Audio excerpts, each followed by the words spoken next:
The following programs were originally aired live, long before the advent of high fidelity, and they were recorded using a variety of means, from direct recording onto early audio tape and glass records, to simply placing the microphone of a wire recorder in front of the speakers of a radio playing the program. I hope, however, that any variance in audio quality will not take away from your pleasure in listening to these, some of the all-time favorite shows.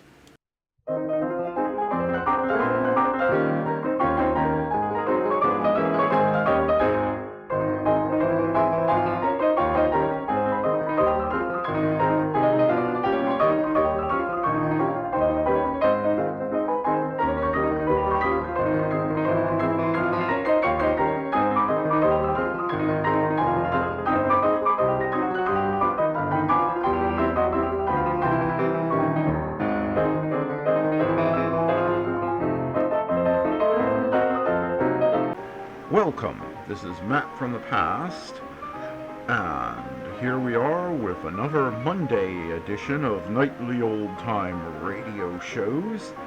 The date is July the 29th, 2024, and here is what happened on this day in history.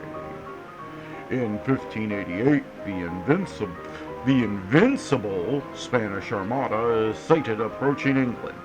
Several skirmishes follow, forcing the invading fleet to make a long and costly retreat around Scotland and Ireland. In 1609, Samuel G. Champlain, that's Champlain, not champagne like the drink, shoots and kills two Iroquois chiefs at Ticonderoga, New York, setting the stage for the French conflict for the next 150 years. In 1848, Irish potato famine, Tipperary Revolt, an unsuccessful nationalist revolt against British rule put down by police. In 1905, U.S. Secretary of War William Howard Taft makes secret agreement with Japanese Prime Minister Katsura, agreeing to Japanese free reign in Korea in return for non-interference with the U.S. and the Philippines. In 1921, Adolf Hitler becomes leader of the National Socialist German Workers' Party. In 1948, Moscow ends blockade of West Berlin. In 1928, test footage first created for Walt Disney's Steamboat Willie with Mickey Mouse. In 1973, Led Zeppelin has more than $200,000 in cash stolen from a safety deposit box at the New York Hilton Hotel. In 1751, first international world title prize fight, Jack Stack of England beats challenger M. Perret of France in 29 minutes in England. And that was This Day in History. Now let's get on with the shows. Hey, Maya, who's on first? Why, it's Bud Abbott and Lou Costello who are up next. Hey, Abbott, what time is it? It's time for the Abbot and Costello Show. We're on the air for ABC here in Hollywood. Well, what are we waiting for? Let's go with the Abbott and Costello Show.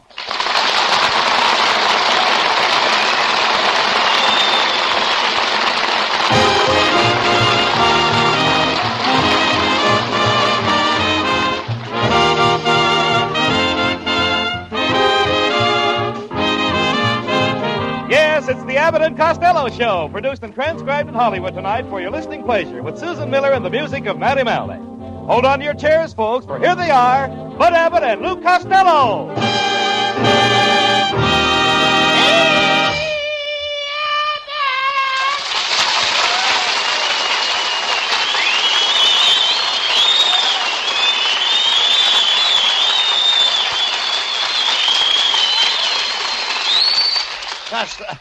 Costello, you're late again.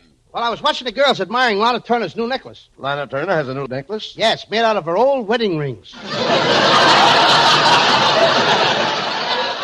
Hey, who was that girl you were out with last night? Oh, that's my new girl. What's she like, Lou? What's she like? She likes bourbon, scotch, gin, rye, wine, scotch, bourbon. Look, where did you meet this girl? Oh, at the Palladium. I asked her for a dance. Did you dance the foxtrot, the tango, or the waltz? The one-step. The one-step? One step, and I changed my mind about dancing with her. Why, wasn't she a good dancer? No, but she makes you forget about dancing during intermission.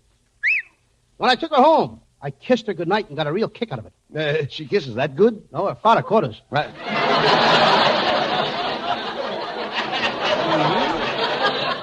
Instead of running around every night with a different girl, why don't you settle down and get married, Lou? Not me, Abbott. Getting married is like going to a cafeteria. Like a cafeteria? Yeah, you grab what you want and pay for it later.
Crying. You'll need a man like me. Appoint me sheriff, and I'll go from house to house and pinch every cook.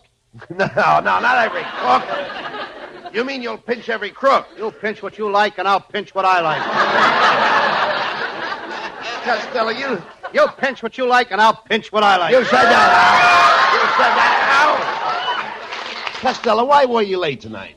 Well, I overslept, Abbott. I had a very peculiar dream. I dreamed I was a pincushion in a room full of balloon dancers. And am I mad? Why are you mad? Well, I woke up just when things were beginning to pop.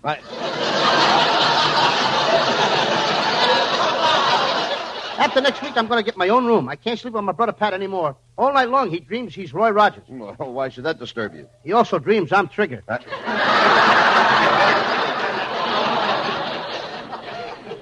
Abbott, if you will appoint me sheriff of Encino, I'll clean up the town. I'll mop up all the pool rooms. I'll clean out all the saloons. I'll scour the alleys. How can you do that? On the side, I'm a street cleaner.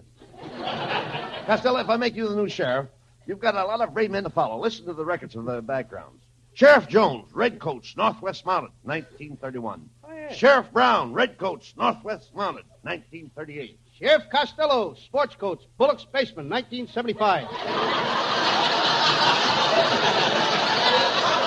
Look, to do criminal work, you have to know something about the law. For instance, do you know how to put up a defense? Oh, sure. All you have to... Could I have that again? I said, do you know how to put up a defense? Why should I put up a defense? I already put up at the wall around my house. I also got at the hedge in the backyard. Why do I have to put up a defense? No, Costello, when I say you put up a defense, I don't mean you put up a fence like you do when you put up a fence. I mean a defense like when you put up a defense. Yeah, but I think you nuts. Now, you think... It's no use. You wouldn't know how to act in a criminal investigation anyhow. Oh, is that so? Yes. I was down in the morgue yesterday to see a gangster that was killed. I lifted up the sheet, and there he lay, the corpus delicatessen. That dummy. Corpus delicti, not corpus delicatessen. This was a corpus delicatessen. He was stabbed with a salami. Right. Well, I knew you were cleaning up Encino, but you didn't have to dump that heap of rubbish here on the stage. Rubbish? Oh, pardon me, it's Costello. Honey, I've appointed Costello as sheriff of Encino. He's going to chase all the criminals out of town. Well, buddy, you ought to put me on that job. You know I'm a regular bloodhound. From the looks of your ears, you must be pot cocker spaniel, too. I don't have to take any more insults from you, Costello. Huh, I can see through you. I've got eyes like a hawk. And a beak to match. Costello. How dare you insult my wife? She's beautiful. Why, before I married her, she had men falling at her feet. And why not? She was refereeing fights at the Legion Stadium. Oh, you pigeon puss pop-eyed penguin. When I was a girl living in the country, boys used to court me from 10 miles away. They had to. They were afraid to come any closer. Pay no attention to him, honey. Say, that's a pretty hat you're wearing, dear. Oh, I just bought it. Mm-hmm. Do you think I should wear it to one side off the face? If you're smart, you'll wear it over your face. Oh, lowlife. Lowlife? By the way, buddy, I got some new shoes, too. Do you like them? They're pumps. On you, they look good. Well, thanks. Considering that your legs look like pump handles. Oh! How dare you? I have beautiful legs. You're bow-legged. My wife is not bowling. She's the only woman in the world that can walk down a bowling alley while the game is on.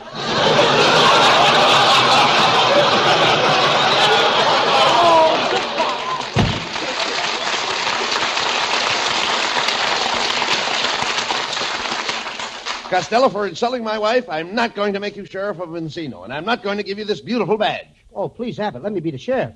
I've always wanted a badge. Everybody's got a badge but me. A cop has a badge, a fireman has a badge, even a little Boy Scout has a badge. Abbott, I've just got to have a badge. But why do you have to have a badge? I'm tired of holding up my pants with my teeth. Oh, all right. I hereby appoint you sheriff of Encino. Step forward, and I'll pin this badge on your shirt. Thank you, Abbott. Your honor. Costello, hold still. I'm tearing your shirt. I ain't wearing any shirt. Come on, we're going over to the sheriff's office in Encino right now, so you can start to work immediately.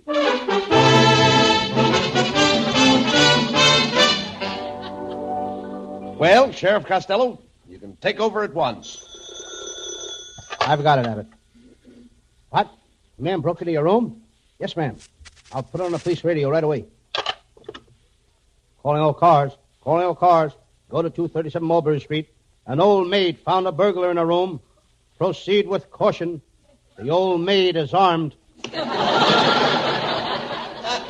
Well, Costello, you're catching on to your job fast. Darling, I'm glad I found you here. I have news for you. I just picked up a scent. Here's 9 cents more. Grab a bus and get out of town. Cut that out, Costello. My wife may be in trouble. Oh, that's right, buddy dear. Something terrible has just happened. What did he do? Find your birth certificate?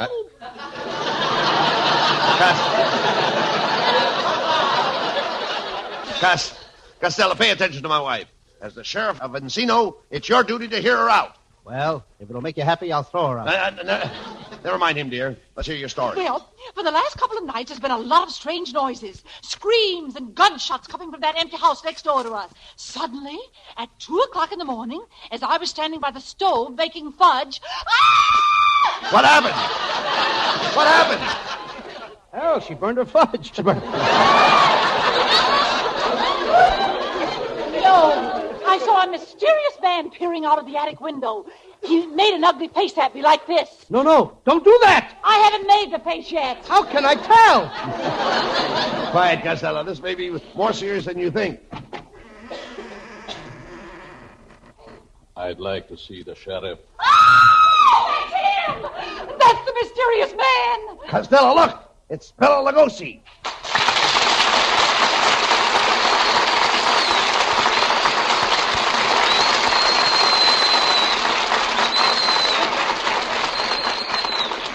Gee, Bela Lugosi. Just a minute, Costello. Mr. Lugosi, I am the chairman of the Committee for Crime Prevention in Encino. Now, just what is the nature of your complaint? Well, I'll put it in a simple language that even a moron can understand. Step aside, Abbott. He's talking to me. Now, listen, Lugosi, I'm the sheriff around here, and I'm going to ask you some questions. Now, what were those screams in your house at midnight?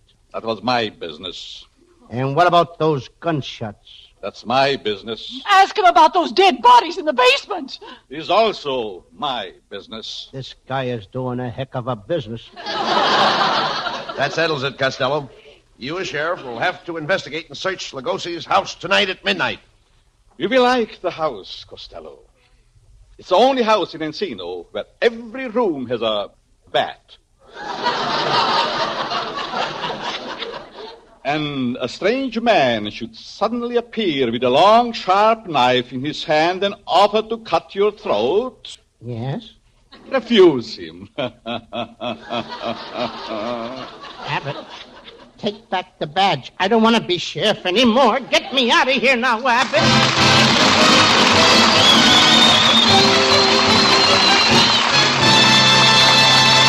And that's only half the fun, folks. Just as many laughs yet to come. But first, listen to this.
Susan Miller with Matty Malnick and his orchestra has a springtime story about the Dicky Bird song.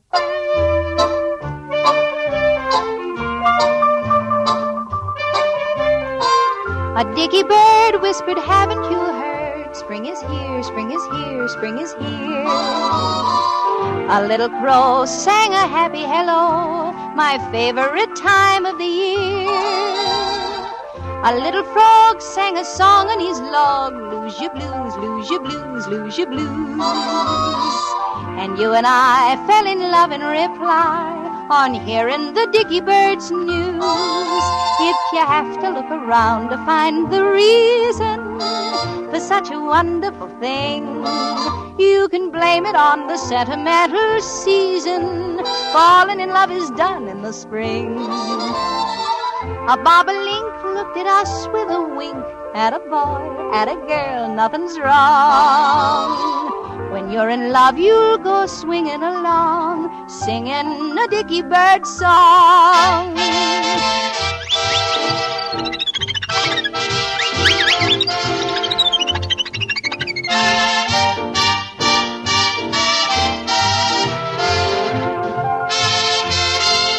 If you have to look around to find the reason for such a wonderful thing, you can blame it on the sentimental season. Falling in love is done in the spring. The bobolink looked at us with a wink. At a boy, at a girl, nothing's wrong.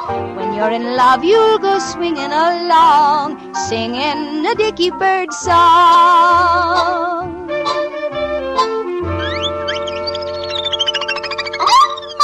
That's all.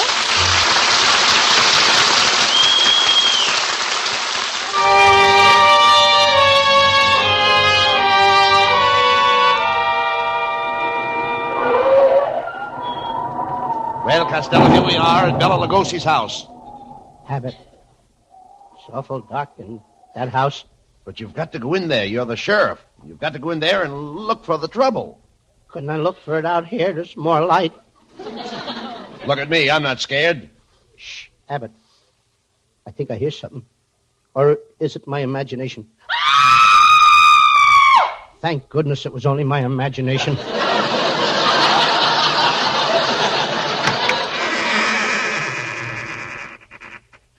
Well, Sheriff Costello, I see you have come to investigate my house.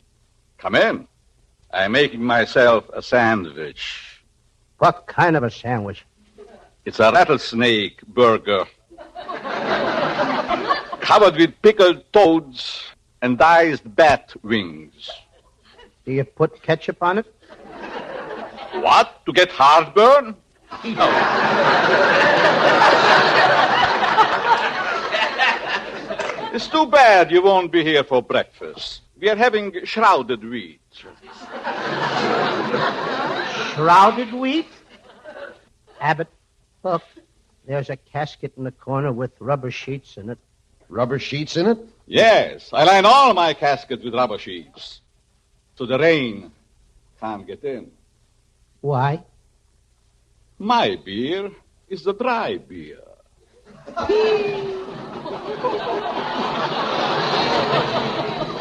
Hey, Costello, look at that funny-looking machine over there in the corner. Now, that's my Sears machine. On that, I manufacture robots. Get it, Abbott?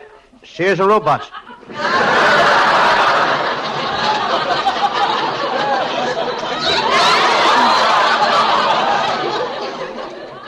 One of you will soon be dead. One of you will soon be dead. Which one? Don't be so choosy.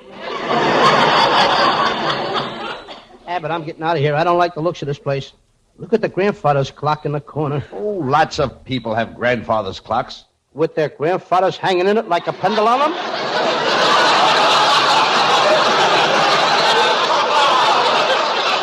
Never mind that, Costello. Question Lugosi about the house. Mr. Lugosi, where is the former owner of this house? Do you see that pile of freshly dug dirt in the corner? Yes, sir. Well, that's not a vegetable garden. That's strange. I thought I felt a draft on my neck. What's strange about that? I have no neck.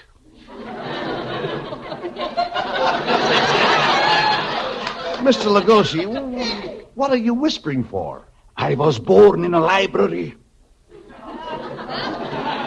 I had to stay there 6 months. How come? My father lost his card. Hey, look, Costello. There's a skeleton in this room.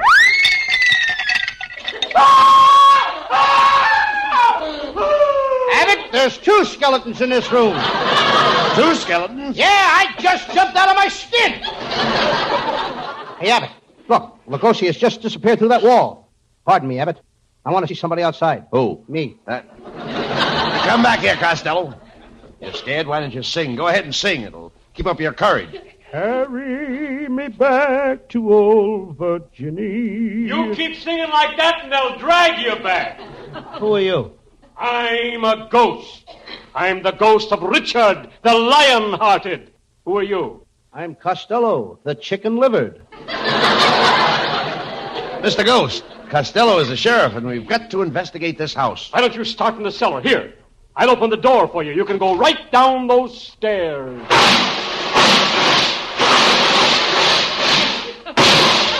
Costello, where are you? I'm down in the cellar, Abbott, but look out for that first step. It's a Lulu.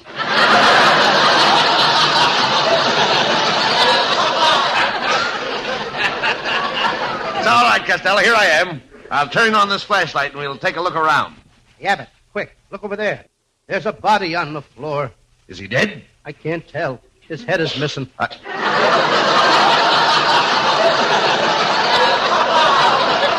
getting out of here, Abbott. Costello, what are we? Mice or men? I don't know about you, but I'm glad there's no cat around.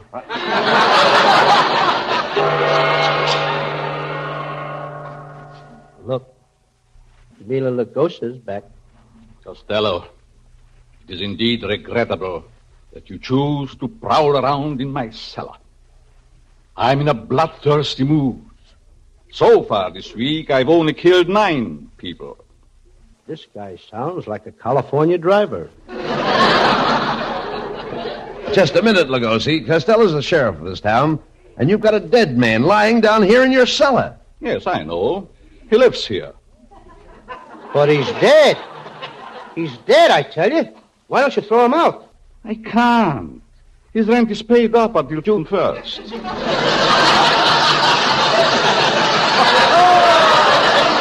Come on, Costello. We've got to continue with the search. Well, go ahead with your search. If you want me, I'm in the morgue, lying on my slab. That's where I'm happiest. I'm lying on my slab. Don't look now, Abbott, but I think he's a little slab happy.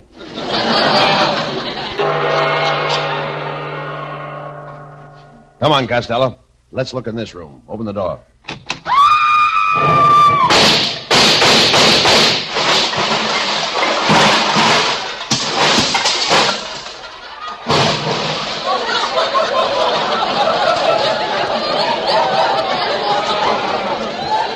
Costello!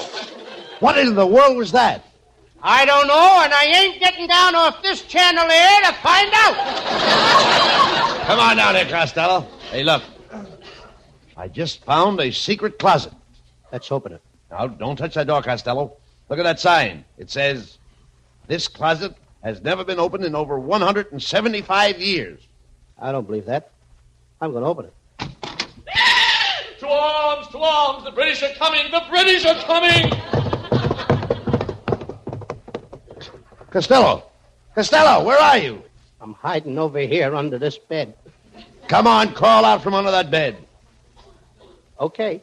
Now, I wonder who put that piggy bank under here.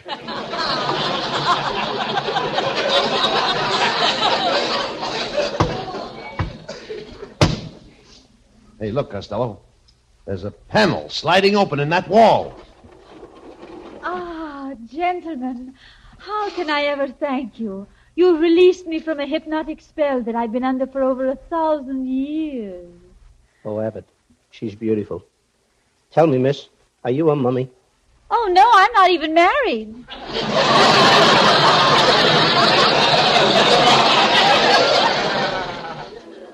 Gee, you're lovely. Where did you come from?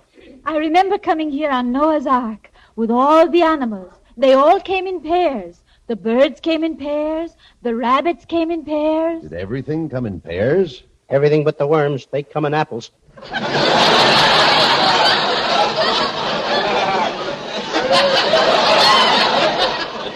What are you two doing here? Well, we're trying to solve the secrets of this house. I can help you. I know this house. I've got the inside. What you've got on the outside ain't bad either. Be careful. Be careful. Didn't have enough material, eh? Costello.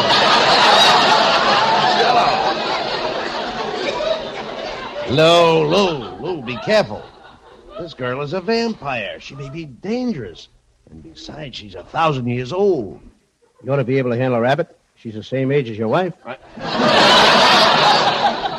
Which one of you gallant gentlemen opened that panel and released me?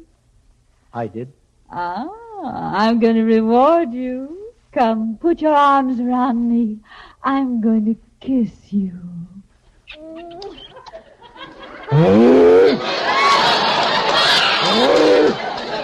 There, how was that? Abbott, this kid is more than 1,000 years old. Ah, you're very sweet.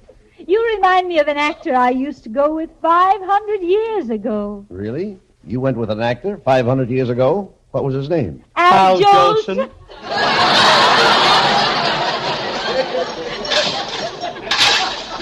Hey, what's that? Oh, it's Lugosi coming back. He mustn't find me here. I've got to get back behind my panel. But before I go, you may take my hand and kiss it. Thank you. Thank you. Costello, what are you doing? I'm kissing her hand. But, Costello, the girl is gone. She's gone back behind that panel. Now, wasn't she sweet? She gave me her hand a kiss. I've got her hand, and I'm holding it in mine, and she's gone. Now, wasn't that? She's gone? Mom, I still got her hand up. Quiet! What are you trying to do? Wake up the living?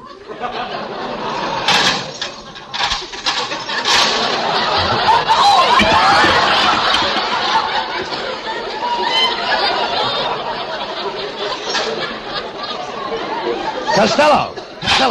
It's Bela Lugosi. He's coming towards us. Well, Sheriff Costello, I got to go now before I get into trouble with the police. Are you afraid of the police because you killed those 9 people last week? No, it's not that. Are you afraid of the police because of the dastardly crimes you've committed? No, it's not that. Then why are you afraid of the police? Yes, why? Why do you have to leave here so suddenly? I just remembered I left my car parked in a 1-hour zone, and you know those Los Angeles cops. Good night, Mr. Costello. Good night, Mr. Lugosi. Isn't he a lovely chap, Costello? Yes, he sure is. I'd like to have known him when he was alive.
And now here are Abbott and Costello with the final word. Folks, the contest we are running on our Saturday morning Abbott and Costello Kids Show now has a jackpot of over $29,000. Get in on this contest, folks. We believe it is the biggest contest ever, and for the greatest cause. The purpose is to combat juvenile delinquency. And by entering, you can win a $5,000 mink coat, a $5,000 airplane, a $3,000 trailer, a live baby elephant, thousands of dollars worth of diamonds, and loads of other big prizes, totaling over $29,000. Listen Saturday morning over most of these stations. Good night, folks. Good night, everybody.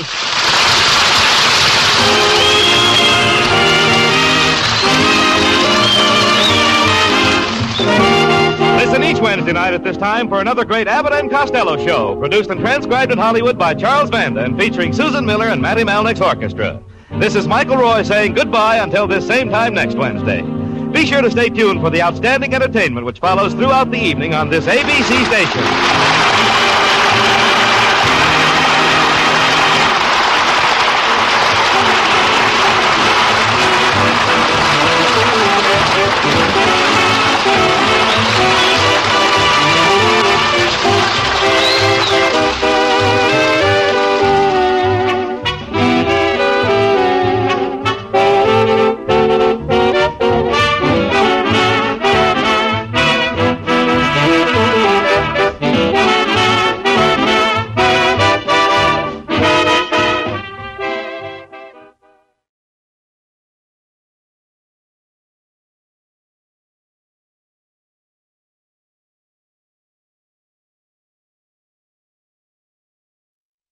Don't bring us round to old Broadway. You got a clown on Broadway. Your troubles never. Wait, hold that song. Ah, that was a grand song. Broadway melody. You remember it. But now we're ready with a new and greater Broadway melody. So new, in fact, that it's a year ahead. So off with the old, on with the new. You have it, Francis Langford. Take it away.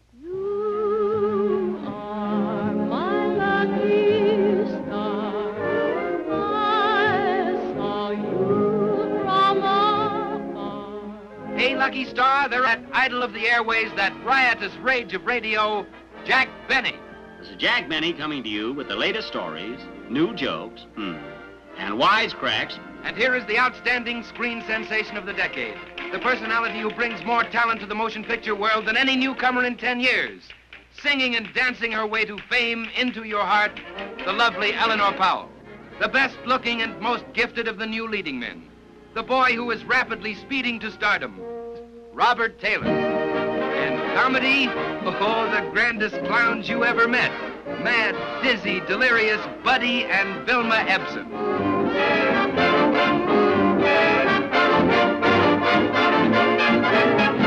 June Knight, more beautiful than ever. She dances divinely with Nick Long, Jr.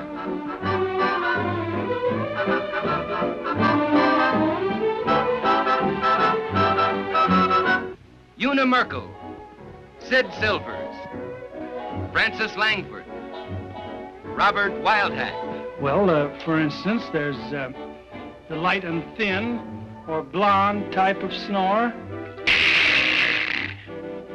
Hey, Bert, who do you think is going to have a baby? Who? My mother. Listen, Snoop, from now on, nobody's going to have any more babies. Well, you can't stop my mother from having a baby. I can stop her from having it in my column. Will you wear it for me?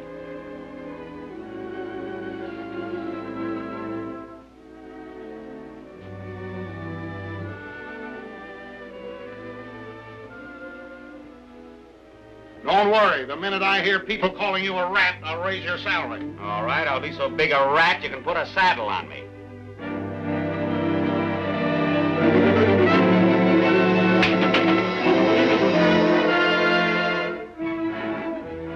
Madame Albertina Rash, genius of the ballet, surpasses her loveliest creations with the spectacular fantasy in a garden of dreams. Here they are, the men who write the songs the world sings. They show her Brown and Arthur Freed. They have created lilting melodies, haunting harmonies. Listen. Broadway rhythm, it's got me. Everybody down. Broadway rhythm, it's got me. I've got a feeling you're fooling. I've got a feeling it's all a frame. You gotta sing before breakfast. Croon a tune and rejoice. Before you use that coffee pot, use your voice. You've often had and sparkle here on earth, for this for mortal you are my lovely star.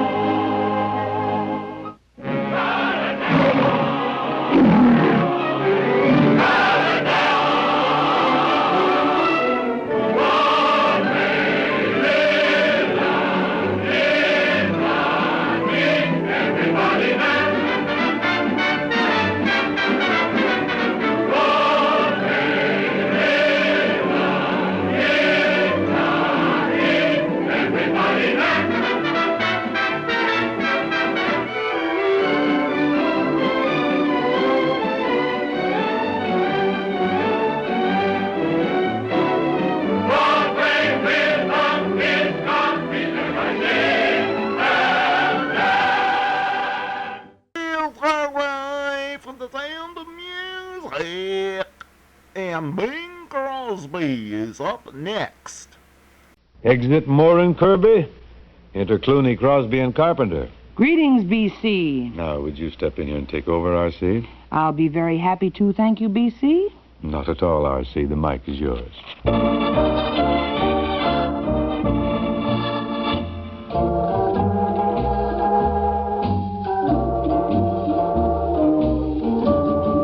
Many a tear has to fall, but it's all in the game. All in the wonderful game that we know as love.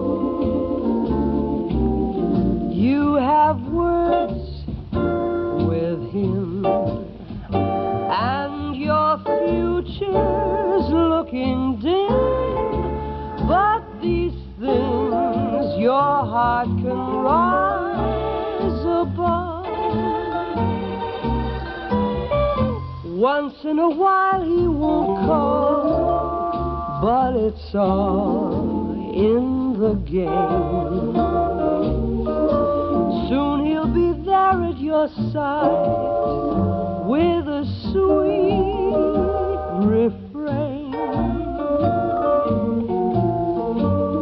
and he'll kiss your lips and caress your waiting fingertips, and your heart will fly away.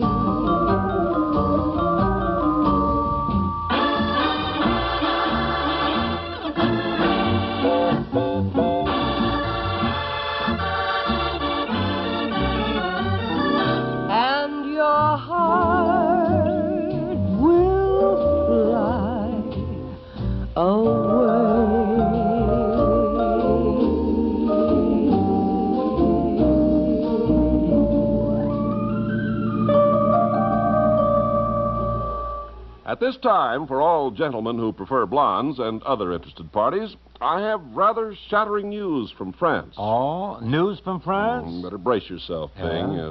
Blondes are disappearing. Sacre bleu. Oh, really? What are the Frenchmen doing with them? Oh, you demand an inquiry, huh? Why, I insist. Alert the Sûreté. Oh, Bing. Maybe the Interpol. Call them in. Brian Keith. Get them Calm on. down. I want this put on the agenda at Geneva right away. This is serious. Oh, now, wait, Bing. You just can't blame this on the Frenchmen, Bing. Blondes are disappearing on a worldwide scale. Is this right? That's right. Huh. And it seems at increasingly rapid rates. Because, well, the word is out that they're just too fragile. How dreadful. Oh, we're not so fragile as we'd have you believe, Ken. We're going to be around for a long, long time. Well, thank heaven. That's very reassuring, Rosie, because, well, you're a blonde, and you ought to know. Well, I didn't want to start a whole big thing here, but the word is out that blondes will be extinct in 50 years. Oh, gee, I can't believe that the flaxen-haired beauties will go the way of the Empress Eugenie Hairdo. I just can't. Well, them's the facts, Bing. Oh, cheer up, Bing, and sing us a song. Oh, I can't feature a future without blondes.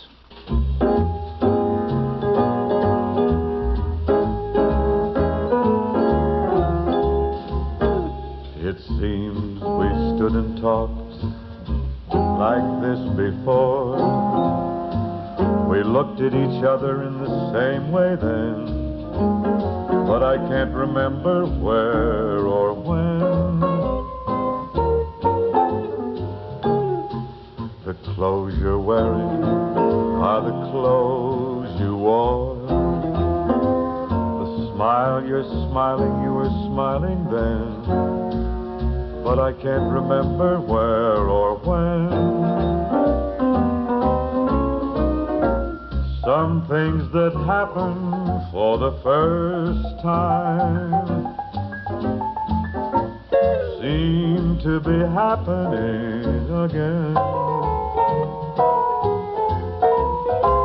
And so it seems that we have met before, laughed before, and loved before, but who knows where or when?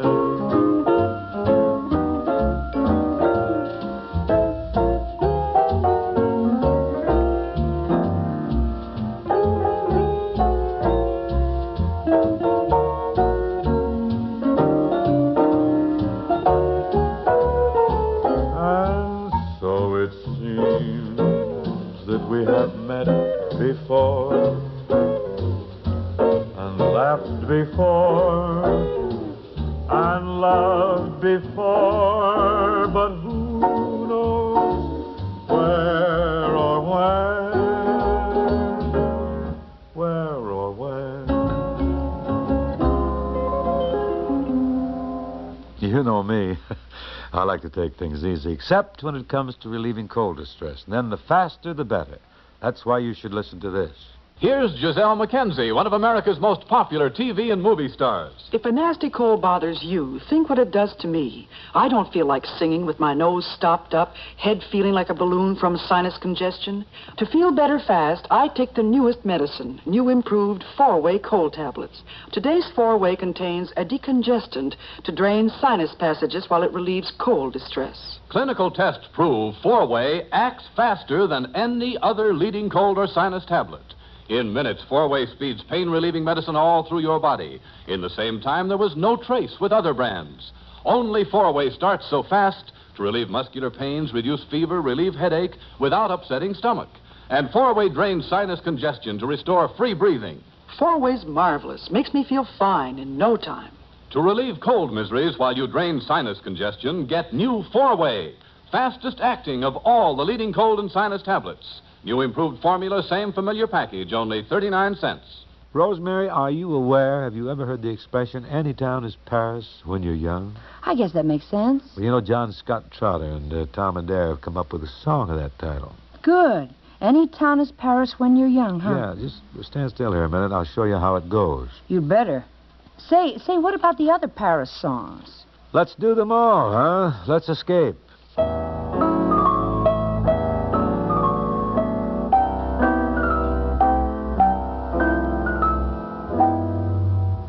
any town is Paris when you're young.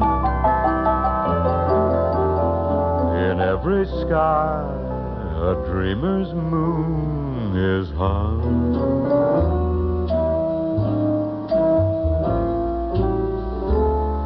Every love's the one love that you swear you'll never leave, and the gypsy spell of spring is yours to weave.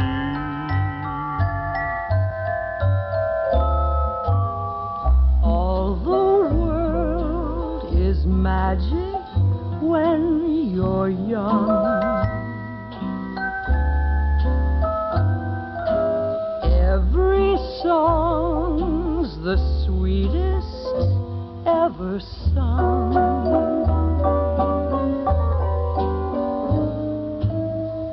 Every street's a lover's lane where wishing stars are strung.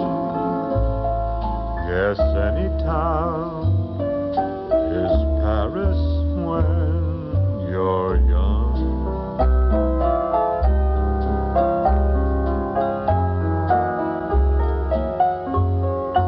Paris in the spring, it's grand, it's new. Love is in the air, it's me, it's you. Every beating heart becomes a part of Paris in the spring. I never knew the charm of spring, never met it face to face. I never knew my heart could sing, never missed a warm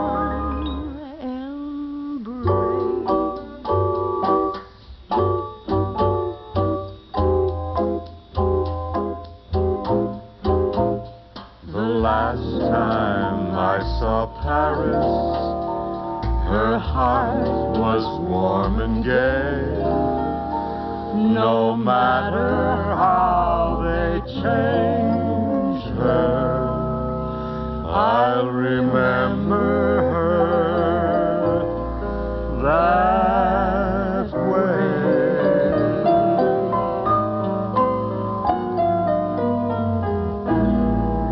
April in Paris.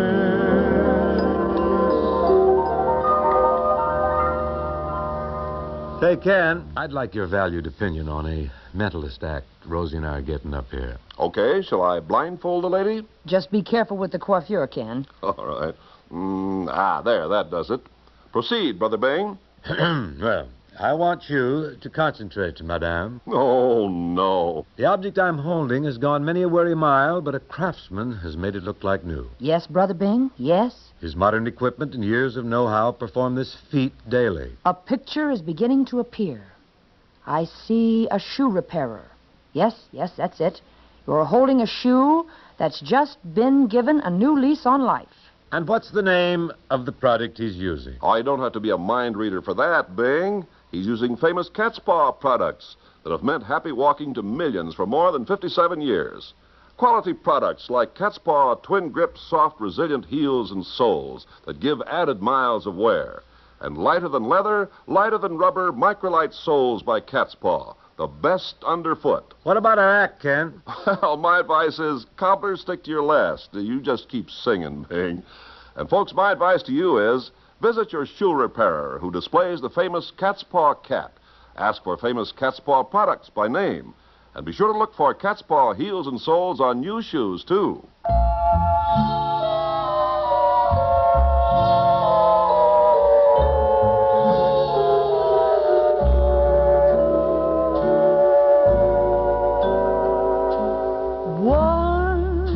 Again, aloha, whisper soft and low. Let me hear aloha again before you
the moment, that lovely moment when we'll say aloha.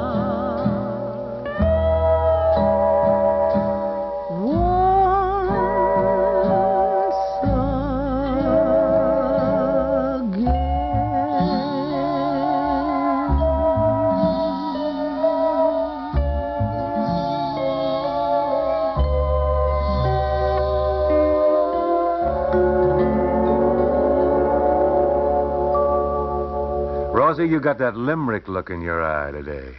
Could it be you have a good one ready? You mean a Sara Lee limerick, of course? Naturally. Well, that I have, and here it is.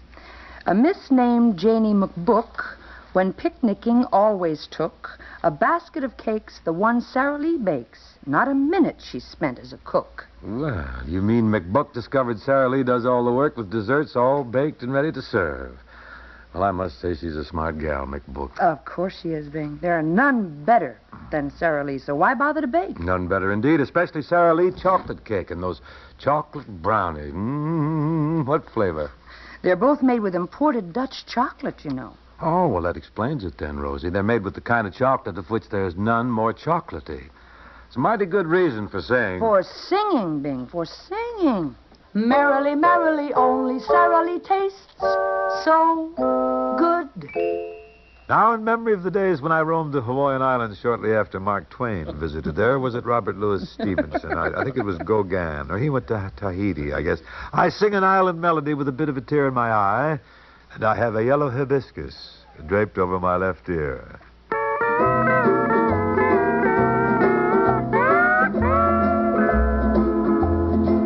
I want to go back to my little grass shack in Kealakekua, Hawaii. I want to be with all the Connies and Wahinis that I knew long ago. I can hear old guitars playing on the beaches, ho, now, now. I can hear Hawaiians saying, Como mai no ka'ua I ka hale ka hau. It won't be long till my ship will be sailing back to Kona.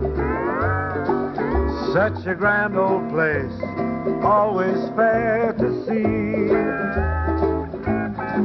I'm just a little Hawaiian and a homesick island boy. Wanna go back to my fishing port. I wanna go back to my little grass shack in Kealakekua, Hawaii.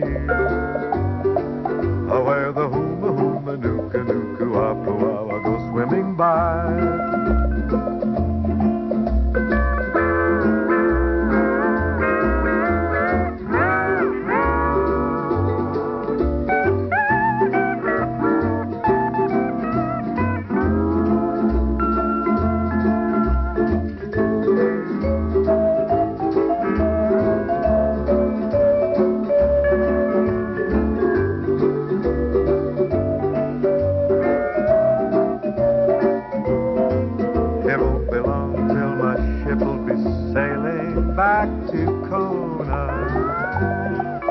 Such a grand old place, always fair to see. I'm just a little Hawaiian and a homesick island boy. I wanna go back to my fishing port. I wanna go back to my little grass shack in Kealakekua, Hawaii. Where the huma huma nuka nuku apua go swimming by. Where the huma huma nuka nuku apua go swimming by. Well, this has been most pleasant for Rosie, Ken, and me. Try and catch us tomorrow.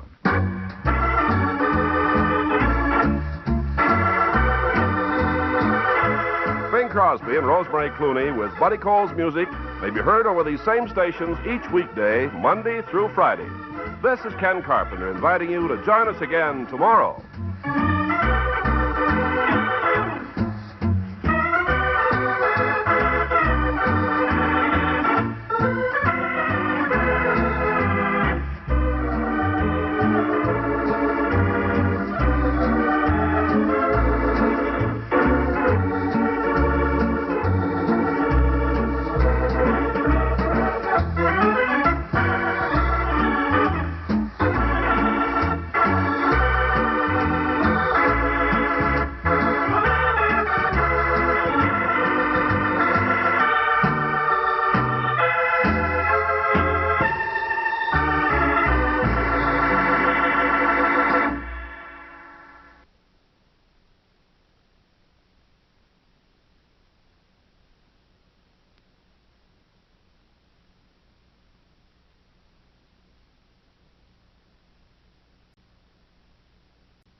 back to me when it dies. When will it be? Tomorrow night. Look. It's dead already. Now. No, it's impossible. Nothing's impossible now. Send those people in the other room. I can't. Then I will. And how long do you expect this thing to last? Now, you've never known love to last, monsieur.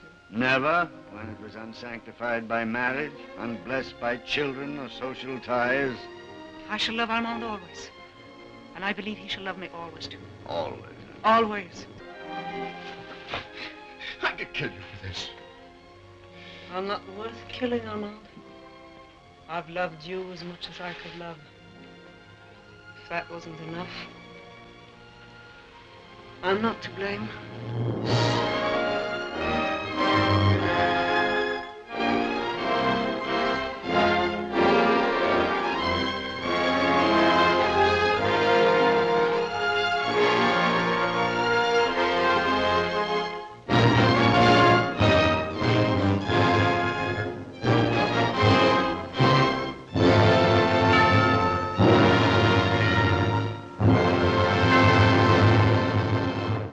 A true legend of American comedy, Bob Hope, is up next.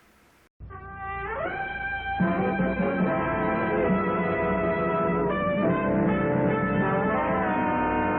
Bob Hope Show, transcribed for the Long Beach Air Force Base, Long Beach, California, with Les Brown and his band of renown. Yours truly, High Averback. Our special guests, Marilyn Maxwell and Jack Kirkwood. And here he is, Bob Hope.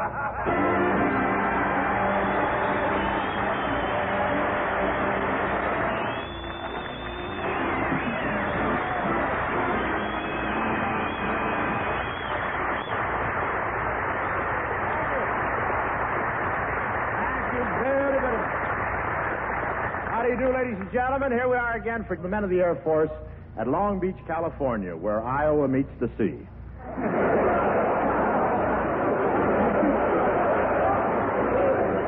Isn't this Cedar Rapids, California, huh? Yes, sir, good old Long Beach. There's a lot of oil in this town. Sort of a grease rack with seagulls. No kidding, I haven't seen so much oil since I borrowed George Raft's comb.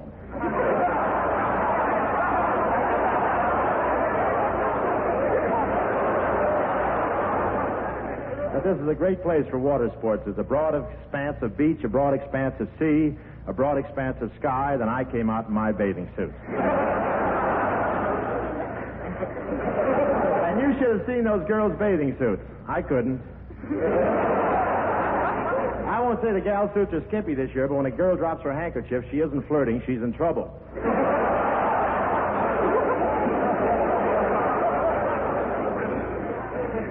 I like to swim. I'm pretty good, too. In fact, I'm one of the few comedians who can hold his breath longer than his audience.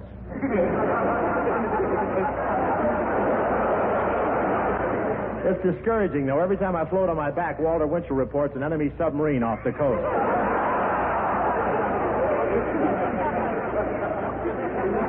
And you see so much romance on the beach. Want to work on that a while? And June romance has even affected the Air Force. This morning I saw a colonel and both his eagles were on one shoulder.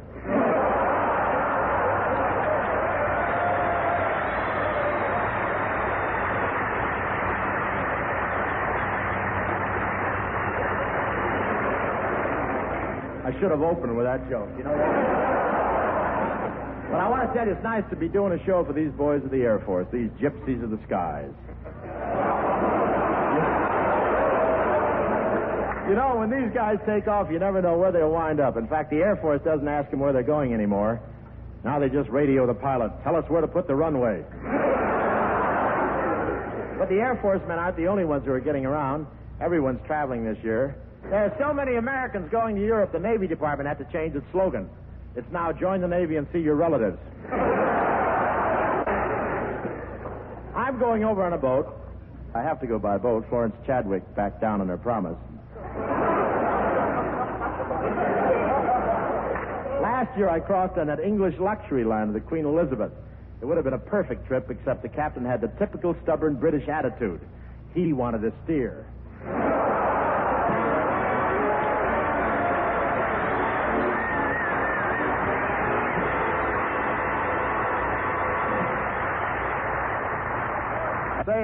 Yes, Bob. Say, have you noticed how refreshing and different the people are down here in Long Beach? Well, how do you mean, Bob? Well, maybe it hasn't happened to you, Hi, but down here everybody recognizes me. Everywhere I go, the crowds open up and make way for me. Well, naturally. This is an Air Force town, and with that nose, they think you're a guided missile.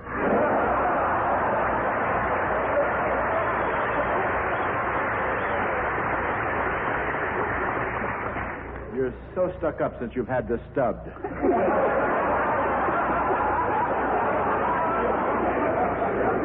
You changed, Hi. Say, naturally, Hi. Look, why wouldn't they? Don't be funny, Hi. That's my law.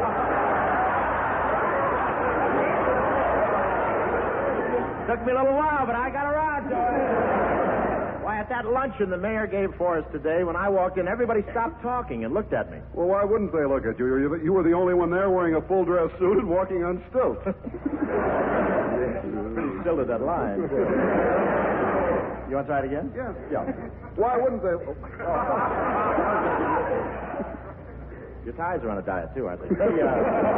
Why, at that luncheon the mayor gave for us today, when I walked in, everybody stopped talking and looked at me. Well, why wouldn't they look at you? You were the only one there wearing a full-dress suit and walking on stilts.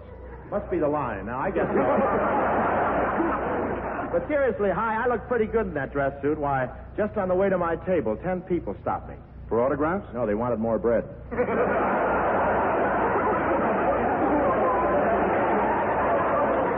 must have thought you were a waiter. Well, why didn't you tell them who you were? I did, and they sent me back for butter. Say, but after they got us straightened out, everybody thought I made a distinguished appearance. Oh, sure. Well, I'll leave it to Marilyn Maxwell. Marilyn! Yes?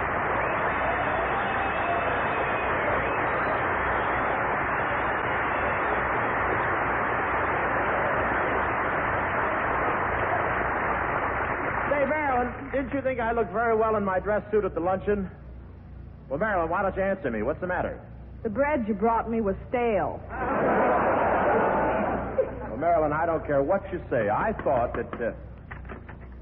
Is Mr. Hope in here? Yes, I'm Bob Hope. I understand that later this evening you're putting on a big benefit show here in Long Beach with the Bell Sisters, Les Brown's band, Alfred Apaka, Marilyn Maxwell, and Jane Russell. And as for the underprivileged children... That's right. Well, could you get me the seat next to Jane Russell? Why do you want to sit next to Jane Russell? I'm an underprivileged adult.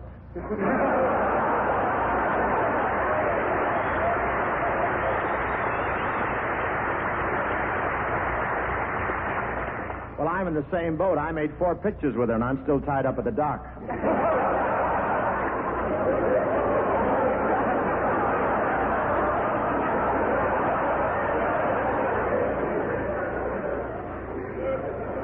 Bob, I'm only kidding. I'm a newspaper reporter on the local paper, and I'm covering this big charity affair tonight. Can I ask you a few questions? Oh, go ahead. Mister, I think I should tell you that Bob doesn't like anybody who gets a laugh. You can say that again.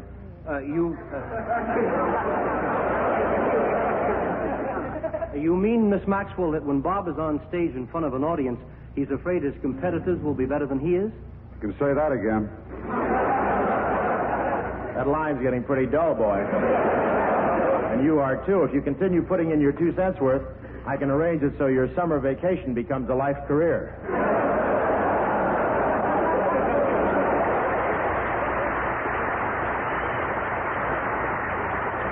Come to think of it, I don't know why I kept you around this long anyway, Hi.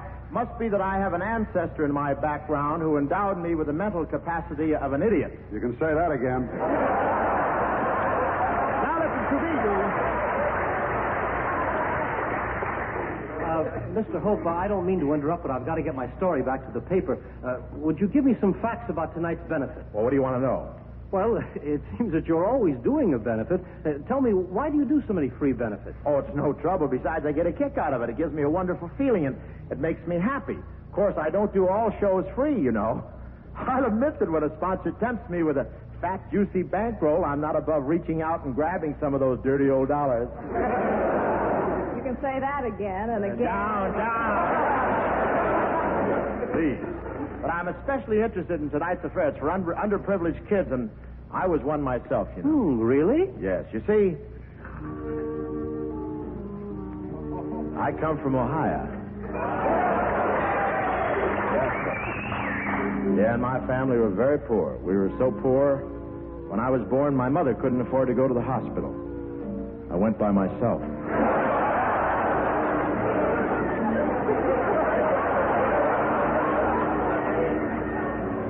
In our town, some people came from one side of the railroad tracks and some from the other side. I was born right between them. This saved the doctor from slapping me. He just held me up and let a freight train back into me. Backed into me pretty hard, too. Even now, across my hips, it says, "Swing and sway on the Santa Fe."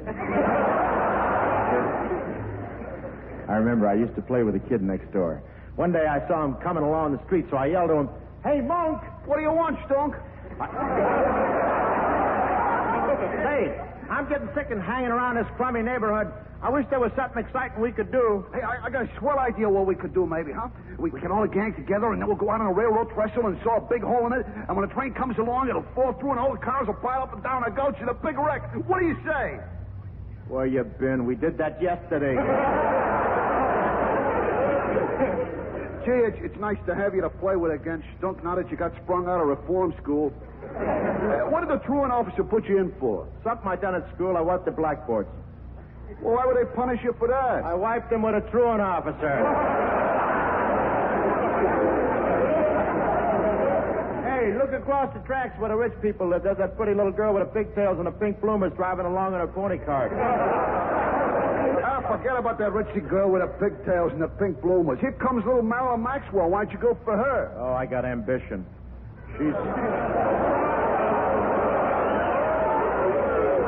She's poor like us. Hi, kids. Hiya, Calico Pants. Say, what are you guys talking about? Yeah, he was talking about his ambition. What you gonna be when you grow up, Stunk? You read that so well, don't you? Oh, I don't know. My mother's going to take me to the fortune teller and find out. The fortune teller? Yeah, the gypsy. You know something? Before I was born, she predicted I was going to be a boy. Yeah? Yeah. Did your mother get her money back?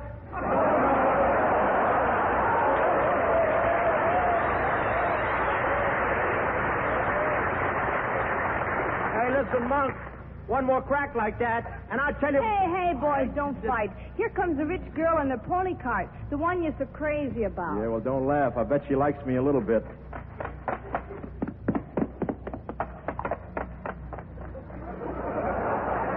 I told you she likes me. She drove her pony right over me.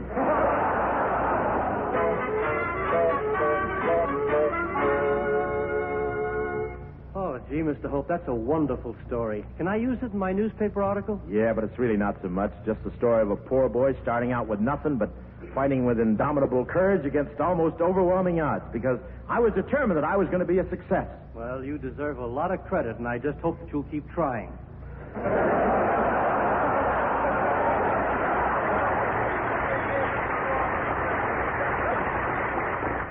Well, I must be... Oh, listen, by the way, you didn't tell me. Did you ever meet the rich little girl in the pony cart? Yes, but years later. It was the biggest disappointment of my life. Really? Who was the little girl in the pigtails and the pink bloomers? Turned out to be Bing Crosby.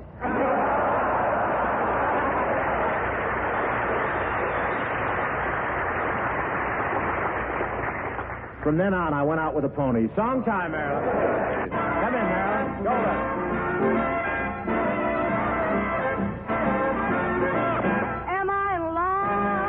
Am I in love? Well, I really wish I knew. All I know is I wanna sigh when you're standing near. I get a Humpty Dumpty feeling. All I know is I wanna sigh like I've never sighed before. Now when you're in love, they say you can tell you're sick in the heart and you never get well.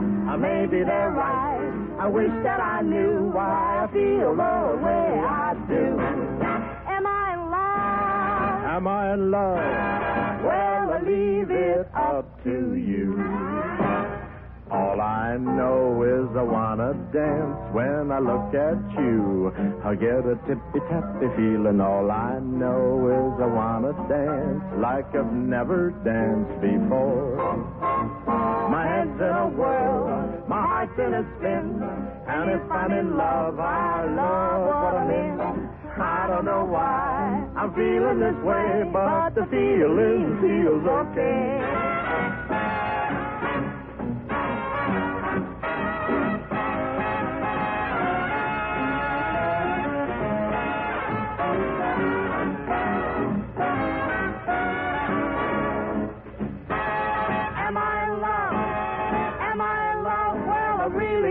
Couldn't say. My head's in a whirl, my heart's in a spin, and if I'm in love, I love what I'm in. I don't know why I'm feeling this way, but the feeling feels okay. Am I loved? Am I loved? Well, leave it up to you.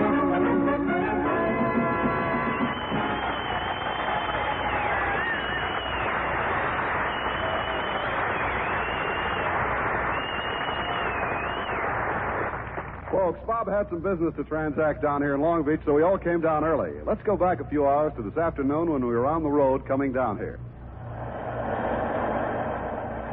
Gee, isn't this wonderful, Marilyn? Well, to tell the truth, Bob, I'd rather have flown to Long Beach. Oh, don't be silly. This is the way to travel. It's perfect weather to be on the open road. Oh, there's somebody I know. I think I'll honk at him. Hey, Bud. Yeah? Keep your hands off the steering wheel. I'm driving this bus.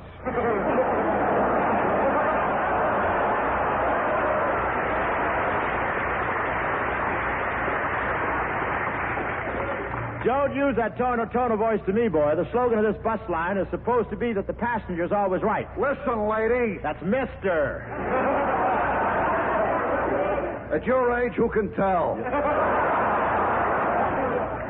Brother, you're the biggest headache I ever had. Since we started out, you've done nothing but complain. I have not. I only asked for my rights. It says right on the back of the ticket, in case of a delay, lunch will be provided. That don't mean I have to make you a sandwich every time we come to a red light.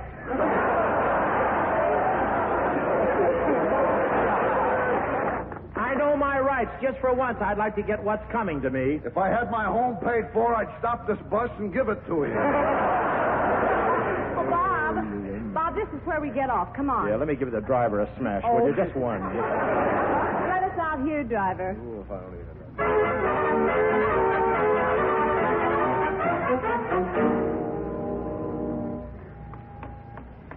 Gee, Bob, I don't understand why you insisted on coming down to Long Beach so early. Well, I have to go to that real estate office there on the corner, Marion. You see, I won a contest, and the prize was a small piece of property. You won a contest? Well, what kind? Well, the bank had a barrel with 8,952,000 beans in it, and I guessed the exact number.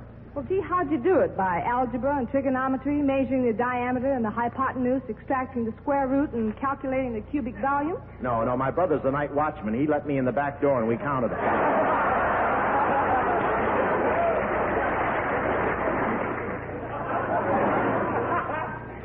Well, is this the real estate office? Is this the one you mean, Bob? Yeah, let's see. The sign on the window says, J. Kirkwood, Realtor, huge tract subdivided, rich estates managed, new cities planned and landscaped, also broken cookies, 10 cents a bag.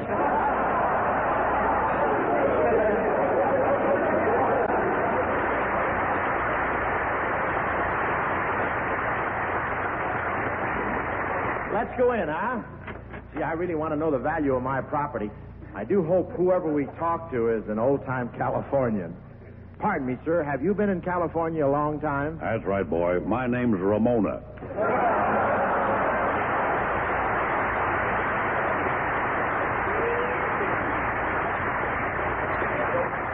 Say, J. Kirk, I have a question about some property, but first I want to make sure I'm talking to a reliable man. Well, I am a leading citizen. Look, this emblem shows that I belong to the Chamber of Commerce.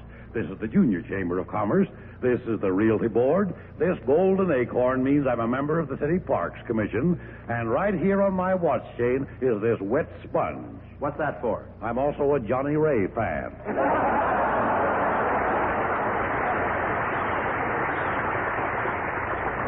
Johnny Ray. Boy, there's a voice. You don't know whether he's singing or having a corn removed.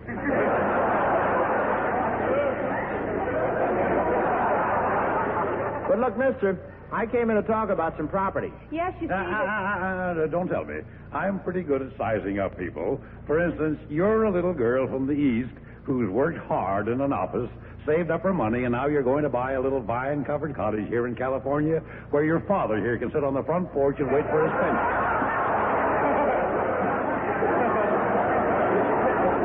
That's a fine thing to say to a customer. You couldn't be drunk by any chance.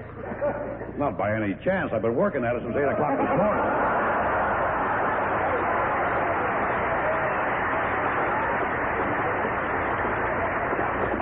Well, never mind that. I won the contest. They told me to come to this office to get the prize. I hope the contest was honest. Oh, now you hurt my feelings.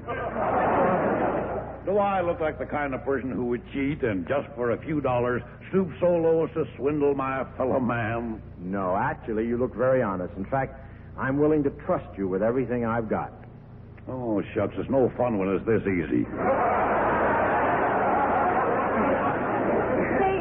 Just where is this property that Mr. Hope won? I'll bet it's a worthless piece of land that nobody wants. Oh, no, little lady. This lot is in a choice location. Well, where is it? Just 15 miles west of Long Beach.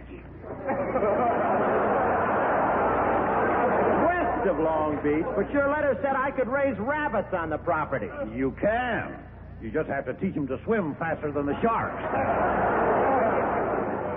Bob, that's ridiculous. If he doesn't give you something better, call the police. No, let's not be hasty. If you're not happy with that piece of property, I'll give you another one. What kind? Oh, it's really valuable. Right in the heart of the oil country. Honest? Oh, the ground is just oozing with oil. Now, boy, here's the deed. You can go and take possession right away. Good. I'd like to start drilling for oil right away. Come on, Marilyn, let's go.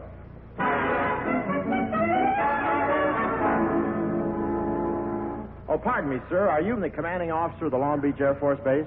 That's right, Bob. What can I do for you? Well, Colonel, I came down to Long Beach early today on a business deal. I acquired some valuable real estate. It's lot 328 and tract 672. Yes? Well, I finally found the exact location of my property, and I'd like to start drilling for oil. Well, that's fine, Bob, but why come here to my office and tell me all this? Well, my lot is located at longitude 22 and latitude 17, or let me put it this way. If I strike a gusher, it'll hit you right in the swivel chair.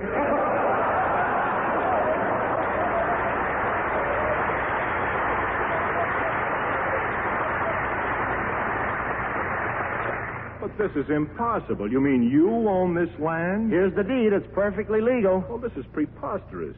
A blunder like this couldn't occur in the Air Force. We don't make mistakes. If we do, they take away our goggles.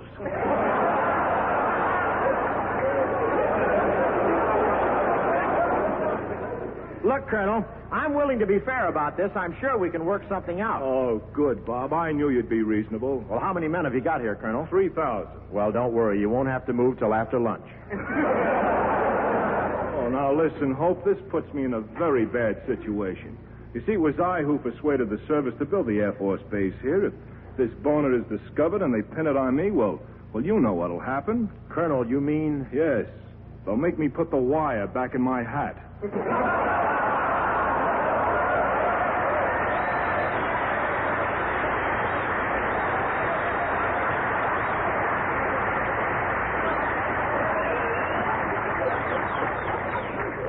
I don't know what to do about this, Hope. Well, the real estate man, he came along with me. I'll call him in.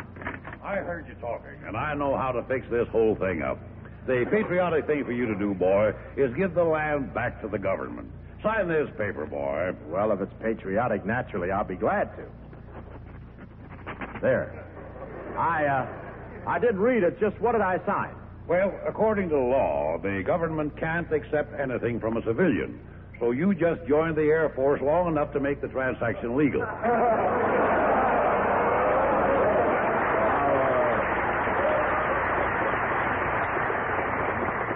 Well, that's fine. Now that you've got the land, how do I get out of the Air Force? Well, go right through that door into that big room there. Well, will someone in there tell me how to get out of the Air Force? No, but you won't be lonesome. There's 3,000 other guys in there asking the same question. What a sneaky way to get new recruits.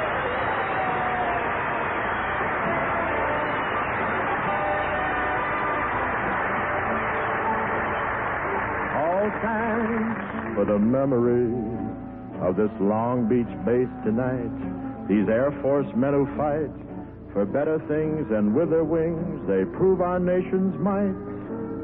And we thank them so much.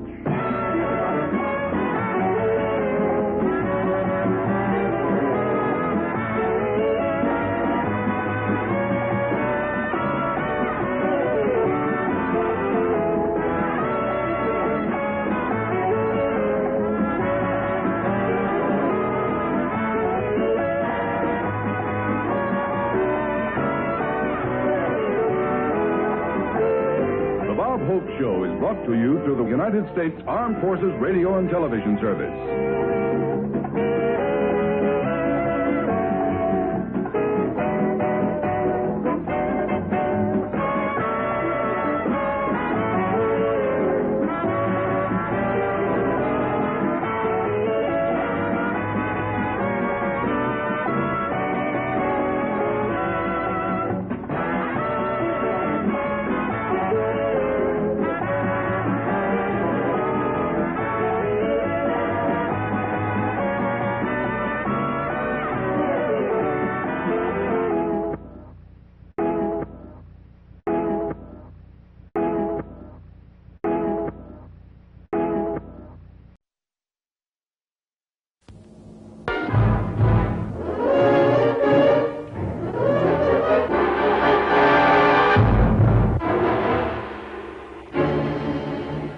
Feel suspense. Suspense that grips your heart in a vice. Feel fear. Numbing, paralyzing fear.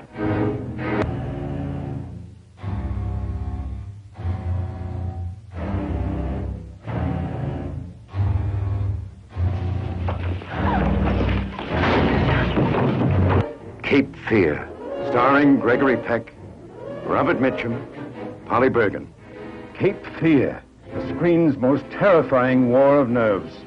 I've seen the worst, the dregs, but you are the lowest.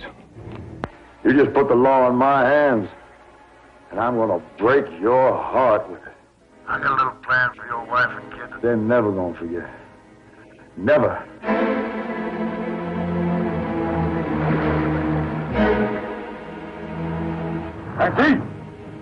Nancy! Tell the operator to call the sheriff's office. Send some men out here fast! Cape Fear, the nightmare that becomes a shocking reality. Oh, now, come on. If you touch me, you'll go back to prison for life. You want to make a little bet on that? But you will. I'm not like Nancy. I'm not afraid to testify. I swear it. You've got to believe me. I'm not afraid.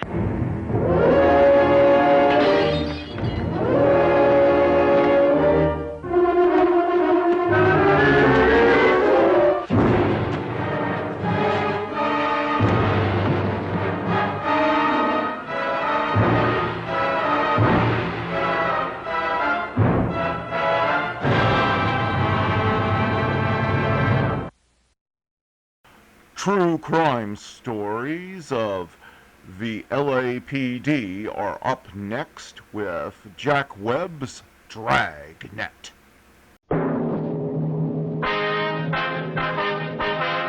Sound off for Chesterfield.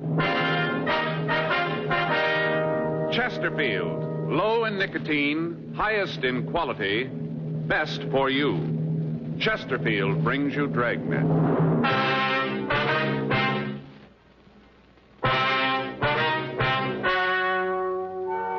Ladies and gentlemen, the story you are about to hear is true. The names have been changed to protect the innocent.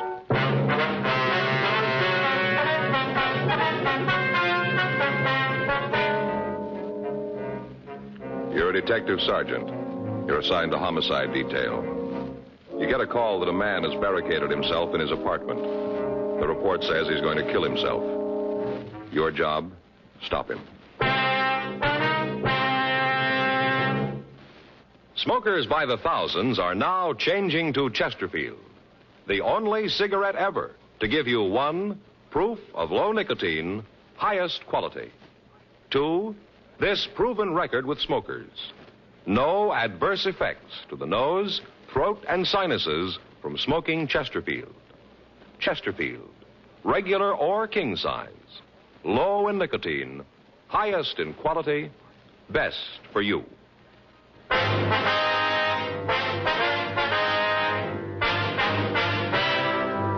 Dragnet, the documented drama of an actual crime.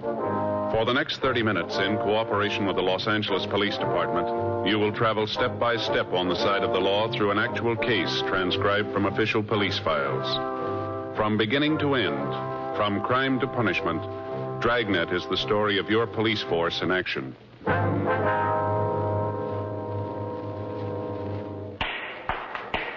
It was Wednesday, November 18th. It was cold in Los Angeles. We were working the day watch out of homicide detail. My partner's Frank Smith. The boss is Captain Warman. My name's Friday. I was on my way back to the office, and it was 10:32 a.m. when I got to room 42. Homicide. Joe? Yeah? That didn't take too long. No, Saul just got the coffee made. Here you are. Thanks. Boy, it sure is hot. Mm-hmm. Anything come in? No, it's been pretty quiet.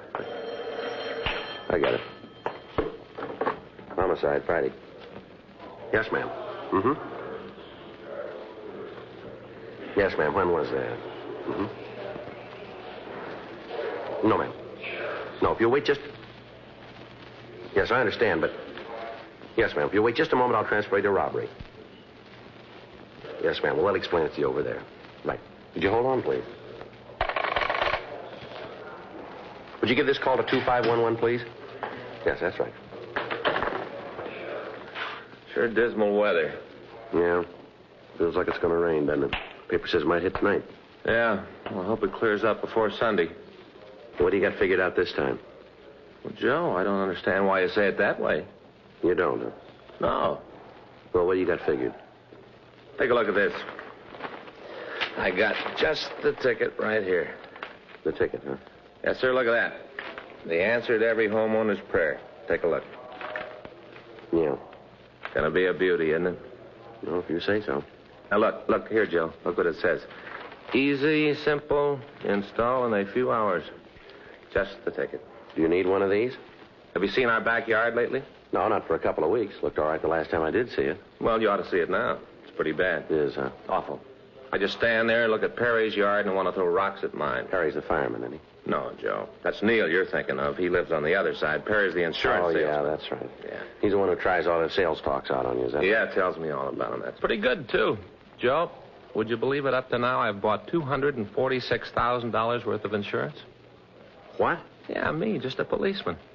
Of course, that's all on paper, just on paper. Yeah. What's wrong with your yard? Too dry. Too dry? Yeah. Hot weather this summer, you know.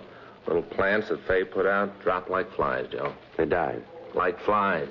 But this is the answer, this right here. See? Home sprinkler system. Install it yourself. What's that? Look at it. Well, what is it? It's a home sprinkler system, Joe. Read what it says here. Resists corrosion, rust, and rot. It's the answer. It is. Right. I'm going to put one of these little gems in my backyard. Just turn on the faucet. Everything's all watered. Don't have to stand there with a hose. Just turn it on and it's watered. You're going to put this in yourself, are you? Well, I could, Joe. Like it says here in the paper, shouldn't be any trouble at all. Who's going to do it? Well, I thought I'd get all the stuff together and then just start on it Sunday. You know, about 10:30 in the morning. Old Perry and Neil work out in the yards at that time. They do, huh? Yeah. They'll see this little gem and they're going to hop over the fence, see what it's all about. And then what happens? I got him, Joe. I got him. You have? Sure, Joe. They see me laying out the sprinkler system right off. They're going to want to help. Well, if you want them to give you a hand, why don't you just ask them? Well, you just can't do it that way, Joe. It wouldn't be right. It wouldn't, huh? No. You got to be subtle. Remember the kid that whitewashed the fence? Who? You know, Huck Finn or whatever his name was. Whitewashed the fence. You still reading those books? No, but I remember that he was pretty subtle. Mm-hmm. I got it figured out. They'll come over and, you know, look around, start asking questions, and next thing they'll be working. After we get the system in, I'll throw a little barbecue and just sit around, turn on the new sprinkler, and it'll be cool. Yeah. Sure hope it clears up before Sunday. Well, it doesn't matter, does it? Well, sure, Joe. If it rains Sunday, old Perry and Neil won't be out in their yards. They won't be able to see me with the hoses and the sprinkler heads. Yeah, but if it rains, there won't be any need to put in the sprinkler system right away, will there? I got it. Homicide, Friday. Yeah, Sid. Uh-huh. Did you talk to him? What'd he say? Right. All right, we'll be right over. Want to get your coat? What is it? Sid Hughes over at the Mirror. Yeah? Just got a call from a guy who's going to kill himself.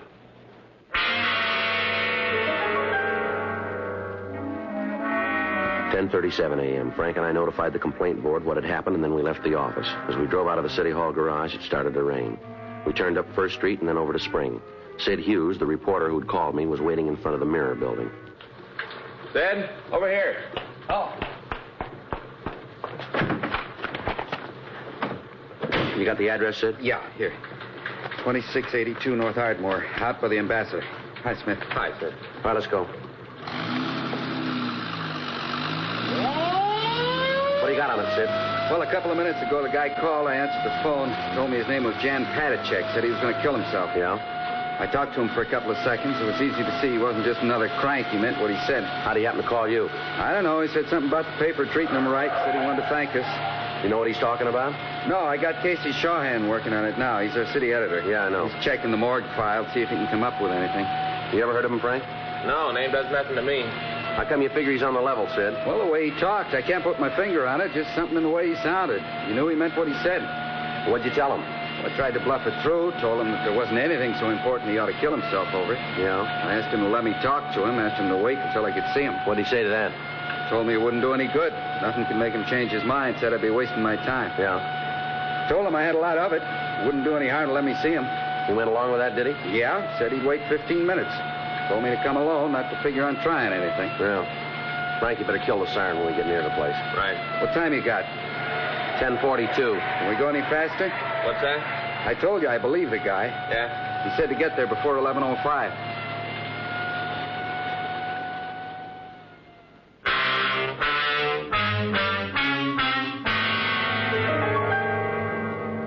.2682 Ardmore was a two-story Spanish-type apartment house. There was a large courtyard in the center of the U-shaped building.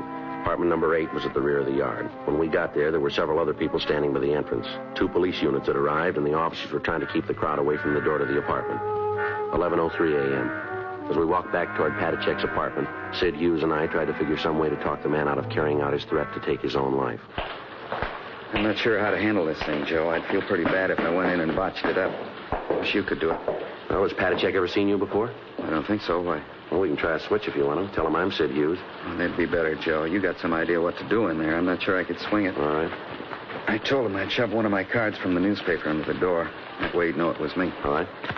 Now, after you're inside, I'll try and get in touch with Casey and see what he's been able to come up with on Padachek. Good. Oh, better leave your gun here. Told him I'd come unarmed. All right. You think it's a good idea to go in there without a gun, Joe? Well, we haven't got much to say about it. The big thing right now is to try to get him out alive. Yeah, I guess you're right. Okay, you want to hang on to this for me? Right. All right, let's give it a try.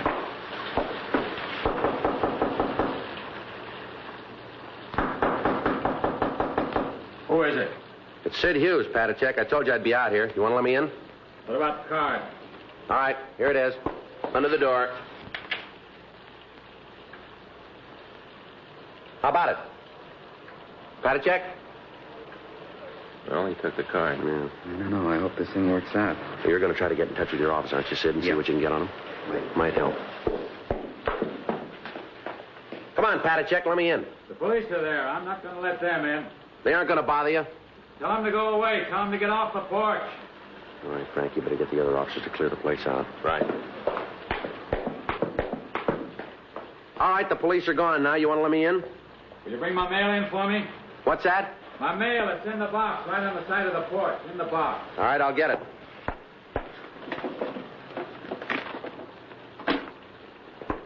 All right, now let me in, huh? Come on. Now stand right there. You don't need that gun. I'm not going to cause you any trouble. Turn around. I told you I was coming unarmed. Turn around. We'll see. All right, let's go upstairs. All right. Just a minute.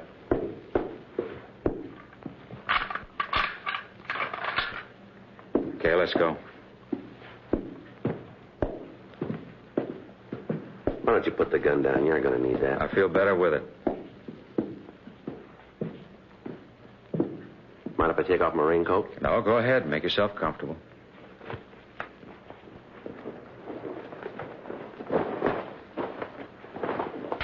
Here's your mail. Thanks. Aren't you going to open it up? No reason to. There's nothing important. You can't tell. There might be. There isn't. I know that. You want a cigarette?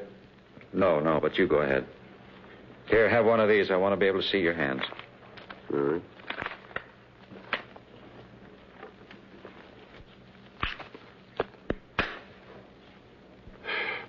Well, what's this all about? There's no other way. What do you mean? All night I've been thinking about it since I got home. There's nothing for me anymore. I'm not going to prison. If they think they're going to take me, then they're wrong. Well, who says you're going to prison? The authorities. They said I have to go to jail for 90 days. I know how they plan it. They tell me 90 days, and then they'll keep me there for more. Well, I'm not going back to prison. You ever been in jail before? Yes, 5 years. What for? For nothing. 5 years because I didn't agree with what they were doing. I'm not going back. I'm not going. I'll kill myself first. All right, take it easy. You want to start from the beginning and tell me what happened? I said I forged a man's name to a check. Did you? Yes, but you've got to understand I didn't have any money. They're going to take my car away from me. I'm behind on my rent here. I owe money. All my creditors were hounding me. I thought if I could just get a little money to pay the bills, and I could pay it back when I got a job. I was going to pay it back, all of it. I really was. How much was the check? $250. Whose name did you sign to it? A man I know. I got a check and signed his name. He has the money. I was going to pay him back. I have a job coming up. As soon as I got paid, I was going to put the money back. I didn't mean any harm. I knew it was wrong, but it was the only thing I could think of. They were hounding me.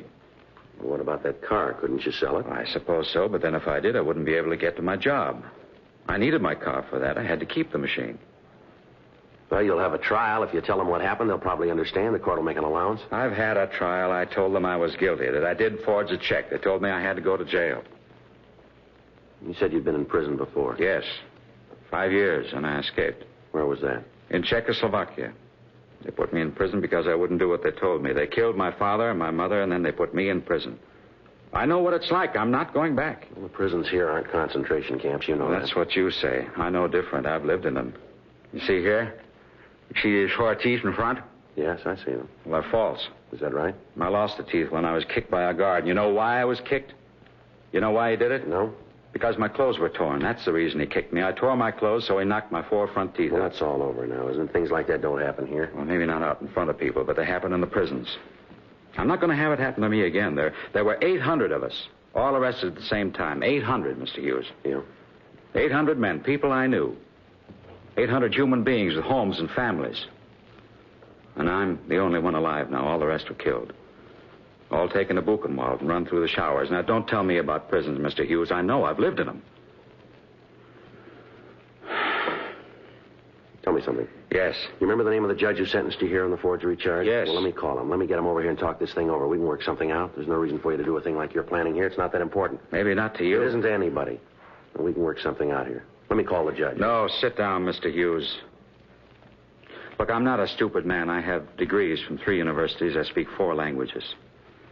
I spent 5 years jumping every time a guard looked at me. 5 years wishing they'd kill me. 5 years wishing I could live in hell because it'd be much better than the way things were. Now they think they're going to send me back. They're not.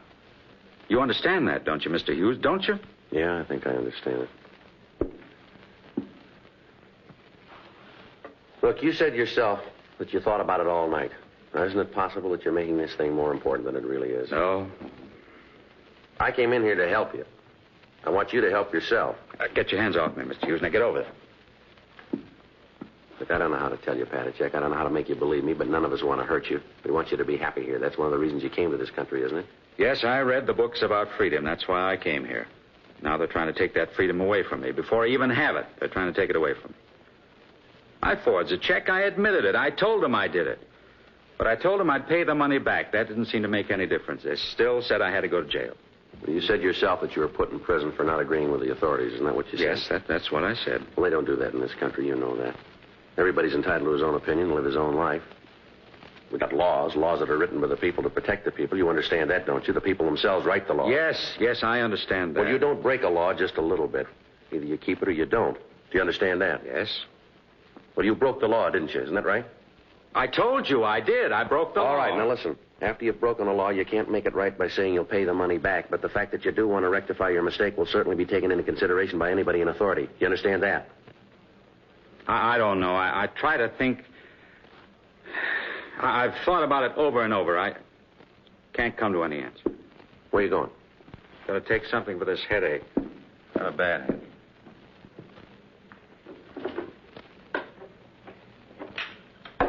What's this here? What? This note here on the bureau. That's what I wrote. Tell why I did it, so they'd know. Nobody understands what has happened to me. I cannot accept a jail term. All I want is to find peace and freedom. I guess this is the only way to do that. I'm sorry to cause anybody any trouble. Please take care of my dogs. Patachek? Yes? You know this is all wrong, don't you? I don't know. I wish I did, but I don't know.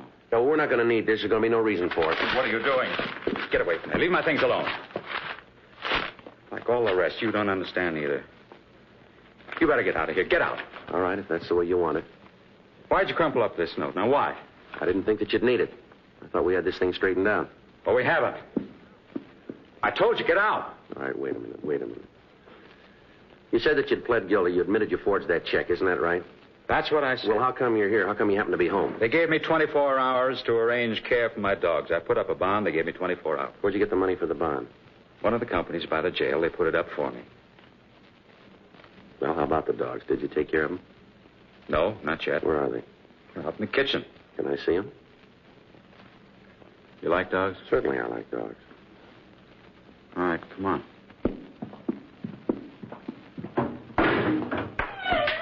There they are. This one's Marta. This little one's Eric. Yeah, they look like real good dogs. They are. Thoroughbred shepherds. Only friends I have. That's not true. You got friends. Who? Tell me who. Well, me, for one, I'd like to be your friend if you'll just give me the chance. How about it? What do you say? What's that on your belt? What? The leather case on your belt. What is it? You don't have to answer. I'll tell you. It's a bullet clip. You're not Sid Hughes, are you? Are you? No, Jan. No, you're a policeman. You're here to take me to prison, but you made a mistake, a big mistake. Yeah? I'm going to kill you.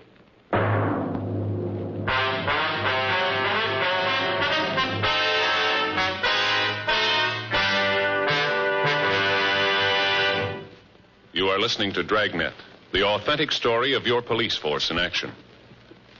At cigarette dealers, in vending machines, at supermarkets and stores coast to coast. Chesterfield's, please. Smokers by the thousands. Yes, smokers by the thousands are now changing to Chesterfield. The only cigarette ever to give you... 1, proof of low nicotine, highest quality. Chemical analyses of the country's 6 leading brands confirm that. 2, the only cigarette ever to give you this proven record with smokers. Again and again, over a full year and 1/2, a group of Chesterfield smokers have been given thorough medical examinations. The doctor's reports are a matter of record. No adverse effects to the nose, throat, and sinuses from smoking Chesterfield. A responsible independent research laboratory supervises this continuing program. Chesterfield, the only cigarette ever with a record like this. Chesterfield, best for you.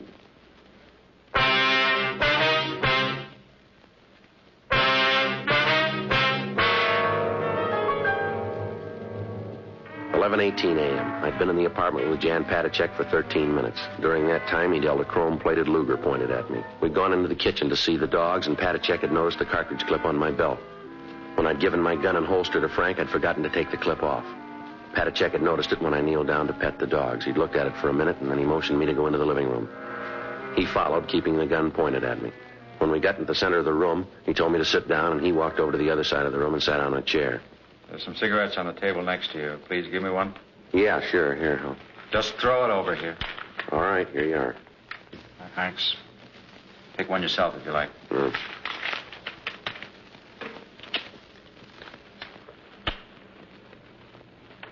Who are you? My name's Friday. You're a policeman, aren't you? That's right. You know, killing isn't new to me. I've done it before. All right? Yeah. See this gun? Yeah. I killed the man who owned it. He was the one at the prison camp, the one who kicked me. After I escaped, I went back. Now I have the gun. Now, I don't have to listen to other people who tell me what to do or when or how to do it. You'll listen to me because you know if you don't, I'll kill you. You know that, don't you? Maybe. I've seen a lot of killing. I know what it is. I won't hesitate to kill you. What about the people you know here? What about? How are they going to feel after you've done away with yourself? It won't matter to them. You sound pretty sure about that. I'm as sure as I can be. You mean that in the 2 years that you've been over here in this country, you haven't made any friends that are going to care about None at all. What about the people in that picture? Why? Right here. This photograph here. Christmas party, all the signatures. Won't they care? No. How about this one here? Says to Jan with deepest regards. Signed Mary Jane. Is this her? Yes, that's her. Looks like a nice girl to me. She is. Well, she'll care, won't she? I don't think so. Why? Because all of them, they felt sorry for me all the time. They tried to make it easier because they felt sorry for me. They thought I didn't know, but I did. All the time, I knew. Well, some of the things that they wrote on the pictures doesn't make it look like that. Some of them are pretty nice. They didn't mean them. You really believe that? I don't have any other choice. How long's it been since you did believe in anything? Long time. How long? I guess since my mother died. When was that? At the beginning of the war. Right after the conference. They came one night. They took her and my father. Took them both. I never saw them again. I heard what happened. Guess that's the time I stopped believing in anything. How'd you happen to come over to this country? After I escaped, I went to England for 5 years. I worked with the Czech forces there. Then, when the war was over, I got permission to come here. I think you said before that you came over here because you wanted the freedom. Isn't that right? Yes. You found it, didn't you? I guess so. Anyone ever try to tell you where you could go? No. What church to go to? No. You can say what you think, can't you? Yes. Yeah. Well, why do you want to do this thing? I try to tell you, I know about prisons. I know what goes on behind the doors. I lived there. I lived and died in them. You ever been in one? Yes. As a prisoner? No, not as a prisoner. Well, that's just it. Maybe they got you fooled, too. I remember when the people from the relief organizations would come along. The guard would take us out in the court of the prison. They'd make us stand there and tell the people how good they were to us. If we didn't say it that way, then they'd take us back and beat us to death. I know what goes on behind the doors. I know because I saw it. I lived it. Now, don't tell me what happens. Now, you and your law come along and tell me that you're going to send me back. What about them? Who's going to take care of the dogs? Isn't that the reason that you're here? Not the reason you came home? Who's going to take care of them? I don't know. Somebody will. They're going to miss you. They'll miss me feeding them, that's all. You know better than that. Martha, Eric, be quiet. Well, they seem to mind, don't they? They're well trained. You ever shown them? No. We have a lot of good dog shows around here. You ought to show them. They'd probably do real good. Do they have dog shows in prison? I don't know how to tell you. I don't know how to make you believe me. If you just let me get that judge over here, let him talk to you. Maybe he can make you believe that it's not going to be like it was in your country. You'll be well fed. You'll get decent clothes. Nobody's going to beat you. We don't do things like that here. I'm not going to prison. Just let me get that judge over here. Now, let me call him on the phone. He can be here in just a few minutes. He'll tell you. He can do something. There's no reason why we can't work this thing out. Now, let me try to help you, please. I want to believe you, Mr. Friday. I really do, but it's hard to believe in anything. I'll just ask you one thing. Trust me. I've never seen you before. I don't know you outside of this room, but I ask you to believe me. I promise you. I give you my word that I won't let anything happen to you. I don't know. I don't know. Let me have that gun. Let me take it. Then we can work things out. Really think we can do it? I think we can. John? John, let me in. I want to see you. They're here now to take me. You won't let them do it, will you? Please don't let them take me. Don't worry. All right, you down there. Get away from that door. All right, come on, Jan. I'll go crazy if they put me in prison again. I know I will. I don't want to go back. Jan, come on. Give me the gun, will you? I won't go back. If I go this time, it'll be for good. Now, if they take me this time, they'll kill me for what I did. I know they will. No, they won't, Jan. Now, please, give me that gun. John, let me in. Get away from that door and stay away, will you? They're going to break in. Quick, we got to hide. If they find us, they'll kill us both. Come on, Jan, believe me. I won't let anybody hurt you. I promise. I give you my word. Now, give me that gun. You mean that? I do. You won't let them take me? No, now, come on. Give me the gun. I want to believe you. I want to believe you. Do it. Trust me, Jan. I won't let you down. Come on, give me the gun. Get away from that door. I'm doing the best I can.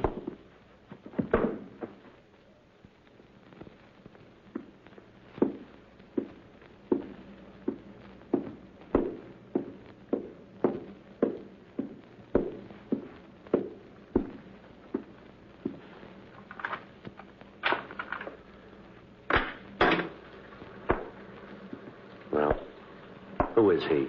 Now, just stand still, you. All right. We did all we could, Joe. This guy got by us. This Patachek owed him money. We tried to stop him, Joe. Yeah. You the man who was with him? That's right. Well, you had no business up there. That's what you get for trying to impede justice. That's just You want what to tell me get. something? What were you doing pounding on that door? Patachek owed me money. I heard he was going to jail. I wanted to get it before he left. I had a right to be here. If you'd kept your nose out of this, I'd have gotten it straightened out. Sure you would have. Padachek's dead. I know that. I heard the shot. I'm out $200 he owed me. Think I'll ever get it back? I hope you're happy. You just took $200 away from me, didn't you? Come on, Frank. Sid. Yeah. Let's go.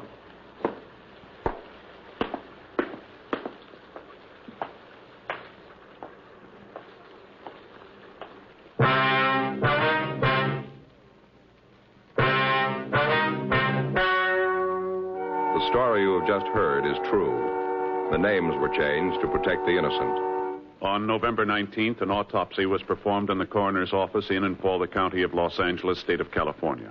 In a moment, the results of that autopsy. Now, here is our star, Jack Webb. Thank you, George Fenneman. Friends, we've been getting letters from people all over the country telling us that they've switched to Chesterfield. And just as I've been telling you, thousands of smokers are changing to Chesterfield because only Chesterfield gives proof of low nicotine, highest quality. That's why I recommend you try them today. Regular or king size, you'll find Chesterfield best for you.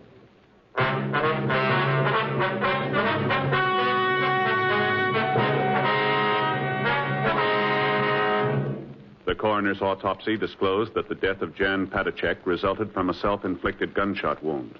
It was officially recorded as a suicide.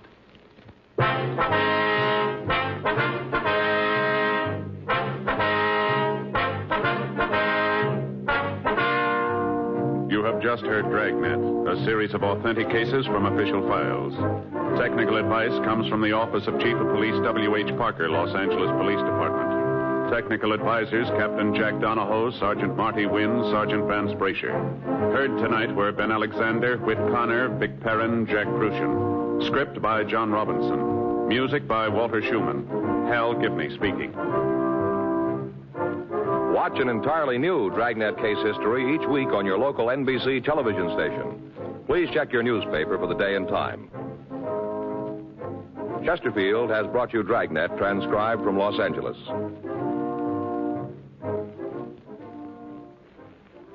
Have you tried new cork-tipped Fatima? It's the smooth smoke. Here's why.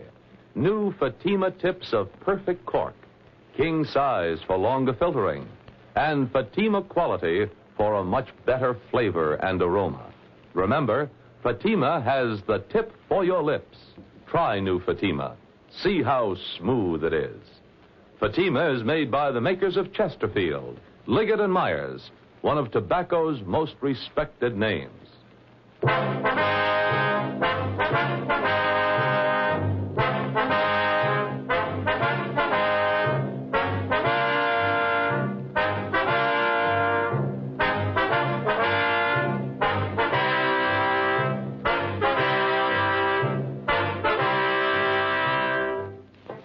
Visit with Cousin Willie next on NBC.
And now, let's drop in to Duffy's Tavern. Hello, Duffy's Tavern, where the elite meet to eat. Archie, the manager, speaking. Duffy ain't here. Oh, hello, Duffy. Tonight, Boris Karloff. Yep. America's #1 pinup ghoul.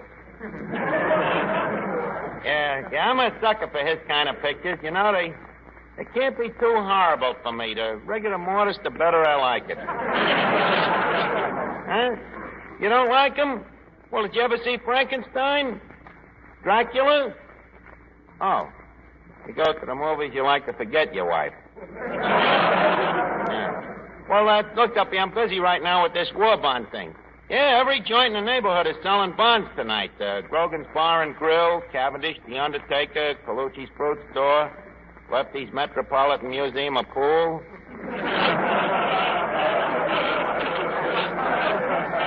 Yeah, the stores all got signs for their customers saying, buy bonds, invest in your future. That is all except Cavendish, The Undertaker. Well, I'll call you back, Duffy. I'm getting a show ready for the rally. Okay, so long. Hello, Eddie. Oh, good evening, Mr. Finnegan. What do you have tonight? Boy, I'm hungry enough to eat a horse. On second thought, maybe I'll just have a hamburger. One hamburger? Right. What you want on it? Oh, just some pickle, lettuce, mustard, relish, and a dash of mayonnaise. How about some ketchup? What, and ruin the flavor of the meat? Hey, where's Archie? Well, he's in the back room working on the new opus. Him and his dames. No, this is a play. See, it's for the bond rally tonight. Oh, another play. Say, Eddie, is Archie any good as a playwright? Well, there could be worse plays than his, but he would have to write them. Boy, Eddie, is this play gonna sell? Oh, hello, Finnegan. Hi, Art. Hey, what's this new play of yours? It's a horror play. It might be better than you think. You know what, old man, too? You know what is the trouble with your play? What, my learned colic? Your play is way too smart for the average mentality. Personally, I understand them. But what about all the guys who ain't as smart as me? Oh, him. Look, Finnegan, please stick to your own racket. Don't tell me how to write plays, and I won't tell you how to be stupid. But, Mr. Archie, how can a horror story sell bonds? Eddie, this one has a hidden message. Oh, that's where you're wrong. You should never hide the message. What should I do? Hide the play. That's a good one, Eddie. Hey, you see? See, Eddie, you have become the idiot's delight. Well, good evening, boys. Hey, fellas, it's Clancy the cop. Hello, Officer Clancy. Well, Clancy, I ain't seen Hyde and a Jekyll of you for weeks. Glad to see you. Will you have a little something? Well, it's a cold night. Sort of raw. I am feeling a little chilled. It's a cold night. Clancy, yes or no? Well, if you insist. I just have a little nip. But please note, just a small tumbler full. Okay, Clancy, say when.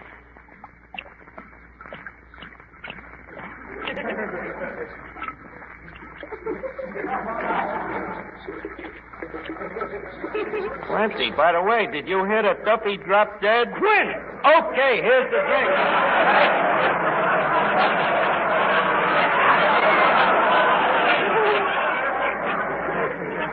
By the way, Clancy, where you been keeping yourself? Well, it's a long story, Archie, my boy. Naturally. Well, you see, they've been teaching us policemen jiu-jitsu. Oh, marvelous science, Archie. With the flick of the wrist, you can break a man's arm.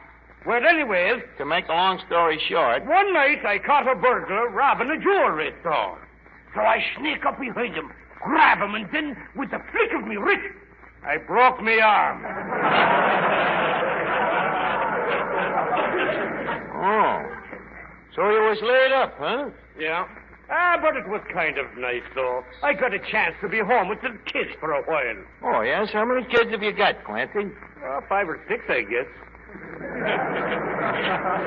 But I hardly know them.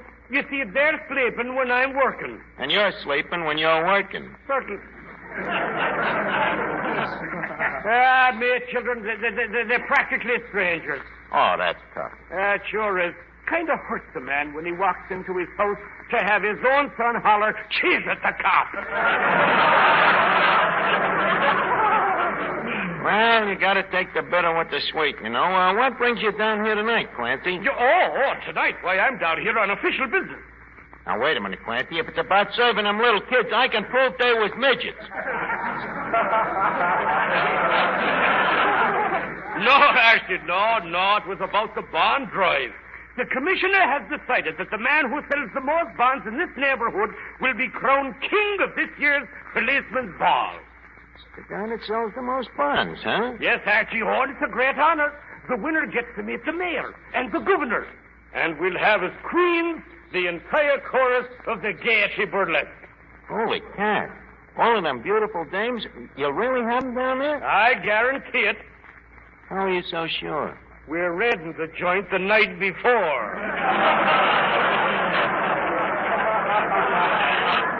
Well, that's clean, huh? Well, Clancy, shake hands with me majesty.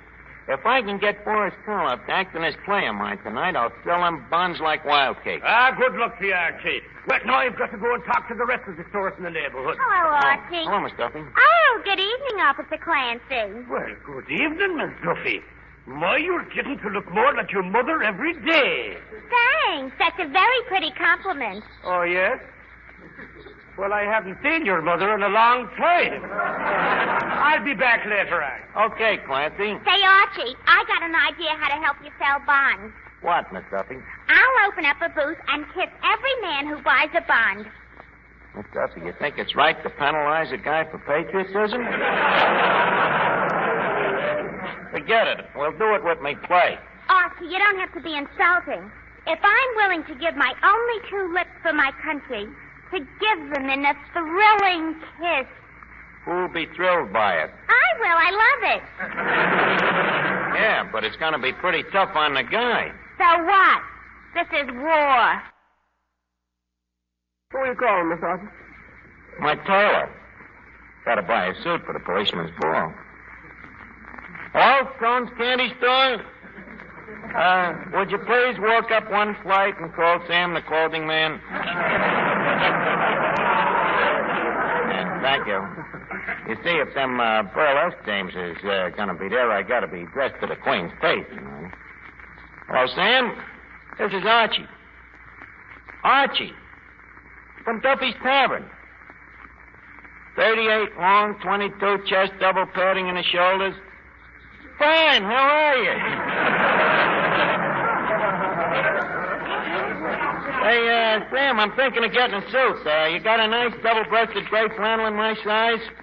Yeah, huh? How much? $15. Sam, for that price, I could buy a new one. Well, look, Sam, why is it so dear? You have to have 2 bullet holes rewoven, huh? Well, I'll be down later to look at it. Okay, Sam. Holy cat, $15. That's inflation with 1 pair of pants. Hey, Archie, what is this inflation? Well, Finnegan, that's one of the main things, you see, that can happen if guys don't buy bonds and keep them. Oh. Hey, Arch, what is this inflation? Well, inflation is, shall we, well, do you know what deflation is? No. Well, inflation is just the opposite. You see, when the output of currency in a country becomes larger than the ingots of gold in Fort Knox,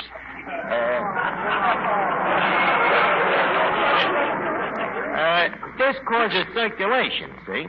Well, that's obvious. Well, sure.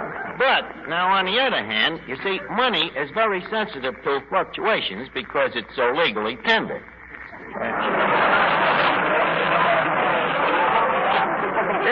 therefore, should any demoralization cause the gold standard to fall below the 14-carat mark, then consequently the dollar goes up, see? Or rather down, causing prices to soar down. Or is it up? Yeah, but Arch, how could war bonds stop this inflation? Well, it's simple, Finnegan. You see, war bond is printed on the same kind of paper that money is. Therefore, when you buy war bonds, you're taking this paper out of circulation. And therefore, the government can't get paper to print the new money with. So, ergo, this reduces the amount of outstanding exchequer, which in turn, ergo, prevents inflation. See how simple it is? Yeah. All I needed was for somebody to put it in my own language. Look, fellas, do you mind if I get in on this financial discussion? Hello, Bob. Archie was explaining to me about inflation. Yes, and quite erroneously. Hey, Arch, what does that mean? I don't know, but keep quiet. Maybe he'll throw us a hint. Now, you see, Finnegan, if there's too much money in circulation, it lowers the value of the dollar and so raises prices. That's inflation. Now, just a second, Graham. But, Archie, we studied it at college. Where do you think I learned it? At reform school?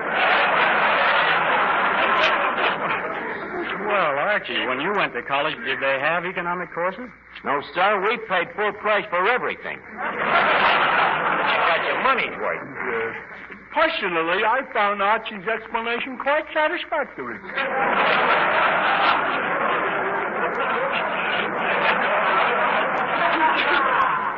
Thank you very much, Clifton.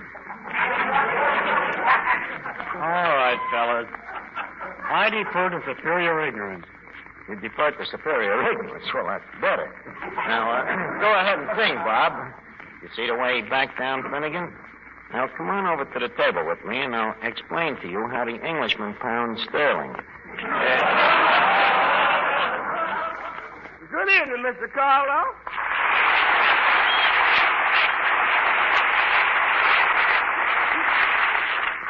You know, young man, you are refreshing. What? Usually when I walk into a place, they all act scared of me. Oh, well, you see, Mr. Carlo, when a man has worked at Duffy's Tavern for 10 years, the only thing that can horrify him is the thought of another 10 years. Hey, Mr. Arch, company.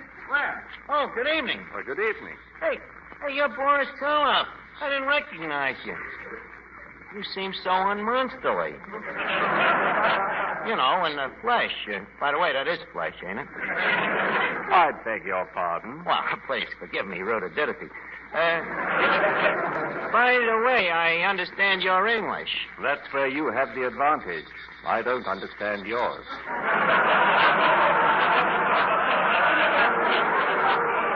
Hey, the guy is witty, too, huh? Gee, you know, but you're so different from what I expected. Thank you. Yeah, it's amazing. It's such a surprise. Of course, that still don't make you no Tyrone Power. But, you know, whatever made a mild guy like you go into them horror pictures? Horror. What do you mean? Horror of not eating. Well, I'm glad you're doing it. You know, them pictures of yours have helped me a lot with dames. My pictures? Oh, yeah. You know, sometimes I run across a dame that plays hard to get. So what do? I take her to see one of your pictures. Yeah. Well, you know, when a dame gets scared, she likes to have a man's arms around her, you know. So usually after 10 minutes of one of your really scary pictures, hard to get has been got.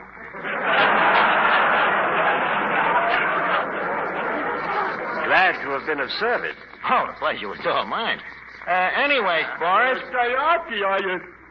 Say, what is that?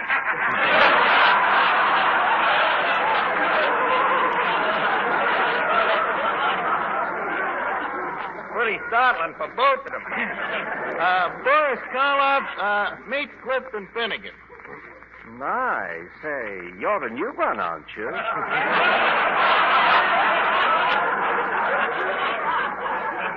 Finnegan, you don't seem excited.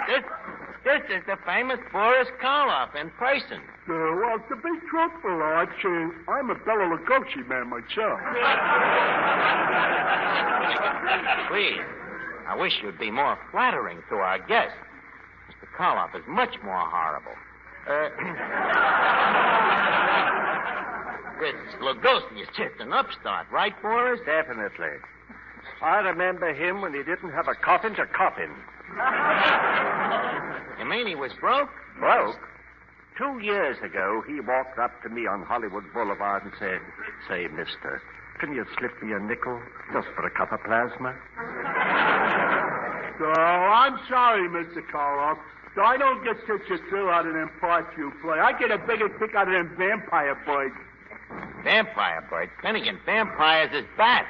No crazier than the guys he plays. Beat it, will you? Oh, wait a minute, Finnegan. I almost forgot. There's a part in me play for you. Here. Go study it. Yeah, okay. You'll have to forgive Finnegan, Boris. His mother was frightened by everything. Say, what's this about a play? Well, you see, we're having a bond rally here tonight, and I wrote a little horror play for you to act in. Oh, dear. Can't I just make a speech? Look, Boris, you ain't seen this thing. It's a horror play, and yet it contains a message. Oh, an allegory. No gorier than the average. Well, Boris, have you looked over my play? Yes. Great contribution to the war effort, huh? Contribution to the war effort. Archie? Yeah. Whose side are you on? And just a second, you overgrown Peter Lorre. Nah. What's the use of starting a fight now? Leave us get the thing going. Trumpets, please. Thank you. Ladies and gentlemen, we got to get that guy a new trumpet. Ladies and gentlemen, to commence off our war bond rally tonight, Mr. Boris Karloff, that famous star of stage, screen, and cemetery, joins us in bringing you a new play entitled Young Monster Malone.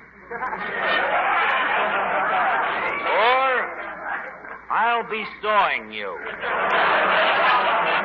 Or A Monster is Born. On with the show. Music, please.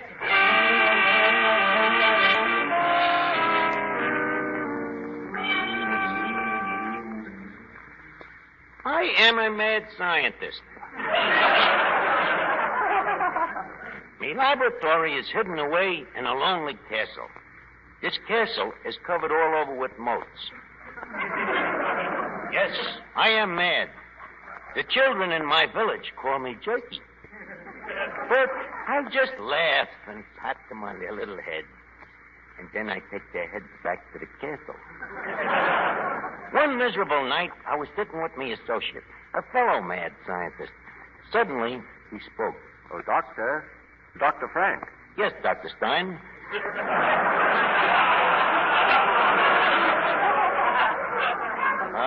What is it? Why are you looking so pale and weak today? Oh, it's that Dracula. Oh, so you were over to his house again? Yes, he had me for dinner last night. Well, we've got to get to the laboratory and finish that monster we're making, but how can we make him talk, Dr. Frank? Yes, that's our big problem. How can we make him talk? How about beating him over the head with a rubber hose? It's unscientific. And besides, his head is apt to come off. And we'd have that all to do over again. Wait, I know. Where's Jenkins, our mad butler? Jenkins! Jenkins! Yeah, sir? Jenkins, would you mind to go to the stock room and get us some spare parts? What do you have? Well, let's see now. We need a medium-sized jocular vein, a nice full-throated larynx, and, oh, yes, a polka dot bow tie. Yeah, but, Doctor, you used up the bow ties and the larynx on that crooner we made. Yeah, that's right. We don't want to make another one like that.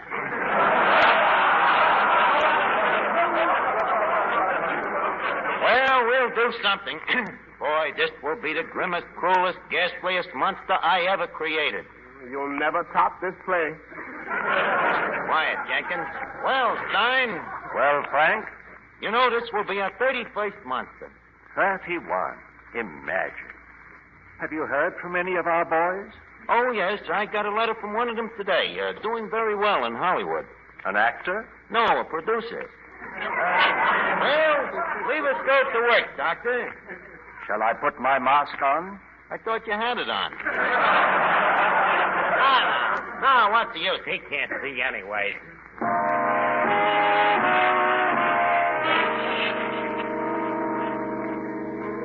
The operations table was ready. We was about to begin our evil ventures into the supernatural. The room was quiet. I spoke. Are you ready, Doctor? Yes. Have you injected the man with Novacord? Yes, I have. Come, let's get the monster finished. Scalpel. Scalpel. Knife. Knife. Glue. Glue. Thumbtacks. Thumbtacks. Now pass me that adenoid. Here you are, Doctor. Now, I'll take care of the inner sanctums. Now the electricity. Yeah. Will it work, Doctor? I hope so. Good luck, Doctor. Good luck, Doctor. Dr. Fine. Doctor, look at him. Where's looking, ain't he? Why, he's opening his eyes. He's going to speak.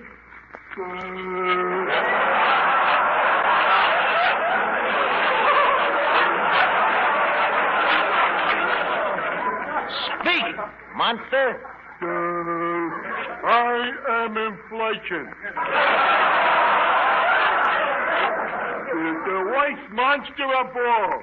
If you waste your money and don't buy bonds, I, inflation, will destroy all of you.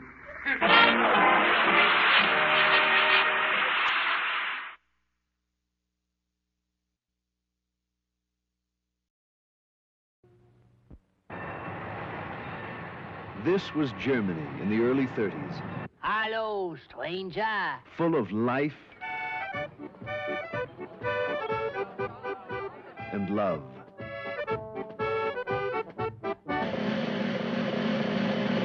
Meine Damen und Herren, Mesdames et Messieurs, Ladies und Gentlemen, Fräulein Sally Bowles!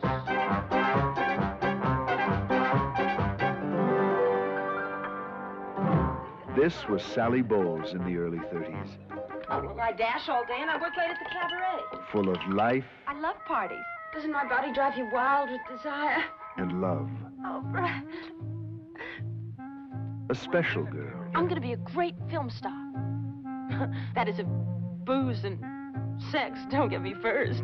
On the brink of something fantastic. I mean, it would be funny, wouldn't it, if he asked me to become the next Baroness von Hoyne in Regensburg? And frightening.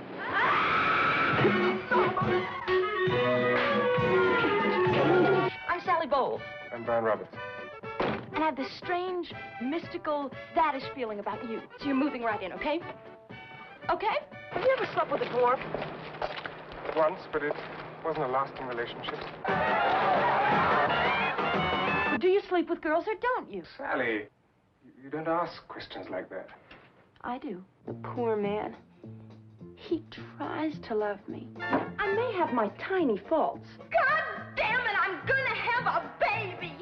Sally is rather knowledgeable in these areas. Does it really matter as long as you're having fun? What good is sitting all alone in your room?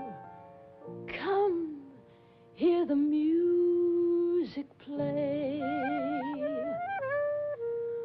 Life is a cabaret, old chum. Come to the cabaret. Start by admitting from cradle to tomb, it isn't that long a stay. Life is a cabaret, old chum. It's only a cabaret, old chum. And I love a cabaret.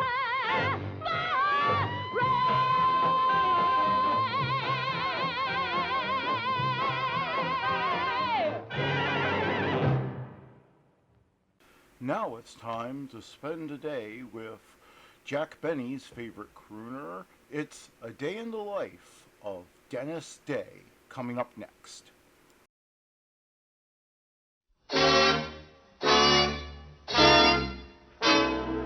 Ladies and gentlemen, the Denis Day Show.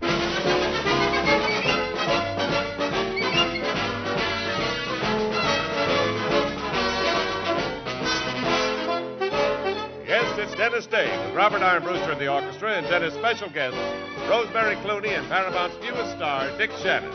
And now here he is, the star of our show, Denis Day.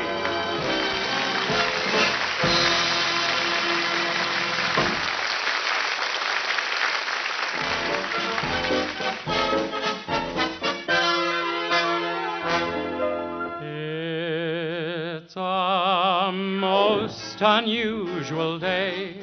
Feel like throwing my worries away.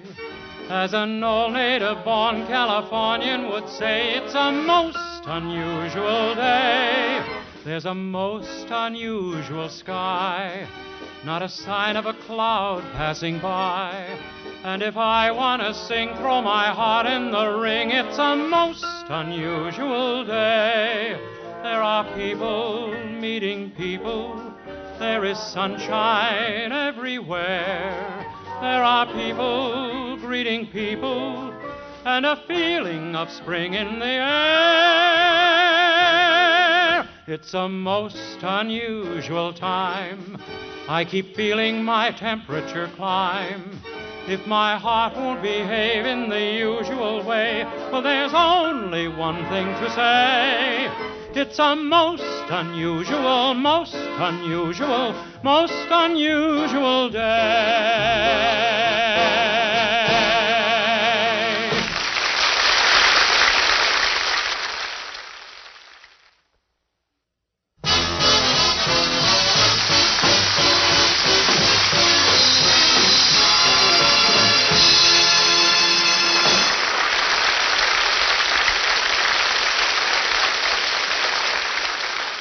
Looks like Paramount Pictures night around here tonight, doesn't it? Yes, Jimmy. Rosemary Clooney is paying us a visit, and she's due here right now. Ladies and gentlemen, one of Paramount's loveliest singing stars, Miss Rosemary Clooney.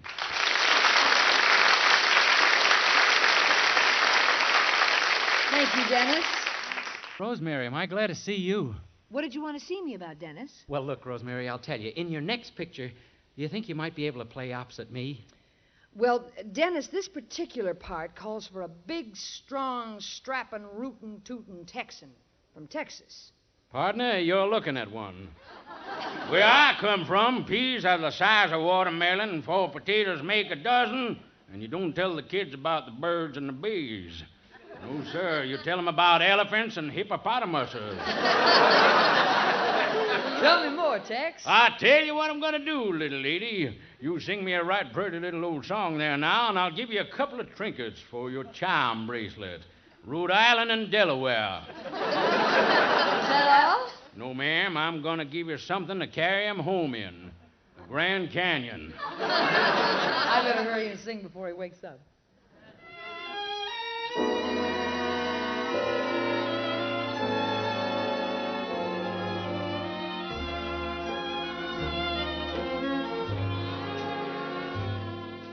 Love,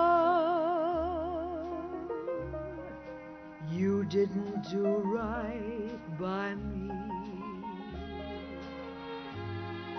You planned a romance that just hadn't a chance, and I'm through. Love, you didn't do right by me. I'm back on the shelf and I'm blaming myself, but it's you.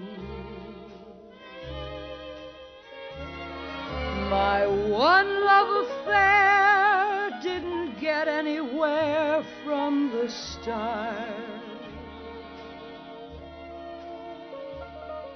To send me a Joe who had winter and snow in his heart wasn't smart love. You didn't do right by me, as they say in the song. You done me wrong.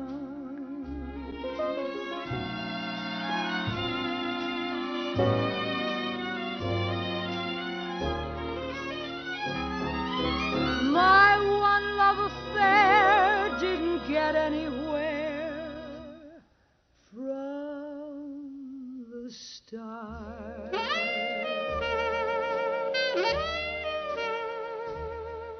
To send me a Joe who had winter and snow in his heart wasn't smart, oh Lord. You didn't do right by me, as they say in the song. You done me wrong, yes, Mr. Love, you done me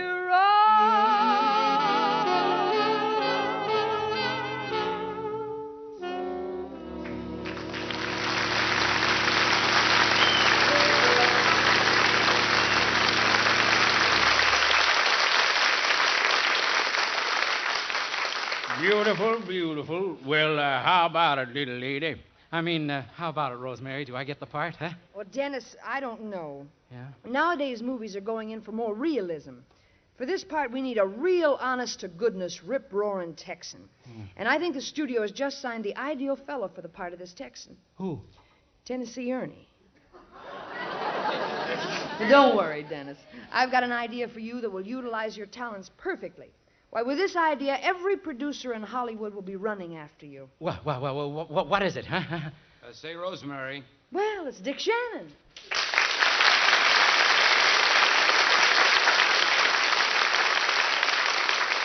Dennis, do you know Dick Shannon? Certainly. He's our other guest tonight. I invited him over to do a dramatic sketch. Good. I'll sit right here and listen. Oh, but wait a minute. You were telling me about a great idea you had for me in pictures. Later, Dennis. Right now, I'm anxious to hear Dick Shannon. Well, okay. Ladies and gentlemen, in keeping with our regular feature of presenting a new screen talent, tonight I have the pleasure of introducing Richard Shannon, 6 feet and 185 pounds of athletic physique, which spells outdoor action. Now he's cast as a telephone linesman in our dramatic scenario in a nutshell, written by Peter Curtis, entitled Dial 114.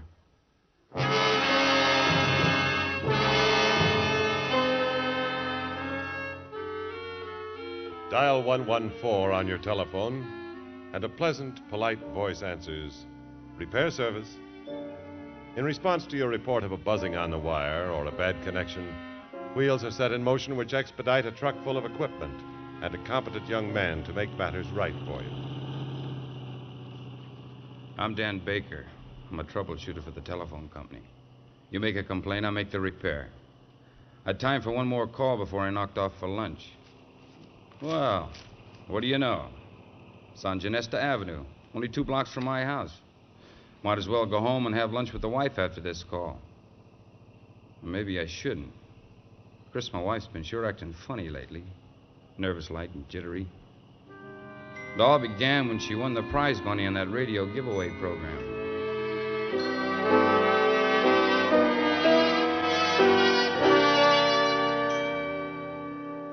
Look at it, Dan Baker. A check for $2,500. Isn't it beautiful? It's pretty as a picture, Chris. What are you going to do with it? Frame it or buy the Queen Mary? Neither. I've decided to put it in a savings account. But I thought you wanted so many things. A deep freeze, that suede coat, wall-to-wall carpeting for the house. I know all the things I wanted, Dan. I'm still going to bank it. I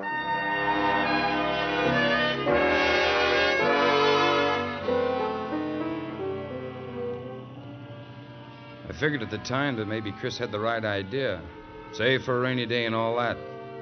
What conked me the wrong way was the fact she deposited the money in her own name. The trouble on Genesta Avenue turned out to be routine. A complaint that there was interference on the line and the reception was bad. After checking the chatterbox in the house and finding it okay, I went out to the telephone pole a couple of houses down.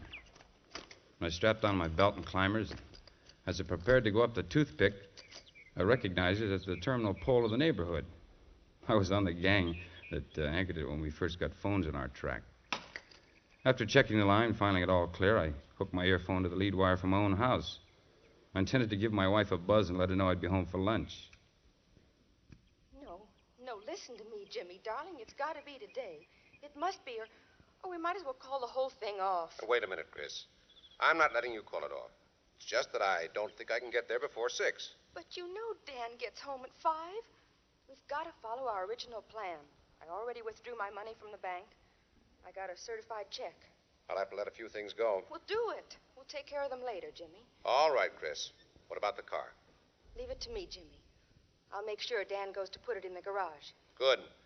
I'll make sure the garage door is closed. When he opens it, I'll be there, waiting.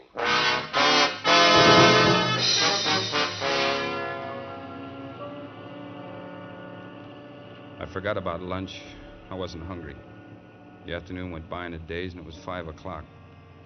Checked the truck into the company garage and headed the family sedan for home. I made up my mind to let them go through with what they planned. Without Chris, I'd be dead anyway. That's the way I feel about her.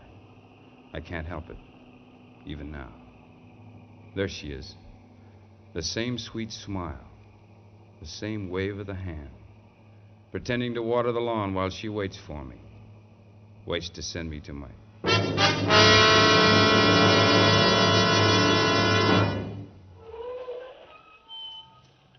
Hi, Danny. Will you put the car in the garage? Hi, Chris. Open the garage door, will you? Oh, I can't. I got my hands full with the watering. You do it, honey. Just the way they planned it. What about the car? Leave it to me. I'll make sure Dan goes to put it in the garage. Good. I'll make sure the garage door is closed. When he opens it, I'll be there, waiting. How do you do, Mr. Baker? My name's Jim Darling. Jim Darling? That's right. My sister Frances is married to your next-door neighbor. Your wife, Chris, and I hatched up this surprise. Here are the keys to your new car. What? My new car? Surprise, sweetheart. Oh, just because you forgot your own birthday, don't expect me to forget it. Happy birthday.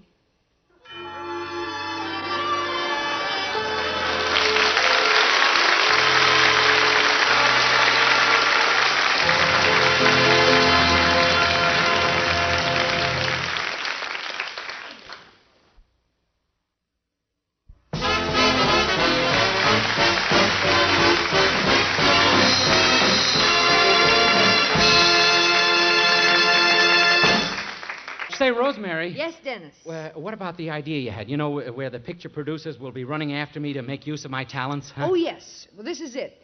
Did you see High Noon, 3 Coins in a Fountain, and The High and the Mighty? Oh, sure. Well, all these movies had theme songs written about the picture's title. Mm-hmm. They all became hits and played a big part in the picture's success. Oh, good for them, but where do I come in, huh? You will sing the title songs for pictures that don't have any songs as yet. Hey, that sounds like a great idea. How would this title song be for the picture Louis Pasteur? Louis Pasteur is a name that's highly prized. Every cow that's in the pasture now gives milk homogenized. Well, that's the idea, all right. But Louis Pasteur was associated with pasteurized, not homogenized. I know, but this is the son of Louis Pasteur, so I brought it up to date. Dennis, these songs have to be serious. Oh. Now, here's one about the picture Magambo. Okay. Kangaroos were jumping and the snakes all hissed. Every leopard spotted us each time we kissed. Baby, we were smooching and the rabbits yelled more.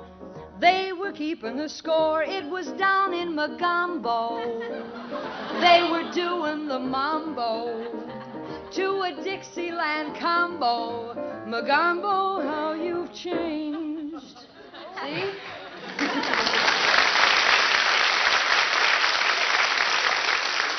Those words are beautiful, Rosemary. Now, here's one that should be a smash, and it goes like this. The barefoot Contessa left me singing the blues when in the middle of a kiss, she went home to get her shoes. With Humphrey Bogart. Well, on second thought, Dennis, maybe we're just too late. Well, it could be. You see, everything in Hollywood goes in cycles, and maybe, Rosemary, this cycle is over.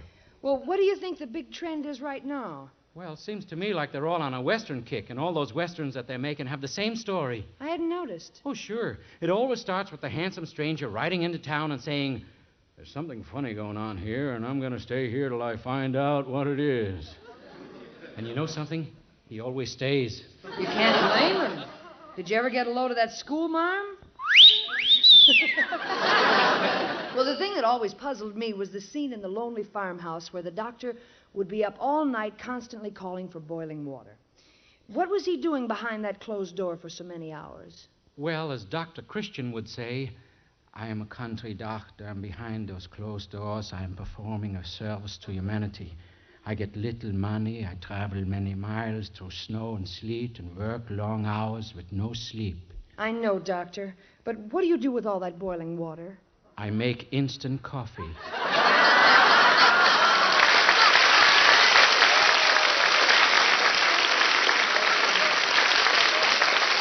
What I like are the teenage pictures like Yeah. Margie, Junior Miss, and Kiss and Tell. Dennis, I've got an idea. Why don't we do a scene from a teenage picture? I'll be the teenager, you'll be my boyfriend, and Jimmy Wallington will be my father. All right. Bobby, would you give us a little teenage music?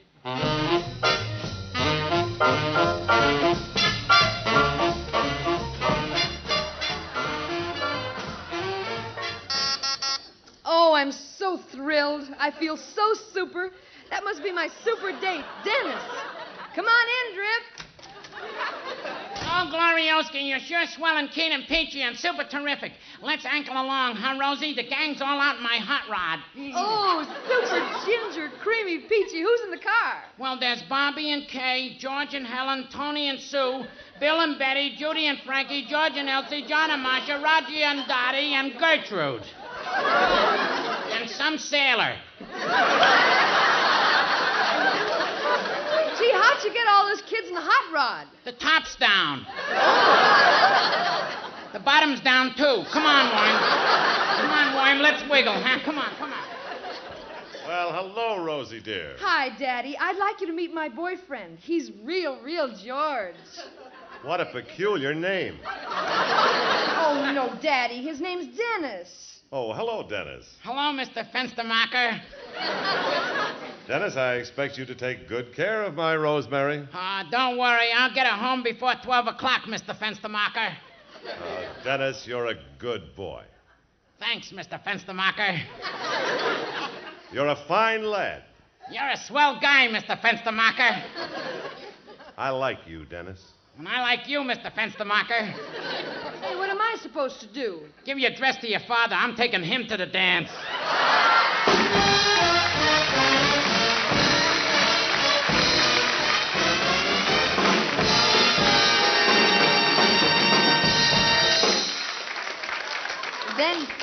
Then there's always the one about the boy-girl song and dance team. Uh-huh. She gets a big chance to leave the act and to go out on her own, but she refuses. Yes, she won't leave him because they've been saving box tops together.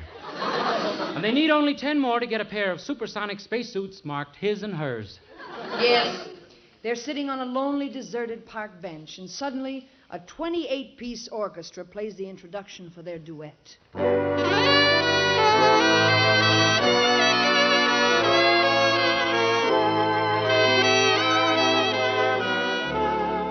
It may be raining, still I see sunbeams.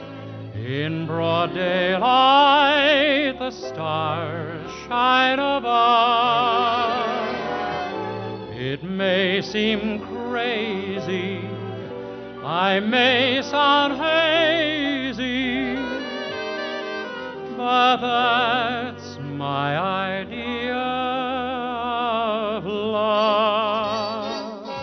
The birds keep singing, the breeze keeps sighing, and the leaves fit the trees like a glove. The whole world's dreamy, peaches and creamy. Yes, that's my idea of love. Well, Dennis, that may be your idea of love, but here's mine. Every time you come around, how my heart begins to pound. Baby, when we're squeezing, weather may be freezing, but in your arms it's 90 above. Every time you press my lips, feel it in my fingertips. Yes, that's my idea of love. Though we're on a quiet road, I can see the stars explode. When you say you're mine, dear, up and down my spine, dear, I can feel a velvet glove. I'm a keg of dynamite, you and only you ignite. Now that's my idea of love. Say, Rosemary, why don't we take the his and hers and make it ours? Okay, let's put our heads and our ideas together. That's a swell idea. It may be raining, Every time you come around, still I see sunbeams. how my heart begins to pound. In broad Baby, when daylight, we're the squeezing, weather may be stars freezing, but in your arms it's shine 90 above. It may seem crazy. Every time you press my lips, I may sound feel it in my hazy, fingertips. but that's my idea of love. The birds keep singing, Though we're on a quiet road, the breeze keeps sighing, I can see the stars explode. and the leaves When you say you're mine, fit dear, the up and down my trees spine, like a dear, glove. I can feel a velvet glove. The whole world's I'm a keg of dreamy, dynamite, peaches and cream. you and only you ignite. Yes, that's my idea of love. That's our idea of love.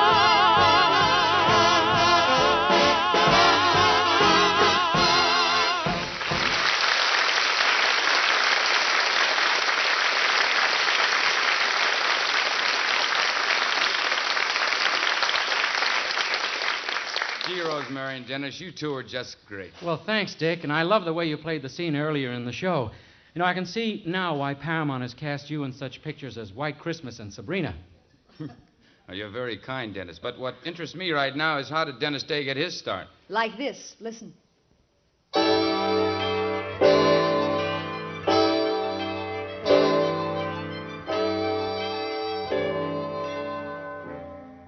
How I'd love to hear the organ in the chapel in the moonlight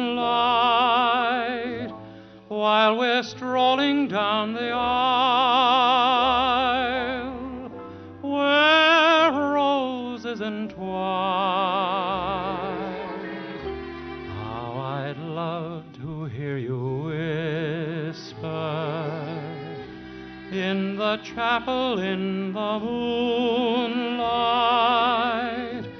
that the love light in your eyes forever will shine till the roses turn to ashes, till the organ turns to rust. If you never come, I'll still be there till the moonlight turns to dust.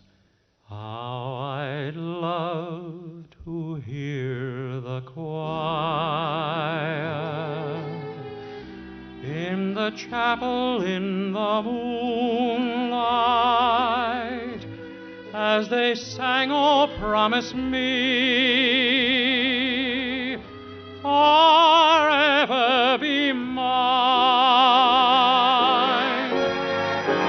till the roses turn to ashes, till the organ turns to rust. If you never come, I'll still be there, till the moonlight turns to dust. How I'd love to hear the choir in the chapel in the moonlight, as they sang, "Oh, promise me, forever be mine."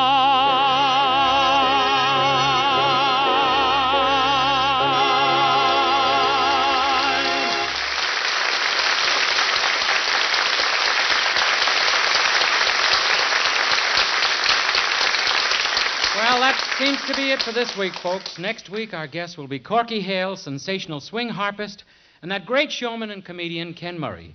Join us then, won't you? This is Rosemary Clooney. And Dick Shannon.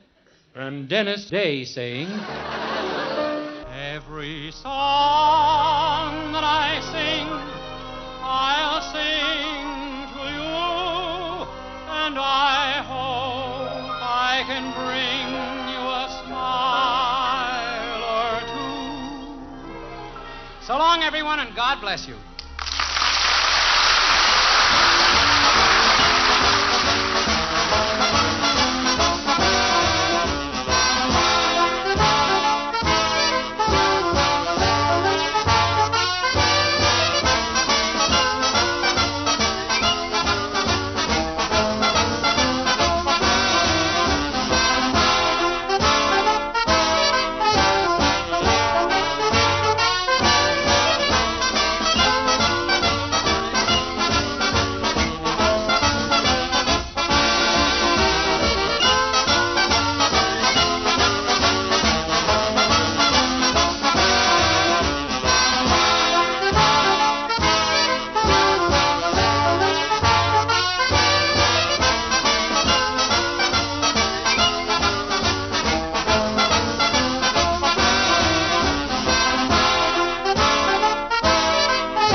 Detective Lieutenant Frank Bullitt, some other kind of cop.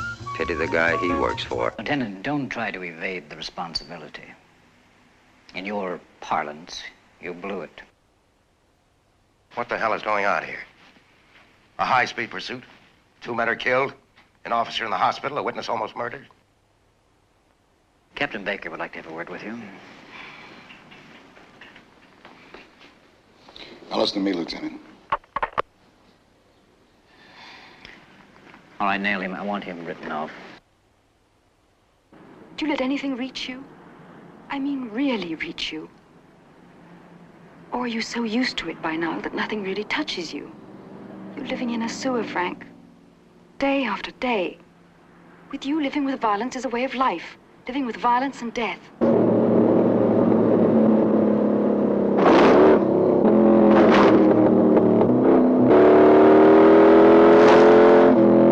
The way Frank Bullet's swinging, you know he's heading for a crash with that wall of official disapproval.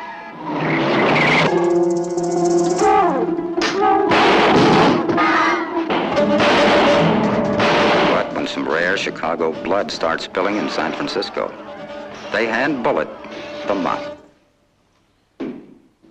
Now, what went wrong, Lieutenant? Who else knew where he was? What? Who else knew where he was? What have you been implying?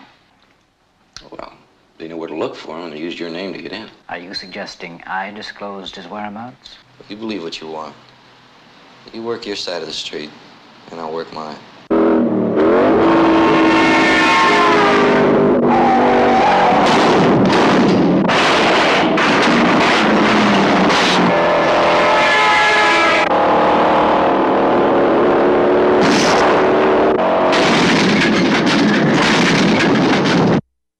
Hey, man, how about we check in with Fibber, Magee, and Molly next? That sounds good to me. Ordinarily, to get the Squire of 79 Wistful Vista out of his easy chair would take a block and tackle. But when the fishing season rolls around, he's up and away with more tackle than anybody in the block. And here it all is in the living room as we meet Fibber, Magee, and Molly.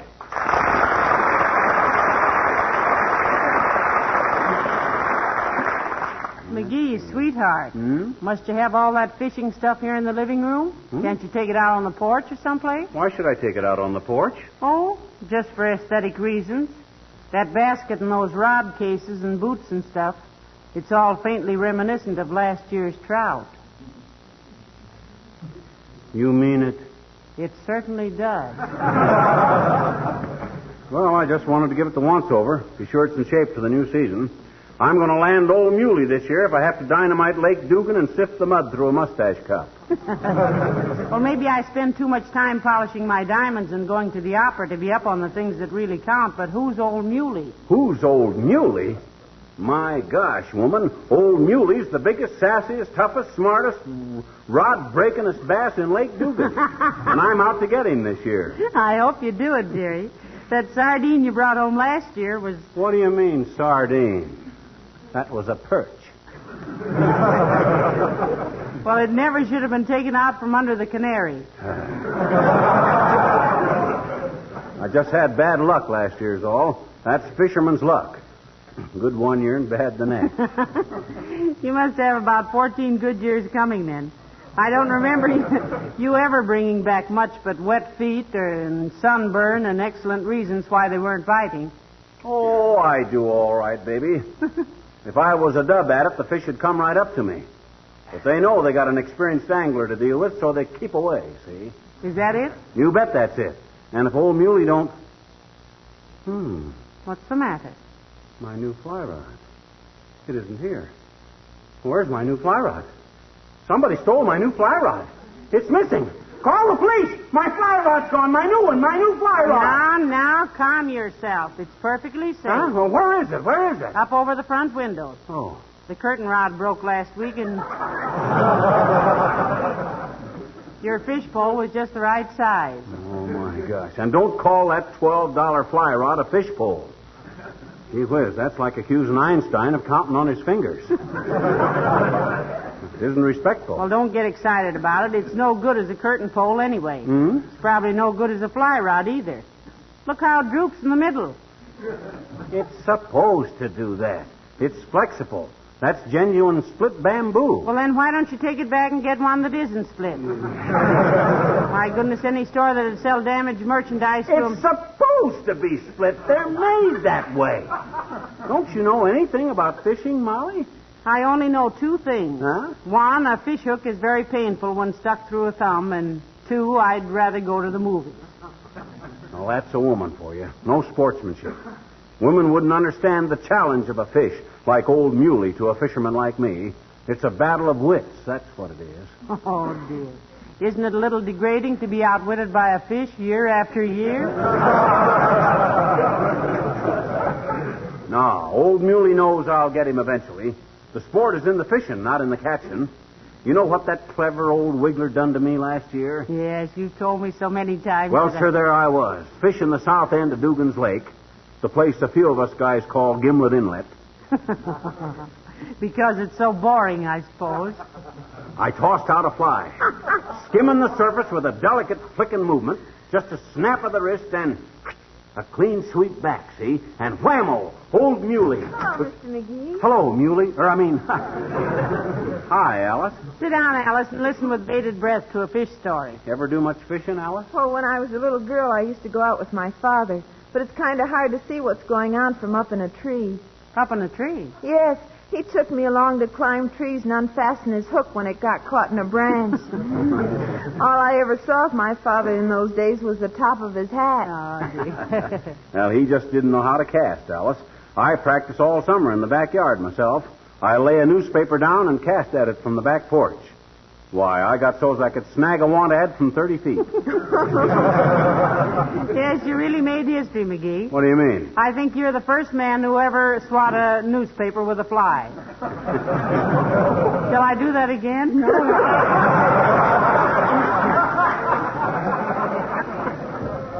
You ought to go out with Doc Gamble and me and take a slug at old Muley, Alice. Thank you, Mr. McGee, but I never drink anything but soft drinks. Old Muley is a bass, Alice. He lives at the bottom of Lake Dugan. Yeah. Until he gets laughing so hard at the fishermen, he has to come up for a breath of air. I nearly got him last year, though, by George. As I was saying, I flicked the water gently with a brown hackle, and whammo, a strike. How many do you get before you're out? Look, Alice, in fishing, when a fish snaps at the bait, it's a strike, see? Oh, fishing is like golf that way, Alice. You see, if you talk about it so ordinary people can understand it, you're thrown out of the club. Look, you want to hear this story or don't you? Of course you do. Well, sir, I finally had old Muley on the hook. Boy, what a moment. Slowly I reeled him in. Oh, wait a minute. How did you know it was old Muley on your hook, Mr. McGee? Only an amateur would inquire an interrogation like that question, sis. Why, I'd had old Muley on my hook so often I knew him like a brother. Oh, dear. And he knew me, too. Well, sir, I reeled him in, slowly. Suddenly he turned and dived to the bottom. I let the line out even and easy. Then I pulled in again. Up, up, up. Then like a flash, I dipped with the net. And there it was. An old rubber tire. Old Muley had gone to the bottom, took off the hook, and snagged the casing with it. Was the tire any good? It was in perfect shape. It was in such perfect shape, I was scared to take it home. So I heaved it back in the lake. Oh, gee. I'm going to tell my boyfriend all about it when he calls up, Mr. McGee. I'll bet he'd like to go fishing with you sometime. Glad to have him along, Alice, anytime. Will you let me know if he calls, Mrs. McGee? Well, we won't be here very long, Alice. McGee is going to the city hall to get a fishing license, and I'm going with him. Well, maybe I'll hear the phone myself. You're sure you don't mind if he goes with you sometime, Mr. McGee? Of course not, kid. Be a pleasure to have him along. McGee's always glad to meet another fisherman, Alice. Oh, he's never done any fishing. Huh? But creepers, how he can use that spare tire. Oh, sure.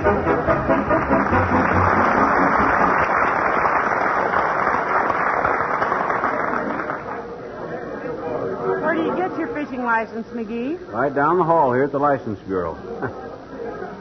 Boy, I get more of a bang wandering around the city hall here than anybody put together.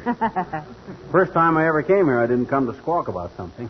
That's why they call this the seat of government. Huh? Everybody comes down here to kick. Remember when I was on the grand jury, Molly, and I didn't get home for 3 weeks? Yes, and I'll never forget how worried I was. Because I was locked up in a hotel room every night? No, somebody told me it was a hung jury, and I didn't know what they were hanging you for. Oh, well, we didn't... Oh, look, McGee, isn't that Mr. Wellington coming up the hall? That ain't his brother. And look at that strut. You'd think he owned this building and was just coming in to foreclose the mortgage on it. Oh, I wouldn't say that. Hello there, Mr. Wellington. Ah, good day, Mrs. McGee. It's so nice to see you. And McGee, it's so. Hi, Wellington. What are you doing around here? Going to throw your collar in the ring and run for dog catcher? You appear to be sadly deficient in your knowledge of city politics, my friend. The office of dog catcher is not elective. It is appointed. My nephew has been the incumbent for many years. Perhaps you know him, Harry Barkwell? Harry Barkwell, the dog catcher. How interesting. Yes, anytime you lose a dog, just wire Harry. I had a cousin who used to be sewer commissioner. Name was Manuel Holstein Coverly. Better known as Old Manhole Cover. That's very amusing. I'm afraid I didn't have the pleasure of his acquaintance, although I knew him very well.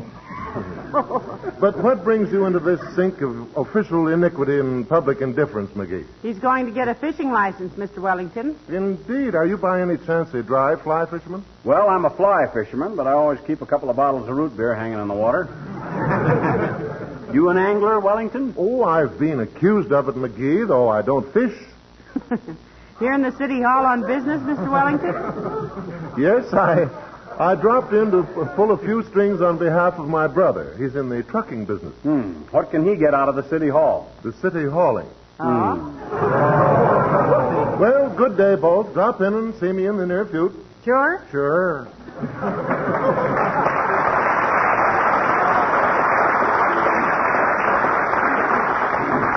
Wise guy. Did it ever occur to you, Molly, what a wonderful stranger he'd make? Oh, I rather like him, McGee. He's so well-read and all. Well, he ought to be well-read. His old man was a bookmaker. Well, come on, Molly. Here's the license bureau right here. Oh. Heavenly days, what a mob. Why, look at the people in front of the window I want to get to. That's the longest fish line I ever saw. Come on, Molly. Let's get out of here. Wow. Now, what's the matter? Aren't you going to get a fishing license? Sure I am, but I'm not standing in that line all day. I'm no peasant. I got some influence in this joint, and there was never any better time for me to swing it. Who do you know in the city hall? Who do I know? I know Ross Dixon himself. That's who I know. Play rummy with him at the Elks all the time. Who on earth is Ross Dixon? Just the man behind the mayor, that's all. Ross Dixon is the real power in this town. He's the guy who collected $40,000 from the Barbers' Union, telling them it was the poll tax. Sounds like a fascinating personality. What's his official title? I don't know, but you just mention Ross Dixon to any ward heeler in town, and he'll start shaking so hard you could mix a double malted in his hip pocket. Yeah, but where's his office? 3rd floor, Department of Weights and Measures. What does he do there? Just weights and measures, I suppose. I don't know. I think he... Well, hello there, folks. Hello, Mr. Wilcox. Hi, Junior. Say, do you know Ross Dixon? Never heard of him. Who is he? Who is he? Why, he's the man behind the mayor. Oh, I see. Well, what do you want to see him for? Well, himself here wants a fishing license, and there's too long a line in front of the license window, Mr. Wilcox. And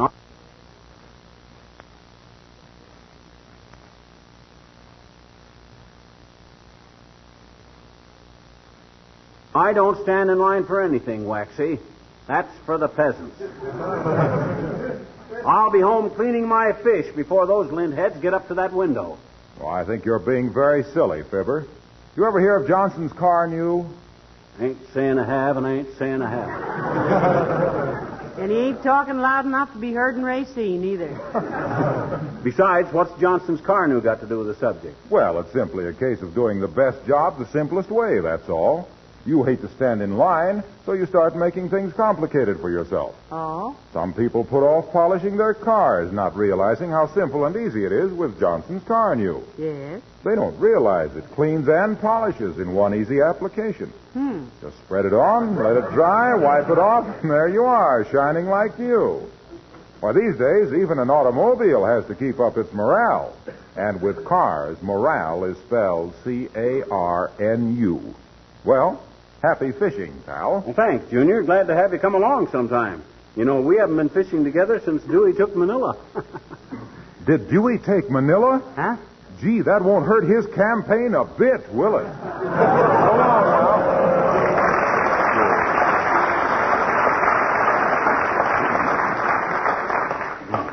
Shall we go back and stand in line, Magee? No, sir. I'm going to get this fishing license the easy way. All I got to do is find Ross Dixon, and he'll be with the mayor. So where do we find the mayor? Well, the logical place might be the mayor's office. And by a peculiar coincidence, and also to save time, here it is, right here. Yes, sir?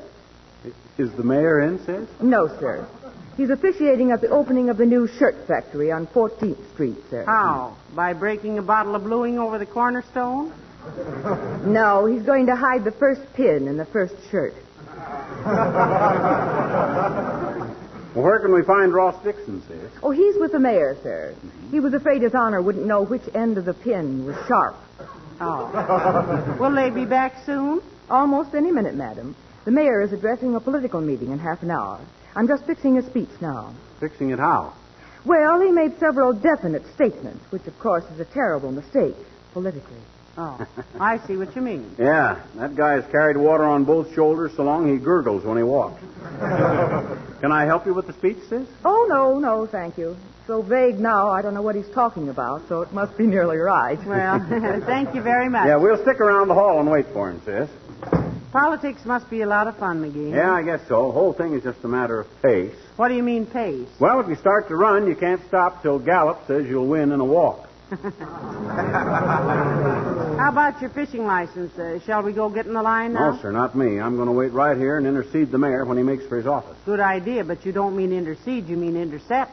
Oh, no, I don't. Intercept means clumsy, awkward, butterfingers. No, dearie, that's inept. Oh, yeah. You must think I'm completely illiterate.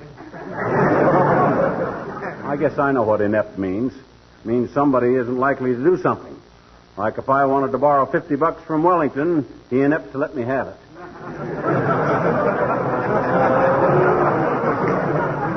Well, I don't like to argue with you, dearie, but in that case it would be isn't apt. He isn't apt to let you have it. No, I'll say he isn't. Last time I tried to borrow from... Hey, then what does intercede mean? Well, let's break it down now. Inter means between. And seed is something you plant, so intercede means between plantings, which means wintertime. My gosh, if we got to wait here all summer and fall for the mayor, we never... Look, Magee, here comes Beulah. Oh, Beulah! Beulah! Well, for goodness sakes, my people.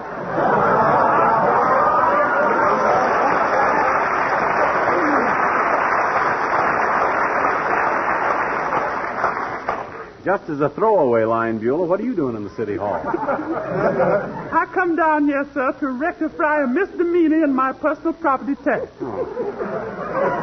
seemed like they make a small mistake of $1,000. Heavenly days, $1,000. What an error. What's the total amount of the tax, Beulah? $1,004, sir. See? Oh, looks like you've been carrying this notice around for some time, Beulah. Yeah, sir. Everybody I knew was feeling, ma'am. And socially, I've moved up several brackets. Well, the whole mistake is they got the decimal in the wrong place, Beulah. Say they got the which?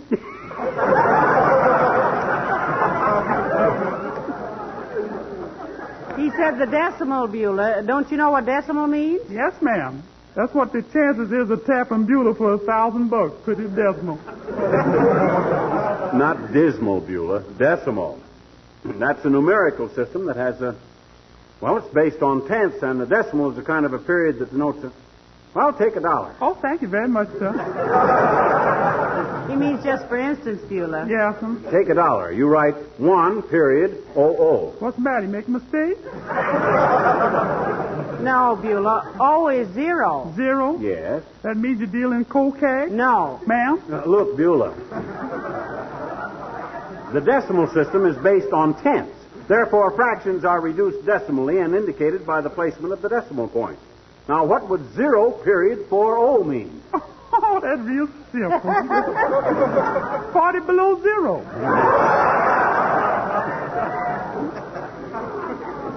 Oh, no, Beulah. The decimal system has nothing to do with temperature. No, ma'am. I don't think it's so hot either. I guess I just stick to the old-fashioned Gazinta system. 2 Gazinta 4 and stuff like that. Yeah, it might be simpler at that, Beulah. That's why Arabic numerals are more practical than Roman. Why, Magee? Easier to handle. The Romans did their figuring with chisels. We do our chiseling with figures. Did you the chisel? Let me go with the mail.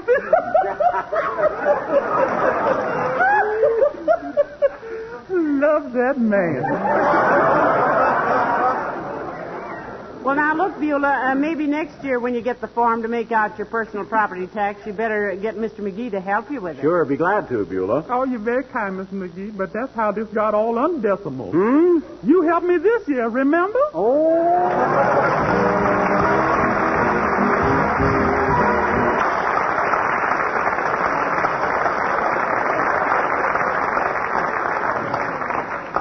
Well, we've been in almost every office in the building, Molly, but the mayor's got to be here someplace. Not necessarily. Anyway, if you have to find the mayor to locate this Ross Dixon, why don't you ask the mayor himself to get you a fishing license? Because Ross Dixon is the guy that tells the mayor what to do, see? Oh. The mayor is just a figurehead. Except that he's got no head for figures. I still think it would be simpler to go back to the license bureau and get in line with the common people. No, sir. Dad drat it, I'm going to get that fishing license the easy way if it turns out to be twice as hard as the hard way. I never... Oh, hi, Doc. Hello, Magee. Hello, Molly. Hello, Dr. Gamble. What are you two taxpayers loafing around the municipal building for? Trying to sell your vote? Why, Doctor, you know we wouldn't sell our votes, would we, Magee? The very suggestion is insulting and preposterable. And the price is too low anyway. What are you doing down here, Doc? City revoking your license? Oh, why should they, Magee? Dr. Gamble knows more than any doctor in town. Horse feathers. You could take everything he knows and write it on the head of a pin with a dull hatchet. What are you doing here, Doc? I am a member of the Board of Health, Snoopy. Oh. You know what health is, I suppose. That's what people are always drinking to just before they fall down. Now, may I ask just what are you doing here? He's getting a fishing license, Doctor. I swore I was going to get Old Muley this year, Doc. Remember Old Muley out at Dugan's Lake? What? You get Old Muley? Why, that bass has got more brains in his dorsal fin than you've got in your entire carcass. Oh, yeah? Yeah. Just because you couldn't keep him on a hook long enough to get your line wet.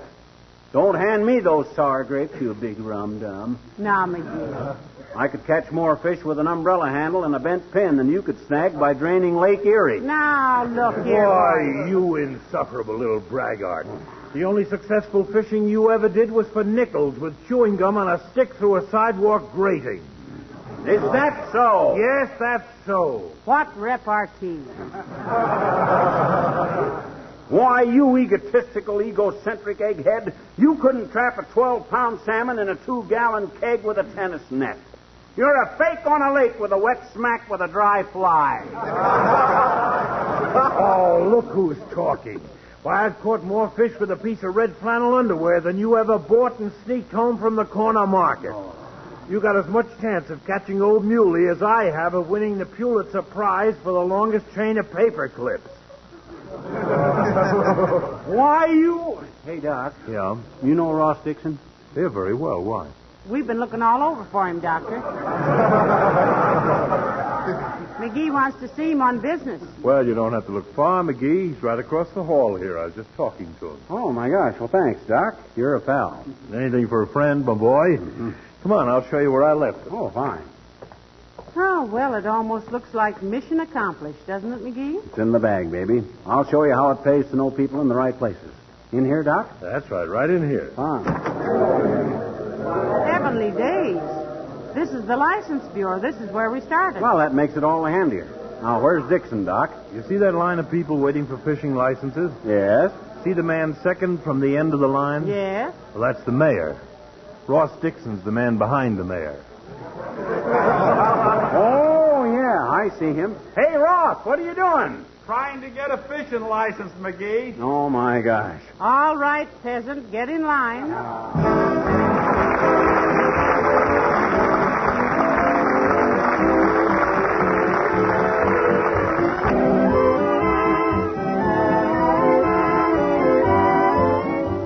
I told you we should have taken a streetcar home, Magee. That cab was horribly crowded. Well, I was all wore out from tramping around that city hall.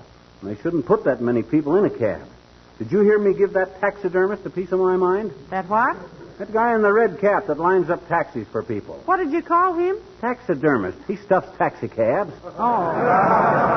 Good night. Good night, all. Wax and John.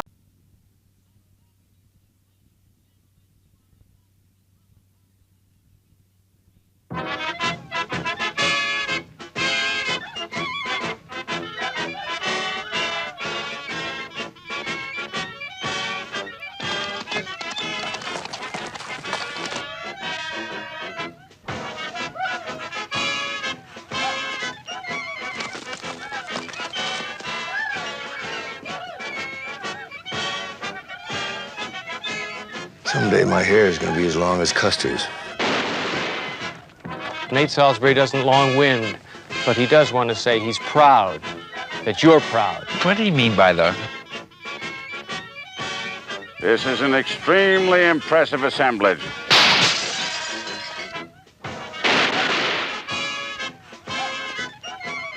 Uncle Will! Control yourself. Chief Sitting Bull has chosen to speak through me.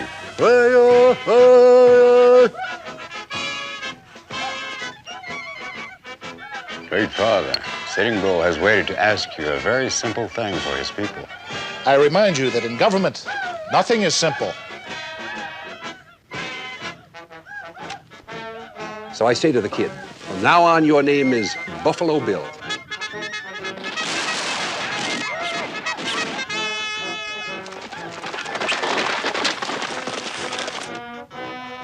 Difference between a white man and an Indian in all situations is that an Indian's red. And fans don't like their heroes too smart. There ain't no business like the show business. Ain't all that different from real life. The wind blows the echoes of lies. The white man has stolen the truth. The last thing that a man wants to do is the last thing he does. May the sun never set on this great nation unless it comes up again in the morning. I sure hope Jack Benny doesn't mind that Fred Allen is our next show.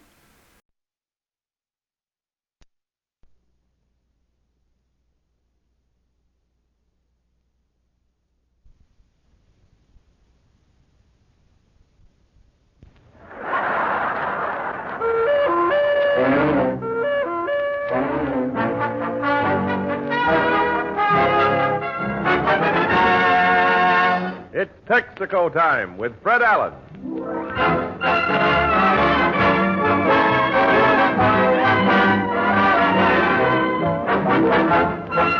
Welcome to the Texaco Star Theater, ladies and gentlemen, and a special welcome to our armed forces all over the world who will hear this program by shortwave. Tonight we present Fred Allen, Kenny Baker, Portland Hoffa. Our special guest, Oscar Levant, star of Information Please.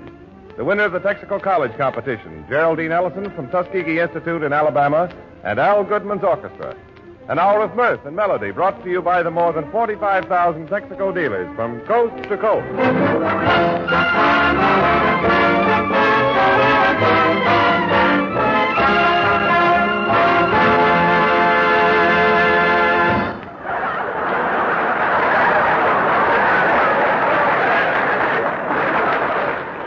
Ladies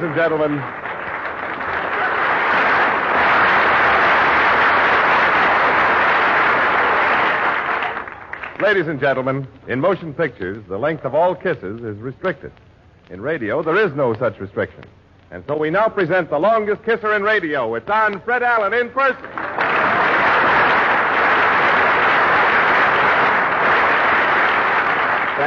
Thank you, and good evening, ladies and gentlemen. And Jimmy, I'm glad that you mentioned movie kissing tonight. Did you happen to hear Mr. Benny's program earlier this evening? I know, Fred. What happened? Well, Mr. Benny had this kissing business is apropos. It fits into something that occurred earlier on the air this evening. Mr. Benny had Ann Sheridan as a guest star tonight. Oh. Rather a weird combination, the oomph girl and the fool boy. Well, I sure hope Jack Benny doesn't mind that that Fred Allen is our next show. It Texaco time with Fred Allen.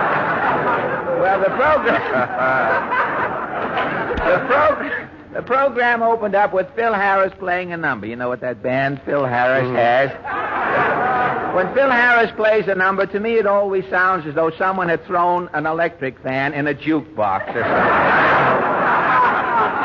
And after the number died, Benny came on as though he was impersonating the number, you see. And the program opened, as I remember. He's supposed to be at the Warner Brothers studio in Errol Flynn's dressing room, you see, getting ready to rehearse a scene for the picture with Miss Sheridan. Oh. And during the scene, Rochester impersonates Ann Sheridan. He's supposed to be Connie, I think the character is, and Mr. Benny played the part of Bill. And as the scene went on, it developed that Rochester was Bill and Benny was Connie. I mean, I could tell. And then Mary Livingston comes in the dressing room and finds Rochester on Benny's lap. Well, I was glad to see that because Rochester has been carrying Benny for about 6 years.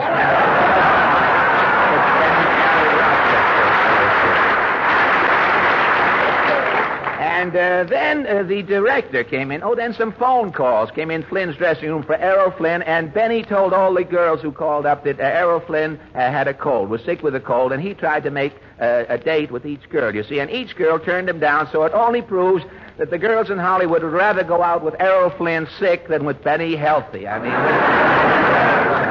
And then Miss Sheridan came in a little later on, and it developed that, then his director, Benny's director, Mr. Keeley, the man who runs the Cure, he was over looking for new business, I guess. And Miss Sheridan comes on, and it develops, while they've been making the picture, Benny has been sending violets to Miss Sheridan each day. Now, a violet is sort of a symbol with Benny. There is nothing that will remind a person of Mr. Benny quicker than a violet. Because confidentially, a violet shrinks too, you see. And then at the finish of the sketch, Mr. Benny kissed Miss Sheridan, and as the program ended, he said, "There you are, Fred Allen. Would you like to finish this for me or something?" Mm-hmm. Well, we'd like to accept your challenge, Mr. Benny, but insofar as Miss Ann Sheridan is married to Mr. Brent, we'd like to accept your invitation, but we are going to let George do it. Well, that's about all there was.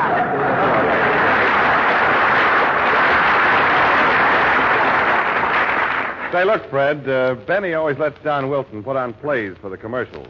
How about a play for me once in a while? I'm glad you brought that up, Jimmy. I wrote a play for you to do tonight. It's called The Mystery of Jimmy Wallington. Oh, that's great, Fred. I'm the star, eh? Yes, Jimmy, you're the star. The curtain rises, the stage is empty. Yeah. A hollow voice says, "Where is Jimmy Wallington?" Oh, swell. When do I show up? Well, I don't know, Jimmy. But while we're waiting for you to get there, we'll turn to the latest news of the week. The March of Trivia presents its weekly lowlight from the world of news. New York City, New York. Department of Commerce alleviates the 9 a.m. and 5 p.m. rush hour transportation congestion with a new stagger plan. Office workers start jobs at different times to relieve subway jams. Opinions differ as to the success of this new measure. Mr. Balboa Tinker, a transportation authority, first gives us his opinion. Mr. Tinker.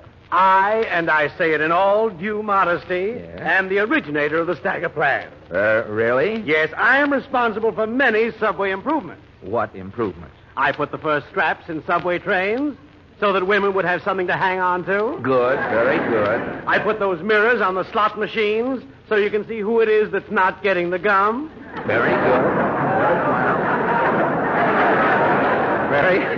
Very helpful. You ought to do something about those turnstiles in the subway, Mr. Tinker. You know, the ones that hit you a smack on the sacroiliac as you're leaving the subway.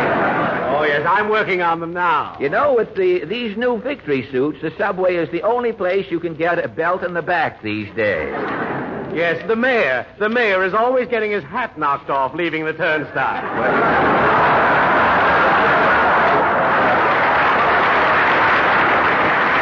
Well, you're doing doing a great job, Mr. Tinker, but what about this new stagger plan of yours? Well, confidentially, we're trying to keep people out of the subway. Why? Well, what happens on a crowded subway train? Well, A man gets on at a local stop, he's pushed into a car, his breath is squeezed out. He leaves his breath at the station. I see. Some man getting off the train takes a deep breath. And? The second man goes out of the subway with the first man's breath.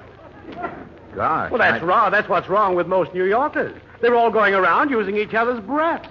And you think that staggering working hours? With fewer people in the subway, we can check your breath. Check your breath? How? You get on at a local station, you exhale into a little bag. Yes? When you get off at an express stop, you open your bag and breathe your own breath back in again. An innovation, Mr. Tinker. But since you originated the stagger plan, I imagine that you are staggering yourself. It's a lie. I haven't had a drop since breakfast.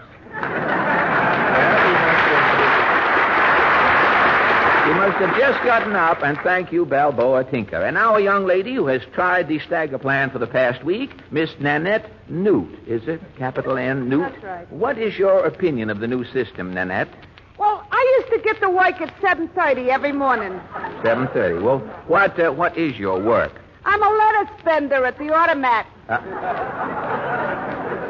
What is a lettuce bender? What is that? Well, in the automat, when you try to squeeze a salad into one of them little compartments, Yeah? the lettuce gets pushed up in front. Oh, I see. Pushed Yeah, up. when you look in the compartment outside, all you can see is the back of a lettuce leaf. Oh, I see. You can't tell if it's a combination salad, a Waldorf, or maybe a crab meat. Oh, and you? I bend down the lettuce in front. Oh, very good.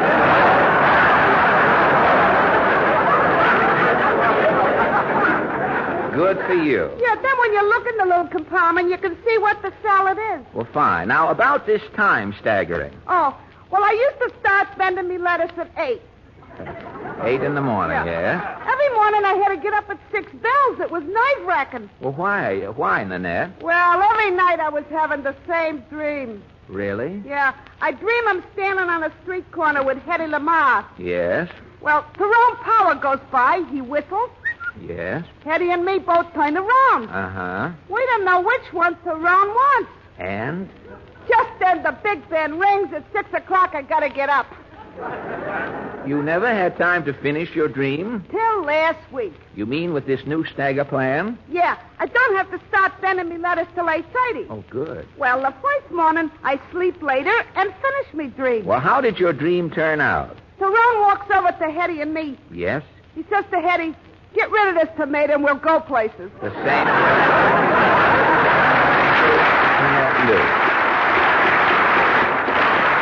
And now, a radio artist, Mr. Havrilla Baruch. What is it you do in radio, Mr. Baruch? I am the bull of a time announcer specializing in 7 o'clock.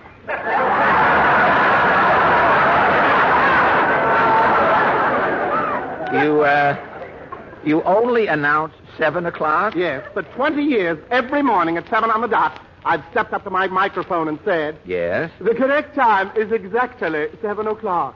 Well, what about this time staggering, Mr. Baruch? Well, the network sent me a memo. It said, "Baruch, tomorrow you will start 15 minutes later." What happened? The next morning, I stepped up to my microphone. It was 7:15. Yes? From force of habit, I said, "The correct time is exactly 7 o'clock." What a faux pas. Yes. All of the producers thought their watches were fast. They all moved their shows up 15 minutes. Well, didn't it mix up all of the radio programs? Oh, it was chaos. The market prices came in the middle of Vic and Sage. Yes? John's other wife was in with Zeke Manor. Amos and Andy were waiting for the Kingfish, and H.V. Kaltenborn came in with a dialect. With a dialect? Bing Crosby was singing in Death Valley Days with pandemonium. Well, how did the mess work out, Mr. Baruch? I didn't wait to find out. Oh, you didn't? No. What business are you in today? Can you use any razor blade? Oh, get away.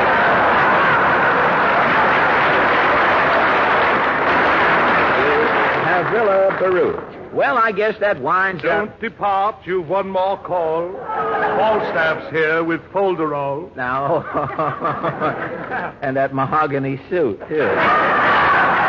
Openshaw, if you have more of those moldy poems. Have you heard Said the snail to the whale, I'm not frail, I'm just pale. No, I haven't heard that. She smiled and held my julep as I stooped to pluck a tulip. No, I haven't heard that. Don't get down on all fours, Mother. The Derby was run yesterday. Too much is too much, Falstaff. Tonight we've been talking about time and staggering hours. Precisely why I am here. I have written a poem. What is your time poem called? Just a rhyme to time. Well, how does it go? Time is something scientists say you find in a minute, an hour, or day. Time can be kept, time can be told. In the radio business, time can be sold. Time can be wasted, time can be spent. Time can be borrowed, time can be lent. The baby wastes his time at play. The lover moons his time away. The rich man uses his time to make gold. The poor man uses his time to grow old. I laugh at old time and his hourglass. I can get more time than I can pass. I merely step into court. The judge says one phrase. Falstaff, I'm giving you 30 days. Well, thank you very much. Thank you for a confusing few minutes, Falstaff Openshaw. And now, ladies and gentlemen, it's Kenny Baker time. Musically chaperoned by Al Goodman and his orchestra, Kenny sings a medley consisting of two old favorites, By the Light of the Silvery Moon and Oh, Miss Hannah. Kenny?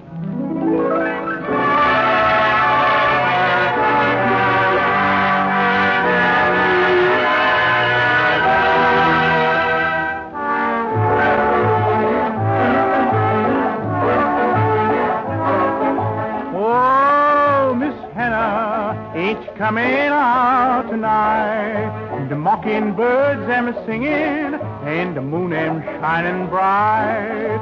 The roses am nodding and a swaying in the breeze. Get on your Sunday, go to meeting clothes, and come along, please. Can't you hear the banjo strumming? Can't you hear the fiddle call? Can't you hear the folks a-dancing in the old Oddfellows Hall? We'll go strolling down the levee by the light of the moon, a-listening to the fiddle and the mockingbirds too. By the light of the silvery moon,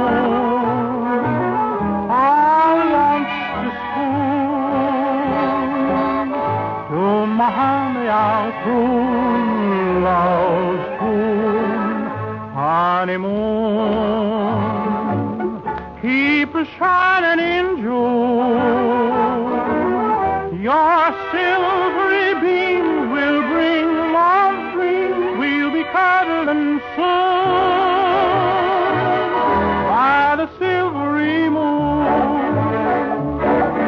Oh, Miss Hannah, the cotton fields and white as snow. Way out on the river, I can hear those steamboats blow. The music and the moonlight have got me in a trance. Oh, Lordy me, Miss Hannah, let's go to that dance. Let's go to that dance.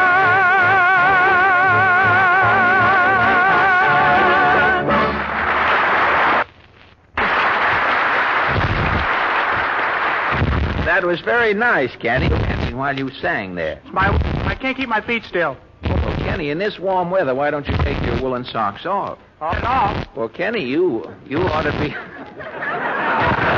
It isn't putting off, it's taking them off that's going to get you places. Kenny, you ought to be ashamed of yourself. I'm going to have Jimmy Wallington give you a bawling out. Jimmy, one bawling... To be ashamed, putting things off when warm weather starts. Why, that's dangerous.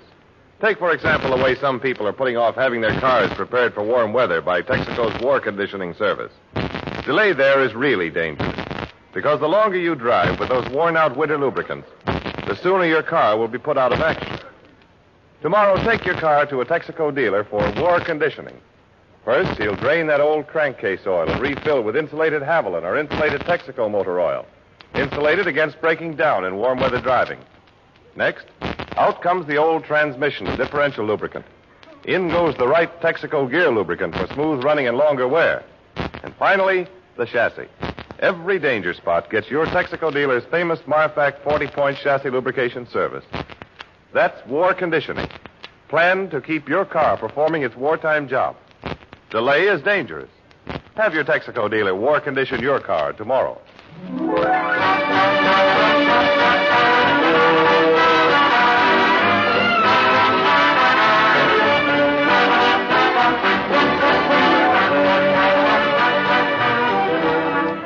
Maestro Goodman has just tested the microphone for sound with a number called Don't Sit Under the Apple Tree.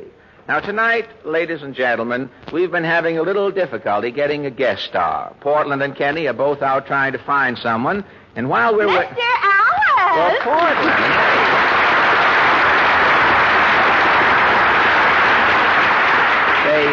we've been waiting for you, Portland. Did you get a guest star for tonight? No, Mama and I have been every place. Did you try to get that French picture star, that fellow who just made such a big hit in that new picture, Moontide? Oh, you mean Jean Gabin? Oh, not Gabin. It's Jean Gabon.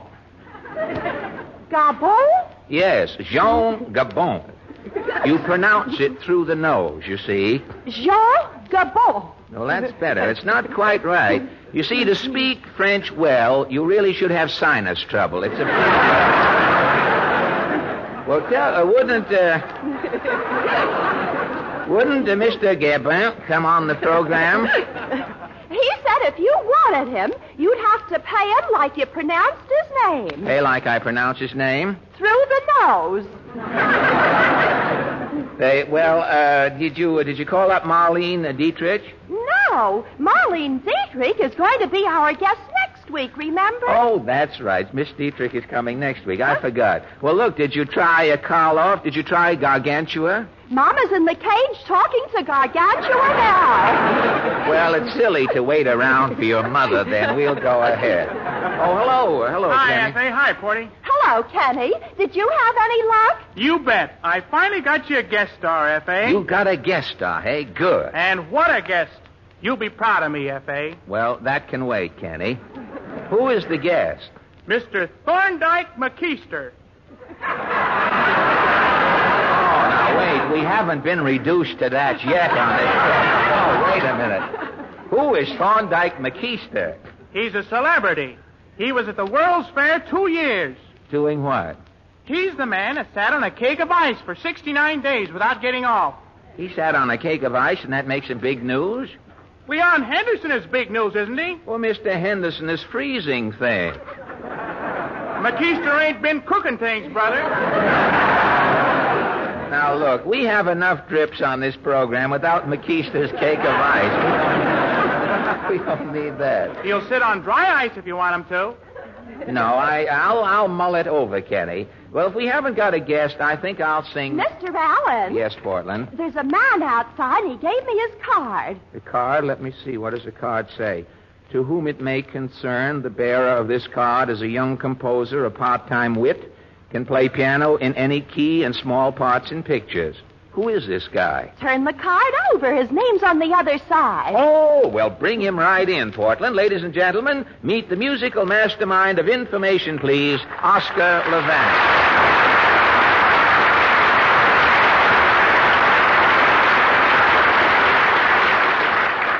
Good evening, Oscar. Hello, Fred. What are you doing here?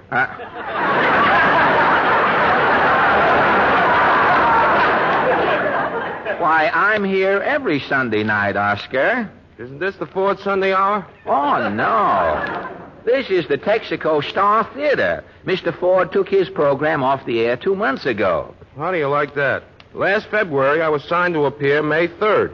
Well, this is May 3rd, but the hour isn't... I say, we need a guest star, Oscar. Maybe we can make a deal. But I'm supposed to be on the Ford program tonight. If I don't appear, I'll lose face. Well, on you, it'll be an improvement. Please, Mr. Allen, I don't want to be disagreeable. Oh, fine. It wouldn't take much effort, you know. I know. That's what has me worried. I shan't tempt you. But tell me, what were you going to do on the symphony hour, Oscar? Play a solo? Oh, no. I was supposed to give a talk on current affairs. I was going to take Mr. Cameron's place. You were going to give a talk? Yes, I've got my speech all prepared. It's an answer to the president on that $25,000 salary ceiling. What is your talk called? You show me how to earn it, and I'll let you control it.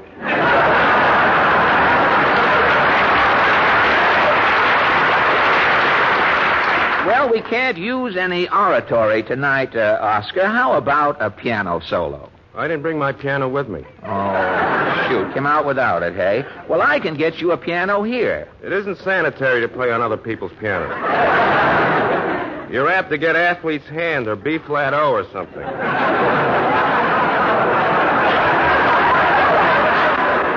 Has it gone up a half a tone?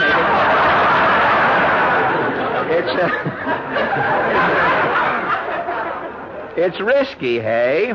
Yes? I hear the Dixie Cup people are making a piano now. After you use it once, you throw it away. Well, that's more sanitary. Well, we have to have a guest, Oscar. Now, if you don't want to play a solo, perhaps we can just stand around and talk a while. What can we talk about? Well, let's talk about you. No, let's pick a pleasant subject. To me, I'm repulsive. Well, let's talk about me. To me, you're repulsive, too. Well, how did you acquire that ingrown personality, Oscar? You'll never make friends that way. I'm not interested in making friends, Fred. Well, why not? Well, a man with too many friends has no time to himself. He never gets anything done. Well, how do you mean? Haven't you ever heard people say, yes, poor Sidney's got $1 million, but he hasn't got a friend in the world? Yes, many times. Then there's the other guy. His feet are sticking out of his shoes. His cuffs are all frayed. Everybody says, lucky Irving. He hasn't got a quarter, but he's got 1 million friends. You mean? Sidney has no friends, so he had time to make $1 million. And the other guy? Irving had 1 million friends. They took up all his time. At the age of 50, Irving is not only a bum, he owes the Morris Plan $300. Well, at that rate, you must have plenty of money, Oscar. That's what I can't understand. I have no friends, and I owe the Morris Plan $800. Well, something is wrong someplace. How did I get so unpopular in 35 years? Well, maybe the Goodwill Hour can figure it out. It's beyond me. Well, let's talk about music. Have you heard our band here play? Sure, I know Al Goodman's orchestra. Hello, Murray. Hello, Irving. Hello, Al. You know all the boys, do you, Oscar? Oh, but that second trumpet player, he must be a terrific musician to be with Al Goodman. Why? He's not a relative.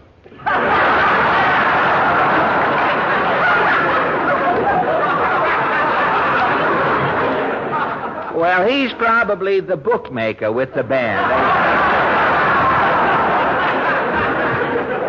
He's only holding a cornet now. After the derby pays off, he'll have all the instruments in his lap. But tell me, Oscar, how come you know so much about Maestro Goodman? I used to play in Al's band. He fired me. Al Goodman fired you? Yeah. I think I used to make him feel self-conscious. Well, how do you mean? I could read music. Oh, well.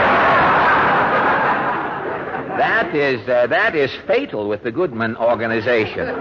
Now, have you any other thoughts about music? Yes, Fred. I was only kidding about Al Goodman. I thought so. I knew Al didn't fire you. No, his son-in-law did.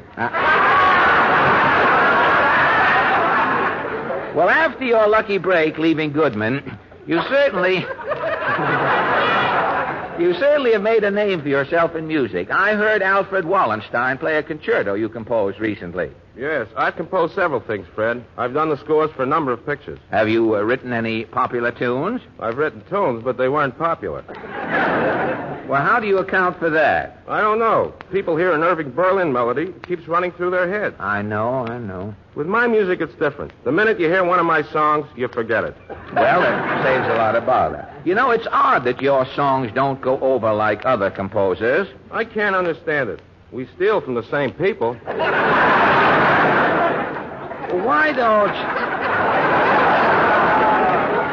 Why don't you just give up music, Oscar, and concentrate on comedy? I'd like to, Fred, but my comedy is the same as my music. Well, how do you mean? Well, I hear you, Bob Hope, and Jack Benny, make people shriek on the air. I get discouraged. Discouraged? Why? Well, on Information Please, I get off some terrific joke. I die laughing myself, but I'm the only one. Well, I know, Oscar, you're quite a wit. That's what my wife keeps telling me. But you and Bob Hope get those big guffaws. I'm strictly a titter man. Why is that? You are a titter man, Oscar. Because your humor is intellectual, you see. My jokes aren't bad, are they? No, your jokes are good. But telling jokes to your friends is one thing. Telling jokes to an audience is something else again. The people here in the studio tonight, you see, are all strangers. Take a look at the audience here. They look tough, all right. Now look at this man down here in the second row on the end there. Now, he probably drove all the way over here tonight from Jackson Heights. Possibly had a flat tire on the way, had to fight his way in here to get a seat. Now, look at him. I'm looking. Is he thinking about you? Is he worrying about the... No. He's worrying about... the new thing. I'm reading lines that aren't here yet. My astigmatism got organized and made a sentence, so I read it. Well, is this man thinking about you? No, he's worrying about the pinochle game he's missing at the cigar store. He's sitting out there stewing, Oscar. The program starts and you come out. He's mad at me before I open my mouth. He's burning, that man. You know what he's saying to himself right now? Look at that schnook up there. Probably getting a cool $10,000 for making a jerk out of himself tonight. I'd like to see him make me laugh. You mean that's what's going on out there? All over that's going on. Fred, let's get out of here. We can be killed. Now, wait. Now, Now, don't get excited, Oscar. I'll show you how your intellectual humor can get laughs. Now, what was one of your jokes on Information Please that laid there gasping? Let's see. There were so many of them. I know, just... Oh, yes. Clifton Fadiman had a question. Name a musical composition written by Shostakovich. And I answered, Shostakovich Small by a Waterfall. Uh-huh. That was the... You see what I mean? That just got a titter. All right. It just got a titter. And your ears are exceptionally good, I must say. Now we'll hype that joke up to a guffaw for you, Oscar. First, we get our stooges, you see, the way Hope and Benny and I do. We get our stooges. Will the two gentlemen I bailed out this afternoon please step forward? Gentlemen I bailed out. Now, Oscar, I'll show you how you two can get big laughs like Benny and Hope. What do I do? Well, now, watch closely, Oscar. You see, I give each of these gentlemen a folded newspaper. Will you hand that to the little man, sir? And here's one for you. I have one for you, sir, right here. Now, I'll tell your joke, the titter joke, and we'll see what happens. Shostakovich Small by a Waterfall.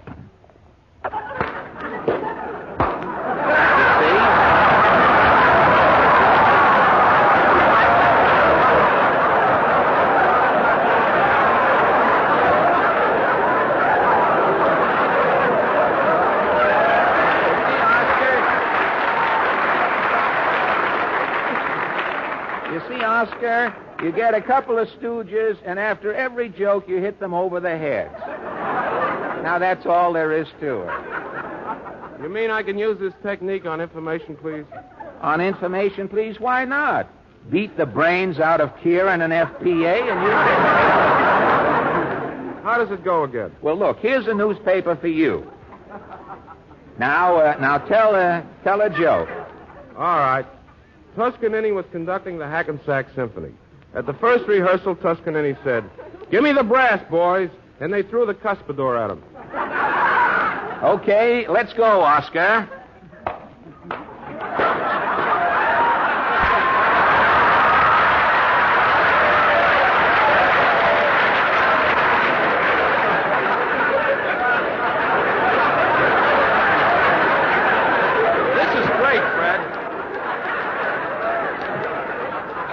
This has got sophistication beat 'em out. Wait till I start socking Fadiman. Why, you'll get Fadiman, you'll get even bigger laughs on information, please, Oscar. How do you know, Fred? Well, you'll be hitting each other with the Times. And the New York Times is much heavier than these tabloids. I'm through with music, Fred. From now on, I'm a comedian. And now that you're a comedian, Oscar, you know the comedian's battle cry. Always leave them laughing when you say goodbye. Right. You know what to do, Oscar. Let's go, Fred. Let's go.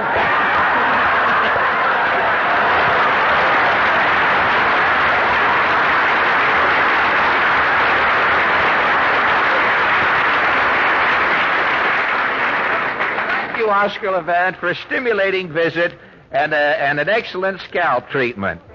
And now, ladies and gentlemen, Kenny Baker returns us to normalcy. Kenny has chosen for his second number, Always in My Heart.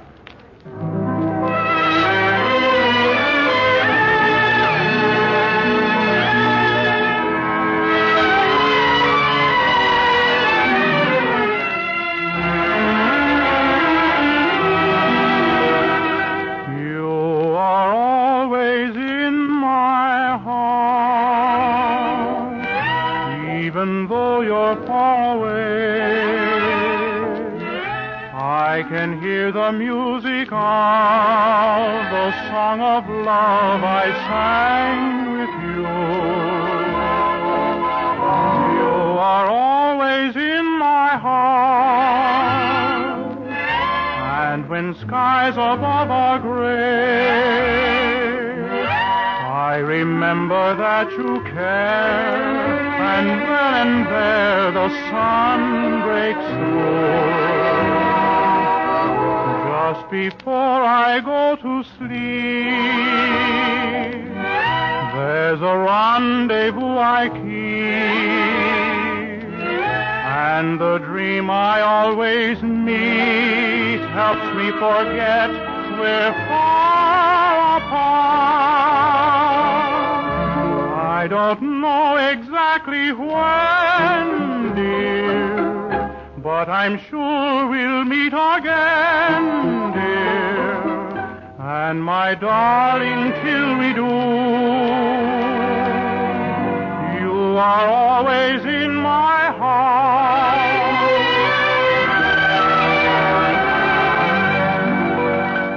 There's no mountain top so high that somehow love can't climb. No, true love will find a way. There's no river quite so wide that love can't cross in time. Please believe me when I say, just before I go to sleep, there's a rendezvous I keep, and the dream I always meet helps me forget we're far apart. I don't know exactly when, dear, but I'm sure we'll meet again, dear. And my darling, till we do,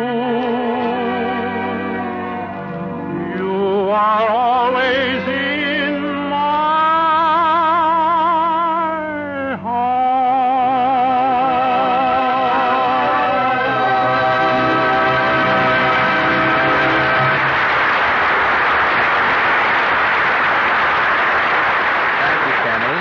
That was swell. And here comes Jimmy Wallington with 3 rubber checks. Yes, 3 rubber checks that every car owner can cash in. 3 ways to check excessive wear of those valuable rubber tires on your car. Check number 1. Have your Texaco dealer check your tire pressure regularly. He knows the correct inflation for longest wear. Plus that, he'll check your tires over for cuts and other damage which might ruin them if not repaired in time. Check number 2. Check your speed. Drive under 40. Your tires will last longer, and so will your car. Check number 3.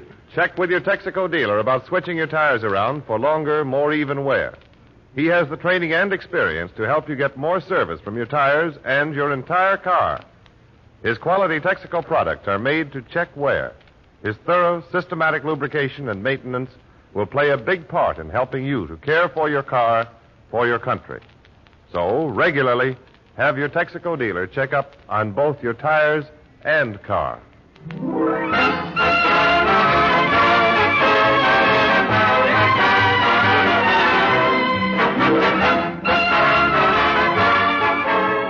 After a brief pause for station identification, Fred Allen returns to present the most talented undergraduate of Tuskegee Institute. This is the Columbia Broadcasting System.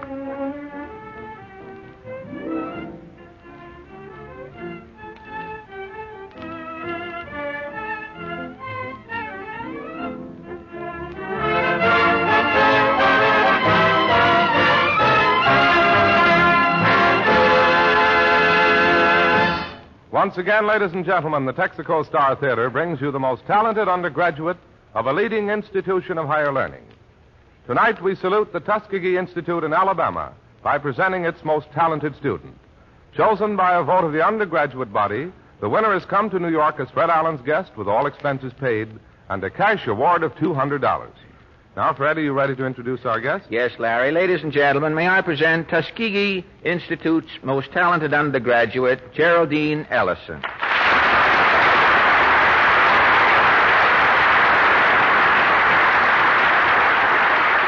Well, congratulations, Geraldine. As the dean here, I welcome you to our Texaco Institute of Lower Learning. Thank you, Mr. Allen. Well, how does it feel to be in radio? Well, I'm a little nervous, but I think I'll be all right. Well, I'm shaking too, Geraldine, but for me, that's normal. Tell me, is this your first trip to New York? No, I've been here several times to visit friends and relatives. Well, it's more fun visiting friends than relatives, don't you think? I guess that depends on your relatives, Mr. Allen. Yes, it does, Geraldine. But tell me, have you been sightseeing since you arrived? No, I saw all of the sights the last time I was here. Well, since I can't tell you anything about New York, Geraldine, perhaps you'd better tell me something about Tuskegee. Is Tuskegee Institute an old school? Not very old. Booker T. Washington founded Tuskegee Institute in 1881. He had 30 pupils when he started. And today the Institute is an institution. Yes. In addition to the school, we have a modern clinic and hospital.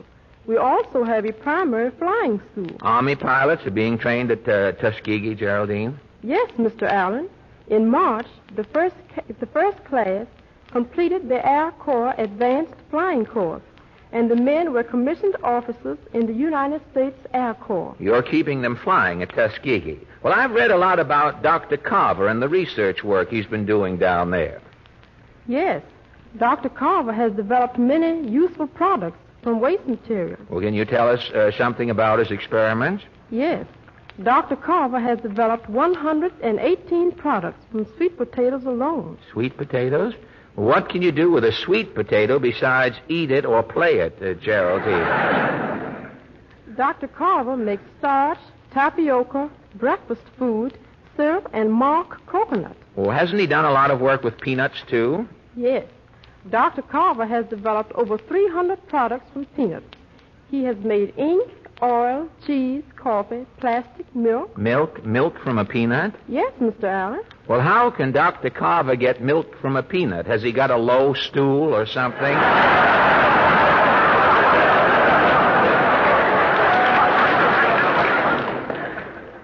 I don't know how he does it, but he does it. But he does it, huh? But tell me, Geraldine, what are you studying there at school? I'm taking up home economics. I hope to teach it someday. Home economics, is that cooking? It's more than cooking, Mr. Allen. Home economics covers the social and economical interests of the home. Well, that shouldn't be difficult for you. Why, a Tuskegee girl should be able to start housekeeping with a sweet potato and a peanut. Now, before you run off and start housekeeping, what about your song? Before I sing, Mr. Allen, I have several gifts for you. Oh, you shouldn't have done it, Geraldine. And, what is it you have done? First, the students at Tuskegee have asked me to present to you this 75-pound bag of peanuts. Well,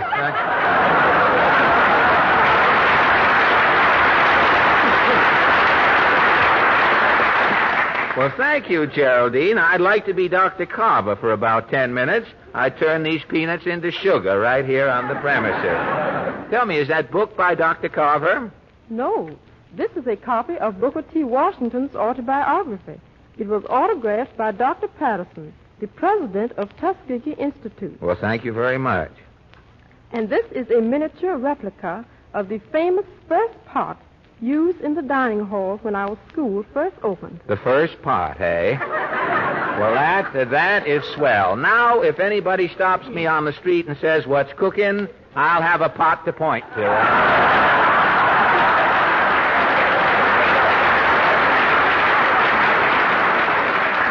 And I want to thank Dr. Carver, Dr. Patterson, the students at Tuskegee Institute, and you, Geraldine, for your kindness tonight. And I guess that brings us to your song. Now, what are you going to do? I would like to sing By the Waters of Minnetonka by Thurlow Lawrence. Well, that's fine. Ladies and gentlemen, Tuskegee Institute's most talented undergraduate, Geraldine Ellison, sings for us By the Waters of Minnetonka. Geraldine?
Thank you very much, Geraldine Ellison. I know the students, faculty, and alumni of the Tuskegee Institute are as pleased as we are with your performance tonight, and we all wish you success in your teaching career. Now, next week, ladies and gentlemen, the most talented undergraduate of Fordham University in New York City. After hearing the three finalists...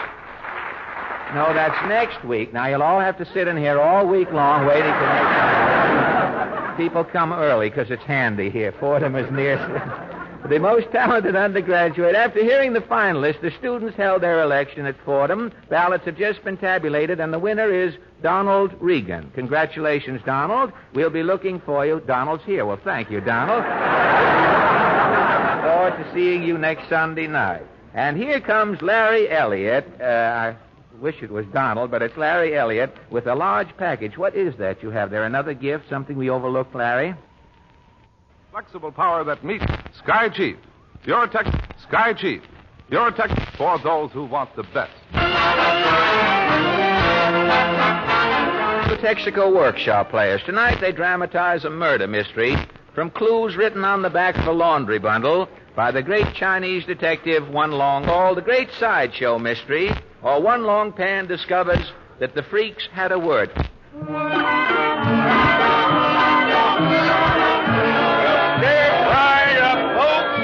Greatest freak show of the century.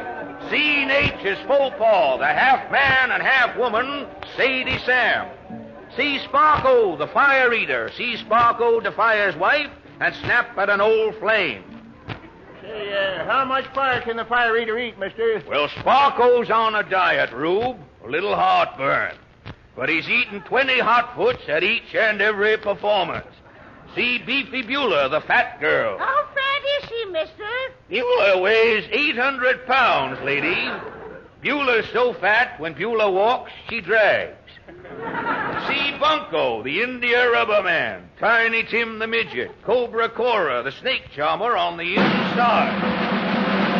Well, that's it, folks. Now the big show's just about to start. Get your tickets, get your line forms to the right. How many, brother? Two he wants. Who's next? How much for this little boy, mister? Kids under 10 is half price, lady. 1 ticket and a half. Come on, Junior. I'm coming, Ma.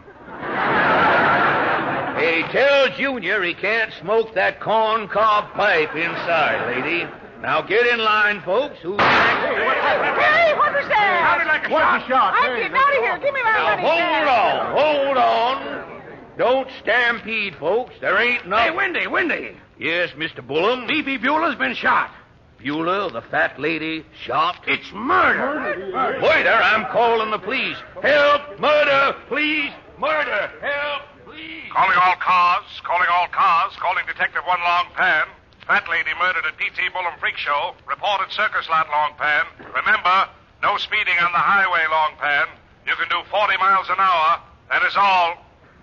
Calling One Long Pan. Murder.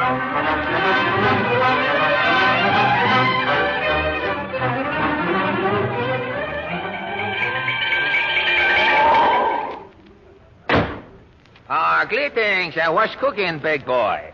I am Detective One Long Pan, China Flash Borden. You catch him, son? I like cold egg bouillon. How about you? I like my noodles long. How about you? Hey, what is this? Who are you? Long Pan know who Long Pan is.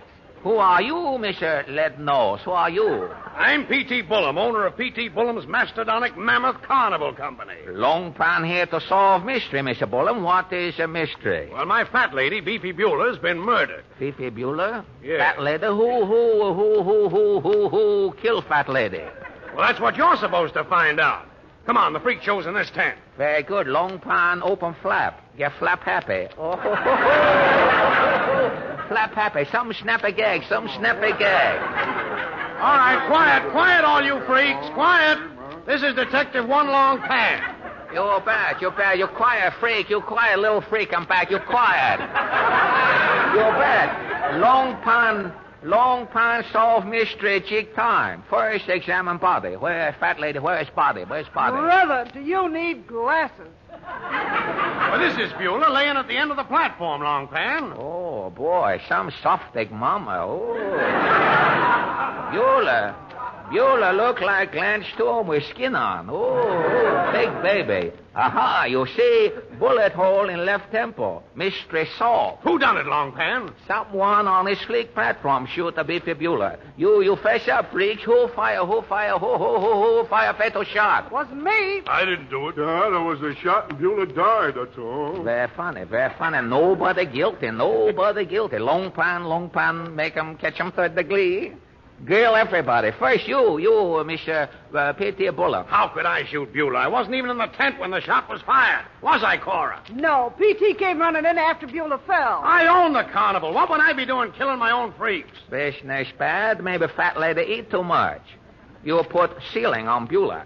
But I didn't feed Beulah. She ate with the hippopotamuses. People used to throw her stuff. Very good. Alibi airtight, Mr. P.T. Bullum. Long Pan grill fleek. We the people fleek. How could us freaks kill Beulah? Nobody on the platform's got a gun. Who are you, Mr. Wise Guy? I'm Rembrandt, the tattooed man. Tattoo.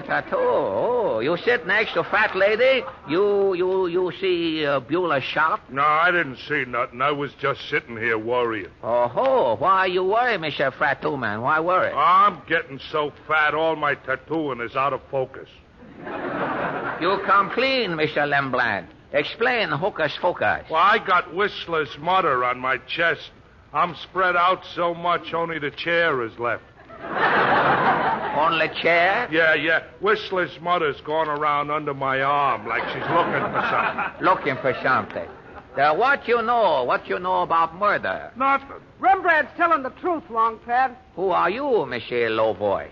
I'm Cobra Coral, the world's champion snake charmer. If it crawls, I can charm it.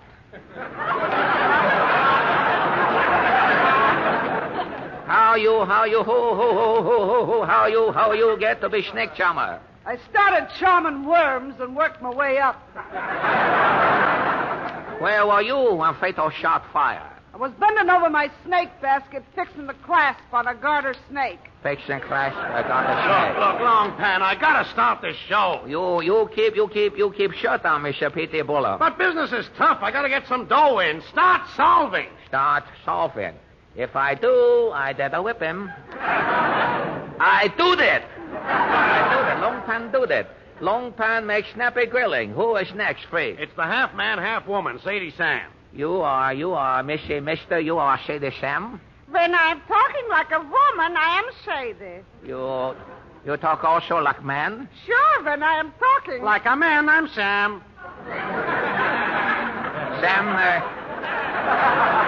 Sam takes Sadie out all the time, keep a steady company. Sadie is hating the sight of Sam, and... Also the sight of Sadie, Sam is hating.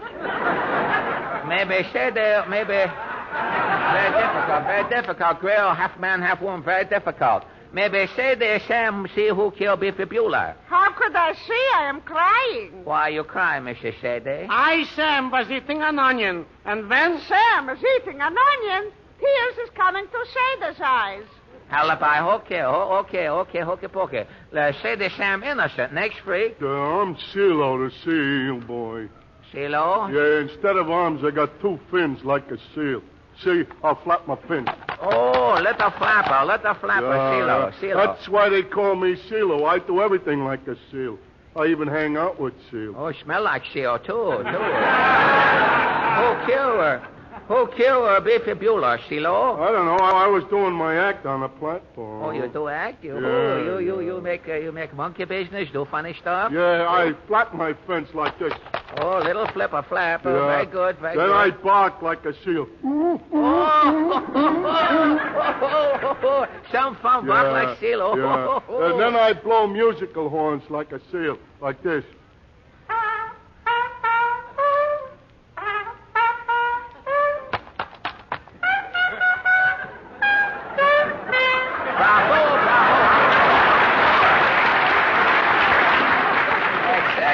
Exceptional. CeeLo, you see Fatal shot fire? Oh, I was bent down taking a bow. I didn't see nothing. Most peculiar, CeeLo. Bullet fire nobody see. Very baffling. You ain't getting nowhere, Longpan. I'm opening up the show. Not so fast, Mr. P.T. Bullum. Longpan solved mystery touche. You've only got two freaks left. They didn't do it. Oh, maybe yes, maybe no, Mr. Wise Guy Bullum. Next freak, who are you, dirty face? I'm Bouncer, the rubber man. Lubber man.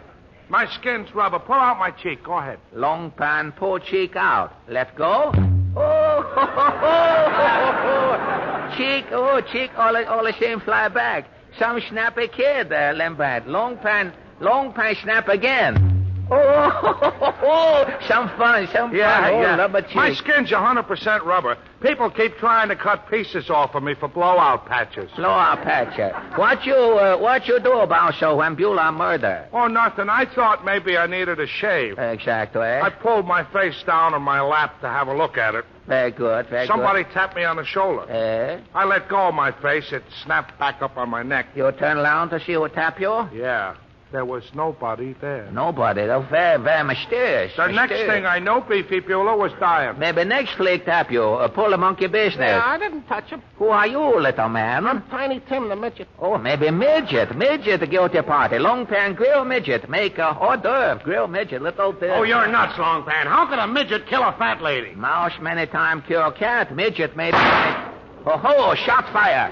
Who fire shot? It's only Slim testing the shooting gallery. Tiny Tim, little man. You two, you tell Slim, come here pronto. Okay, Longpan. Come on, Longpan. Let's call it a day. I'm losing dough here. Mystery almost solved, Mr. Bullum. Yes, Slim, Longpan. You on me, Mr. Bullum? Slim, where were you when first shot fire, Slim? I was in back of the shooting gallery fixing up some clay ducks. They was molten. While you catching fixed ducks, you leave gun alone on counter? Oh, Mr. Bullum was watching the guns for me. I think I'll go out and count up. Not so fast, Mr. Peter Bullum. Long Pan arrest you for murder fat lady Biffy Bueller. You're crazy, Long Pan. Long Pan frisk. Here, Long here, Pan... take your hands out of my pockets. Aha, letter. Give me that letter. Letter, important clue, Mr. Bullum. You fire fatal shot from shooting gallery. You ain't got nothing on me. Oh, no, look, this letter. Letter in pocket from Acme Lumber Company. Say to it, dear Mr. Bullum, we will pay top price for 180 pounds rubber you say you got. Send immediately. What's 180 pounds of rubber got to do with shooting Bueller? Bunko, how much you weigh? 180 pounds. Exactly. Final evidence, Mr. P.T. Bullum. But Bueller's the one got killed. How can I shoot Bueller? The shooting gallery's around the corner from the freak platform. Bueller was at the other end. You not mean to shoot a fat lady, Mr. Bullum. You try to kill Bounso, Lubberman. You shoot Bounso. Bounso feel tap on shoulder. Bullet bounce off, make a billiard. You kill Biffy Bueller the hard way. You fetch up, Mr. P.T. Bullum. Well, yes, I done. You bet, you dog. Yeah, business has been bad with the carnival. I need money. Need money. I was going to scrap Bounso and sell him for used rubber. Exactly. You under lash? Let's go, Mr. P.T. Bullum. Well, will I get the chair, Long Pan? Not a chair, maybe life. Aesop say, man who try to pull something on Lubberman, sure to get long stretch. Oh, ho, Long Pan hot tonight, vulcanized Lubberman. Ho, Long Pan.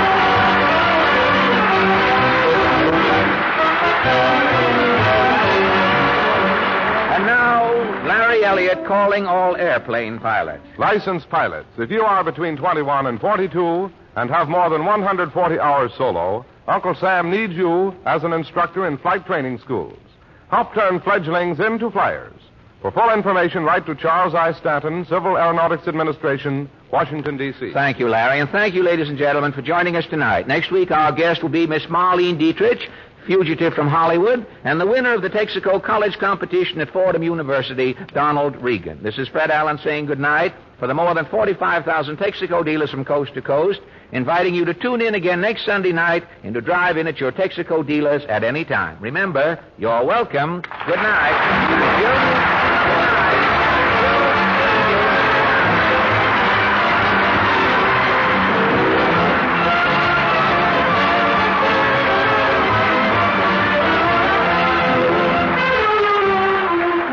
This is the Columbia Broadcasting System.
to Dodge City with Gunsmoke.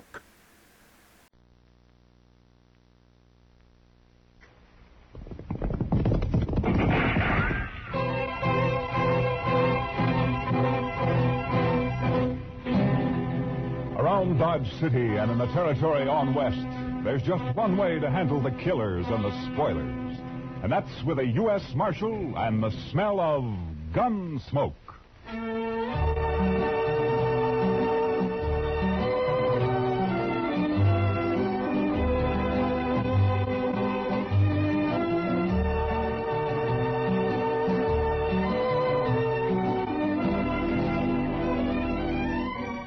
Gunsmoke, starring William Conrad.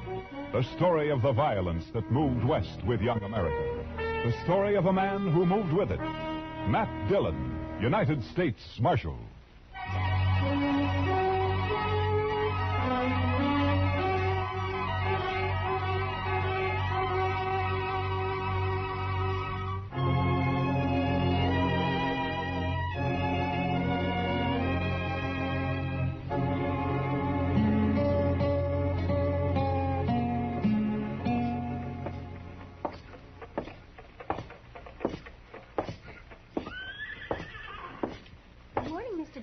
Morning, Miss Ida Mae.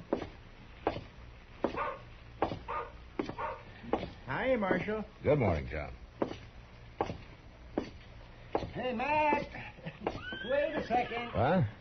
Oh, hiya, Doc. Oh, on my way over to jail. After you. Oh? You heard about the Longhorn? No, what about it? You haven't heard, or you wouldn't ask. Well, heard what, Doc? Well, I'll walk along with you if you're heading that way. Well, as a matter of fact, I was heading that way. Hey, what's all that crowd out in front there for? In due time, Matt. In due time. You know, Doc, there's only one thing that makes you happier than having a secret, and that's to collect your coroner's fee. Yeah, might get a fee out of this, too, for it's over. No wonder you're all worked up. Hey, have you heard about the Longhorn? It's the doggone thing. Yeah, Longhorn, doggone thing I ever come across. Morning, Mr. Dillon. Hiya, Chester. Say, you heard about the Longhorn? No, Chester, I have not heard about the Longhorn. What? He's upset, Chester. He's the only man in Dodge who hasn't heard. Look, so help me, Doc, if this is one of your practical jokes. No. I had nothing to do with it. You'll see. Will you pardon me, ma'am? Let him through. Pardon me, please. Let me through. Excuse me.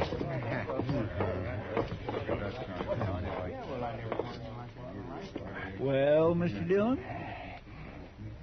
What do you think of it, Matt? Aside from the misspelled words. The Longhorn been closed all morning? Yep, locked tight. That sign was on the door daylight. The Longhorn Saloon will open at 8 o'clock tonight with new management and a new policy. Everybody welcome. Signed the new manager, Mamie. Mamie? That's a woman, Matt. Lately of Kansas City, St. Louis, and points east. Well, I don't know, Mr. Dillon. We never had a woman running a saloon in Dodge City before. And we won't now, Chester. The boys won't let her last an hour, I'm afraid. Be kind of fun for that hour, though. And another thing, if this Mamie is the new manager, what's happened to Herman Bleecker? Well, I don't know. He must have sold it to her. He didn't say anything about it yesterday morning. That's right. I saw him over at the livery stable in the afternoon, showing off one of them fancy vests he's always ordering. And he never said one word about it. Well, you know that little Popinjay. He's flighty. Probably happened sudden. Too sudden, Doc. Even for Herman. Say, come think of it, I haven't seen him all morning. And he's usually strutting up and down Front Street, preening himself like a powder pigeon. Yeah, he's probably upstairs there, sleeping in, getting ready for the opening tonight. We gonna be here, Mr. Dillon? Mamie, huh?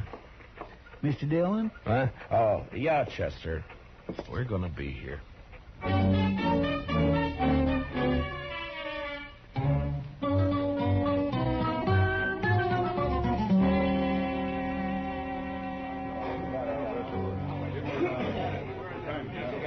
I'm sorry, boys, but she's upstairs. Said she'd be down about 8 o'clock, and that's all I know about it. Now, if you want to order anything, let's hear it. And if you don't, just shut up. Say, the boys are acting kind of rambunctious, Mr. Dillon. Yeah, she'll wish she stayed in St. Louis and points east. Say, Matt, I was talking to the bartender. I asked him what she looks like, and he said if he told me, I wouldn't believe it. Now, the fella I'd like to talk to is Herman Bleecker. Yeah, well, nobody's seen hiding hair of him. You know, Matt, I'm beginning to wonder, too. Howdy, strangers. What? Welcome to the Longhorn. I'm Mamie, the new owner. Mamie? My gracious sakes alive. 190 pounds if she weighs an ounce. Yeah, that bartender was right. I wouldn't have believed it. Boys, looks like we're going to be doing business together, so let's get things straight right in the beginning.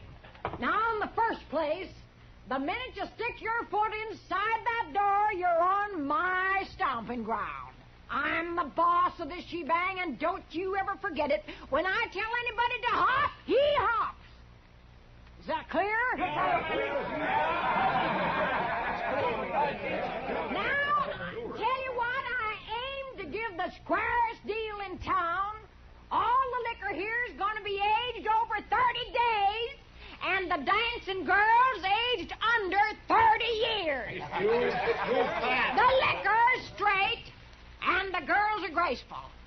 There's only 4 aces in every deck, and the cards only read from the front side.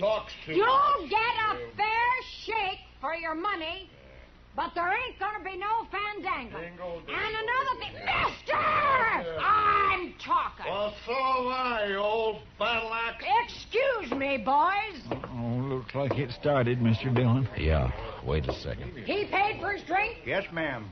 All right, you wall-eyed little maverick. Come on! Throw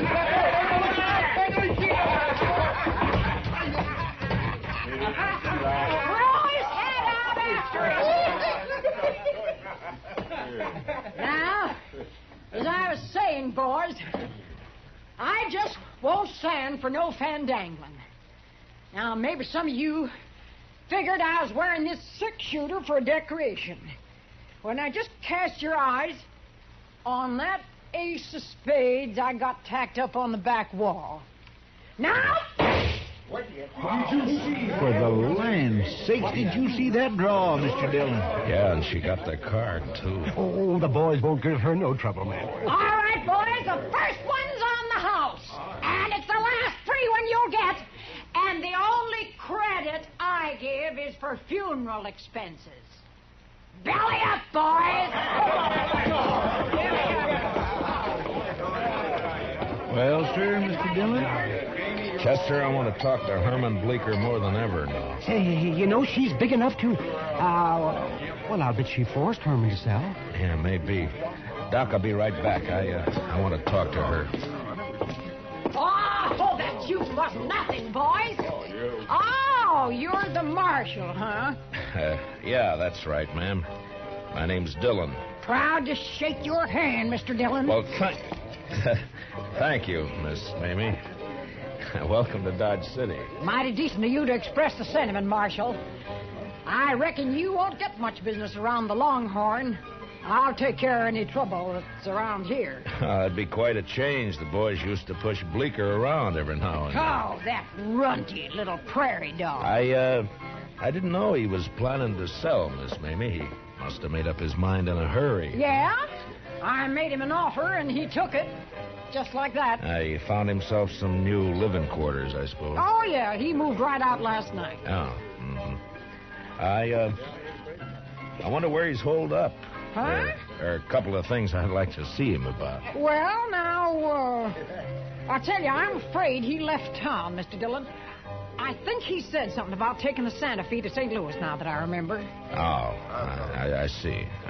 Well, that's too bad. I'd sure like to have seen him. Well, I'll probably drop in now and then, Miss Mamie. Sure! Anytime, Marshal. For you, it's on the house. Thank you. What'd you find out, Mr. Dillon? Let's get out of here, Chester. Coming, Doc. Sure. Oh, yes, with both ears a flapping.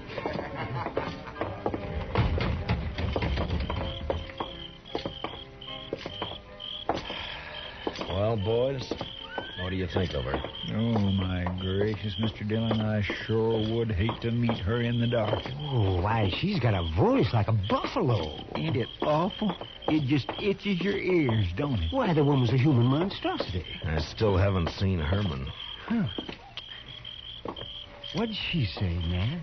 She says she thinks he left town. Oh, she Chester, says I want you to check all the rooming houses and hotels along Front Street. I'm going to go to the railroad station and the stage lines. I'll meet you over at the jail. Huh? Yes, sir, Mr. Dillon. Say, Matt, I think Herman keeps a horse over at the livery stable. Yeah, I thought of that, Doc. I wonder, would you be good enough to look into that for Why, me? sure, be happy to. You know, Mr. Dillon, she is an awful straight shot. Yeah, Chester. I know.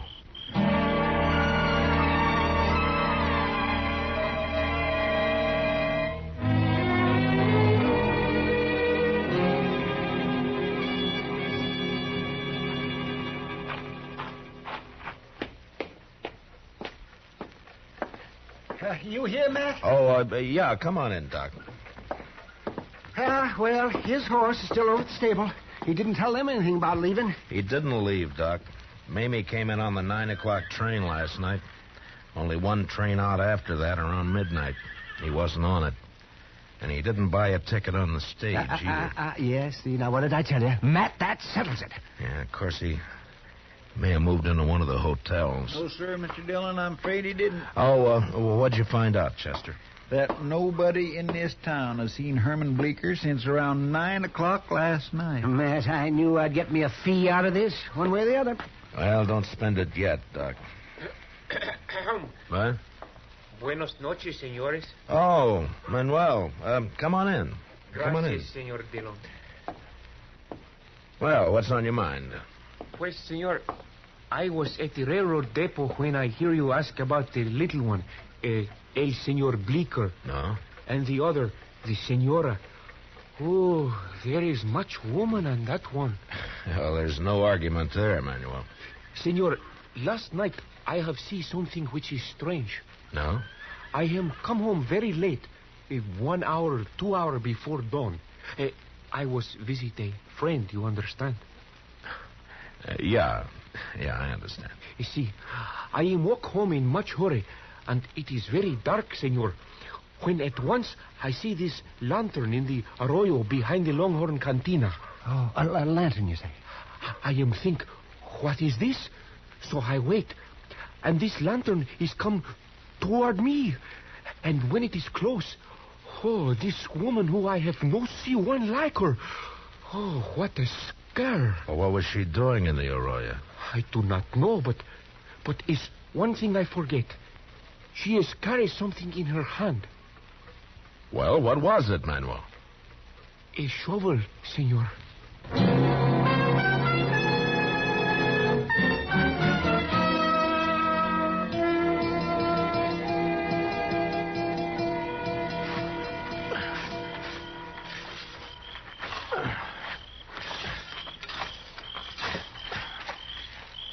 Find anything, Matt? Well, there's something here, Doc, but I can't quite... Hold the lantern over here, will you, Chester? Yes, sir, Mr. Dillon. I found something here, if I can just get it loose. Lantern all right, Mr. Dillon? Can you see what it is? Yeah, it's fine, Chester. Yeah, I got it. Oh. It's a boot. Yeah, here's the other one. Yeah. All that fancy stitching. Matt, those are his. I've seen them on him. Yeah, so have I, Doc. Yesterday, in fact. Here, take him, Chester. Yes, sir. There's a bundle of some kind here. Oh, you found the body, huh? No, it's clothes, I think, Doc. Let's have a look. Yeah. That's all there is, too. The hole doesn't go any deeper. That's hard pan on the bottom there. Hold the lantern down, Chester, and let me get this unwrapped. I'm not so sure about that coat, Mr. Dillon. A lot of them like that around town. Yeah, I know, but take a look at this fancy vest. Oh, that's Herman's.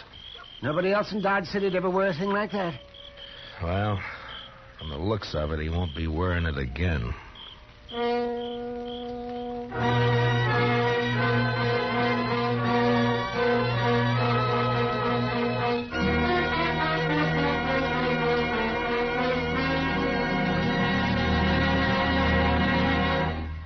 We will return for the second act of Gunsmoke in just a moment.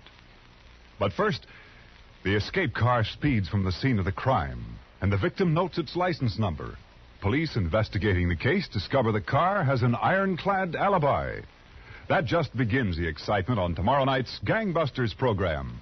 It's the case of the twice-parked car, an authentic crime story taken from actual police records.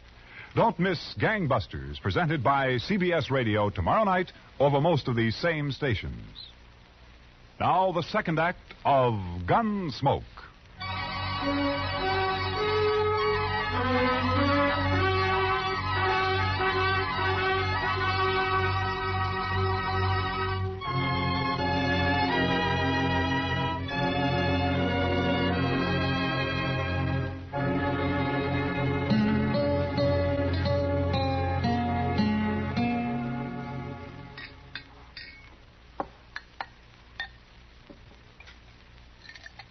How you coming, Doc? Now, don't rush me, Matt. Don't rush me.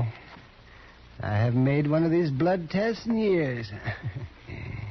If you ask me, I don't see any use in making one now. Well, let me see. Pour the precipitant into here. What other kind of blood could it be except human? Doc, I only want to be sure, that's all. All right. Let me see. 5 drops of the sulfate. You sure look uncomfortable, Matt.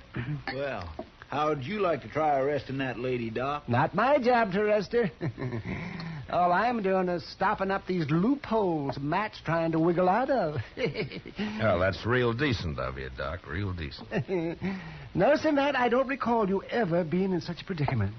Oh, of course, I remember the night you shot it out with the Barkley boys over in the Alafraganza. There were 3 of them. And you did not turn a hair. And then that other time when you got dry gulched by the Platte River gang. All right, Doc, all right. But this is different. If I go to arrest that woman, she's just crazy enough to start a gunfight. Oh, it's a problem. It's a problem, all right. Now, let's see. We'll just shake this up and warm it a bit. Yeah. You know, there is one thing, though, Mr. Dillon. Shooting at a mark's not the same as a gunfight.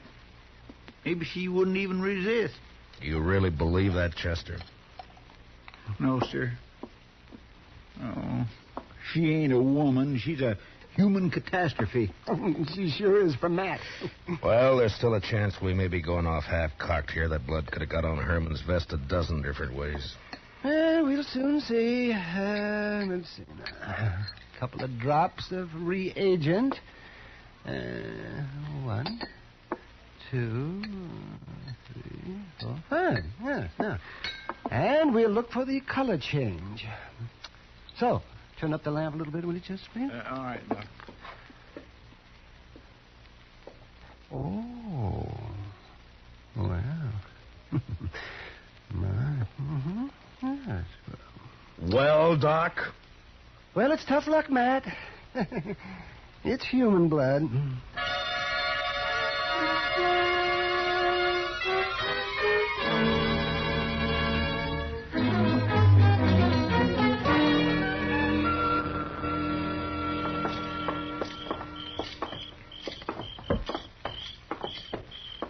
Hey, Matt, I thought we was going over to the Longhorn and talk to Mamie. How come the jail? She'll keep, Doc. She's not going anywhere. Looks cut and dried to me, Matt. It might not if you were in my shoes. Come on in, boys.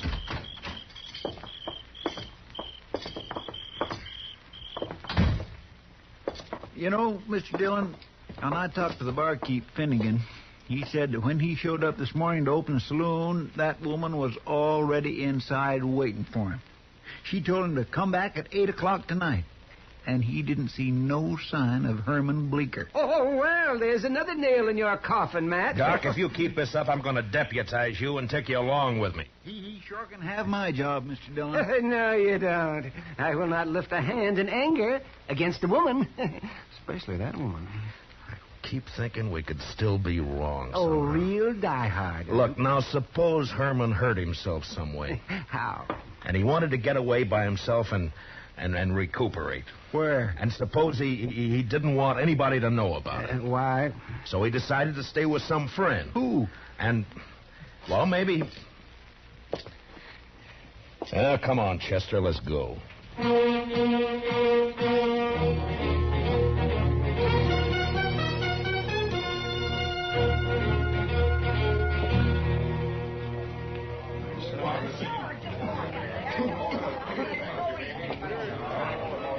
There she is at the end of the bar. What are you going to do, Mr. Dillon? Take her in, Chester. Maybe she'll talk when she's arrested. I gotta get that gun away from her some way. It's not going to be easy. It's gotta be done. I've never drawn a gun on a woman yet, and I'm not starting now. If I could just manage to... I don't know. There might be a chance. Stick close to me, Chester. Yes, Mr. Dillon. Well, Marshal, mighty glad you dropped back in. I was just wondering how you were getting along, Miss Like May. a kid with two tongues and an all-day sucker. Say, now tell me, did you find that little weasel Herman Bleeker? I thought you told me he'd left town. Oh, well, I was just guessing, Mr. Dillon. He said something about planning to. Here, step up and have a shot of poison. No, thank you. As a matter of fact, I came back here for a particular purpose. Chester and I have a little bet on. Mr. Dillon, What kind of a bet is it, Marshal? Well, it was about that shooting trick of yours, hitting the center of that playing card, you know. Chester figures that it was a fluke of luck. He's betting me that you can't do it 5 times in a row. Well, we'll soon settle that. The card's still up there. Stand aside, boys! Mamie's gonna limber up her shooting irons and get out of the way. Get down there, Curly. All right. There's one. Couple of them. You're doing fine so far. How you doing down there, boys? All dead center so far. Say, you there, whatever your name is, what do you think of your bet now? Well, I guess I just kind of lost my head, Miss Mamie. Well, 3 down, 2 to go. There's 4. And 1 more. Oh, yeah. Well, what are you stopping now for, Mamie? Well, I got some rules I go by, Marshal. One of them's never to fire my last shot and leave my gun empty. Yeah, I see. Well, that's a pretty good idea, I guess. Sorry to lose your bet for you, Marshal. I'm convinced. Well, I guess that didn't quite... Chester. Miss Mamie, I guess you're not a gambler yourself, huh? Who says so? I'll take a fair bet at even odds any day of the week and twice in Philadelphia. Well, in that case, I'll make you one. I got a pretty fair gun here. Or at least I thought so till I saw yours in action. Well, I'd say yours every bit as good as mine. Well, then how about a bet? Your gun against mine on a 1-cut high card, huh? Well, now, how? I didn't... Of course, it's all right with me if you'd rather back out on it. Who's backing out? You got yourself a bet, Mr. Dillon. Finnegan, shuffle us a deck. Okay, Miss Mamie. It's a better a fight. Mamie never backs out. There you are, Miss Mamie. Now, who goes first, Mr. Dillon? What? Ladies, always. All right. If your friend Lester will cut him for us once. It's Chester. Never Chester mind. be Cut proud. the cards. Yes, sir. Ma'am. Now, let's see what we've got. Jack of spades. That's not bad. Plenty good, Marshal. Plenty good enough to beat anything you can... King of diamonds. All right. I'm beat. Fair and square. You won yourself a gun. Ah, thank you. Here, Chester, will you take it? Yes, sir. And now the handcuffs. Here, no! Mamie, you're under arrest. Why, you, of all the sidewinds and double-crossing backhanded... Mamie! Now, you're going to stay fastened to me until I get you in a cell, so you might as well make the best of it. Why, you... And as far as that's concerned, you'll be safer in jail than out of it once word gets around. What? People here in Dodge City thought a lot of Herman Bleecker. That little sawed-off groundhog... That's no excuse for killing him in cold blood. What? You heard him, Mamie. You killed me. Bleecker! This is the biggest night of my whole life. To hear somebody finally shut Mamie up and make her like it. The marshal's a gentleman, you little weasel. He knows how to talk to a lady. And to hear you say how much the town thinks of me, Mr. Dillon. What's this all about, Herman? Well, I'll tell you what it's all about. Yes. This little grubworm ran out on me in Cincinnati 3 years ago. Like to broke my heart. I've been hunting him ever since, and last night I found him. I wailed the living daylights out of him. Yeah, he looks like it. But why did you bury his clothes? Mr. Dillon, would you want to be married to a man that dressed like that? She pretty near murdered me, though, Mr. Dillon. I've been up there in bed all day, just too bruised and embarrassed to hobble downstairs. Oh, we had our ups and downs, Marshal, me and Herman. You know how it is. Yeah. Chester, give me the keys to the handcuffs, will you? Yes, sir. Got them right here. And well, I guess they're over in the... What's the matter, Chester? Oh, Mr. Dillon, when we were digging out there, guess I must have lost them.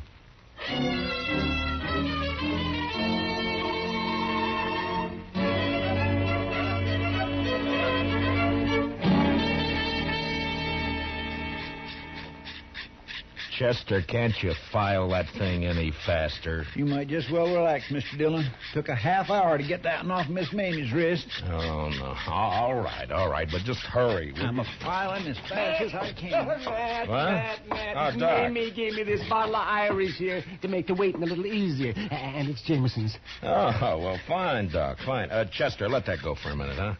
And open it up. Yes, sir, Mr. Dillon. Can you imagine it, boys? Little Herman Bleecker married for years to a woman like that. I don't want to imagine. Oh, I'd get nightmares. Here you go, Mr. Dillon. Oh, thank you, Chester. Doc. Oh, thank you. Well, gentlemen, here's to the weaker sex. Mr. Dillon, which one is that?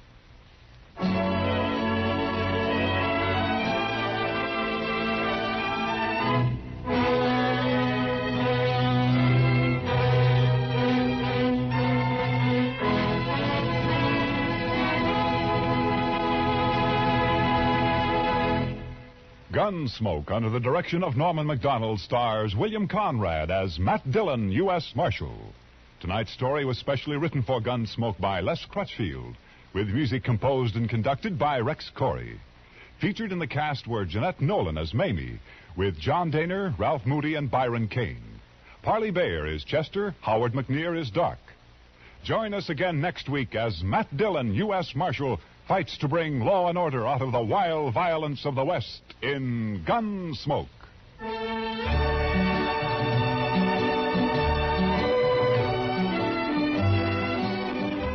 As colorful as the Western Roundup and twice the fun, that's the Gene Autry Show, which comes your way every Saturday evening over CBS Radio. It's one of radio's most distinctive programs, flavored to taste with songs of the sagebrush and melodies of the mesquite country. The Gene Autry Show is 30 minutes you'll enjoy, packed full of comedy, songs, and the genial personality of the one and only Gene Autry. The whole Melody Ranch gang is on hand to entertain you tomorrow night, every Saturday night. So tune in the Gene Autry Show and hit the pleasure trail over most of the same CBS stations. Clancy Cassell speaking. And remember, Broadway is My Beat brings you startling mysteries Saturday nights on the CBS Radio Network.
happening there. What do you think, Preston? I don't believe that would work. Oh, I think it would. Oh, I think it would, too. Oh, it's 2-1. Let's try it. Yeah. All right, let's all right, try it. sit down. Oh, it's 2 against 1. Sure. Sorry you lost. Get into the steam. Yeah. You see, you...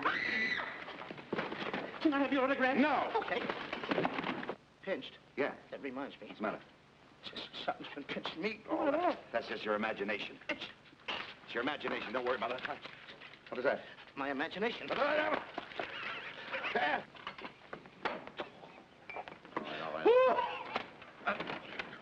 Why, you silly-looking goon. What's the idea of dropping that hot towel on my face? It was burning my hands. Oh. Cause we're gonna win the most because it's fun along the midway.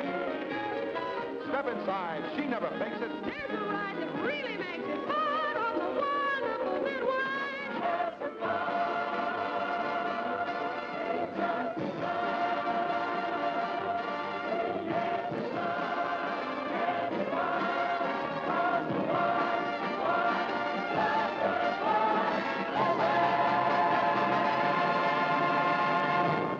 Our next guest will give you the laughs, just don't ask him to lend you money.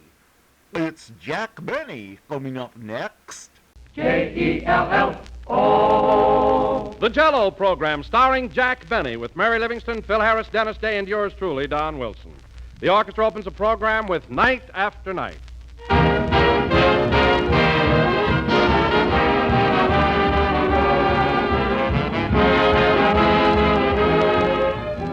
Everything from soup to Jell-O. And that, ladies and gentlemen, is the best way I know to describe a really complete meal.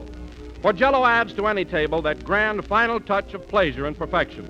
Its rich, glowing color is a tempting invitation to pick up that spoon and start right in on this swell, inviting dessert. And just to taste it is to know the ultimate in good things to eat. Yes, there's nothing more attractive than a bright, shimmering mold of delicious Jell-O. And there's certainly nothing more delightful than Jell-O's rare, distinctive flavor, as enticing and refreshing as the juicy, ripe fruit itself. So, friends, make that next meal really complete by topping it off with a top-notch Jell-O dessert made with any of Jell-O's 6 delicious flavors.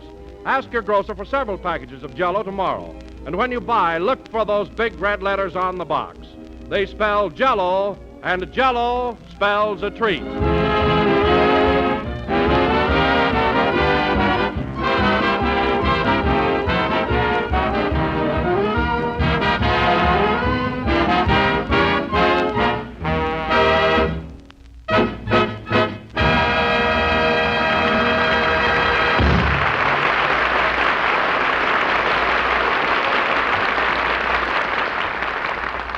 That was Night After Night, played by the orchestra. And now, ladies and gentlemen, we bring you our master of ceremonies.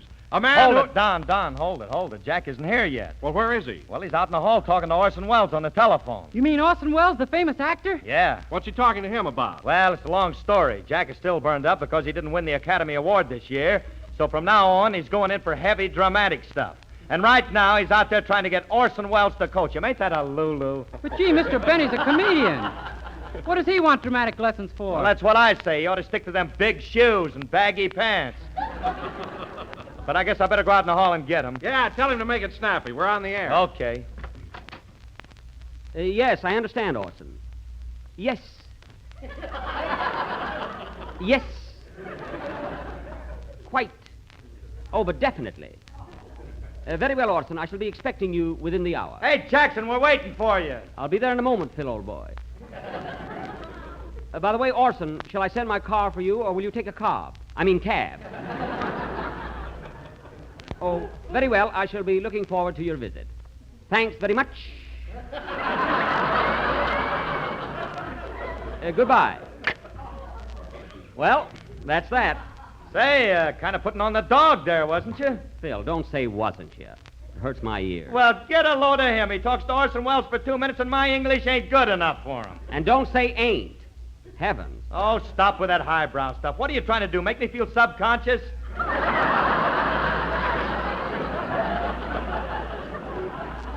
That's self-conscious. And listen, Phil, when Orson Welles gets here, will you do me a favor and talk just with your hands? I'll tell him you've got laryngitis. Come on, let's go inside. Yes, let's join the others. Hip, hip. Gee, you're funny. You know, Phil, it's amazing that you haven't got your own program. Well, I may have one of these days. I often dream about my own show. Oh, you do? Well, maybe I can arrange for the Sandman to tear up your option and sprinkle it on you. Come on, subconscious. Oh, hello, Denis. Hello, Mr. Benny. Oh, hello, Don. I'm sorry I'm late. Oh, it's all right, Jack. Shall I go ahead now with your introduction? Oh, don't bother. Let it go tonight. Well, no build-up for the star, huh? It isn't necessary, Phil. I think I'm fairly well known, don't you? You're Don Tootin. Everybody knows you, Mr. Benny. Why, your name is famous from coast to coast. Well, thanks, Denis. That kid'll work next year.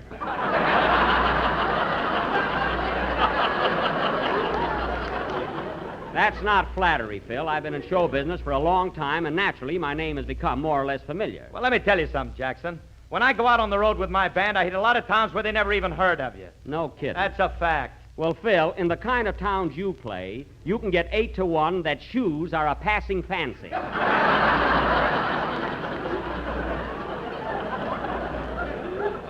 You never played a town yet where you didn't have to get off a train and get on a bus, get off the bus and get on a horse, get off the horse and crawl through the brush. You're not an entertainer, you're an explorer.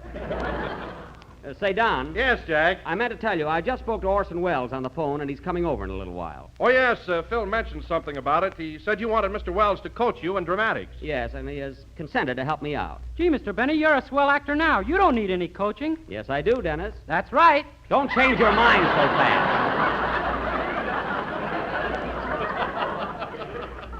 You know, Don, I've been doing comedy for a long time in radio and pictures, and, comedy is all right, but I've decided to go in for deeper things.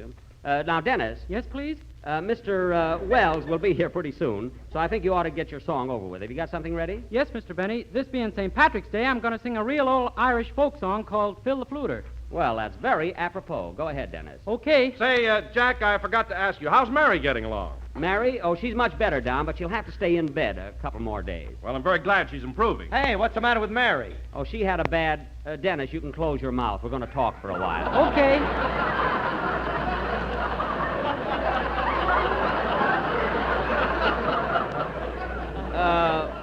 She had a bad cold, Phil. I think it was a touch of the flu, but she's getting along fine. Has Mary got a nurse? Yes, Phil, and she's gorgeous. Well, all right.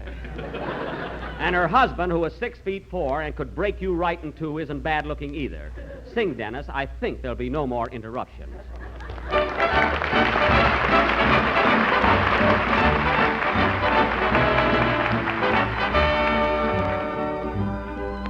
Have you heard of Phil the Fluter of the town of Ballymuck?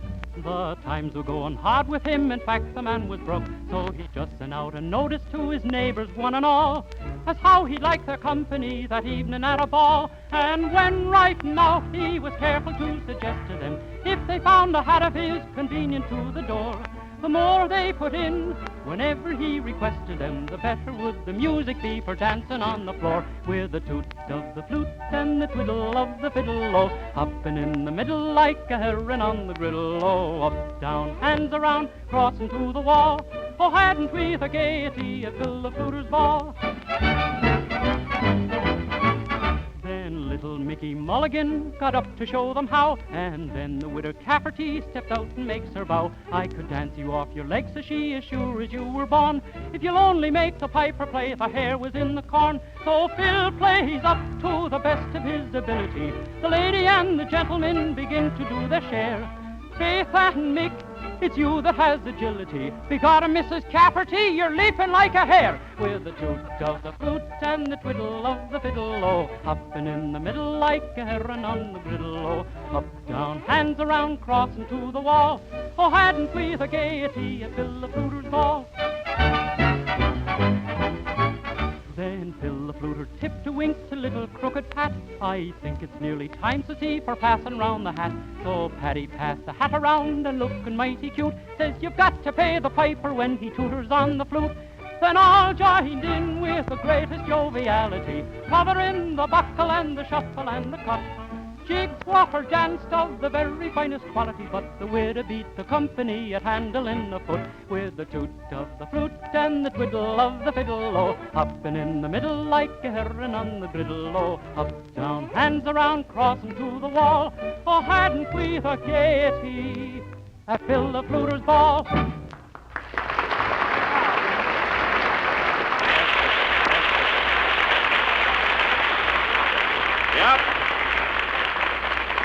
That was Phil the Fluter, sung by Denis Day, a real Irishman. You know, Denis, it's a funny thing, but you're the only Irishman I ever met that I can lick. Don't be too sure about that, buddy. I guess I picked the wrong day, folks. Say, I wonder what's keeping Orson. He ought to be here pretty soon. Well, Jack, you must remember that Mr. Wells is a very busy man, between his radio program and directing plenty to do. Oh, I know he has a heavy schedule. In fact, I don't know how he'll ever find time to come over here and help you out. Well, you see, Don, he and I are old friends. We went to high school together. High school together? Why, Orson Welles is only 24 years old. Phil, he graduated from high school at the age of 5. Don't you read the magazine? Why, when he was 7, he played Shylock in The Merchant of Venice, and the beard was his own. So don't tell me about Orson Welles. Pretty smart youngster, huh? Smart? Don, if you could have seen him in that high chair in front of the class doing his geometry lessons on his bib. Well, it was simply phenomenal. Is he going to teach you geometry, Mr. Benny? No, Denis, he's coming over to coach me in dramatic art. And I'll tell you one thing, fellas. With his technique and my feeling for the finer things, who knows what results I can attain? Who knows where I can go? Oh, boy, if Mary was only here. Never mind, Phil. I'm quite serious. Anyway, when Orson gets... Oh, gosh, that must be him. Come in? Pardon me, has Mr. Wells arrived yet? No, not yet. I'm his secretary, Miss Wentworth. If you don't mind, I'll wait for him. Oh, no. Come right in. Thank you. Oh, Mr. Harris, will you please show Miss Wentworth to a chair? Sure, park the chassis here, babe. Phil, make yourself comfortable, Miss Wentworth. Now, as I was saying, fellas, when Mr. Wells gets here, I don't want any heckling. Just behave yourselves while we're rehearsing. Well, what do you intend doing tonight, Jack? Goodbye, Mr. Chips? Oh, no, Don. We're going to work up to that gradually. First, he's going to teach me dramatic delivery and enunciation and how to breathe. Isn't that right, Miss Wentworth? I can hear you breathing way over here. I mean correctly. You know, fellas, there's a way of breathing when you read lines that... Pardon me. Hello? Mr. Wells? Oh, he hasn't arrived yet, but I'll have him call you. Goodbye. Well... Who was that, Mr. Benny? It was... Oh, darn it, I was so excited I forgot to ask. Well, you're a fine secretary. You're the secretary, not me. Then why did you answer the phone? Because it's my phone, that's why. I forgot to ask the man's name, so what? Mr. Wells won't like it.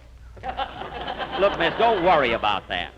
The party will probably call back again. And when they do, I'll be... Come in? Excuse me, is this Studio B?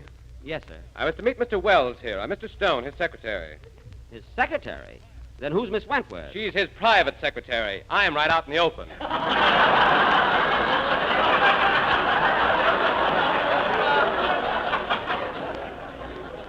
Oh.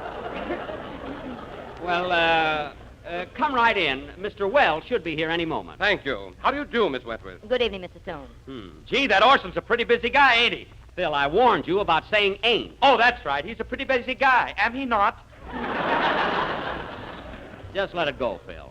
Now, Don, I wish that Mr. you and Stone, Denis... here's a script the Theater Guild sent from New York. Thank you. And by the way, there was a phone call from Mr. Wells, but Mr. Benny failed to get the name. Oh, that's terrible. I said I was excited, and I made a mistake. I'm sorry. Mr. Wells won't like it. Nuts to Mr. Wells!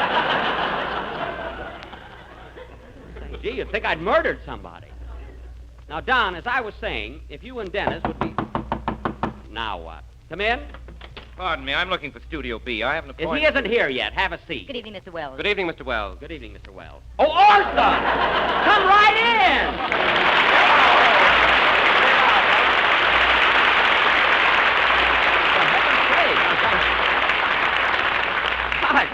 I didn't know there for a minute. Well, I'm glad you were able to make it, Orson. I was wondering if you were going to... Mr. Stone, did Gabriel send in those sketches? The costumes for the picture will be needing them soon, you know. Yes, Mr. Wells, and I received that script from the Theater Guild. Good. Let me see it. Here you are, sir. It looks like a very interesting play.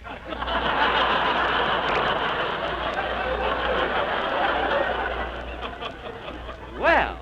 However, to finish the second act will need polishing. Gee.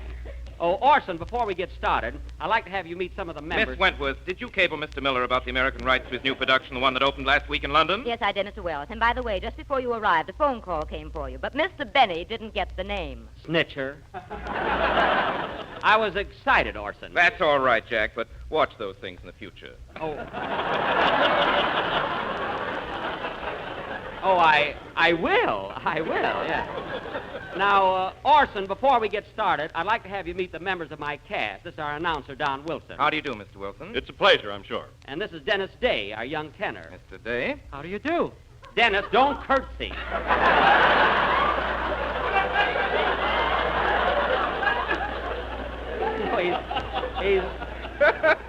He's so polite.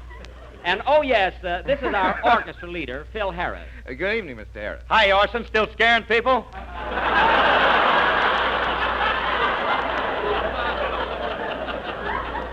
Phil, don't pay any attention to him, Orson. He's always like that. Oh, I don't mind. He's rather amusing in his own crude way. Crude? That's very good. By the way, Jack, where's Miss Livingston? Oh, Mary's home in bed, Orson. She has a rather heavy cold. Oh, that's too bad. Has she got a nurse? I checked on that, Bob. No soap. Oh, what coarse language. I don't know where he picks those things up. Just the same, he's a very interesting study, don't you think? Oh, yes, quite. Now, Orson, I think we ought to get started with my rehearsal. Did you have anything in mind for the first lesson? The first lesson. Now, let's see. Benny. Oh, yes. You see, Jack, the reason you haven't gone as far dramatically as you feel you should is because you've been selecting the wrong vehicles. I have. Definitely. For instance, if your goal is the Academy Award, as you say, you should concentrate... Pardon me, Jack, there's something I must do. Miss Wentworth. Yes, Mr. Wells. Take a telegram to Mayor LaGuardia, New York City. Yes, sir. You see, Jack, you should concentrate on the heavier and more legitimate type of drama. I understand. Well, what would you suggest, Audrey? Dear Mayor LaGuardia, received your telegram, and if I'm in New York on the 29th, we'll be only too happy to attend the banquet. Well... However, we'll let you know in plenty of time if I ain't coming. Ain't?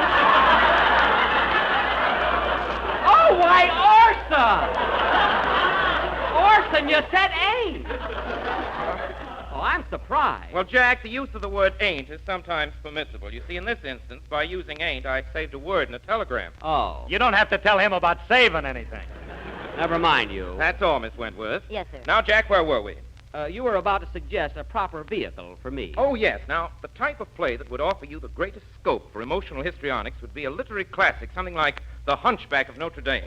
The Hunchback of Notre Dame? Mm-hmm. You mean Charles Lawton's part? Exactly. Well, gee, that would be swell. Mr. Christian, come here!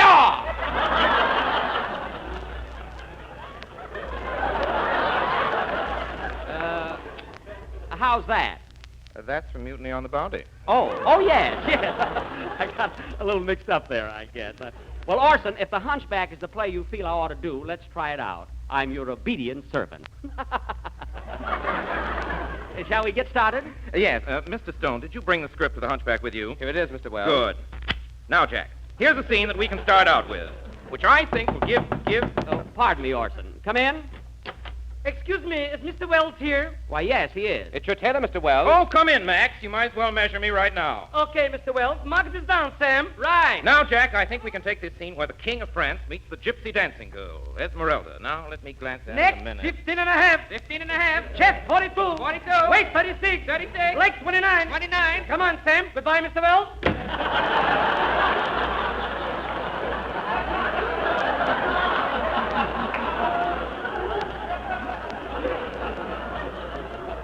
Gee. Yes, I think this scene will be fine, Jack. Well, I'll do my best, Orson.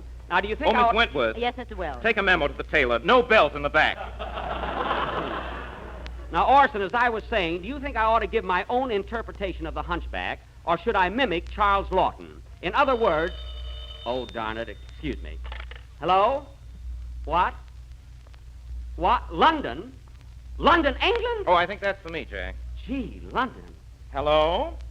Oh, hello, Miller. So nice of you to call. Yes. Yes, I've heard splendid comment on your London production. I'd like very much to do it. Gee, all the way from London. I understand, Miller, but the Theater Guild has sent me a script which I may have to do first, you see. Yes. Yes. Phil, you better play something. This may take all day. Yes. My goodness, what a busy man. Now, here's the point, Miller. I'm committed to the Guild until May 30th. However, if you could arrange to hold the American right until I'm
That was Woodpecker's song played by Phil Harris and his orchestra. And, Phil, I'm very glad to see that you're not a hypocrite. What do you mean, hypocrite? I mean, your music was the same as always. You didn't play good just because we have a distinguished visitor. Well, Orson, shall we get started with the Hunchback of Notre Dame? I'm raring to go. Oh, now, wait a minute, Jack. Mr. Wells, I have an important message to deliver right now, and I wish you'd listen to it and give me your frank opinion. I'd be glad to, Miss Wilson. Don, Orson is here to help me. Well, now, Jack, this will only take a second. Oh. Ladies and gentlemen, next time you're in the mood for attempting an appetizing dessert, go to your neighborhood grocer and ask him for a package of Jell-O. You will find it's not only economical and easy to make, but comes in 6 delicious flavors. So be sure to insist on genuine Jell-O and look for the big red letters on the box. Wow. How was that, Mr. Wells? Very good, very good. But I wish there was some place you could bring elephants in there.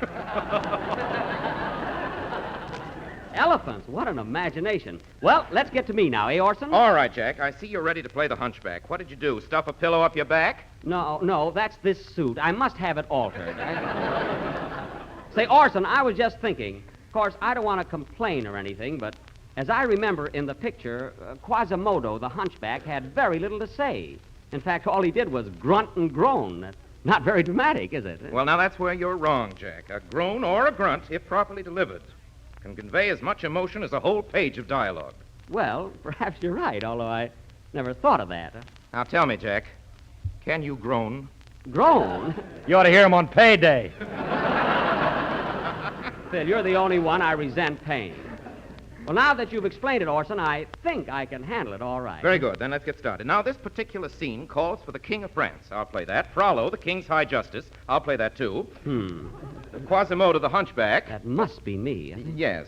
And Esmeralda, the Gypsy Girl, Miss Wentworth. Would you care to help us out, please? Delighted, Mr. Wells. Now, Orson, I noticed in the script here that Quasimodo rings the bells in the Tower of Notre Dame. Do you want me to ring them? No, I'll handle the bell.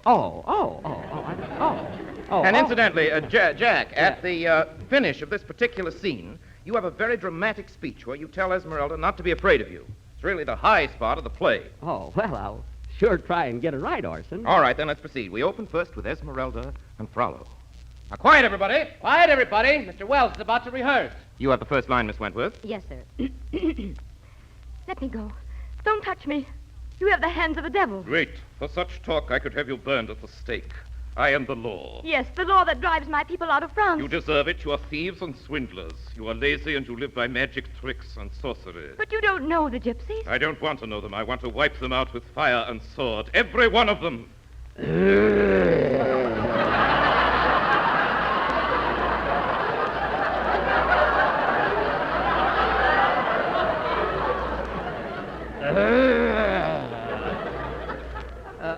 How was that, Orson?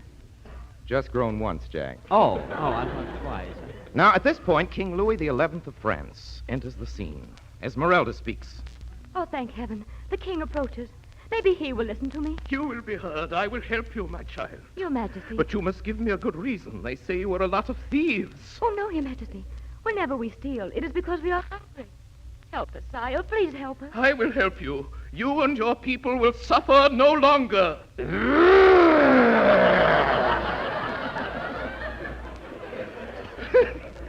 Go back to your people, my child, and tell them that their king will see that they have food and shelter, and that in the future they shall be unmolested.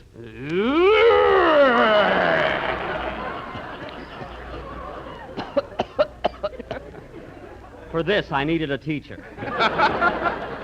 Now, look, Orson, I don't know what's wrong, but I don't feel those groans. Maybe I ain't breathing right. Jack, don't say ain't. It's bad English. Well, for heaven's sake, you said it. That was in a telegram. Oh, well, Miss Wentworth, take a wire to Mr. Wells. Dear Orson, I ain't breathing right.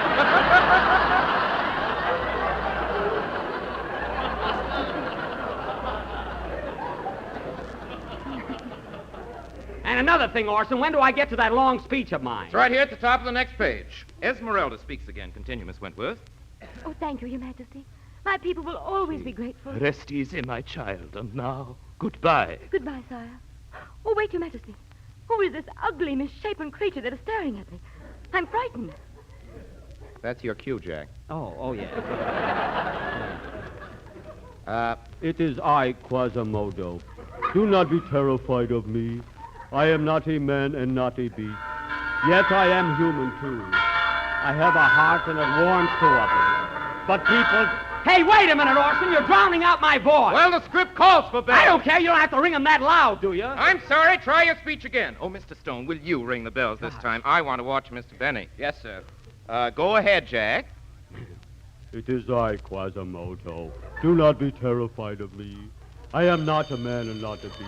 The more look down upon me. Yes, he's here. It's for Yet you, I Mr. am Wells. human. New York calling. Thank I you. have a heart Hello. and it warms to others. Oh, The hello, thoughts Harrington. drive me off Listen, as though I Harrington, was I've the been trying to evil reach one you all because day. my soul is When do you think I'll get the in proof an for those ugly books? body. Now, It see will here, be all the Harrington. more You painful. promised that 2 weeks And all ago. that is beautiful. Harrington, this is the That is last why I straw. look at you. Harrington. You are very beautiful. Harrington. And when you Harrington, try you to listen me to me. aside, Harrington, this is oh, for crying out loud.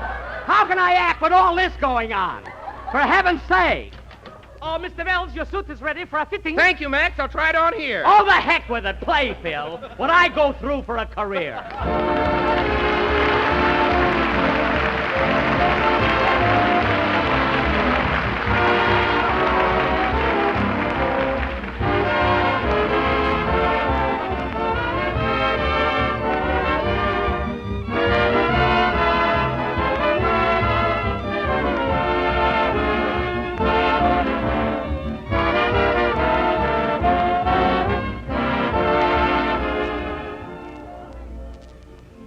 Folks, if you're looking for a swell dessert to serve for Easter dinner next Sunday, look no farther.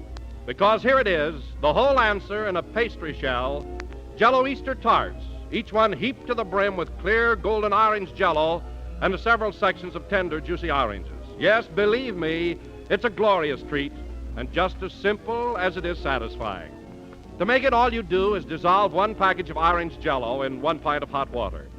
Chill until slightly thickened. Divide 3 medium oranges into sections, drain them, and arrange in 8 baked tart shells. Fill the shells with Jell-O, chill, and then, if desired, garnish with whipped cream before serving. The result, ladies and gentlemen, is a truly marvelous dessert. So plan now to highlight next Sunday's dinner with one of the most delicious and intriguing treats you ever tasted, Jell-O Easter tarts, a grand combination of plump, juicy oranges and rich, brilliant orange Jell-O.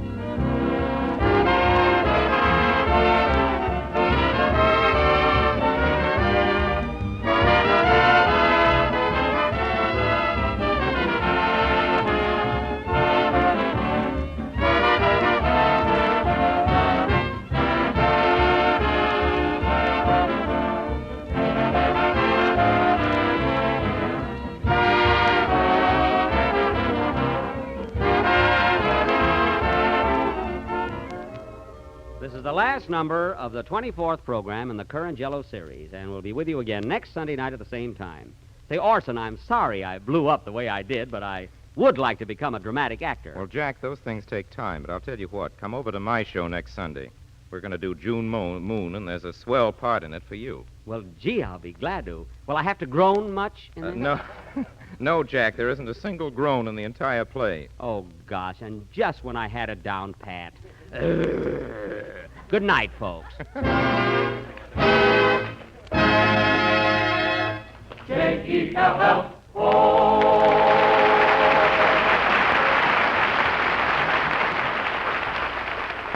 And here's more fun and enjoyment for you. Tune in every Tuesday night for another swell half hour of Jell-O entertainment, The Famous Aldrich Family. See your local paper or movie and radio guide for time and station. This is the National Broadcasting Company.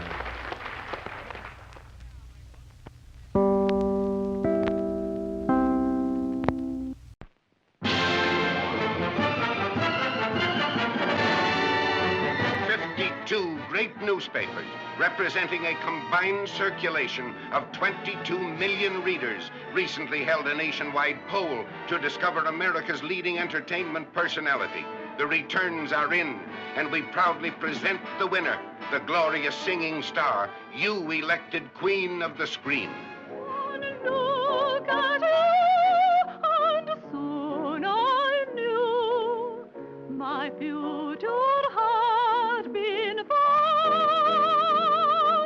One smile, perhaps, and then a kiss, perhaps, and after this, perhaps, a rendezvous.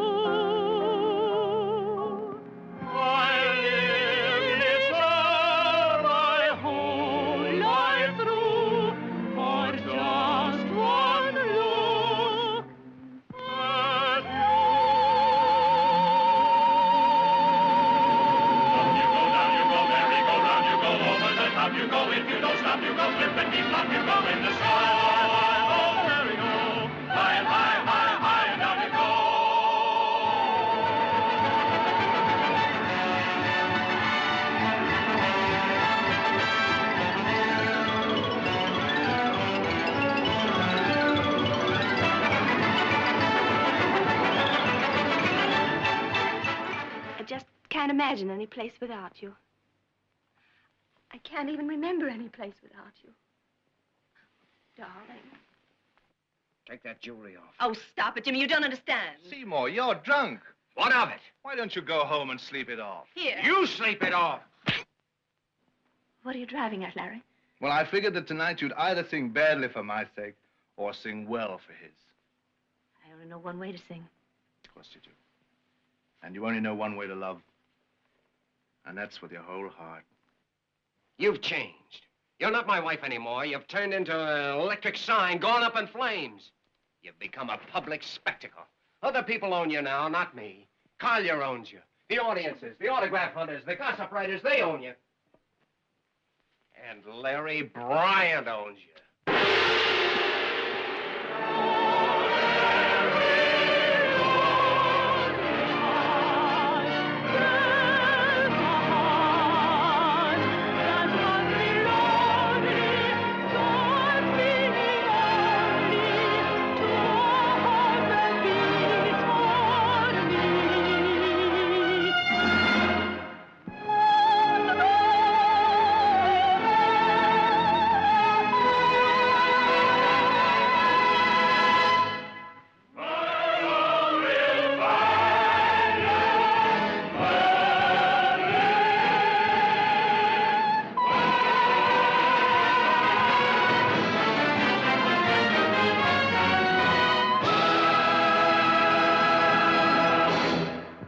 One of the all-time great directors, Cecil B. DeMille, hosts Lux Radio Theater. Up next. Presents Hollywood. The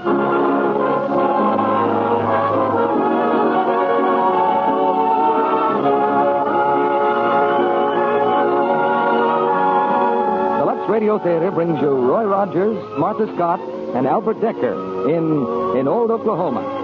Ladies and gentlemen, your producer, Mr. Cecil B. DeMille.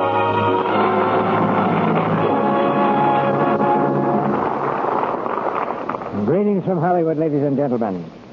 First there was prairie and roving bands of the Plains Indians. Then there were white men, and the plane was broken by... And then one day, a trickle of oil came from the earth, and strange wooden towers rose across the land. The black gold gushed from the ground, and from all over America, men raced to get their share. So it was in every place where they found the black gold, and so it was in Oklahoma, in the days when men made fortunes overnight and fought at the drop of a hat. Republic Pictures made a roaring screen drama on the subject, and we've chosen it as tonight's play. It's called In Old Oklahoma, and the picture was based on the Thompson Burtis story, War of the Wildcats. You hear Martha Scott and Albert Decker from the picture cast, plus a young man who makes his first appearance in the Lux Radio Theater tonight, Roy Rogers, the king of the cowboys. Roy sings a mighty sweet song in his pictures, and his pictures play a mighty sweet tune at the box office. They tell me this kind of play is very popular with the boys on the fighting front. We've also discovered, by way of the female route, that Lux toilet soap is popular there, too. Perhaps, like me, you've often wondered what baggage a paratrooper carries when he jumps behind enemy lines. That's about the biggest adventure any man can embark on. Well, I have a V-mail note, signed by 3 of the lads who wear the paratroop wings. And they say that the night they jumped in Sicily, they all had a cake of Lux in their toilet kit. That's certainly a spectacular way for Lux toilet soap to arrive on the island of Sicily. And it's quite possible they're hearing tonight's play over there. So we'll raise the curtain on the first act of In Old Oklahoma, starring Roy Rogers as Dan Summers, Martha Scott as Kathy, and Albert Decker as Jim Gardner.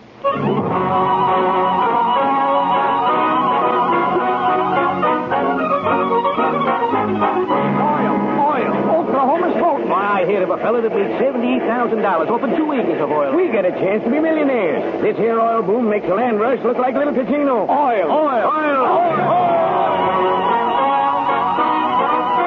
It's 1906, and a train jammed with workers bound for Oklahoma's fabulous new oil fields comes to a reluctant stop at the tiny town of Claiborne. A solitary passenger awaits at the station, surrounded by half a dozen red-faced women and a single woe-begone young man.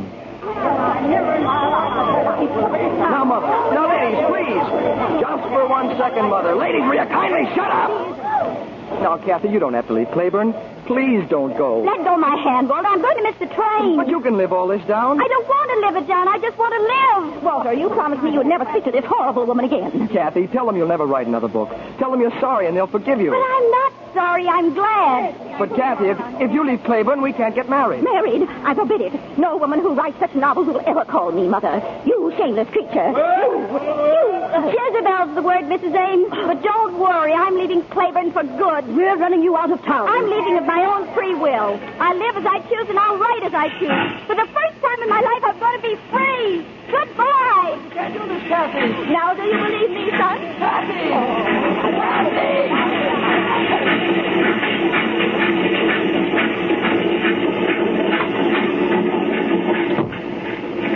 Well, come on in. What? Oh, where am I? This is my private car, little lady.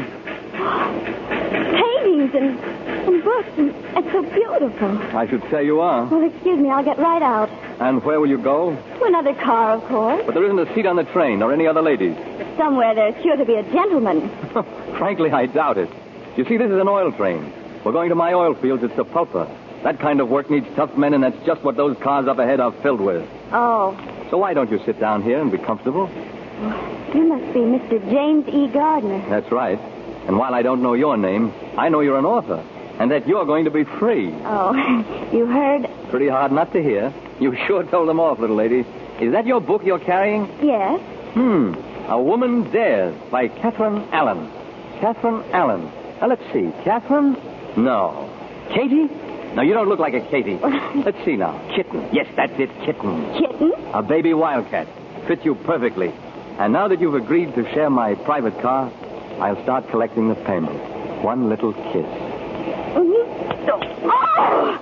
Now, why on earth did you slap me? Well, why does a woman usually slap a man? You are a wildcat. But not nearly as wild as you apparently think, Mr. James E. Gardner. Oh, I'm not a Jezebel. I'm not even a good imitation of one. I'm a school teacher. A school teacher? And if you don't stop laughing, I'll slap your face again. Oh, I'm sorry. Where are you bound for, kitten? Kansas City, so I can experience some of the things I've been writing about. So people can't say school teacher the way you just did. Look, I'm sorry. Oh, come on. Give me a chance to square myself.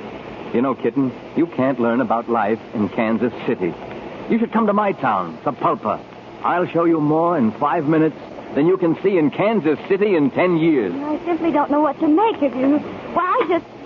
Oh, excuse me. I guess I should have knocked. What is this, cowboy? A holdup? Yeah, for a seat, mister. This is a private car.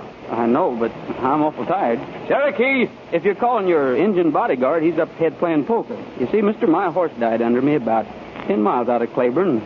I figured by now I've carried this saddle about long enough.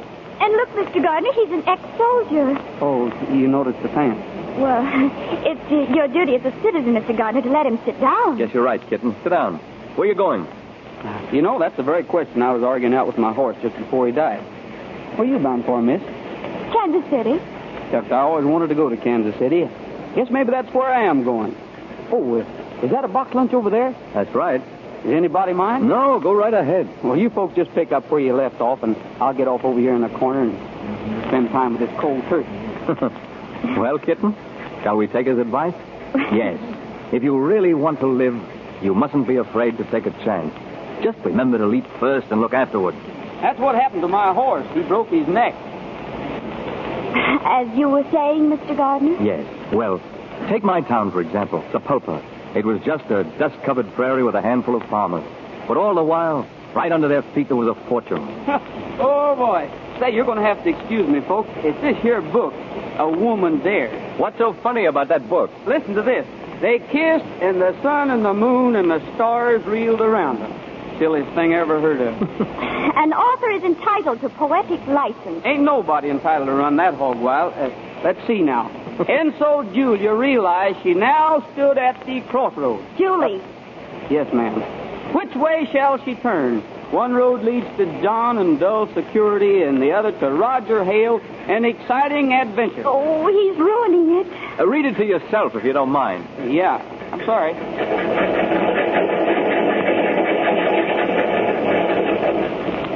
Yes, I've known plenty of women, kitten, but I've never wanted to ask them, any of them, what I've asked you.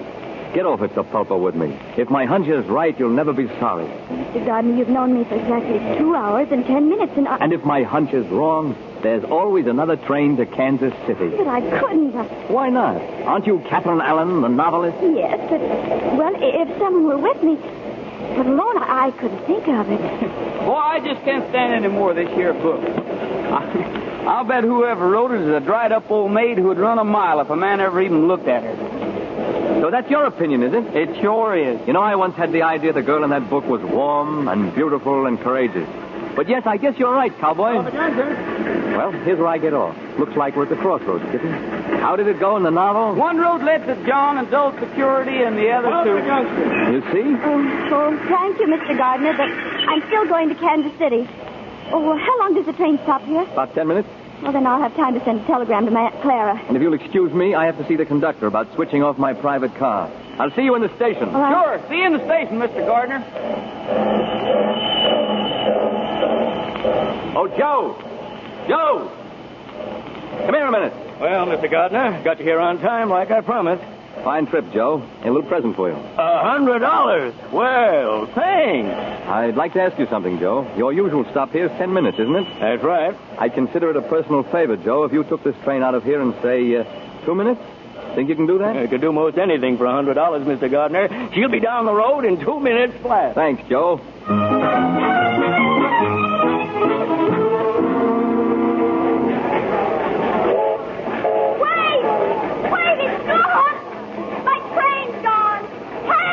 Sure looks like it, ma'am. Oh, station master, I was told the train would be here for 10 minutes. So was I, ma'am. Appears to me we've been misinformed. When's the next train to Kansas City? 3 days, if schedules mean anything. Oh, Christmas.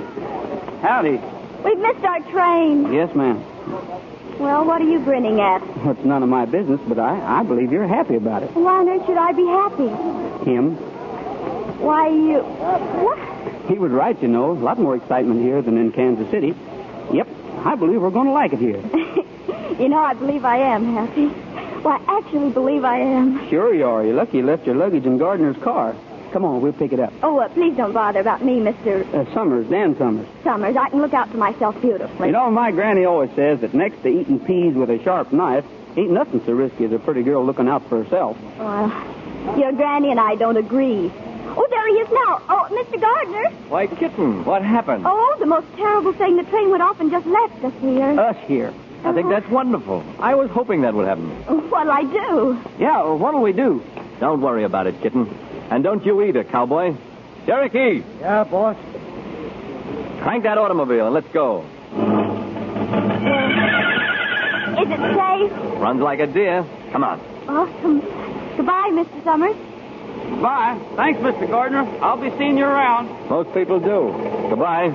Will you please take me to the hotel, Mr. Gardner? Sure, I live there. And until that train comes in for Kansas City, Kitten, you're going to school. I don't go to school. I teach school. This isn't Claiborne. Here, you go to school. And the teacher's name is James E. Gardner.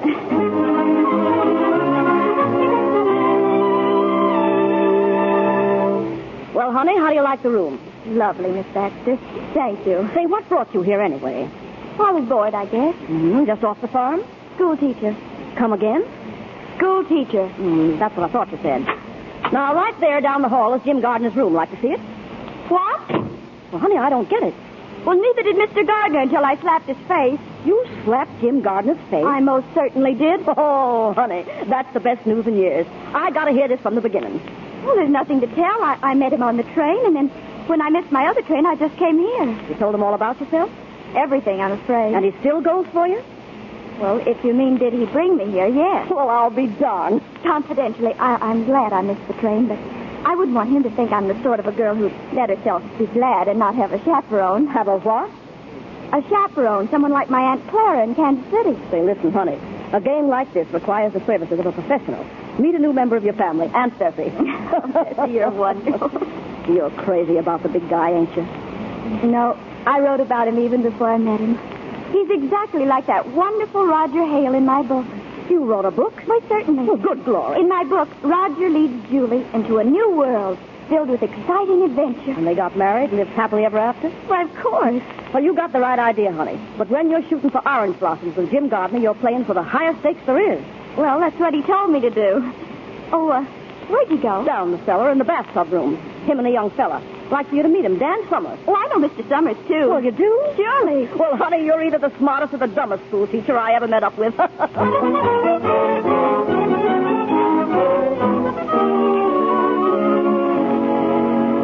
Little Joe the Wrangler, he'll never wrangle more. His days at the Remuda, they are done. 'Twas a year ago, last April. Hey, you, behind the petition. Is that you, cowboy? That's right, Mr. Gardner. Bath sure feels good, huh? Yeah, you sing pretty nice, too. Thanks, ain't finished her yet. Next morning, just at sunup, we found where Rocket fell, down in a washout 20 feet below. Beneath his horse, mashed to a pulp, his spur had rung the knell for our little Texas stray, poor Wrangler Joe. Kind of sad, ain't it? I rather liked it. Thanks. The steers always liked it, too. Cherokee. Yeah, boss? Come here, scrub my back. Say, cowboy. Yeah? I'm going to give you $200. To scrub your back? No, leave town. Well, that's a lot of money. Yeah, but then I like you. I like you so much that I'm paying you to get out instead of having you thrown out. You are, huh? Yeah, is it a deal? You see, I don't like competition in oil wells or ladies. Well, I don't think you have any competition. I'll think about your offer, though. Just make sure your mind's made up by the time you're dressed.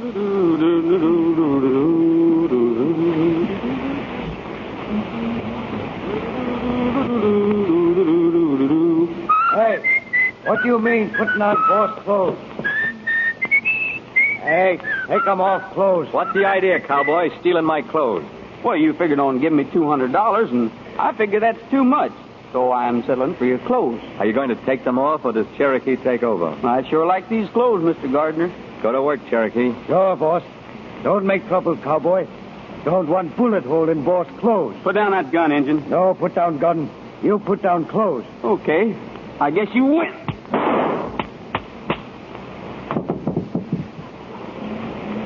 You want his gun, Mr. Gardner? No.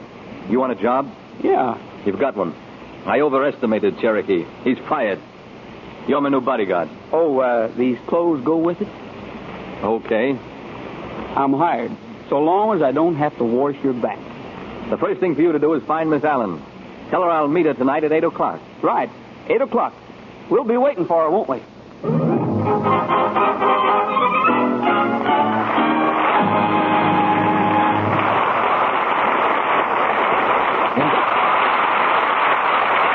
In just a few minutes, Mr. DeMille presents Martha Scott, Roy Rogers, and Albert Decker in Act Two of In Old Oklahoma. And now, it's teenage business.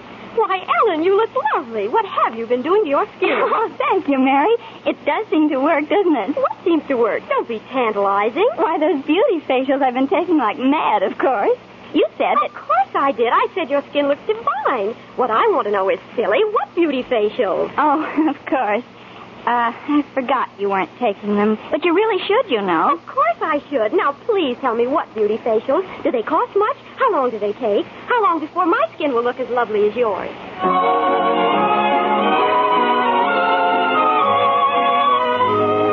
Rita Hayworth takes them. Loretta Young takes them. Betty Grable takes them. Veronica Lake, Rosalind Russell, Dorothy Lamour. Practically every star in Hollywood. 9 out of 10 of them. Because they get results. Really make skin lovelier in a short time. Why doesn't somebody hurry and say what beauty facials? Do they cost much? Where do I get the things I need? How long do they take? Hollywood's beauty facials, the Lux soap facials that really make skin more beautiful, are inexpensive, quick, and easy to take. Just cover your face generously with the rich Lux soap lather. Work it in gently but thoroughly. Rinse with warm water and splash with cold. Pat with a nice soft towel to dry. Your skin feels better already. Recent tests prove that regular facials with Lux toilet soap improved actually 3 out of 4 complexions. This mild white soap with active lather really does things for the skin. It's on the shopping list of lovely women everywhere. In New York, in Alabama. In Texas, in Oregon. In Hollywood. 9 out of 10 screen stars use it. Why don't you ask your dealer for Hollywood beauty soap? If he's temporarily out of stock due to wartime conditions, he's sure to have more soon. Remember, Lux toilet soap is worth waiting for. Now, our producer, Mr. DeMille. Act Two of In Old Oklahoma, starring Martha Scott as Kathy, Roy Rogers as Dan Summers, and Albert Decker as Jim Gardner.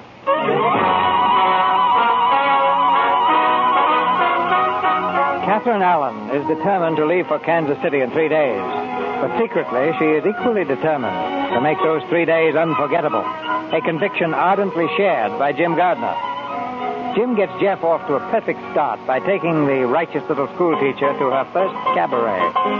But at the table for two, a third party is waiting for them. Jim's new bodyguard, Dan Summers, is taking his job very seriously. Good evening. Good evening, Mr. Summers. Say, Mr. Gardner, this is sure some place. Nothing better this side of Chicago. I ought to know I own it. You can run along now, Summers. Oh, but I got to look after your interests, boss. Were you invited? Well, if I'm going to be your bodyguard, I figured, well, I've got to guard your body. Go on, get out. You mean you want me to go? Definitely. Okay, I can take a hint. Well, Jim, maybe he should stay. Now, what on earth? Well, she means that a man like you, Mr. Gardner, who's made so much money so quickly, is kind of apt to have a few enemies. A few? I've got dozens. Now, get it. Okay, I'm getting. Night. Night. Kitten, you're gorgeous. You just about take my breath away. You leave me a little breathless, too. Like to dance before the champagne comes? Champagne? Oh, That's just what I'm going to make these 3 days for you, honey. One long and beautiful Christmas. I hear bells ringing already, Jim, without the champagne.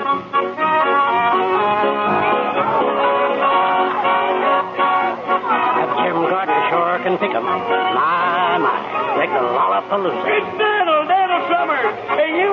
Well, howdy, Dalton. How are you? Daniel, where have you been? Oh, down around Cuba, the Philippines. Back now, though. Smelled oil all the way down there, did you? Oil? Oil don't interest me, Dalton. Hey, what are you looking at? Oh, Gardner's got a new gal, huh? Yep.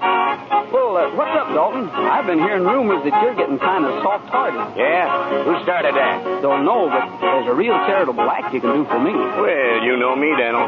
Well, I sure wish I was sitting at Jim Gardner's table right now. Yeah? You see, I'm Jim's new bodyguard, and I figure if someone was to attack him, and I should save his life, well, I figure that... Leave it to me and the boys, son. Just leave it to me. just brought the champagne, kitten. We'll finish the dance later, Oh, and flowers. Oh, Jim. They're not going to look like much when you're next to them, honey. It's another world. All right, Gardner, you've been asking for this. Now you're going to get it. Jim.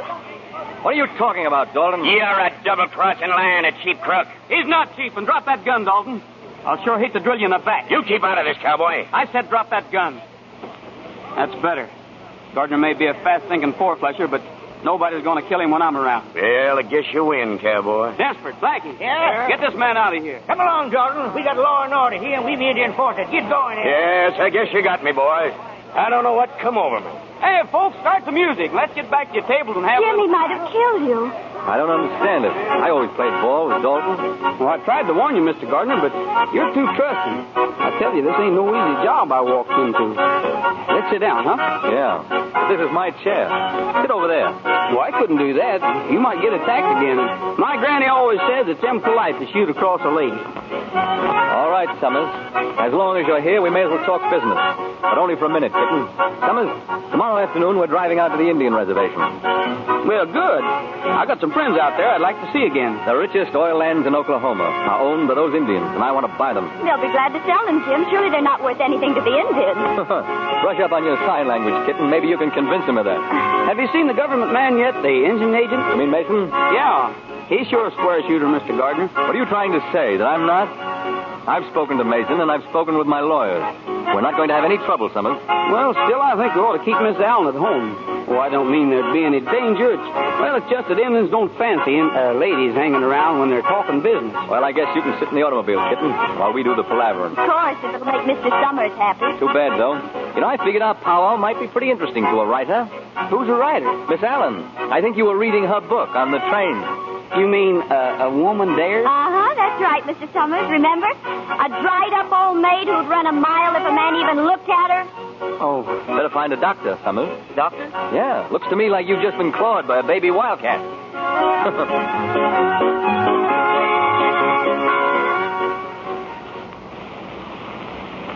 This man, Big Tree, Daniel Summers. Oh, where have you been? In the Army, Big Tree, but I think I'll be staying around here for a while now. Oh, that's good, Dad. This your home. Not good, leave home. And this is Jim Gardner, Big Tree, Big White Chief of Sapulpa. He asked for powwow? That's right, Big Tree. I want to be your friend. He your friend, then? Sure, him like Big Wind. He speaks grass, trees, rabbits, everything goes. Big man, powerful. White Chief, speak. Well, Big Tree, your tribe owns much land. This land has only trees and rocks. Hunting here, no good anymore. Grain will not grow. Buffalo gone now. Your sons will be poor and hungry. I want to buy the land from you. If land no good, why you want buy? Because I want to get what is under the land. Oil. Make big pile of money. And my people, what they get? Money, too. From every dollar I make, I'll give your people 12.5 cents. It's like this, Big Tree. I know. If we sell you land, my people get every day $1,000. That's it. From land that's worthless to you now. That's what you say. Well, I'd just soon keep quiet, Big Tree. Go ahead and tell him, Daniel. Well, Big Tree, I think you'd be suckers. Sucker? Sucker's what a squirrel is when he lets a woodpecker steal the nuts he's stored up for the winter. Oh. My friend has spoken, Mason. Yes? Power over. I know sign paper with White Chief. That's great work, cowboy. What the devil do you expect to get out of this? Not a raise in pay. I signed paper with Don Summer. Yeah, then? No, Big Tree, I ain't in the oil business. You bet you're not. This doesn't settle a thing. I'm going to get the oil that's on this land. That's enough, Jim. Guess we'd better be going. I'm going straight to Washington. Hey, wait for me. I'm driving to Sapulpa in my automobile, about 20 miles. And if you want to get back, try crawling on your belly.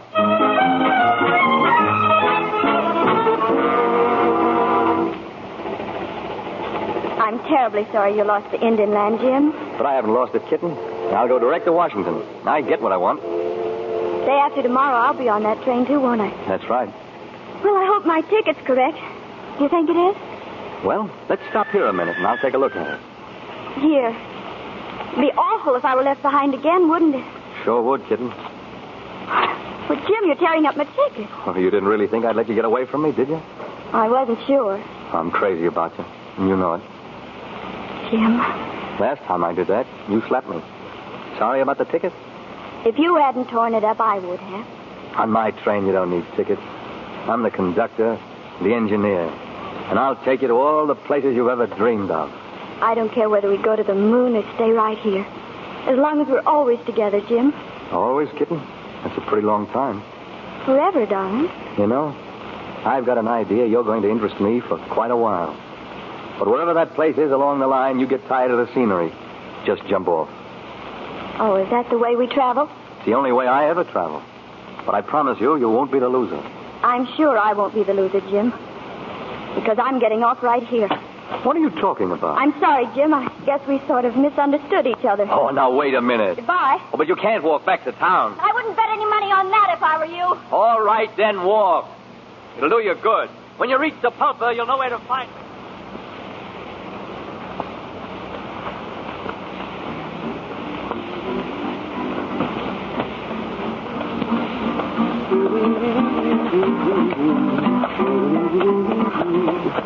Oh, hello.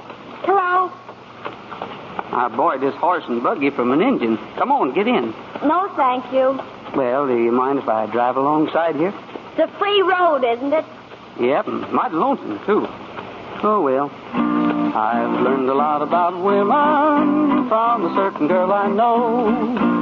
She's held my hand and knows my brand. Still, I don't seem to have a show. Now, I've been on the level and know the golden rule, but she keeps on acting like an army mule. I've learned a lot about women. If women are all like you, keep on a-walking. If women are all like you. Boots, boots, pick 'em up and lay 'em down. Boots, boots, marching into town. Hold your pretty chin up and keep on hiking, sister, 'cause your little tootsies are heading for a blister. I've learned a lot about women. If women are all like you, I'll take the army. If women are all like you. Well, I sure can sing awful pretty, huh?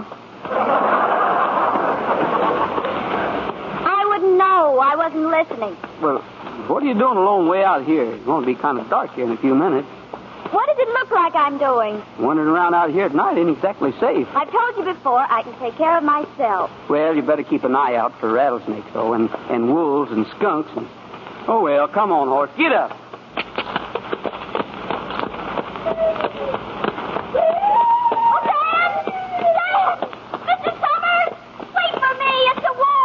Thanks, old coyote. Whoa, horse. Whoa, ho. Look, I've changed my mind. Yeah, I was hoping you would. Get in. Oh. Can I help you? Thank you. Oh, dear. Dan. Oh, well, that's better. What? Jim told me the Indians offered you the oil lease. Yep. Well, what are you going to do about it? Nothing. That's what I thought. Why? Well, with those Indian lands, you could really do something worthwhile. If the government says so. No, I never gave it much thought one way or the other. Do you want to be a cowboy all your life? Wear other men's clothes? Don't you realize you could be big, bigger than anyone around here? Look, little lady, would you be satisfied if I just went back and punched Jim Gardner right in the nose? Oh.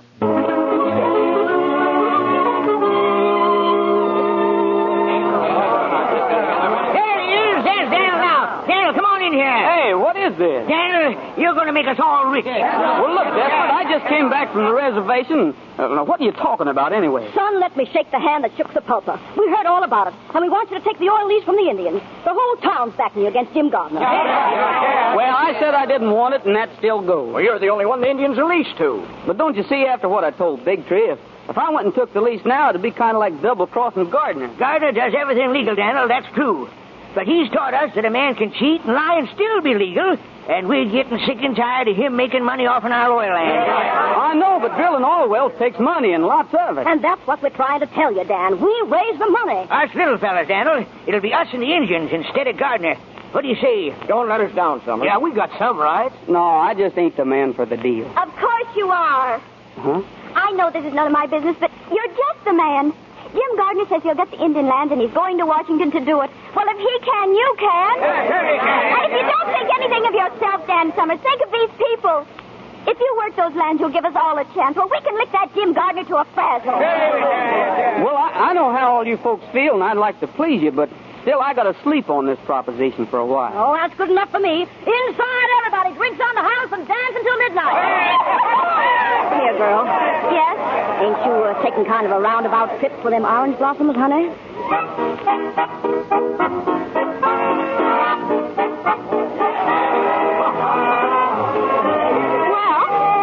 Me, Dan, I'll ask you. Will you dance?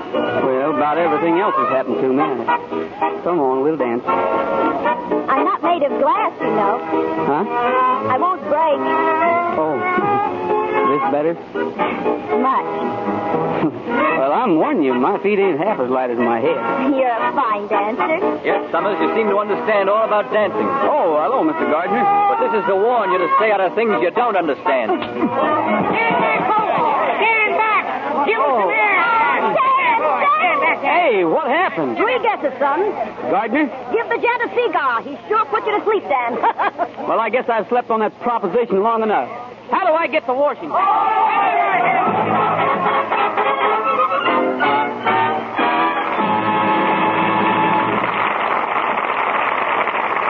We pause now for station identification. This is CBS, the Columbia Broadcasting System.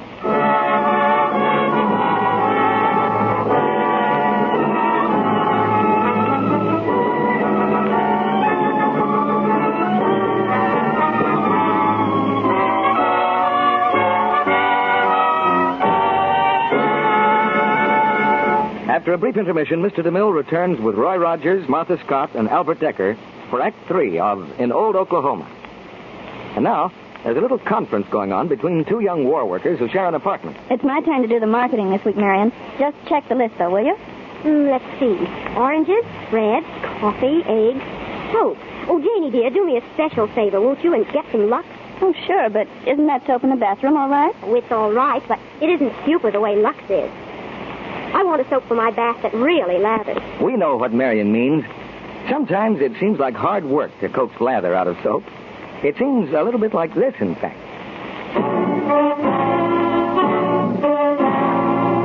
But now, unwrap a smooth white cake of Lux toilet soap.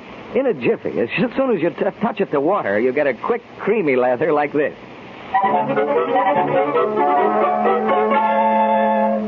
That wonderful creamy Lux lather is one reason why so many Hollywood stars use their complexion soap as a bath soap, too. Lovely women everywhere say a Lux soap beauty bath whisks away every trace of the day's dust and dirt. Leaves skin fresh, really sweet. It's nice to know that active lather makes you really sure of daintiness. And I love the delicate fragrance Lux soap leaves on my skin. A bath soap that's luxurious, but thrifty, too. Lux toilet soap is hard milled. That means you can use it down to the thinnest sliver. It's patriotic not to waste soap now, you know. So here's another thrift tip. Always put your Lux toilet soap in a soap dish that's dry. Now, Mr. DeMille returns to the microphone.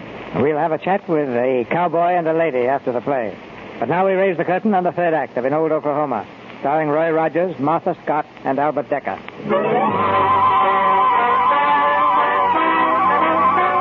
Several weeks have gone by since Kathy's plea and Jim Gardner's fist swept Dan Summers into the oil business. Back from Washington, both men impatiently await the government's decision. It arrives in Sapulpa in the form of two identical telegrams, one to Dan and one to Albert Fenton, Jim Gardner's lawyer. They turned you down, Jim. They turned you down. Read me the last part of that telegram again. This grant to Daniel Summers shall be null and void unless a minimum of 10,000 gallons of oil are delivered to the refinery at Tulsa, Oklahoma by next August 31st. If these conditions are not met, the leasing rights will be awarded to James E. Gardner. Well, there it is, Jim. Yeah. It's perfectly obvious why we lost out. Summers agreeing to give the Indians 50% of the profit. Oh, calm down, Fenton. That's his privilege. Besides, the telegram gives him only 4 months. Well, that's what he asked for in Washington, 4 months. And that's where he made his mistake. It just can't be done in 4 months. Let's play it safe, Jim. Let's make certain he fails. No, I'm giving him the same chance the government's giving him. And I can't lose.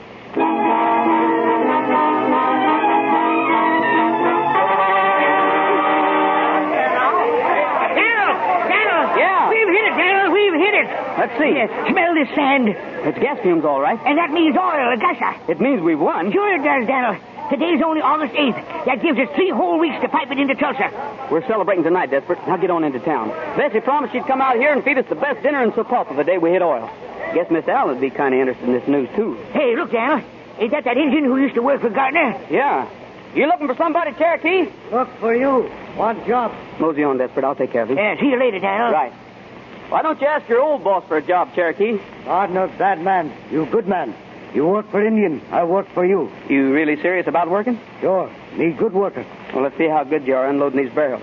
Now get busy and we'll talk later. Sure, boss. Thanks.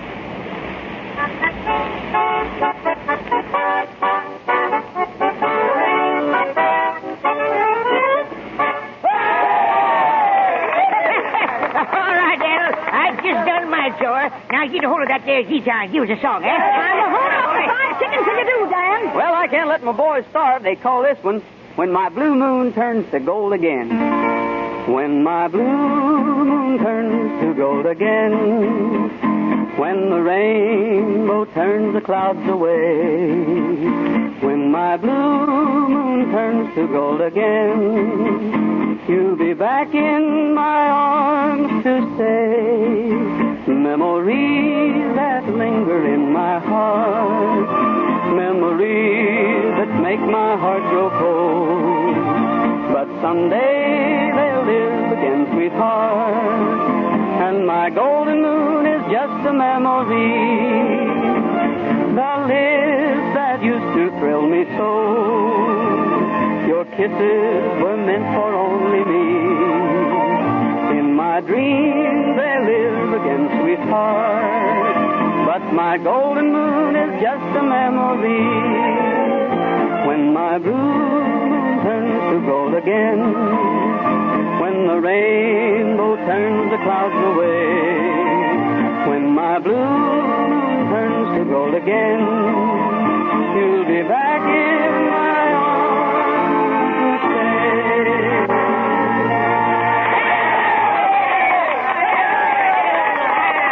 All right, boys, eat it up before I throw it away. Come and get it. Well, folks, it's our last hot meal till we hit Tulsa. Kathy. Oh, Dan, it's so wonderful. Kind of unbelievable. Here, I got something for you, Kathy. A bottle of sand. Oil sand. Well, it just looks like oil sand. It's really a bottle full of rainbows. I always make a wish when I see a rainbow. I'll make one for both of us. You mind? Any way you want it, that's the way I want it. Hadn't we better go give Bessie some help? Well, I was hoping maybe we could talk. But you never talk, Dan. That's because my granny always says the second filler's got to wait his turn before he can sing out good and loud. Dan, if you'd made the wish, what would it have been? Well, you know that bend in the river where the cottonwoods are? Uh-huh. I'd build me a house right there. I didn't know you ever thought of such things. Well, I thought about things like that ever since I was a kid. Smoke coming out of the chimney, horses in the corral, and the best herd of cattle in Oklahoma. Mm-hmm. But now that I'm pretty near a dashing tycoon, things will be different. Bigger house, more cattle, and a fancy stable instead of that old pole corral. Is that all you want? Well, what else is there? Oh, Dan, if I were going to be a dashing tycoon, I'd be dashing. I'd have automobiles and private railroad cars. And if I found someone I wanted, I'd sweep her right off her feet. I'd take her with me right to the end of the line. You would, huh? I most certainly would. Why, Dan. You know, doggone, I'm going to like this dashing tycoon business. Kathy, I'd sure like to kiss you again. Get back, Kathy, get back! There goes the oil well, Kathy. There goes the rainbow. Dan, look, in the flames. 2 men, they'll burn to death. Send for a doctor, quick. I'm going to get them out of there.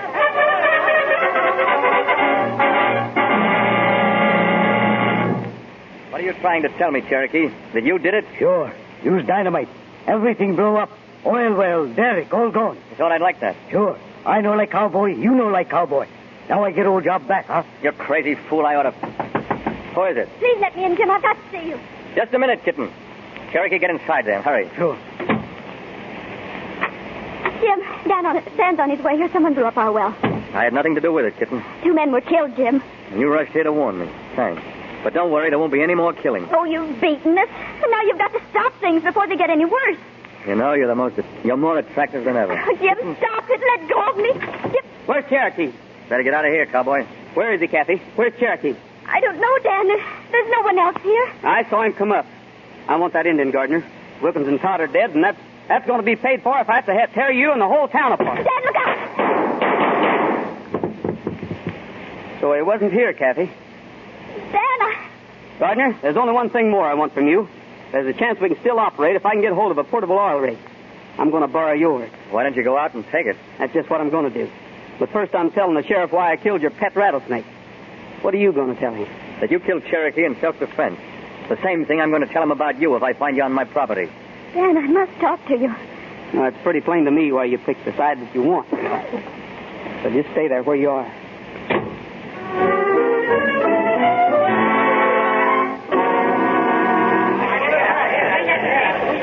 How's it going, Desperate? She's going good, Daniel. We'll hit that oil again any minute. Say, you never did tell me how you got this portable rig. It's Gardner's, ain't it? Yeah. I started a prairie fire. Yeah. Gardner's are coming. Him and about 50 men. We're getting our rifles. Any fight will be between Gardner and me. Get back to the rig and get ready to cap the gush. Okay, Dan.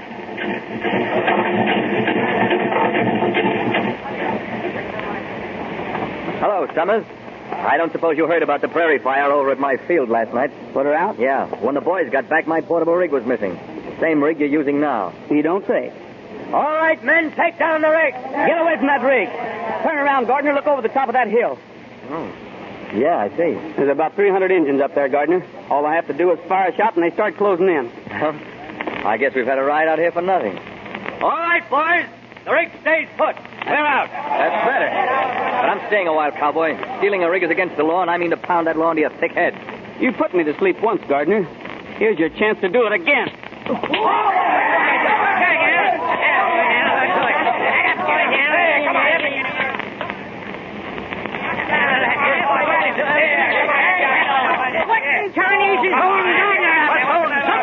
Make him hard, careful, Tanner. I'll take care of him. You keep on that rig. Look, you come in, Augusta. Biggest sucker that ever hit Oklahoma. Stop the fight, Tanner. We got work to do. Had enough, Gordon. You can't fight when it's raining oil. I'm just calling this round one. Call it anything you want. General, boys, tap her down. Tap her down. Now that you got your oil, how are you going to get 10,000 gallons to Tulsa? Through the pipeline. Yeah, I just bought the pipeline. You can keep the rig, cowboy, and thanks for the gusher. Let's go, boys. George, I thought everything bad that could happen has happened, and now this. Well, we're going to get this oil to Tulsa, Desperate. We'll do it with wagons. Daniel, it just can't be done. Round up every horse and every man you can. Get drugged. Telegraph relay stations and dig up everything on wheels that'll carry oil. But there ain't half a dozen of them old oil tankers ready fit to use. Well, then we'll build them. There's lumber, there's tire, and there's tonight. Hurry up, Desperate. We still got a chance.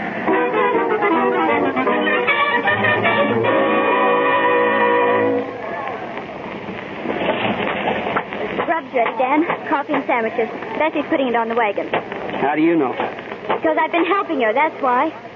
Who asked you to help? Jim Gardner? Oh, there are times I wish I was a man, Dan Summers, and this is one of them. Wow! You picked your pasture? Before I had. I didn't pick anything. You just took it for granted because... I just heard what you said, Daniel. And if we wasn't ready to roll, I'd horsewhip you. I doubt if it'd do any good, Desperate. Yeah. Will I see you at the relay station? I'll be there, Desperate. Good luck. Good luck, Dan. Well, line up the wagons, Desperate. Single file and close together. Told you a minute ago we was all ready. And what are you waiting for? All right, boys, climb on your wagon. Boys, I don't have to tell you what it means that we reach Tulsa by 6 o'clock tonight. That's the time the refinery closes. Just do your best and remember Sam Wilkins and Johnny Todd.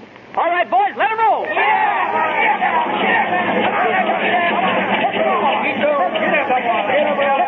Come on.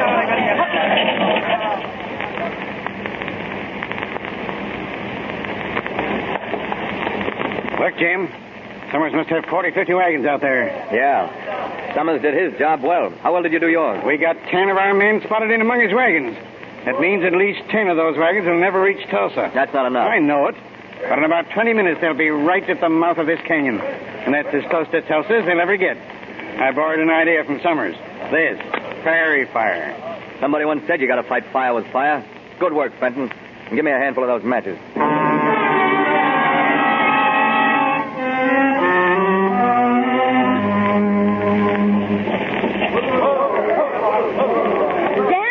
You'd never get here. What in tarnation happened to you? Prairie fire, mouth of the canyon.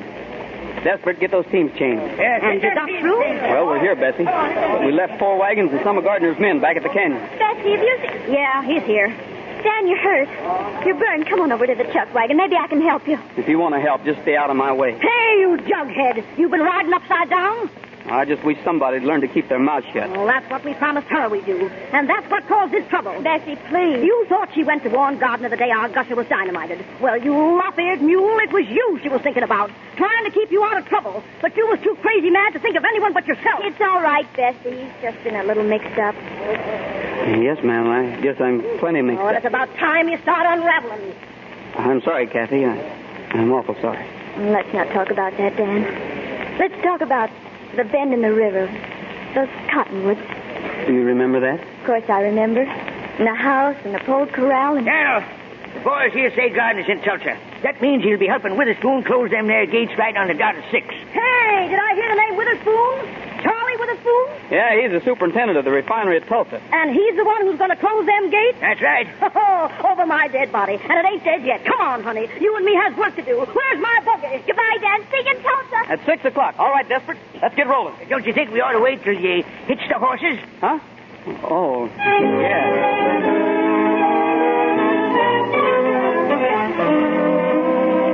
Yeah, go right in, Mr. Gardner. Mr. Witherspoon's expecting. Thanks. Oh, hello there, Mr. Gardner. Say, it's pretty nearly 5 o'clock. It looks like you get those Indian lands. It's all over but the celebrating, Charlie. Come on, get your hat. Oh, it can't leave until closing time, Mr. Gardner. That's right, Charlie. Stick to your principles. But at least you can have a drink with me, can't you? I brought along something very special. My. You know, Charlie, I got some big plans for the future, and you're in them. Because I like a man with principles. You mean that, Mr. Gardner? I always say what I mean. Well, let's drink to the future. To the future and the Indian land.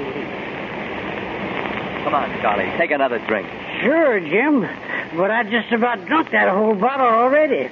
Going to buy out this refinery soon, and you and I are going to go a long ways together. Long ways, Jim. Right. Charlie. Yep, partner. Look at your watch.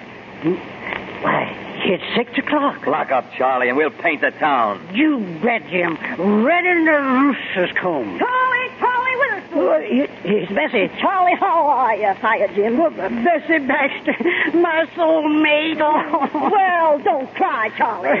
I'm just so glad to see you, Bessie. Meet my friend, Kathy Allen. How do you do, Mr. Witherspoon?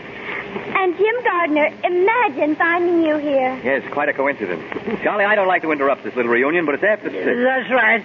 Wait here with the ladies not close up. I'll be right back, and then we'll all celebrate. Charlie, that's just what you told me 15 years ago, and you never come back. This time I'm going with you. Aren't you going to congratulate me, kitten? Before the fight's over. The fight is over. The cowboy was licked before he started. Look, honey, you and I have wasted a lot of time. Let's get back on the train. This time we'll go straight to the end of the line with no stopovers. Except at Niagara Falls. What do you say? I got off that train a long time ago, Jim. I'm trying to catch a ride on a cowboy's wagon, and here it comes. Look! Alex! Yes, Mr. Gardner? Where did Witherspoon go? He and Miss Baxter left a minute ago. Where? She said she was taking him for a little buggy ride. Is this office still open? Yes, indeedy. We're open till Mr. Witherspoon gets back. We got 10,000 gallons of oil to check in. Yes, sir. I'll go get the foreman for you. Dan! I bet you're going to say you knew all along I'd do it. Of course I am. It's true, Dan. So wonderfully true. Just like in the book, huh? Just like in my dreams.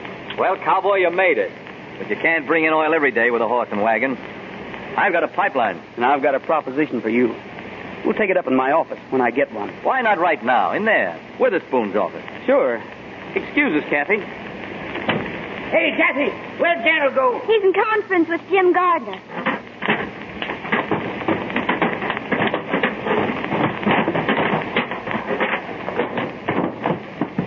That's the most interesting conference I ever heard.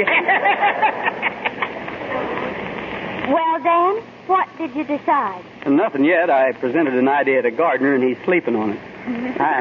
I got one to present to you, too, Kathy. You shot that there lady, and I'll fill you full of holes. Put down your gun, Desperate. This idea's about a house by the river. Oh, well, guess I'll sit down inside and just look at Gardner. We could put on an extra room, Dan. Huh? Why? So your granny could come and live with us? Oh, just one catch to that. What? I never had a granny in my life. You see, she was only a poetic license? Yeah, you know, like they kiss and suddenly the sun and the moon and... the stars reeled around them. Is that still the silliest thing you ever heard of, Dan? Well, I ain't sure right now. Let's find out, huh?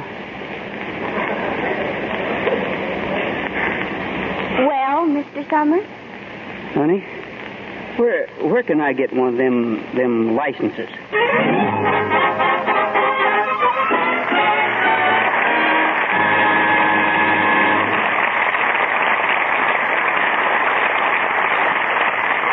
From old Oklahoma, we turn to present-day Hollywood and a curtain call for Martha Scott, Roy Rogers, and Albert Decker. Oh, thank you, Mr. DeMille. It's a pleasure to be back. There was only one disappointment. Roy didn't bring his wonderful horse, Trigger. Well, gee, I'm sorry about that, Martha. Trigger will be mighty pleased to know that you're a admirer of his. I have a horse, too, Roy, but I'm afraid I don't ride as well as you do. Where'd you get acquainted with horses, Roy? I was raised on a ranch, Albert. Radio must seem a little tame to a real riding, roping cowboy. No, I think radio is a wonderful thing. Now, look how many people tried Lux soap because they heard about it on this program. And you got to remember, Roy, that a lot of women made the same discovery I did, that Lux soap is a grand complexion care.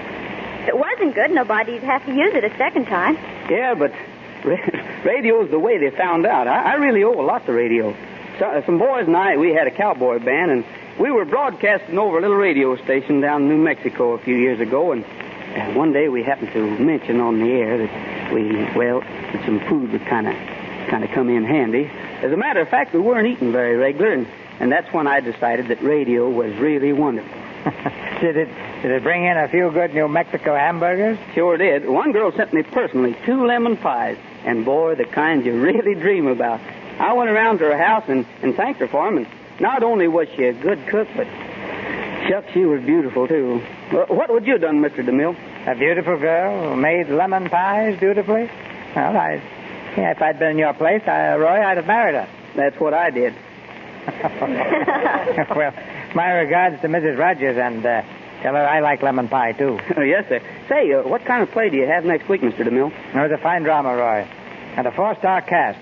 It's the Warner Brothers screenplay, The Hard Way. And we'll have the same stars who made the picture a famous hit. That's Francho Tone, Miriam Hopkins, Ann Baxter, and Chester Morris. The Hard Way is a backstage story of the theater. And 2 women, sisters, one in search of fame and one in search of love. I like the picture very much, D.B. Good night. Good night. Good night. Good night. Good night. They certainly struck oil tonight.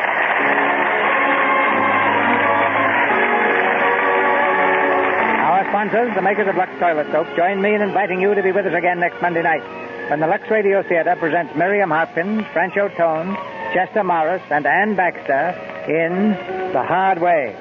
This is Cecil B. DeMille saying good night to you from Hollywood. Ladies and gentlemen, this month marks the 32nd anniversary of the Campfire Girls. A fitting time for the nation to salute their fine record of service in both war and peace. And here's an important wartime job for every housewife in the land. Save every drop of used fats from your kitchen. Turn them into your butcher. He'll give you 2 meat ration points and 4 cents a pound for them. Remember, those waste fats will be put right to work to make life-saving medicines for our fighting men. Roy Rogers appeared through the courtesy of Republic Pictures and is currently starred in Hands Across the Border. Albert Decker appears through the courtesy of Paramount Pictures, producers of Lady in the Dark. The screenplay in Old Oklahoma, which was heard tonight, has no connection with the Theater Guild's Broadway musical hit, Oklahoma. Heard in tonight's play were Martha Wentworth as Bessie, Jim Nusser as Cherokee, and Stanley Farrar, Eddie Marr, Ken Christie, Bob Haynes, Noreen Gamil, Charles Seal, Horace Murphy, Norman Field, Leo Cleary, and John McIntyre. This program is broadcast to our fighting forces overseas through cooperation with the Armed Forces Radio Service. Our music was directed by Louis Silvers. And this is your announcer, John N. Kennedy, reminding you to tune in again next Monday night to hear Francho Tone, Miriam Hopkins, Janet Blair, and Chester Morris in The Hard Way. Bring us round to old Broadway. You got a clown on Broadway. Your troubles there. Wait, hold that song. Ah, that was a grand song. Broadway melody. You remember it. But now we're ready with a new and greater Broadway melody. So new, in fact, that it's a year ahead. So off with the old, on with the new. You have it, Francis Langford. Take it away. You are my lucky star.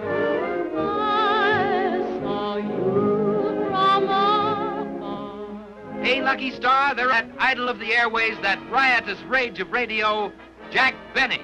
This is Jack Benny coming to you with the latest stories, new jokes, and wisecracks. And here is the outstanding screen sensation of the decade, the personality who brings more talent to the motion picture world than any newcomer in 10 years, singing and dancing her way to fame into your heart, the lovely Eleanor Powell, the best-looking and most gifted of the new leading men, the boy who is rapidly speeding to stardom, Robert Taylor. And comedy, oh, the grandest clowns you ever met, Mad, Dizzy, Delirious, Buddy, and Vilma Ebsen.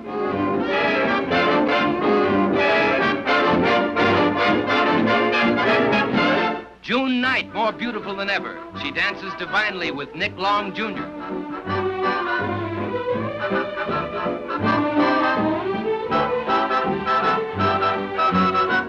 Una Merkel, Sid Silvers, Francis Langford, Robert Wildhack. Well, for instance, there's the light and thin or blonde type of snore.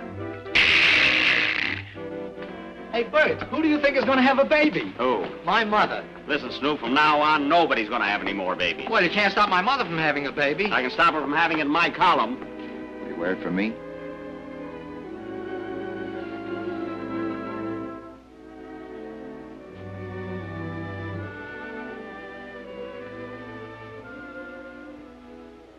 Don't worry. The minute I hear people calling you a rat, I'll raise your salary. All right, I'll be so big a rat you can put a saddle on me.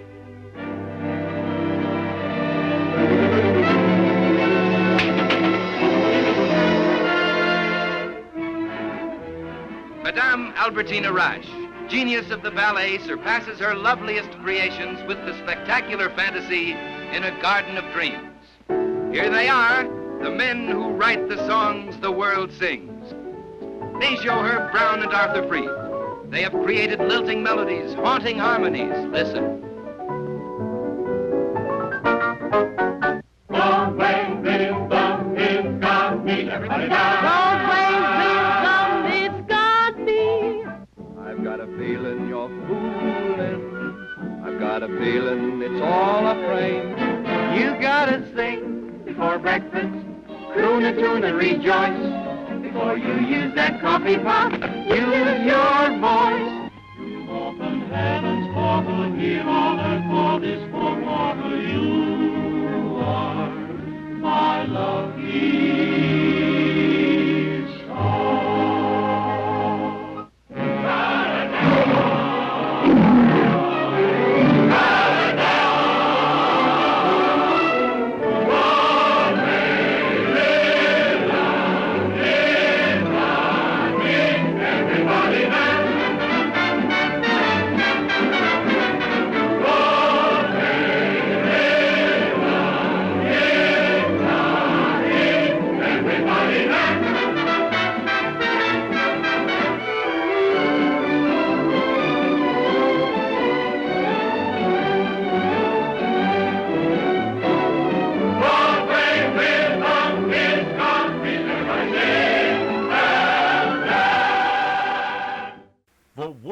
Woodlands, Ranger Bill is coming up next.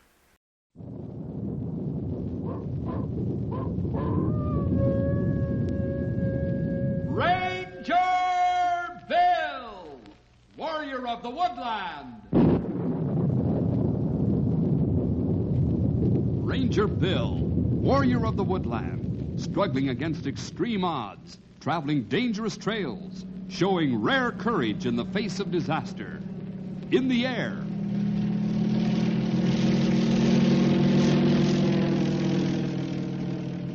On horseback.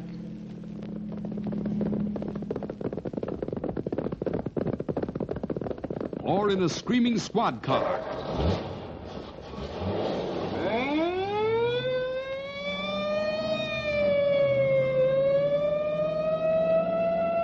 Ranger Bill, his mind alert, a ready smile, unswerving, loyal to his mission. And all this in exchange for the satisfaction and pride of a job well done.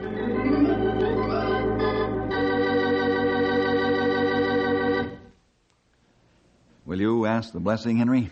Okay, Bill.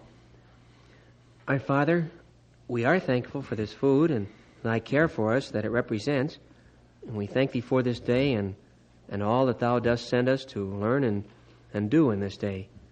In Jesus' name, amen. Amen. Amen. Well, thanks, pal. That prayer of yours is getting more to the point every day, Henry. What do you mean, Stumpy? Well, thanking God for the day. What with all this talk of the whole world being blowed sky high, it's getting to be more and more of a blessing to have one more day to live. You said it, old-timer. And it's also more and more of a responsibility for the Christian to live close to God. I'll say. I never found it very easy to live as though the Lord was coming back any minute. But I don't have any trouble at all remembering that we might be blasted into His presence any second.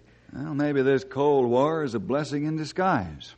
Maybe a lot of people are now making their peace with God through Christ just because they realize that they might suddenly have to face God. I'll be glad to get up and reheat this lunch if you fellers want to go on talking. Oh, I forgot all about it. As long as you're going to be around for a while yet, you might as well eat up. I didn't know I was going to start such a serious conversation. Well, interruption's over. Let's eat. Hey, is Henry here? Oh, interruption number 2. Hi, Freddie. Oh, we're just getting a bite to eat. Oh. I'll wait. Well, why doesn't anyone start eating? Freddie, do you have to just stand there and stare at us? Me? Yeah, it sure does things to a feller's appetite. Yeah, why don't you sit over there and look through some of those forestry magazines until we're through? Okay. I never tried to eat before with someone just looking at me. Well, now that Freddie is occupied, let's eat lunch before it's completely cold, huh? Okay.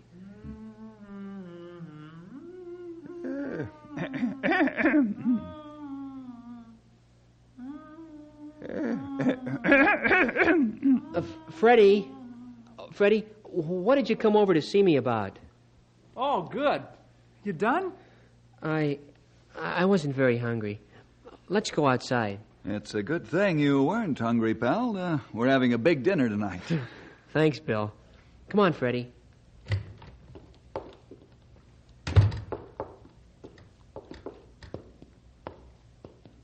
Now, what was it that you wanted to see me about?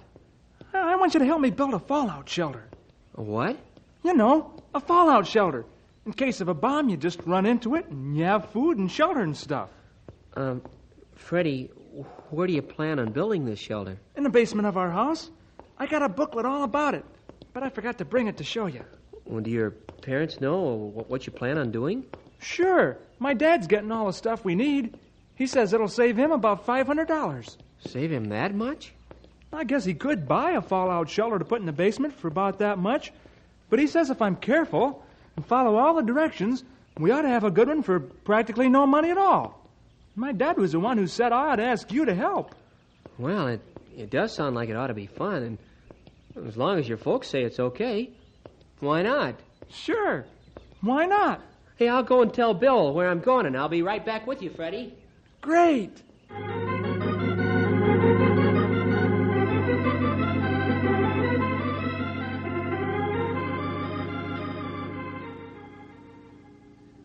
Now, I figured we'd build it right over here where the coal bin used to be. It's not right under the house, but it's attached to it, and all we have to do is clear it out and patch it up a bit, and we have 3 of the walls done already. I can't get over you, Freddie. What do you mean? Well, every time in the past that we've done something together, we've always gotten into some kind of trouble. But this time, well, your parents know what you're going to do and approve. You have all the instructions. You even have some pretty good ideas. I've given this idea a lot of thought. I guess you have. And it sure looks like it's paying off. Come on, let's get moving this junk out of the old coal bin. That way we can see how much work it'll take to make the 3 walls good and solid.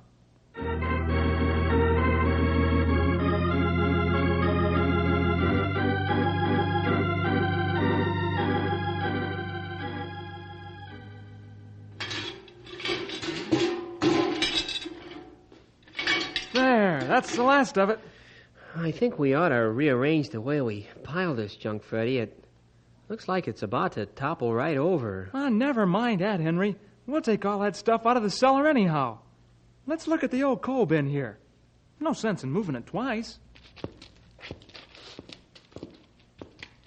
Looks like this old coal bin was really made to last. Sure. It wouldn't do any good to have the sidewalk come crashing through here now, would it? Well, you think it's strong enough for a fallout shelter? I don't think so. What we'd better do is patch up all the cracked places and holes in the walls and put new supports along the sides and across the top. That way we know it'll hold. Okay, Freddie. It looks like your father's got enough materials to build 2 shelters. I guess we have more than enough extra to play with. Let's get some of that ready-mix concrete. Sooner we get these 3 walls in shape, sooner we can start putting on the front wall and the door. Boy, is this gonna be great.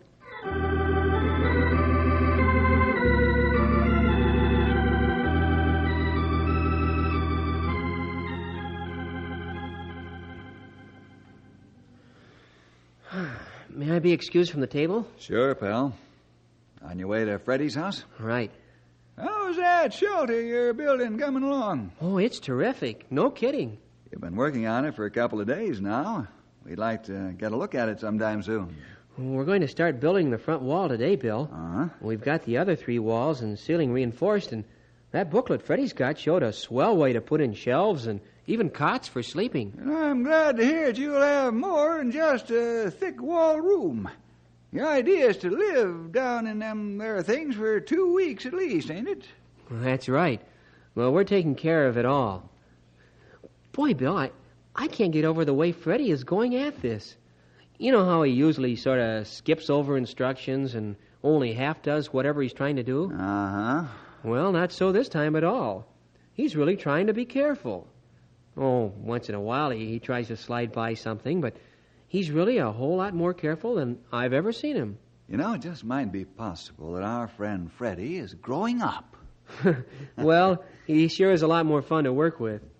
I've got to get going.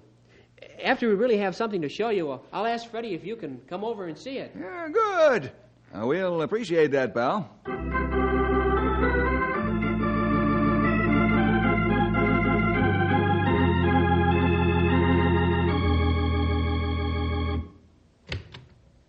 Well, Ranger Bill Jefferson, come in. I've been wondering when you'd be dropping in. I've tried to stay away as long as possible, Harold, but my curiosity has the best of me. Come on in. Thanks. Why don't you have a chair? Thank you. Henry and Freddie have been busy at it down there for over a week. And if I do say so myself, I think they're doing a very reputable job. Well, Henry has been very excited about it. He's already started talking about building 2 more. One at home and one under the ranger station. I know who he'll get to help. Yeah, so do I.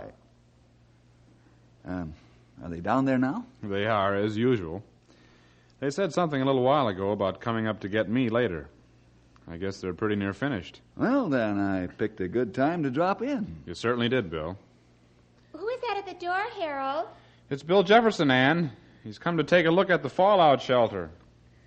Oh, Bill, it's so nice to see you. Thank you. If you don't mind my saying so, it's a pleasure to have you visit us for this kind of reason rather than your usual visit to try to talk me into going to church.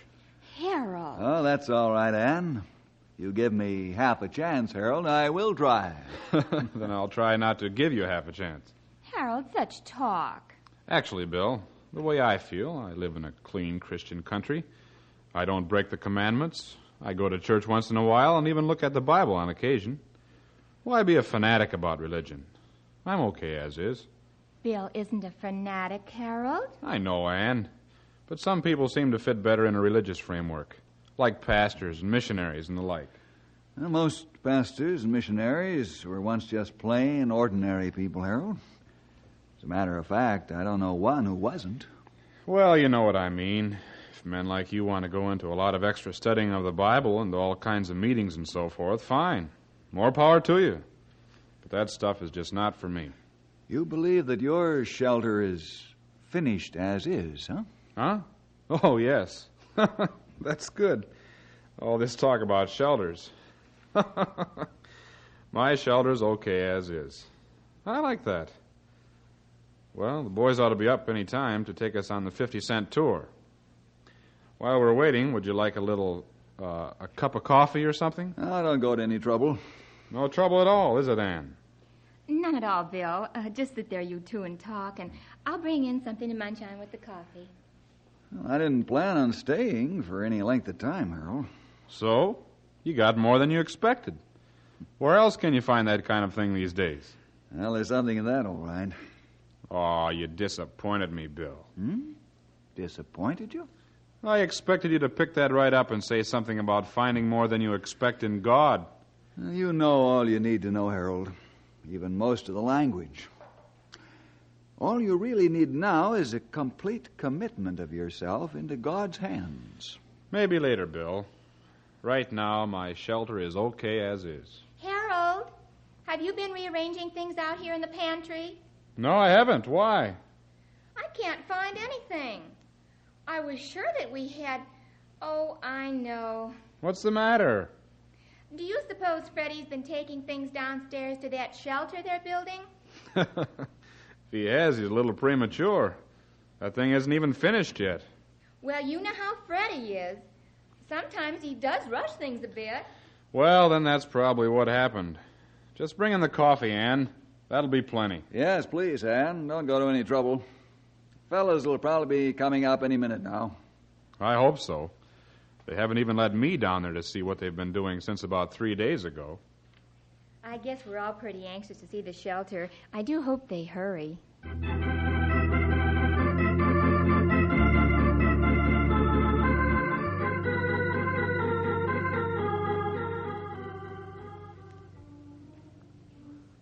Hey, Freddie, what's all this stuff? Water and food. What's it look like? Already? Well, the door isn't even bolted on yet. Well, it almost is. Boy, it sure was heavy carrying it over. Hey, all these bolts seem to be holding it in place all right, though. As soon as I get this last one tightened down, we can try shutting it. Can I help you any? Nope. Well, the others seem to be holding it. Okay. Whew. There. Hooray, it's done. Oh, we don't know that for sure. We haven't tried this door. Well, try it. Try it. Okay. Well, stand back. It works. Well, it closes anyway. Uh-oh. What's the matter? Well, that was pretty stupid. What was? We should have tried it from the outside. What if it doesn't open? Stop saying what if and try it. Okay. What's the matter? It doesn't seem to want to open back up. Let me help, too. Okay. Boy, that's as tight as it can be. How could it close and not open back up? I don't know. Maybe it's weight and momentum of the swing forced it shut. We haven't got enough weight or strength to open it. What are we going to do? Oh, I'm not sure. Let me throw my weight against it a couple of times and see if it does any good. What was that? Oh, it beats me. Something falling outside. Oh, I know. That pile of junk we were going to take out. It must have fallen over. I knew we should have stacked it better. It's been just ready to fall ever since we started working the shelter. It must have fallen in front of the door. Yeah, how do you like that? Well, we'll never get this thing open. Don't say that. What are we going to do? Boy, I don't know. I guess all the cement in this new wall is pretty well set by now, huh? I tried it this morning. It's solid. Wouldn't you know it? And there isn't another... Wait a minute. What are those pipes up there? I don't know. We just build around them. Why? Well, if they go up into the house, maybe we can signal for help on them. You mean bang on them? Sure. Does your father know any Morse code? No, I don't know. Why? Well, I could tap out an SOS. Well, do it, Henry. I'm not so sure I like it down here. What if this light burns out or something?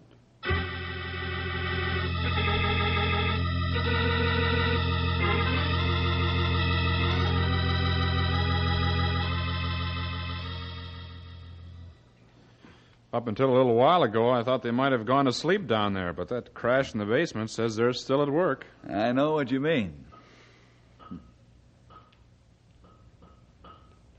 What's that? It's SOS. That's what you mean. Sounds like someone tapping it on a pipe. Those boys. You know what that crash was a little while back? What are you talking about, dear? They're testing the shelter. That crash was probably the bomb dropping, and they ran into their shelter. Now they're sending out messages for help to see if anyone else survived. Some fun. Well, hadn't we better go down and rescue them? I don't think so, Anne. It'd spoil their fun. We'll just wait for them to come up and tell us that the shelter's a success. And they know that because they've already put it to the test.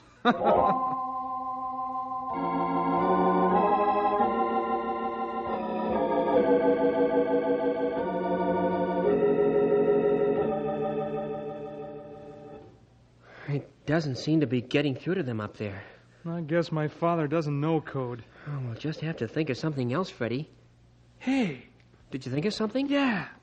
What was it? We don't need to do a thing. We can just sit back and relax in here. What are you talking about? What time is it? Almost 5 in the afternoon. Why? Well, if we don't come up pretty soon, at least for supper, they'll probably wonder what happened to us and come and see. We won't even have to try to get them here. They'll just come. Freddie, sometimes you really do amaze me. That's perfect. What are we getting so excited about? I don't know about you, Henry, but I'm sprawling out on this cot and relaxing. We got food and water. Might as well make ourselves at home. Yeah. I might as well lie down over here. We could pretend this is the real thing, Henry. Up there, the whole place has been leveled by the blast, and we're the only survivors. Well, that's nothing to play about, Freddie. Think of all the people who would be killed in such a thing. So many people suddenly coming face to face with God. So many people wishing they'd spent their whole lives differently. Wishing they'd accepted God's gift of forgiveness in the death of Jesus Christ. You know, that's why Jesus was killed. Just so that those of us who were sinners could be forgiven by God and be born into His family. Just so that we wouldn't have to be afraid to face God when we die. Boy, Henry, I wish you wouldn't talk so much about dying. That's why I wanted to build this shelter, so we wouldn't die. Oh, I know, Freddie, but even with this shelter, we all have to die sometime. I don't want to talk about it anymore. I'm going over and get something to eat. Might as well enjoy our... Hey. What's the matter? Look at the floor. We got an inch of water in here. What? Water? Where's it coming from? I don't know, but we got to find the leak and plug it. We sure do. With that door stuck the way it is, we can't have water pouring in here. I hope we're not flooding the whole basement. I hope we are. You do? That's right. If this water is flooding the whole basement, it'll take longer to fill up in here. But if the water is only coming in here... Hey, why isn't the drain working in here? Drain? Yeah, didn't the instructions say something about a drain? Well, maybe they did. I know they did. I thought you were taking care of it. Yeah, but it would have been a lot of trouble to make it. We wouldn't have been done with this shelter for another week at least. Oh, fine. We haven't got any time to worry about that now, Henry. We've got to try to stop the water coming in here. Yeah, look at it. Just since we discovered it, it must have come up another inch. It's really coming in fast. There's the leak. Up there on that pipe you were hitting. Oh, I see it. Come on. Boy, it must have been an old pipe. It's leaking in a lot of places and just running down the wall. Can we fix it? Oh, I don't know, Freddie. Why don't you try tightening it with that pipe wrench? Okay. Uh-oh. You broke the pipe right off. Now what are we gonna do? I don't know. It's funny, though. The shelter you made to keep you from being killed might be the very thing that will cause it to happen.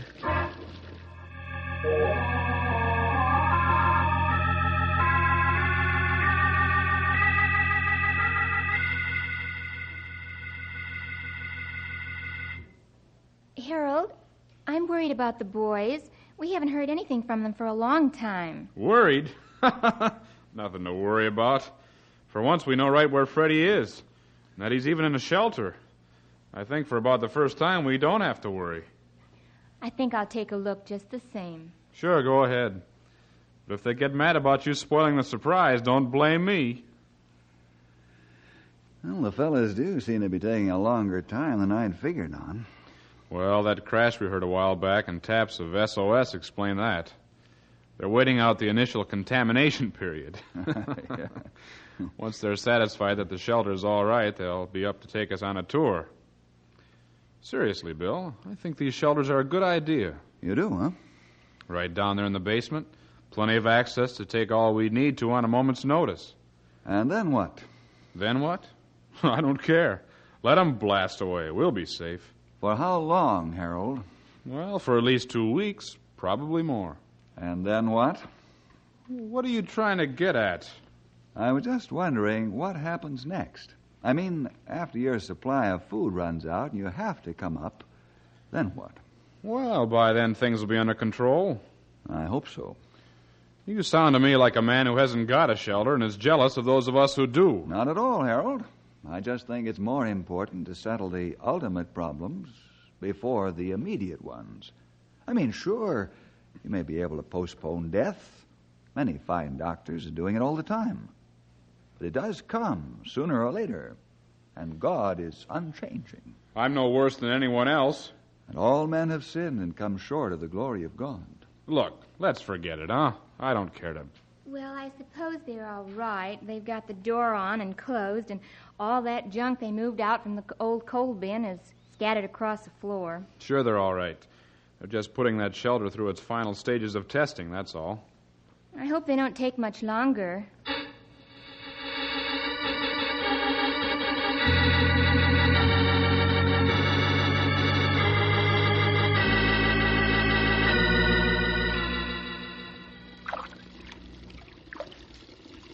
It's up to my chin, Henry, and I'm standing on the cot.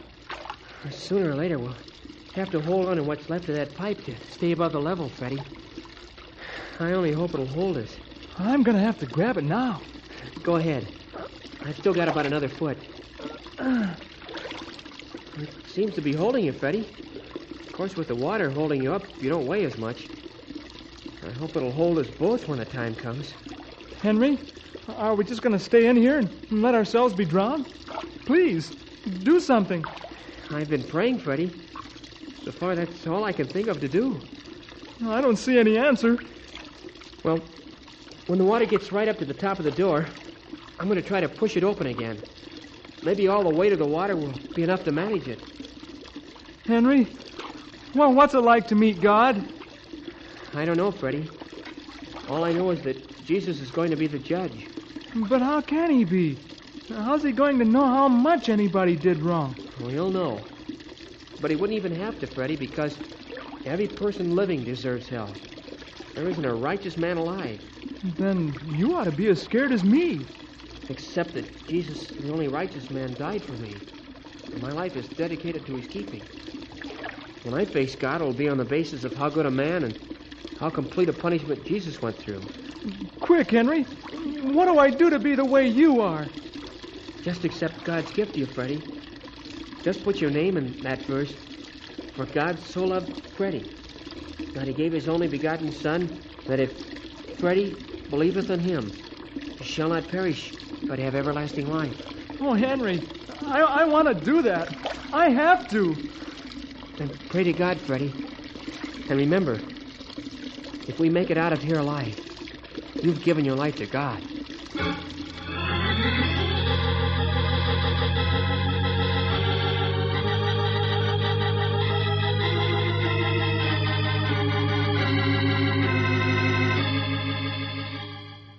That's funny. What's the matter, dear? I can hardly get any pressure in the tap at all. Took the longest time to fill that pot with water. Maybe the city is working on the main. I'd think that, too, except that they always come by and tell you when they're going to. I wonder if there's a pipe split somewhere. Downstairs. Hey, the fellas. They might have broken something while they were working down there. I didn't see any water down there when I looked a little while ago. But it might be inside the shelter. With them. Come on. Let's get down there and see.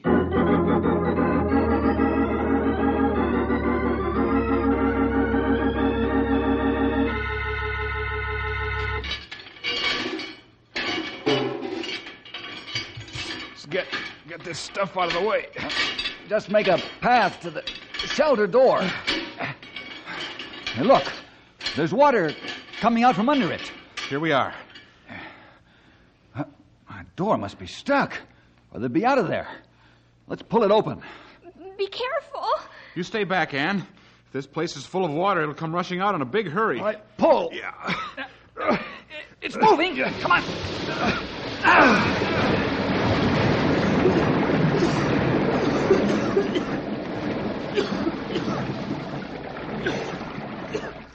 Freddie! You all right, Henry? Ready? Just in time, Bill. Oh, the water was up to the ceiling. We thought we were dead. Let's get them upstairs and into something warm.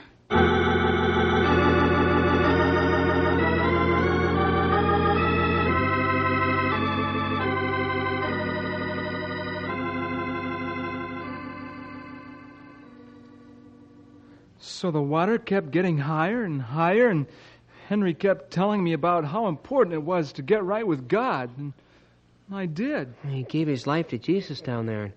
I think he'll stick by it now that we've been taken out of there. I sure will, Henry. Boy, it sure was a strange thing, praying for God's forgiveness. I could feel him do it. Really, Dad. You haven't had anything to say at all, Harold. What's the matter? Nothing. I think it's a little more than nothing, Harold. What's on your mind? Well, I was just thinking about all this. Freddie might have been killed in that shelter. That shelter wasn't a shelter at all. I didn't pay close attention to the instructions, Dad. I thought it was too much trouble to make the drain. And you're thinking that you, maybe, haven't taken the instructions seriously on your shelter, huh, Harold? Maybe. What shelter's that, Dad? I guess all shelters are not alike. A faulty one or a wrong one is like having no shelter at all.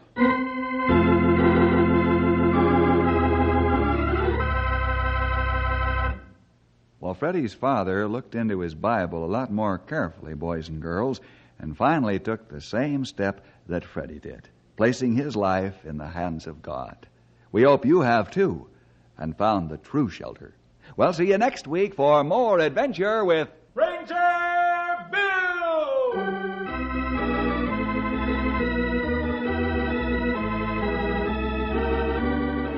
Ranger Bill is produced in the radio studios of the Moody Bible Institute in Chicago.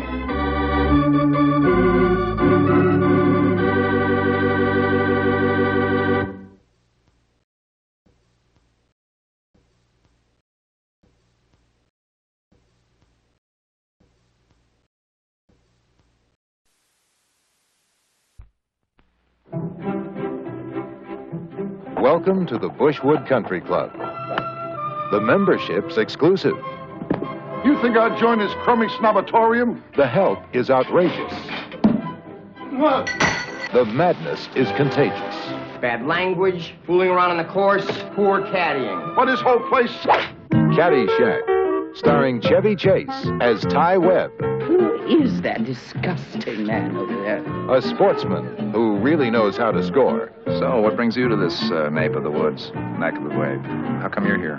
Rodney Dangerfield as Al Servant, a big shot. My dinghy's bigger than your whole boat! With an even bigger mouth. Hey, somebody step on a duck. Ted Knight as Judge Smales, a man of dignity and a sense of fair play. I've sentenced boys younger than you to the gas chamber. Michael O'Keefe as Danny Noonan, a caddy who wants an education and gets one. You take drugs, Danny? Every day. Good. Cindy Morgan as Lacey Underall. She's got a bad reputation, and she's working hard to keep it. You want to tie me up with some of your ties? And Bill Murray as Carl Spackler. Just a harmless squirrel, not a plastic explosive or anything, nothing to be worried about. He's not crazy about gophers, but he is crazy licensed to kill gophers by the government of the United Nations. And introducing Mr. Gopher as himself. I said freeze, Gopher! Caddyshack. It's all about swinging, Kiss me, you fool. but not on the course. Hey, you want to make $14 the hard way? Playing a good game That's oh, he got all of that one. and talking a better one. Hey, I should have stayed home and played with myself. Taking shots That was a bum shot. and making time. We couldn't possibly think less of each other. Controlling your drives Wow! and losing your grip. It is! You! Out! Score. The man's a menace. Caddyshack. The comedy with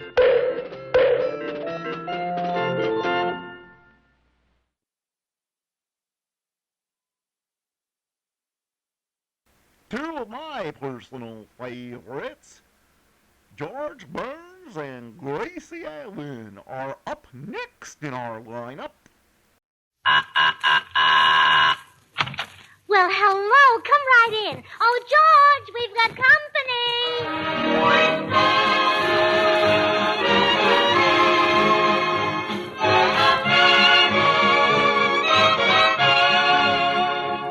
This is Bill Goodwin, speaking for Lever Brothers, makers of Swan, the new white floating soap that's pure as fine Castiles. Well, it's Tuesday night again, time for another pleasant visit with George Burns and Gracie Allen, our guests, Jack Benny, Jimmy Cash, Felix Mills and his orchestra, and the Swantette. And now, meet the people who live in the Burns house, George and Gracie.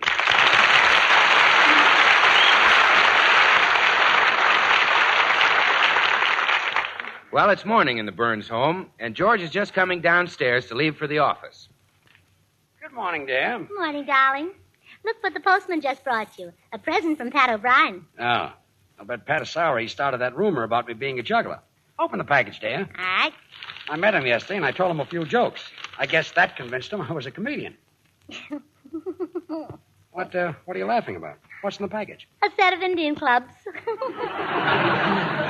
Next time I get my hands on that Oh, Irishman, cheer believe up, me. George. Before long, everybody will know that you're not a juggler. They'll know you for what you really are. And what is that? Well, a singer, of course. Oh, that. Oh, sure. I wrote to our sponsor and suggested that you sing on our program every week. That's the 12th time. Yeah, but this time he answered. Say, that's a good sign. Open the letter. Wait till Bing Crosby hears you sing. He'll retire and start to raise a family. Oh, Gracie, I'm not better than Crosby. As good, maybe, but, well, open the letter. What does the sponsor say? Believe me, there are plenty of other big programs that would like to have George Burns as a singer. Gracie, the letter, open it. Well? George, what are some of the other big programs? Turn me down again, huh? Oh, never mind, dear. You're a great singer. Even Bill Goodwin said with a voice like yours, you ought to sing in that big Army show. Army show? Yes, it's in charge of some officer named Major Bowes. Well, forget it. I better get along to the office. Yeah, I'll ride down in the bus with you. I have an appointment at the beauty shop. Okay, let's go. Oh, wait. Before we leave, won't you sing something just for me? Oh, Gracie. Oh, please, dear. Just one little glorious burst of melody. Well, all right. Just a gigolo.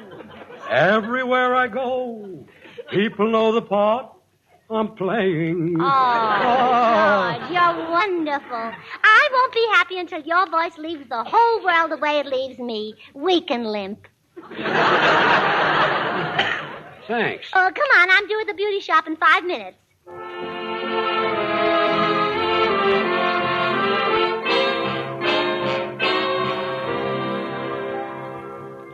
Well, what'll it be today, Mrs. Burns? A shampoo and set? Oh, yes, and I'm kind of in a hurry, Josie. Well, I'll do my best, Mrs. Burns, but we're short-handed, and I have to work on the customer in the next booth, too. The old horse face, I hope he chokes. He? You mean there's a man in the next booth? Well, sort of a man. Josie, where are you? Oh, that's him. I wish he'd go sit on a hot curling iron. Josie, come back here. This finger wave of mine stinks.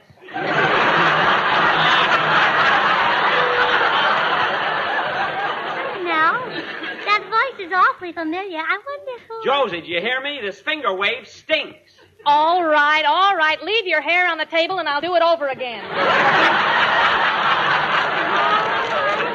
Josie. I'm sure I know that man. What's his name? I'm not allowed to tell, Mrs. Burns. The old goat's scared the newspapers might find out he goes to a beauty shop. Oh, come on, Josie. Give me a little hint. Well, he's the stingiest man in Hollywood. Oh, stingy, huh? And how? When he gets a mud pack, we have to save the mud for him so he can put it in his victory garden. Funny.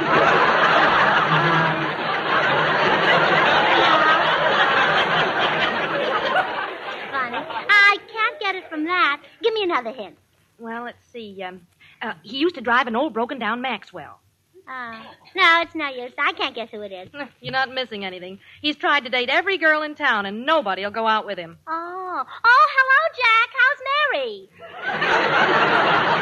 Gracie, is that you? Well, yeah, come on into my booth, Jack. Oh, sure.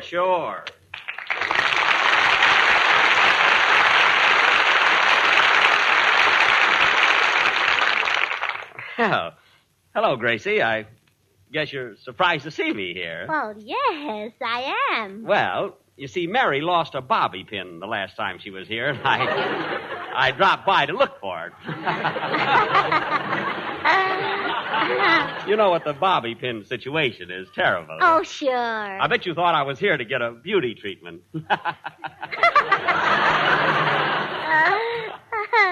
Gracie, you sound like you don't believe me. Maybe that's because I don't.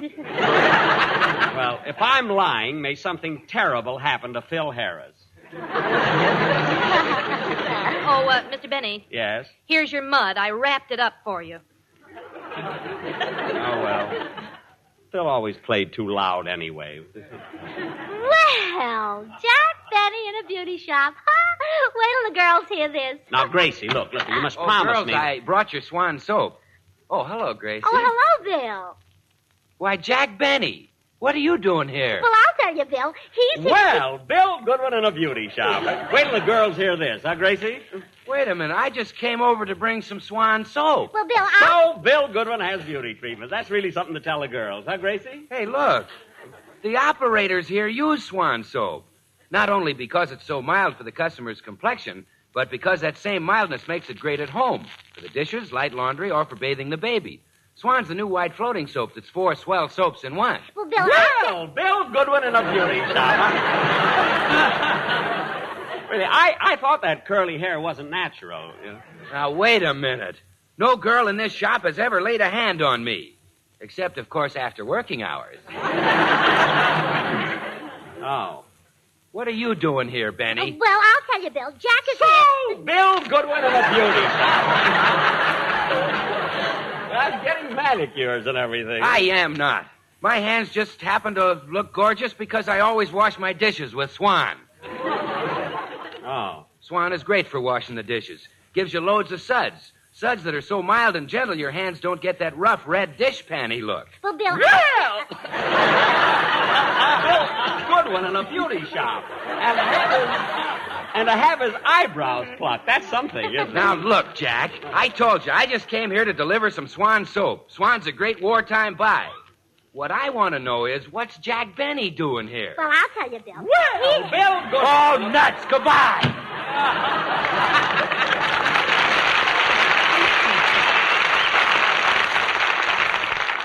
Gracie, look, for heaven's sake, don't let out my secret. I mean, I don't want everyone I meet to know I've been taking beauty treatment. Oh, don't worry, Jack. They'll never suspect it.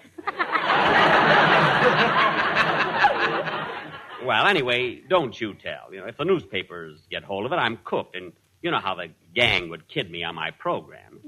Oh, yeah, your program. Jack, you don't want this to get in the papers, huh? No, I'll do anything to keep it out, Gracie. Anything. Oh, good. Starting Sunday, Jack, George will sing on your program.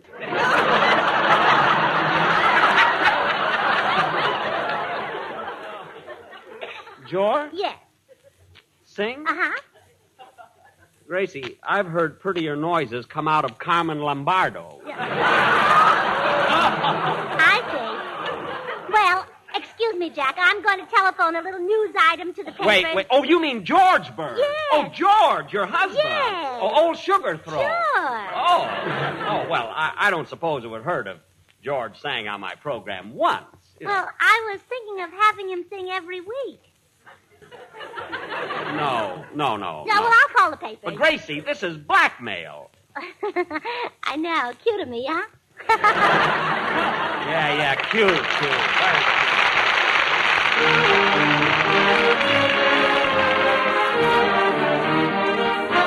The Swantet joins our popular tenor Jimmy Cash in an enchanting ballad from the top musical show of the year, Oklahoma. Oh, what a beautiful morning. Oh, what a beautiful day. I got a beautiful feeling. Everything's going my way.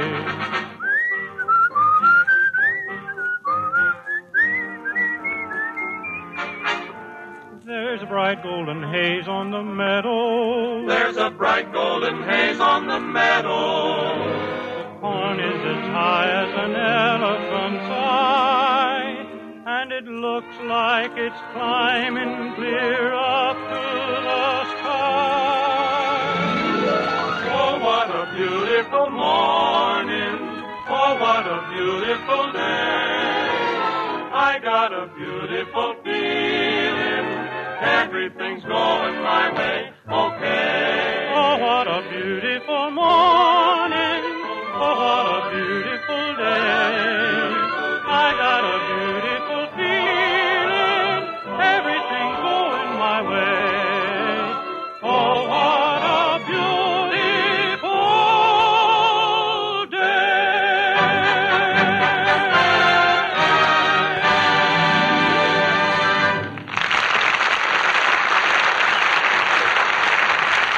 Well, we're back at the Burns home now. Jack Benny is pleading with Gracie to change her mind as they wait for George to come home from the office. But why does it have to be my program, Gracie? I mean, why don't you have George sing on Eddie Cantor's program? Well, because I didn't catch Eddie Cantor in a beauty shop with his toupee and curlers. Gee, there must be some other show he can go on. Maybe Gabriel Heater needs a singer. Or Mr. Anthony. I mean, why don't you let George be his problem? Oh, you amaze me. How can Jack Benny, who has the greatest talent in the world, fail to recognize George's talent? Oh, do you really think I have the greatest talent in the world? Well, certainly. Rochester, Denis Day, Mary Livingston. Oh, I see. And now I've got a big thrill for you. I have your program for next Sunday night all planned. You have? Yes. It'll be the new and entertaining Jack Benny program featuring George Burns, California's answer to Frank Sinatra. I can't do it, Gracie. I mean, I can't allow George to sing. Well, shall I call the papers and tell them about the beauty shop? He sings. Now, listen to the way I have the program all worked out. You're the star, so of course you come out first. Thank you. Your line is, hello, and then George comes out for his opening number. I just say hello. Well, we could make it hello, everybody. No, I don't want to hog the whole show. Well, then George sings his second number, and back you come again. Good. To announce George's next number. I hope my throat stands up. And then right after that, Denis Day comes in. Denis Day? Yes. Well, doesn't George do all the singing? Well, yes, but I thought you might want a few laughs on the program. Oh, yeah, I'll be glad to have them. I will, yes. And then as soon as George finishes his next number, out comes... Now, wait a minute. Gracie, George can't sing the whole program. I mean, he's not that good. I know music, I'm a musician. You are? Well, I play the violin, don't I? Well, don't I? You're cute. Look, Gracie, all that I'm... Why, Jack Benny. Hello, George. How's the juggling game? I'm not a juggler. Why doesn't everybody stop with that? Oh, now, dear, don't get excited. Jack has some marvelous news for you. Tell him, Jack. Well, Jack. I think I'll go call the papers. All right, I'll tell him. Oh, good. I'll run out and make some coffee. Well, Jack, what is it you want to tell me? Well, first, I'd like to remind you that you're my dearest friend, George. And you're my dearest friend, Jack. I mean, you're even more than a friend to me, George. You're even more than a friend to me, Jack. I love you. I love you like a brother, George. I love you like a brother, Jack. I mean, I'd never do anything to hurt you, George. Thanks. Wait a minute, I'll try that again. I'd never do anything to hurt you, George. I said thanks. George, look, I mean, I wouldn't louse you up if you had a comedy program. If I had a comedy program.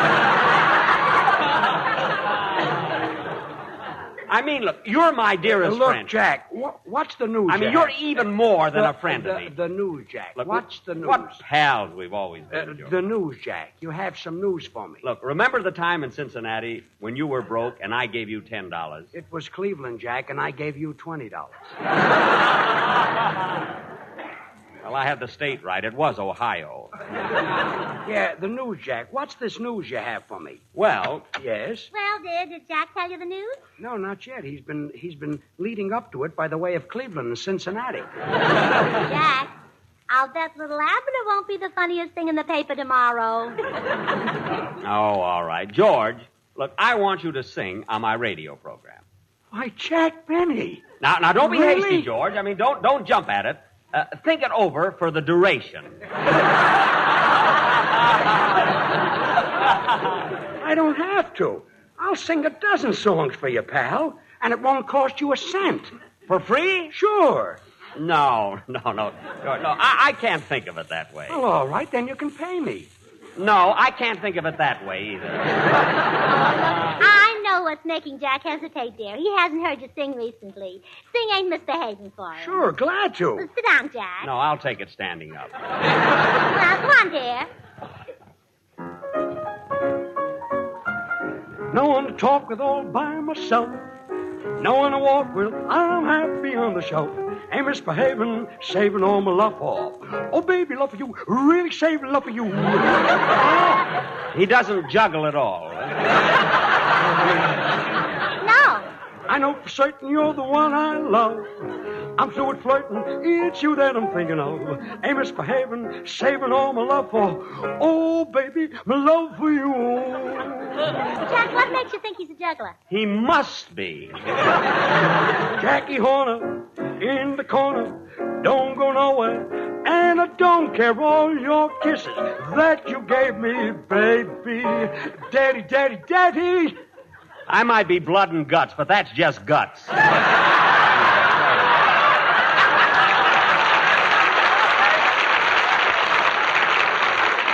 don't stay out late and I don't care to go. I'm home about 8, me and my radio. Ain't misbehaving, saving all my love for you. Well, Jack? Gracie, call the newspaper.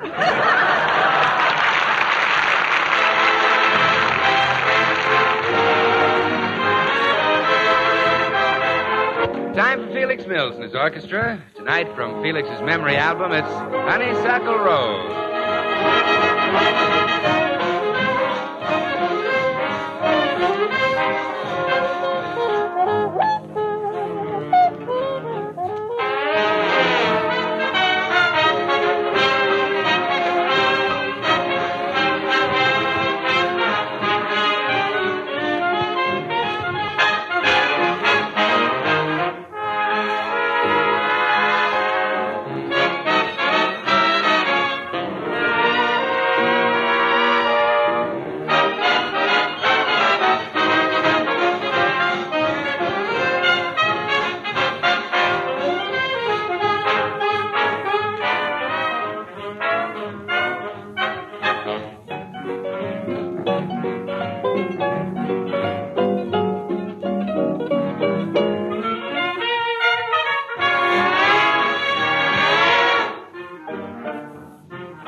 Gracie, you know something? I got the impression that Jack Benny didn't like my singing. Oh, George, that's silly.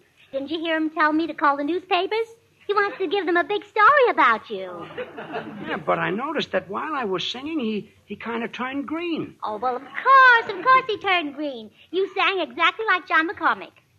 Oh, so that's what it was. Sure. Now, I'll go in and talk to Jack. You stay here and spray your precious little adenoids. Okay. From time to time and every time. Jack? Yeah? Well, naturally, you were joking before when you told me to call the newspapers, weren't you? Not me, Gracie. Look, I'd rather have everybody know I was in a beauty shop than have Sugar Throat smell up my program. Well, I'm warning you. I'll phone the paper. Phone 'em. This is my last warning, Jack. Go ahead. I'll phone the paper. Phone 'em. This is my last warning, Jack. Go ahead. I'll phone the paper. Phone 'em. This is my last warning, Jack. Go ahead. I'll phone the paper. For Pete's sake, phone 'em. No, Jack, no, I can't. I'm too fine, too decent. I can't stoop to blackmail when I see it isn't working.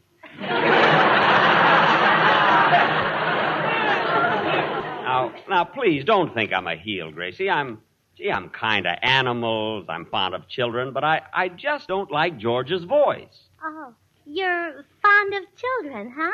I love them. Poor little Junior. Poor little who? Junior.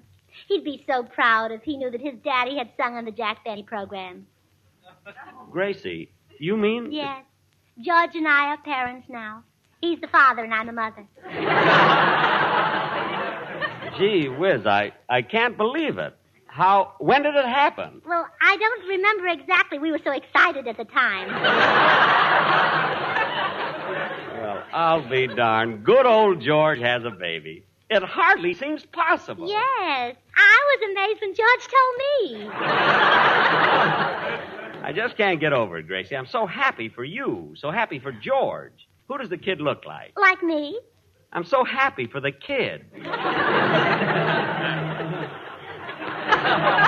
Say, could I see him? I'm crazy about kids. Really, Jack? Oh, sure. I mean, many's the time I bought a bag of candy and blew up the bag to amuse a kid.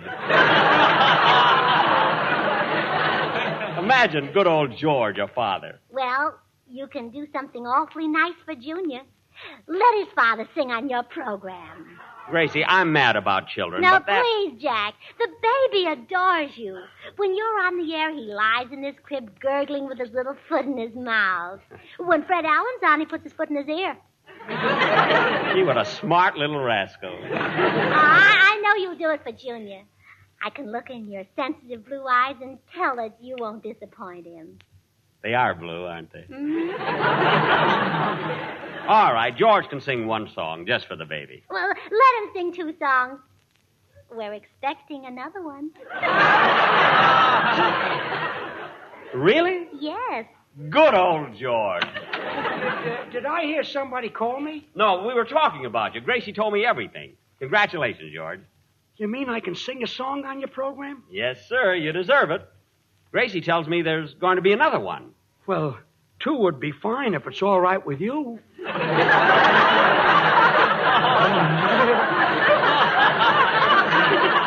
Well, why not? Have you picked out a name for the second one? Would you like Moon Glow?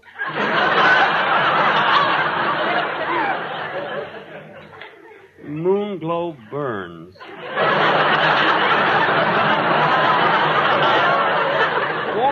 Won't that be just a little too corny? Oh, I don't think so, Jack. You know, while you were away, I took a few lessons from Crosby.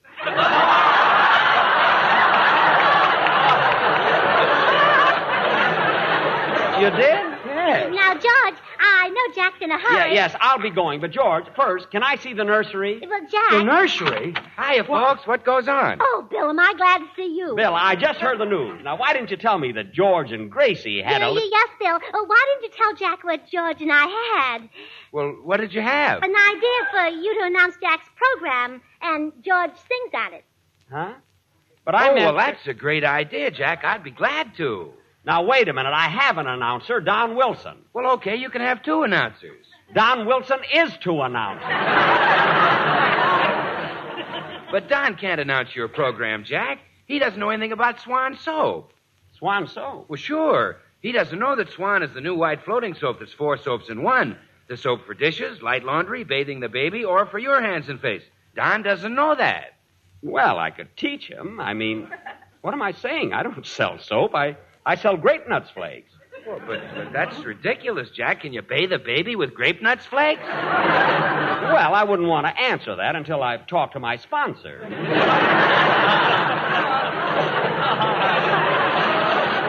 Well, I can... They're very resourceful, you know. Well, They may be working on that right now. Well, I can tell you the doctors recommend Swan for bathing the baby. Swan is so mild it's kind even to a little baby's tender skin. It's pure as fine Castiles, too, so you know it must be great for your complexion. Gee, bathing a baby. Do you ever bathe that little darling of yours, George? Don't be silly. We take showers.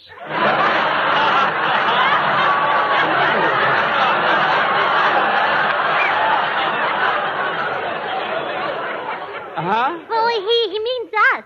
But the Swan is great for bathing the baby. Oh, yes, and Gracie breaks it in two so she can... Breaks it in two? Well, sure, Jack. Swan breaks in two so you can use half in the kitchen for your dishes and light laundry and half in the bathroom for the baby or for your tub or shower. Oh, well, look, Bill, don't bother to tell me about Swan soap because I'm just using George on my program, not you. You see, I'm only doing it for Junior. Junior? Well, yes, George. That's what Jack calls you because you're so much younger than Jack.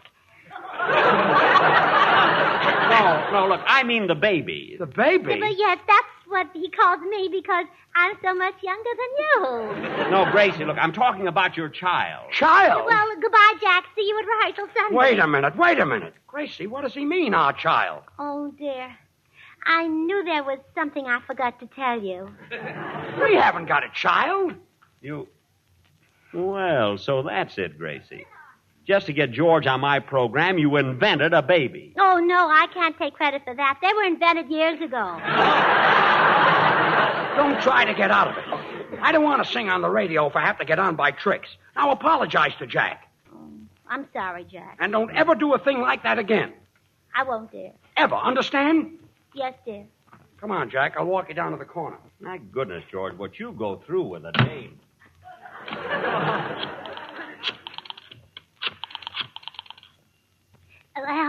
Hello, Fibber? This is Gracie. Would you and Molly let George sing in your program next week? Yeah, I know you've got a singer, but I thought you might do it for Junior. Yes, you see, we just had a baby. And he'd be so kind.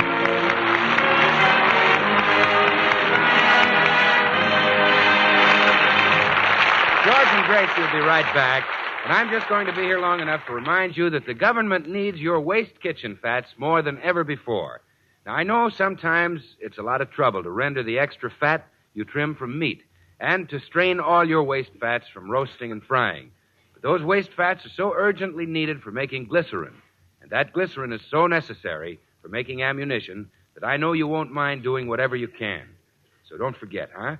Turn those waste fats into your butcher and keep turning them in. Well, here they are again, those ever-loving Burnses, George and Gracie. Well, George, I've got some wonderful news. Fibber Magee wants you to sing on his program. Really? Yes. And when he comes over to close the deal, will you sort of fold this napkin into a triangle? Why? Well, for some silly reason, he thinks we have a baby. Again? Good night, folks. Good night.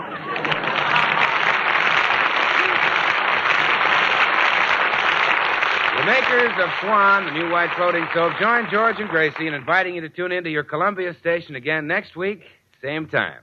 Don't forget, George Burns and Gracie Allen, CBS next Tuesday night. And now till next week, this is Bill Goodwin saying, well, I, Swan, how about you? Good night, everybody.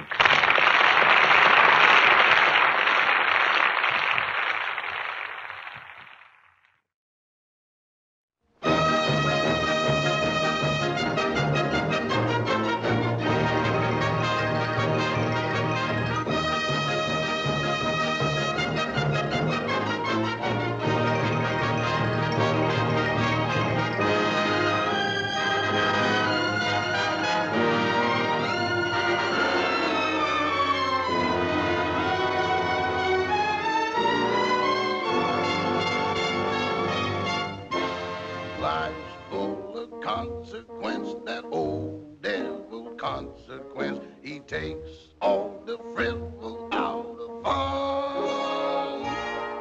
It seemed like happiness is just a thing called Joe.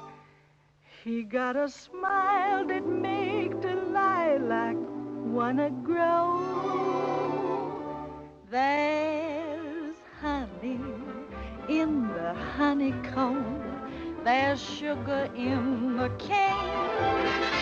There's oysters in a real oyster stew, and bubbles in sweet champagne.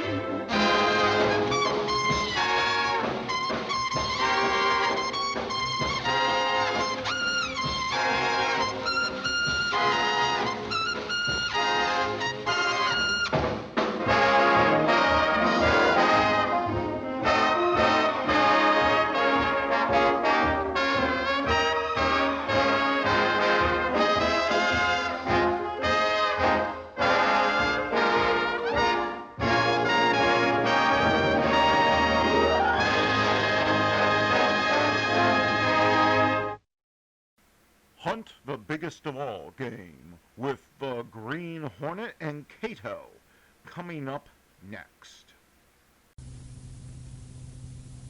But Green Hornet.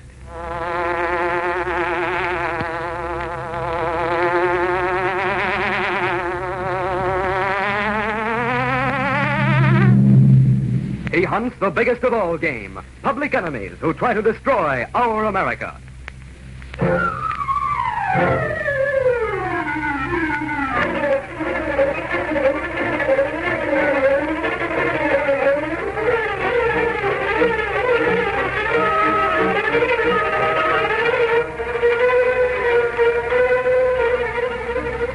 With his faithful valet Cato, Britt Reed, daring young publisher, matches wits with the underworld, risking his life that criminals and racketeers within the law may feel its weight by the sting of the Green Hornet.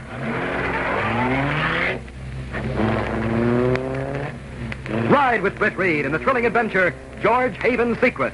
The Green Hornet strikes again.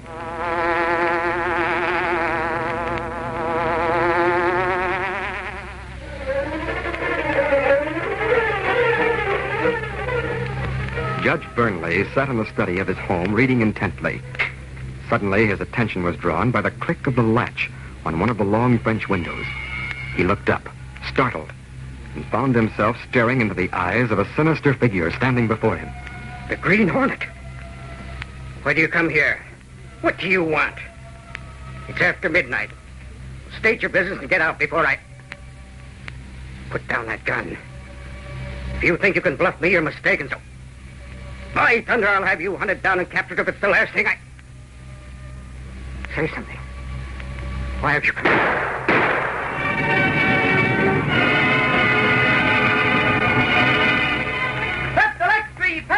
Judge Burnley murdered. Hey, yes, sir. Read all about it. Green Hornet plays jury. Hey, yes, sir. Judge Gillespie,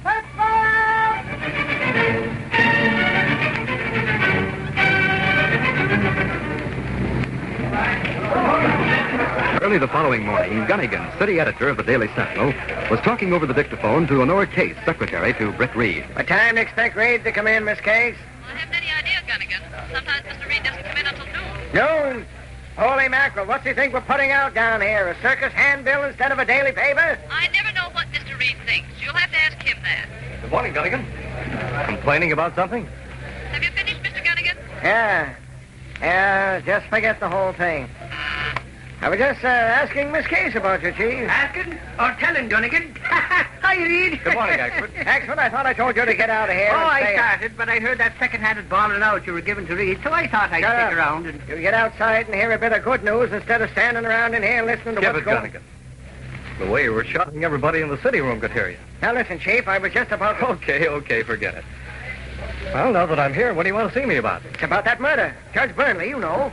Judge Burnley? No, I didn't know. I went to bed early and haven't heard any of the news. Holy crow, Reed. We got a scoop on it. And already got out an extra. That's right, Chief. Sure. Burnley was murdered sometime after midnight by the Green Hornet. By the Green Hornet? Yeah, the Hornet was the killer, all right. Well, how do they know that? Easy. The brazen spalpeen left the Hornet seal at the scene of the crime, Reed. That he did. I see. The authorities are really out to get the Hornet this time, Chief. I gotta have a scorching editorial for the next edition, so you better get right on it. Yes, of course, Gunnigan. How was Burnley killed, actually? He was shot down right in his own study, Reed. Who called the police? Mrs. Burnley. She and the butler were waked up by the shot and went into the study together. Then she called the cops. I went along with Sergeant Burke and the homicide squad, and the first thing we found was the Hornet seal stuck on the judge's desk. The Hornet sure stuck his neck out that time, Chief. The cops won't let up this time. This is murder. I agree with you, Gunnigan. The killer did stick his neck out a long way. And something tells me the hunt will go on until he's caught. That's the way I feel about it. Good, and believe me, it'll be a headline news when he is caught, too. Yes, Gunnigan, I'm sure it will. I'll be more pleased than you think when we can headline the news that Judge Burnley's murder has really been solved.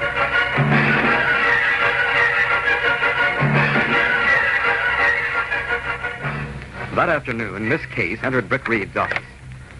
I have all the data you wanted on those two city officials, John Webb and George Haven, Mr. Reed. Oh, yes. I want to go through it again, Miss Case. Just put it all on my desk. Yes, sir. I suppose the investigation in which Webb and Haven were involved will be dropped, or at least delayed, since Judge Burnley's been murdered. Delayed, perhaps, but certainly not dropped in this case. But night before last, Webb committed suicide, and as I understand it, the judge was sort of a one-man grand jury investigating the graft charges against the two officials. I know. And Haven is such an important figure, I doubt that anyone outside of Judge Burnley would take the job of investigating him. Oh, I don't know about that. The Sentinel has been pushing for that investigation for weeks. And we won't stop now. In that case, the city will be forced to put somebody else on the case. Well, that's what we're hoping. Well, I guess I'll take these papers along home with me and look them over tonight. Oh, is there anything else you want me to do before you leave? No, I might as well call it a day, Miss Case. I'll see you in the morning. Yes, sir. Good night. Good night, Miss Case.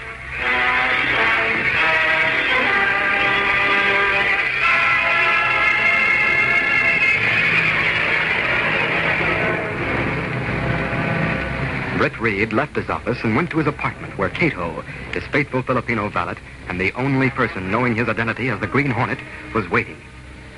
Britt looked through the data on the two city officials, then called Cato into the den for a discussion. Cato, I suppose you read the headlines about Judge Burnley's murder. Oh, yes, Mr. Britt. It say Green Hornet killed Judge. I wonder why you not mention it when you first arrived tonight. I wanted to check through these papers first, Cato.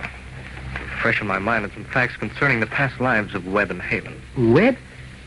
Was he the same man who committed suicide night before last? Yes. According to the papers. Oh, you think it not suicide, perhaps? Cato, I was waiting for further developments before I talked it over with you. But matters took a turn I didn't expect. Oh, I not understand, Mr. Britt. You will when you hear what I'm going to tell you. The day before yesterday, I was in my office giving dictation to Miss Case when the phone rang.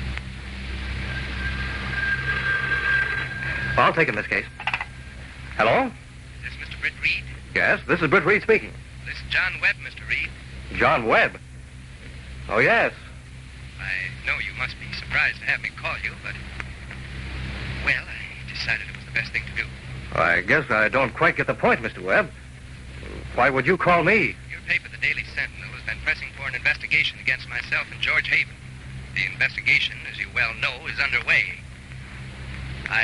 Well? Well, Mr. Reed, believe me, I welcome that investigation. It'll clear my conscience regardless of the outcome. I was advised to do the things I've done in office, and though I can be blamed for being so gullible, I'm glad to say I'm strong enough to take the consequences. I see. But that still doesn't explain why you phoned me, Mr. Webb. I've called you because I know that you, through your paper, fight for what's right. I know that you give the news fairly and without prejudice. So I want you to have my story. You mean you want to give me the story? As a favor to me, I'd like you to come out to my place on Carlton Street. I feel that if you come in person and alone, you'll give me some frank advice in exchange for the full story of what's taken place since I've held office. I intend to give you facts and names to print in the Sentinel. I know then that the public will get a true, unbiased story.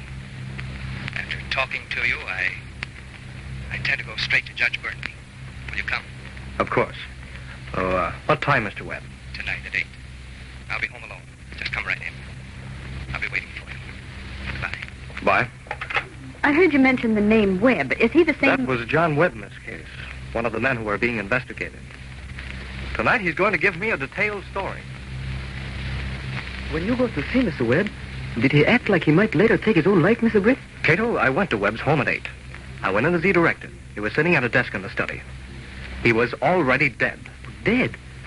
The new one who phoned police, maybe? No. He had a bullet wound in his head, held a gun in his hand, and there was a suicide note before him on the desk. Well, that Webb's idea of giving you a story for a Sentinel, perhaps. Cato, things didn't jibe in my mind. I felt that Webb really wanted to talk to me.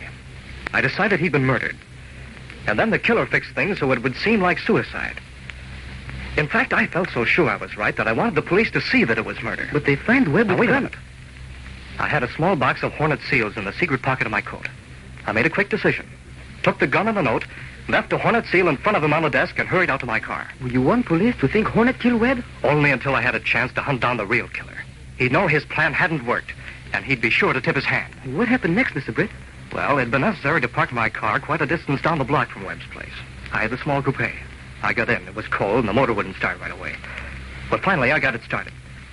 And as I drove toward Webb's home up the street, I saw someone run out of Webb's, hop into a waiting car, and leave in a hurry. You tried to follow? No, it would have been useless. I stopped. Went back into Webb's home. And what do you think I found? What? Someone had placed another gun in Webb's hand, left another suicide note, and had taken the Hornet seal I'd left. The man who killed Webb, plenty smart, and most dangerous, Mr. Britt. You're telling me. I'd barely entered that study for a second time when I heard the police sirens. So I had to get out in double-quick time. Consequently, they pronounced Webb a suicide, as the killer had intended. Well, Mr. Britt. Yes? Killer of Judge Burnley must be the same one who killed Webb and take Hornet seal. Exactly. He must have posed as the Hornet and sneaked in on the judge, just in case he didn't die instantly. Then he left that authentic Hornet seal after the killing. Killer must have found out Webb intended to tell everything. Yes. I don't know how he did find out. But he knew if Webb were found as a suicide, it would seem as though he were the guilty man. And the investigation would be dropped. Why he killed Judge Burnley, then? Because Burnley gave out a statement after Webb's death that the investigation would continue. Cato, only 2 men were involved in the investigation. Will you suspect Haven of being killer, maybe? Hard to say. It would be only a guess, and it would be hard to prove. But Axford coming in. You hungry? We're in the den, Axford. Sitting there like you didn't have a care in the world. That's the life. Where do you sit out most of your afternoons, Axford? Who, me? I'll have you know, Reed, I don't waste my time sitting around at all. Why, yesterday afternoon, for instance, I went in to ask Casey where you were. She said you went out and that you were going to see John Webb later for an interview. Well? Well, did I sit down and twiddle me thumbs? Not on your life. I went over to Haven's office, that I did. To Haven's office? Well, what for? Well, I thought if you got an interview from Webb and I got one from Haven, we could print them side by side. But both of us got stung, Reed. Well, what do you mean? Well, you probably got to Webb's while the cops were there, and with him already dead, you didn't get that interview. And when Haven's secretary told him I wanted to see him because Webb was going to talk to you, he told her to tell me to get out. So I got. And no interview either. You told Haven Webb was going to see me? Sure, but it didn't do any good. Well, I'm going to grab a bite and go on down to cops' headquarters. Well, Mr. Britt, if Haven knew... Yes, Cato. Haven knew Webb was going to talk. Then Haven must be killer. Yes, but we'll have to get proof. But what's more, there's something else, Cato. Something even more serious at the moment. What's that? Haven knew Webb was going to talk to me that night. If he were watching, he must know that I left that Hornet seal. He must realize that Britt Reed is the Green Hornet.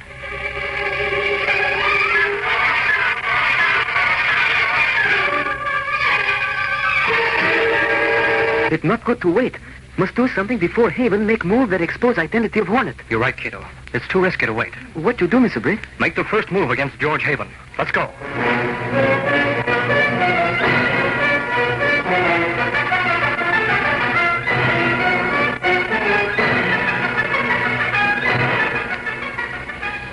Meanwhile, George Haven paced the rug in the luxurious office he had set up in his home. Haven was a large man, aggressive and fearless. His deep-set eyes, prominent jaw, and deep, husky voice never failed to hold the attention of Ken Fabian, his confidential secretary, who sat listening to Haven's fast-flowing words. They thought they had me back to the wall, did they? I'll have to way I say about that, Fabian. I'm sure you will, Mr. Haven. Good. Fabian, you mentioned a while ago that I took a great risk when I used a Green Hornet disguise on a certain occasion. Oh, yes, sir. I've heard that the real Green Hornet relentlessly hunts down those who use his disguise to cover up, misdeeds. So you think I might be in danger from the Hornet, eh, Fabian? Well, sir, I have thought that he might try... Suppose I told you that the Green Hornet has much more to fear from me than I have from him. In what way, Mr. Haven? Because I know the true identity of the Green Hornet. You know who the Hornet really is? Exactly. Well, who is it, Mr. Haven? Is he anyone I know? Curious, huh? Well, your curiosity will have to go unsatisfied for a while, Fabian. I'm keeping the information to myself. Yes, sir. But why don't you tell the police? Then you have nothing to fear from the Hornet. And besides, there's a big reward for his capture. $25,000. Fabian, I know who he is, but right now I can't prove it. Furthermore, if I told how I found out who he is, I'd involve myself in a certain crime. Well, aren't you going to use that knowledge at all, sir? Well, it will be to my advantage. Fabian, you're going to help me lay a trap for the man I know to be the Green Hornet. Oh, but Mr. Haven, I'm sure there's nothing I can do to help. And, well, the Green Hornet is dangerous, sir. I don't Fabian, you're supposed to be working for me. When I tell you you're going to do something, you're going to do it, you understand? Yes. Yes, sir. What is it you want me to do? First, you phone the Continental Press. Tell them I've been threatened by the Hornet. They'll put the news on the wires. Within 10 minutes, I'll be on the radio station. Then you'll phone the police. Have them come out here. Meet them at the door and take them upstairs to your rooms on the east wing of this house. From your windows, you can look right down into that window there, in front of which I have my desk. But don't you want them to surround the house in case That's what I don't want them to do. The Hornet will hear the broadcast. He'll try to get to me, knowing it's some sort of a trick. You really think he'll come here? Yes, that's exactly what I plan on. He may come as the Hornet, or he may find an excuse to come without his disguise. I'll get the drop on him, wave my arm as a signal. Then you can bring the police to this office. But if he doesn't come in disguise... I happen to know he carries the Hornet seals with him when he's not in disguise. I'll accuse him. The police can search him. They'll find proof enough. Now get busy on the phone. The Hornet may be smart, but he's not smart enough for George Haven.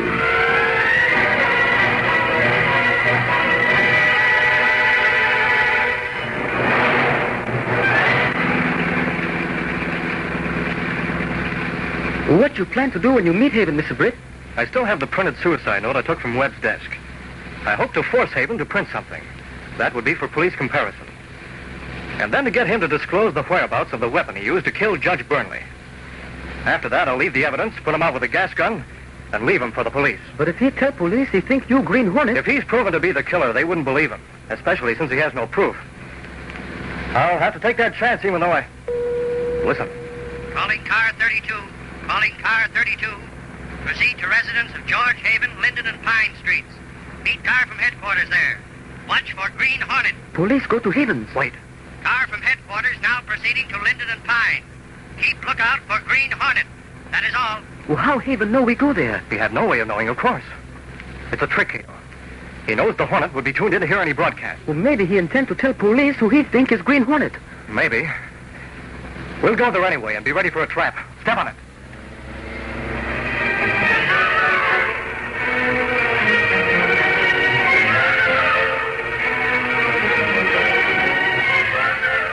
A short time later, parked in the shadows nearby, Britt Reed and Cato sat in the back Black Beauty and watched as the police went into Haven's home. Then, moving silently, the sinister figure of the Green Hornet and his helper soon reached the long French windows of Haven's study. With cautious movements, Britt turned the handle slowly. It's unlocked. He's making everything easy for me. Wait here. Good evening, Haven. Oh, the Green Hornet. I was expecting you to pay me a visit tonight. Really? Pardon me for not rising. In this case, I couldn't be expected to show that courtesy. Courtesy isn't to be expected of a killer, Haven. That's a strong word for a man like you to use, Hornet. Maybe. But, I happen to know you did kill Webb and also Judge Burnley. Even if you had such knowledge, you couldn't use it without disclosing your identity. What makes you think that? Only one man would be in a position to know whether Webb really committed suicide or was murdered. Britt Reed of the Sentinel had an engagement with Webb at 8 o'clock. Well? Let's stop beating around the bush on it. You're accusing me of murder, but you can't prove it. I accuse you of being Britt Reed, but so far I can't prove that. So you think I'm Britt Reed, eh? I'm smart enough to know you are. Assuming you might be right, what do you intend to do about it? Get you out of my hair once and for all. As Britt Reed, you've done me a lot of harm through your paper. As a Green Hornet, you come in handy. So far. But it's time to get both Reed and the Hornet out of the way. Well? You've walked into a trap, Hornet. The window just behind me faces the east wing of this house. There's some other windows in that wing the police are watching. They see me sitting here. So that's it? Yes. I have a gun here in my hand. When I wave my arm, they'll rush down here. In case you get away, which you won't, I printed a note in that envelope there telling the police you were Britt Reed. I'll send that anonymously through the mail. And with their suspicions aroused, they'll hound you till they get proof. If they don't get you now. Wait a minute, Haven. Suppose I tell you I came here to make a deal. What kind of a deal? All the evidence against you and Webb was in Judge Barnley's files, right? Yes, but The Green Hornet has ways of getting things. Suppose I tell you further that the papers here in my pocket might be that evidence. Let me see those papers. If I come there by the desk, the police will see me. Come here and look at them. If you don't believe I have that evidence... Without out of the way, they'll have to drop the case. Let me see the papers. Take a close look, Haven. I will make a deal if... Hold on. Those papers are... Blank, sucker! Give me that gun! Let go! There. Now I've got your gun. And it must be the same one with which you killed Burnley.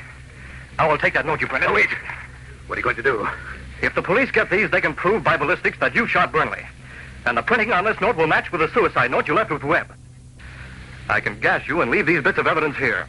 The gun has your initials and fingerprints on it. But you wouldn't dare leave that note saying that Britt Reed's the Hornet. They wouldn't believe a killer, and Britt Reed could explain. But, on second thought, I won't have to leave it. I have the first suicide note you left with Webb. I'll leave that. Now to give you a bit of gas. No, I won't let you. I'd be disgraced. What are you doing? Wait! I beat you, Hornet. I had a deadly poison tablet for an emergency. You can't hurt me now. What happened? What did he do? He's committed suicide, Cato. I'll leave the suicide note, my gun. Also a note saying Haven killed Burnley. Then they can get the proof from the gun. I'll sit at his desk and fix these things. There. Now I'll wave my arm. Why do you do that? The police are watching from windows across the way. That was to be the signal. Let's get away from here. Quick.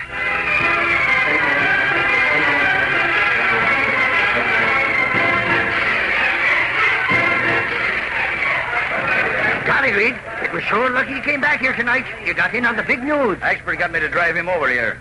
Believe me, Mr. Reed, it is big news. Okay, it's big news. So what? Well, at least it clears up the Burnley murder case. That it does, Reed. Imagine, there we are waiting for Haven's signal. All of a sudden we see him get up and leave his desk. Then a figure that looked like the Hornet sat down at the desk and gave the signal. Was Sarge upset? Upset, you say?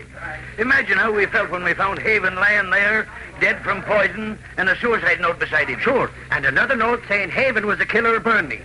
The gun we found there proved to be the same one Burnley was shot with. And it was Haven's gun. And it wasn't just a trick of the Hornets? Not on your life. When we found out Haven was the killer, we grilled his secretary, that guy Fabian. He squealed that Haven also murdered Webb and made it look like suicide. We've booked him as an accessory. Reed, the amazing thing is, Fabian said Haven knew the identity of the Green Hornet. Really? Too bad he died before he could tell who he thought it was. Yes, isn't it? If I'd been the Hornet and thought Haven knew my identity, I'd have been very much worried. Listen to him. Reed, even if you wasn't the Hornet and you thought somebody was going to accuse you of being him, you'd go to pieces, that you would. Mr. Reed, if anyone accused you, I'd resign my job. Oh, I guess you're safe in your job for a while yet, Sergeant Burke. For a while yet, he says. Imagine Reed being the Green Hornet. Ain't that a joke? What a sense of humor that guy has, eh, Sarge? Reed, you slavey.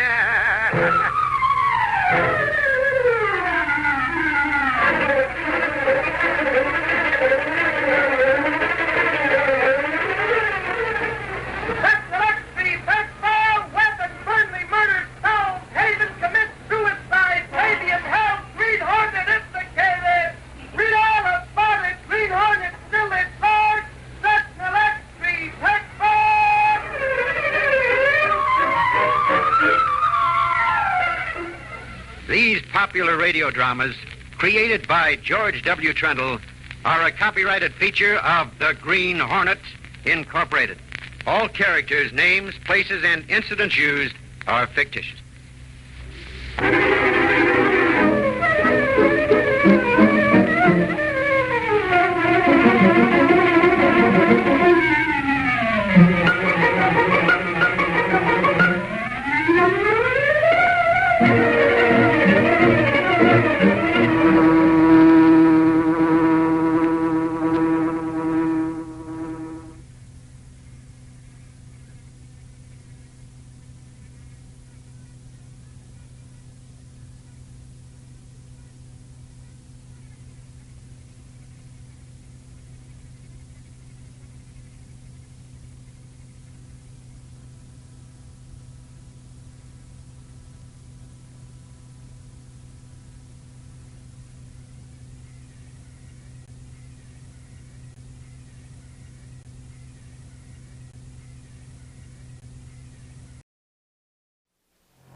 Cannon Films presents an outstanding lineup of films for 1986 and beyond. Major filmmakers, major stars, major motion pictures. Next, Sylvester Stallone hits the road in an 18-wheeler and heads out to become a world-class champion. This time, he's fighting with his bare hands and going over the top.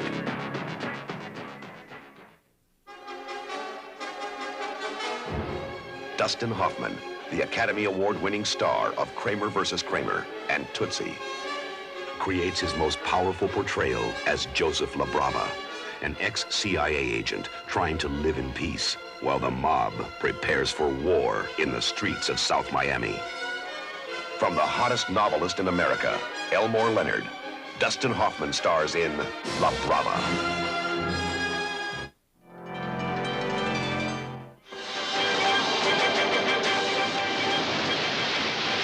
The legend continues. The hero returns. The new saga begins. Christopher Reeve is Superman in his biggest adventure yet. With more thrills, more action, more excitement than ever before.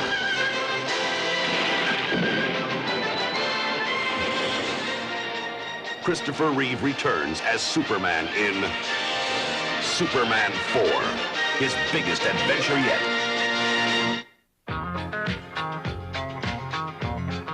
John Travolta. In Saturday Night Fever, he became an overnight sensation. In Grease, he became an international star. In Urban Cowboy, he changed the look of America. Now, Cannon Films proudly announces John Travolta in his most exciting project yet. Within this unsuspecting city, history's greatest experiment creates tomorrow's greatest superhero. Spider-Man, the movie. A live-action spectacular directed by Joe Zito, based on the characters created by Stan Lee. What would you do if you witnessed a murder? Knew you would be next, and you were a 98-pound weakling? Who you gonna call? Who else? Chuck Norris. Chuck Norris in his first action comedy, Kick and Kick Back. A comedy with a kick. Harry Mitchell is a successful businessman. He's being blackmailed by a vicious porno underworld. But the mob is in for a surprise because Harry is fighting back. Starring Roy Scheider and Anne Margaret in 52 Pickup. Written by Elmore Leonard, directed by John Frankenheimer. From the master of suspense, Roman Polanski, the director who brought you The Terror of Rosemary's Baby. God is dead!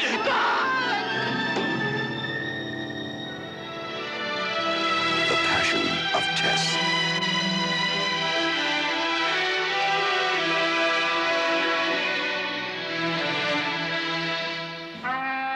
The mystery of Chinatown. Forget it, Jake. It's Chinatown. Now brings you a spellbinding new film for Canon.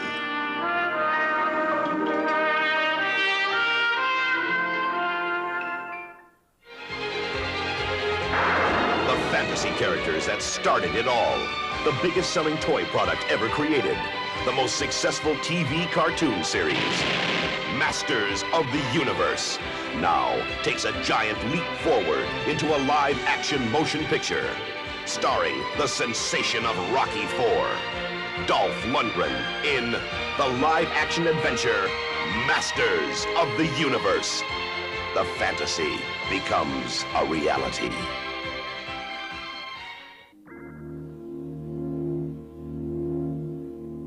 In a mysterious, sleepy town, hidden by the Rocky Mountains of Colorado, the ladies are keeping house and hiding a most extraordinary secret.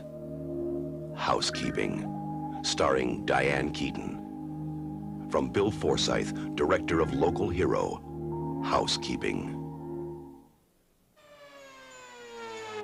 Christopher Reeve is John Fisher, a reporter who needs a story and finds it in the seamy underworld of 42nd Street. Now murder has Fisher caught between the courts and the street. Christopher Reeve in the action thriller Street Smart, directed by Jerry Schatzberg. Acclaimed director Andrei Konchalovsky brings Tom Kempinski's electrifying masterpiece to the screen. Duet for One. Julie Andrews, Alan Bates, Max von Sydow in Duet for One. Deep in an enchanted forest lives a wizard named Rumpelstiltskin. He knows the magic, sorcery, and the secret of the name. Rumpelstiltskin, a delightful live-action adventure starring Amy Irving and Trevor Howard. Rumpelstiltskin, the exciting first film from Canon's children's movie tales. Magical stories come to life. Robert Carradine, a cop with a sense of humor. A taste for trouble. And a lead to the case that could take him off the beat permanently. Number one with a bullet. This hit list is for real. Anthony Quinn recreates his greatest screen triumph as Zorba. From the smash Broadway musical, adapted from Nikos Kazantzaki's bestseller, Zorba, a man in love with life. Anthony Quinn in Zorba, the musical. Canon Films presents a provocative new motion picture, The White Slave. Louis Gossett Jr. stars as the ex-cop who helps a young woman find her kidnapped sister in the sinister underworld of Istanbul, only to find she's been sold into slavery. Louis Gossett Jr., The White Slave. Screenplay by Sterling Siliphant. It's a journey to a world you've always known, but a universe you've never seen, where the unfamiliar and the unimaginable lie waiting for discovery. It's an adventure of indescribable wonder, and it begins just below your feet. Journey to the Center of the Earth. Directed by Rusty Lemarand. 10 years ago, audiences across America were horrified by the brutality of a faceless killer.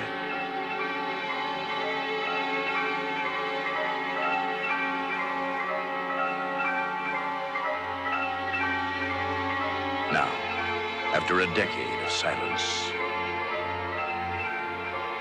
he has come out of hiding.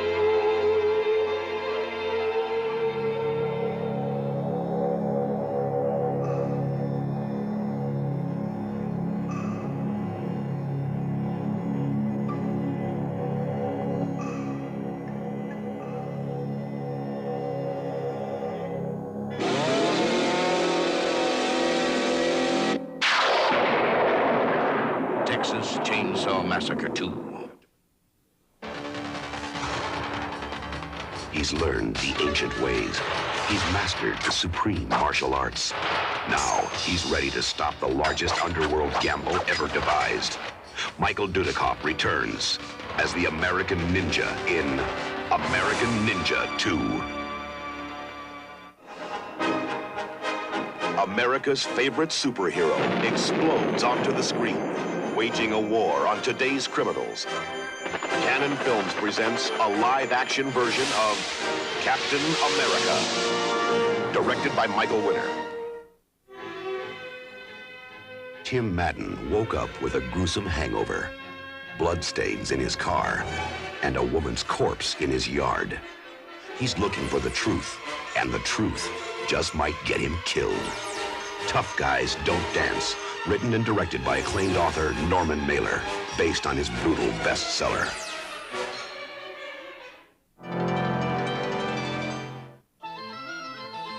Francis Coppola and George Lucas present an exciting new film from the director of Koyaanisqatsi, an astonishing visual extravaganza. Now, director Godfrey Reggio brings his creative genius to North, South. A dazzling look into two worlds touching, North, South. A struggle for mystery or mastery. North, South is the world in progress. North, South is the world we will shape. Godfrey Reggio, in collaboration with composer Philip Glass, bring you North, South. Presented by Francis Coppola and George Lucas. King Lear, Shakespeare's immortal classic, in a modern version by acclaimed author Norman Mailer. King Lear. From the premier director of France, Jean-Luc Godard, comes the timeless story of loyalty, corruption, and power. King Lear. Hey, Joe. In 1969, Joe told the world what he thought about the youth movement. We're getting away with murder. Sex, drugs, pissing on America, fucking up the music. Then, Joe became involved in it. He just beat the world speed record. Later that same year, Joe was convicted for the killing of 8 youths in upstate New York. There's only one way out now. Clean. That means everybody. Now, in 1985, Joe has been released from prison. The times have changed, but the man hasn't. Citizen Joe, he's back.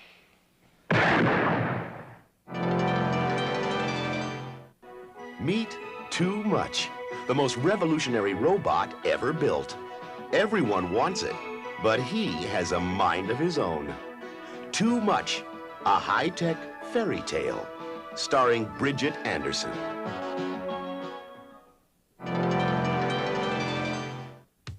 The Dolly Dots.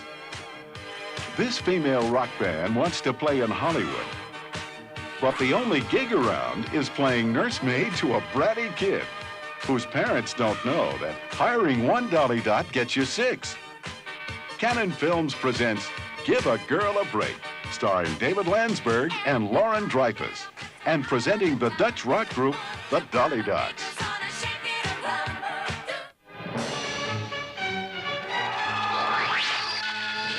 Mythical beasts, sorcerers, magical monsters, and warriors. Lou Ferrigno, in his greatest adventure, Sinbad of the Seven Seas.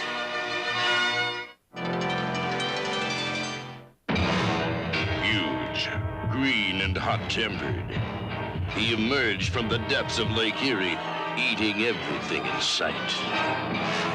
He made you melt just being near him.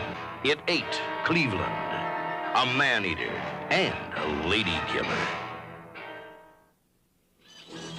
Alistair MacLean's classic novel of high adventure, River of Death.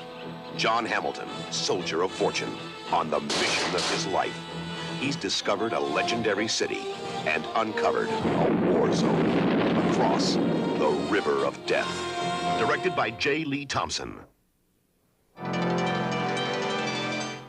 A wondrous African safari brings young Ben and his guardian Joe face to face with Bonzo, the mischievous orangutan.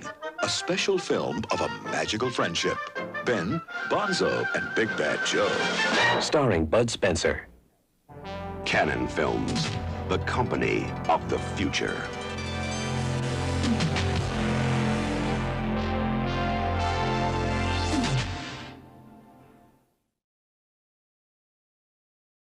Well, Silver, wait those thrilling days of yesteryear with the Lone Ranger up next.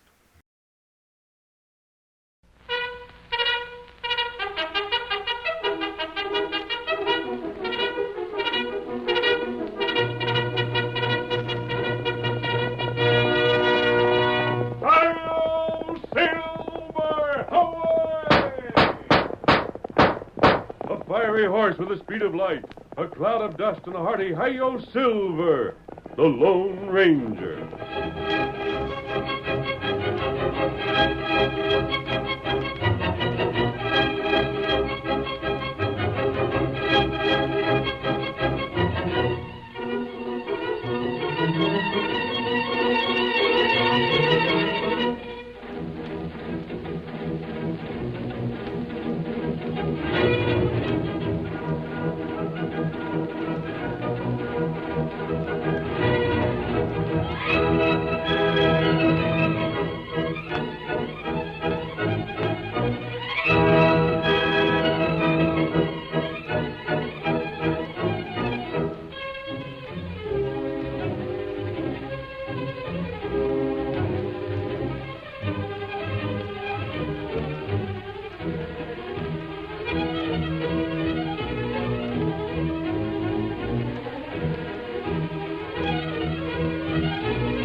It was a routine day in Smith Corners.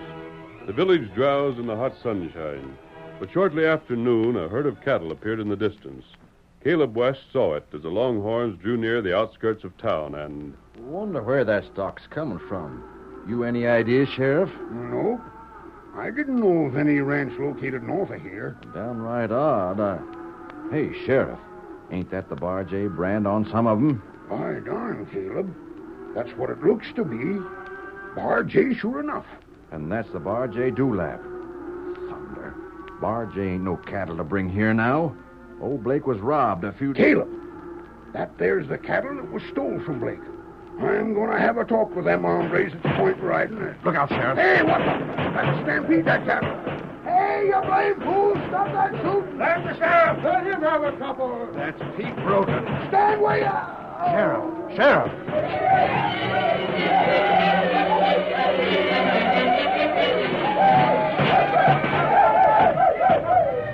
Hard-riding two gunmen opened fire on the sheriff and Caleb West.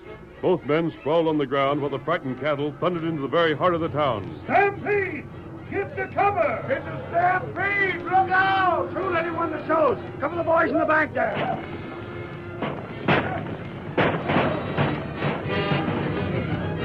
Guns roared whenever a townsman showed himself. Part of the outlaw band worked their way into the bank and forced the door. Once inside, their leader shouted a command. Don't leave no one know who we are. Clean them up. Wait! Don't shoot! Hands us up. Now clean up the bank. Make sure we don't overlook no cash. Pete ain't in favor of slipshod work. Fill them sacks and don't talk so much.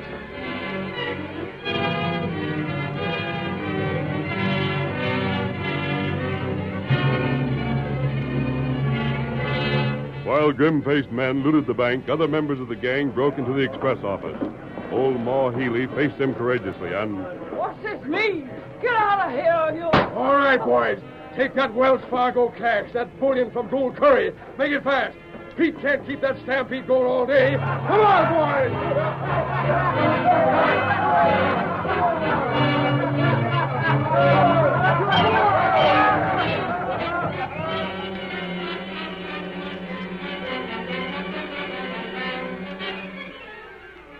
Smith Corners mourned that night.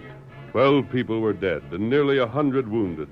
There was more work than the town's one doctor could handle. But suddenly an Indian appeared.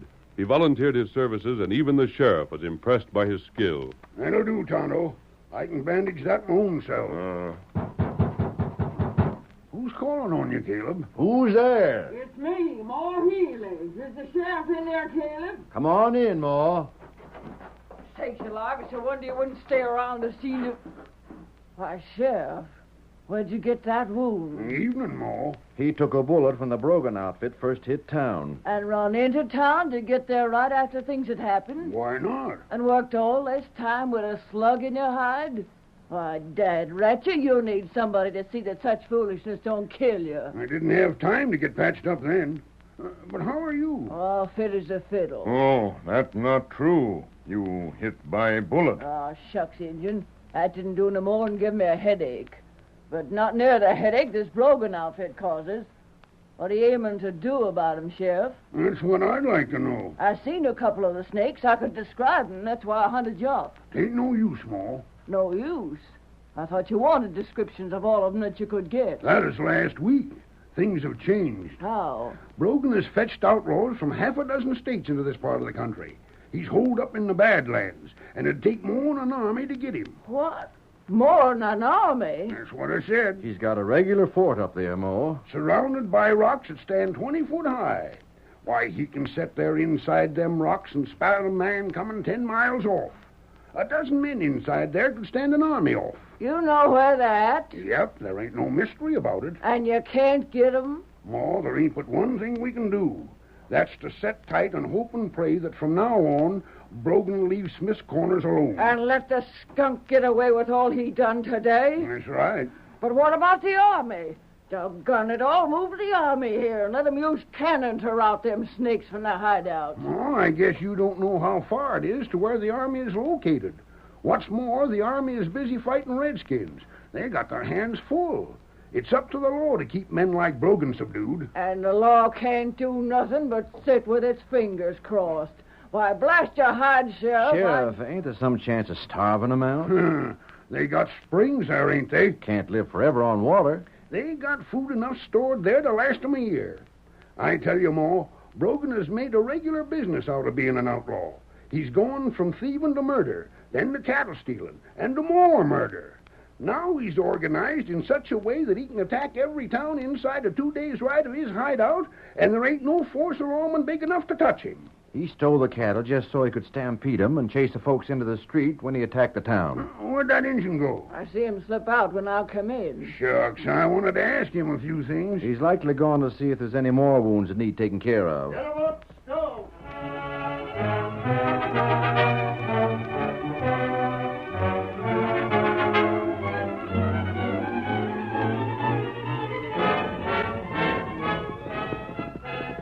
Hard riding brought Tonto to a prison camp many miles west of Smith Corners by daybreak. Convicts were already at their work, building a bridge and improving a stage trail. Full scout, full. Full scout. Howdy, Redskins. What's on your mind? Me, Tonto. Where white friend. Who do you mean? Feller come yesterday.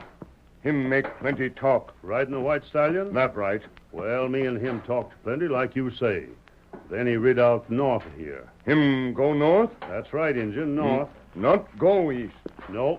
Was he to go east? Him say him meet Tonto. Him not come. Now, that's right, Curious. He asked a heap of questions about these men here. Oh? Wanted to know if they'd done anything real serious.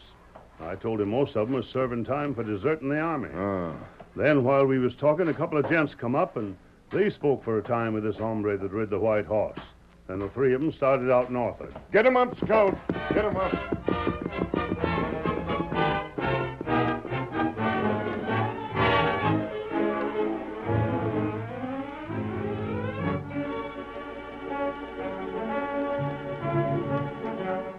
Pete Brogan was camped on the trail not far from his headquarters. At the very moment Tonto left the warden, the Lone Ranger, disguised but without his mask, was brought before the outlaw leader. So you picked this hombre up yesterday after we raided the town, eh? That's right, Pete. And we ain't let him get out from under our gun sight since then. We ain't taking no chance with this gent. You're the hombre that was asking so many questions about Pete Brogan, eh? I've learned a lot about you, Brogan. Yeah? Well, I expect you have. Folks are talking about me. Maybe you heard it said that I don't keep no prisoners, eh? Yes, I heard that. You spent some time chinning with the warden at the prison camp. I reckon you see what it costs in the way of food and bother to keep prisoners. That's right. It costs a lot. A few well-placed slugs from a six-gunner, there'd be no need of the government feeding all them worthless hombres. What do you want of me? Why are you so interested in my business? Because I want to find a way to smash you and your gang. Well, a right outspoken gent, ain't you? You're running things with a pretty high hand, Pete, but you won't go on much longer. Oh? And maybe you're figuring to stop me. I heard it said that's what was on your mind. Yes, it is. Pretty big plans. If you can't get the best of two of my men, and not two of the best ones either, just how do you figure on getting the best of the whole pack of us? That can be done, Brogan. Brogan, he's got a pal of some kind that he figures on trailing us. What? Yeah, we figured you'd want to get the pal as well, so that was why we kept quiet when we seen what he was doing. What was he doing? Well, it was yesterday when we got him, you know. We rid all night getting this far. Yeah? He figured we didn't see him, but I did. He blazed a trail. He what? That's right. Thought you was putting one over on me, didn't you, stranger? All right, then don't answer. But you see now that Pete Brogan don't have no fools working for him. Take him on to the headquarters, gents. Me and Loomis and Driscoll will go on and ride the back trail, watching out for the friend of his. Right. You can follow it easy enough. You'll see the marks he put on the trees we rid past. Good enough. Come on, boys. Get along there. Get up there. Sneed, you're pretty observing, aren't you? That's the time you got fooled. So you thought I was blazing a trail, huh? If you wasn't, what was you doing? Never mind that talk. Let's get back to the hideout. You thought you captured me because you were so careful to keep your gun leveled at me. Well, ain't you captured? You said when we started out that you were going to meet Brogan. Well? I wanted to see that man. He's just who I thought he was. Huh? His real name's Karslick. He was in the army when they fought around here, and he deserted. He deserted to avoid arrest and court-martial for selling information to the savages. Ain't you the smart one, though? His own troop would have shot him if he could have been found. Well, there ain't nobody going to shoot him now, savvy? He not only sold out to the Redskins, but he's seen that them same Injuns got plenty of guns and ammunition, and a couple of cannon as well. And he's made himself a regular fortress in the rocks. He sure has, and you'll see what a real army execution is like when you get there. He'll see part of it, up to when the rifles go off. Now get riding, stranger. And leave Brogan to capture my friend? Reckon you and your pal will die about the same time. Now get. Not yet. Hi, Silver. Hey, look out! Get them, boy! Down! Hi there! Get them, boy! At the Lone Ranger's signal, the mighty stallion lunged against the nearest of the outlaws. He was nearly knocked from his saddle. Then the big white horse lashed down with his 4 feet at Sneed. Sneed dodged and fell to the ground. The Lone Ranger sprang at him, fist cracked against jaw, and... The other man was firing blindly as Silver reared and plunged in front of him. Grabbing one of Sneed's guns, the Lone Ranger returned his fire and... Oh, my hand! My hand! Blasted the gun from the killer's hand. Then he pulled the outlaw from the saddle. I want you to. My hand! Come over that saddle. Oh, blast you. I'm roping you first. My hand is... Your hand's not hurt. The bullet only struck your gun. There. That'll keep your arms down. Blast you. My pals will get you for this. They'll get you if it's the last thing they ever do. You can't get away with this. We'll see about that. Both outlaws were bound tightly and lashed to the trunk of a nearby tree. The Lone Ranger reclaimed his gun belt and strapped it in place. Then he took a mask from beneath his shirt and adjusted it over his eyes. Once again he became the famous masked rider of the plains. He leaped astride the great horse Silver and shouted, "Hail, Silver! Away!"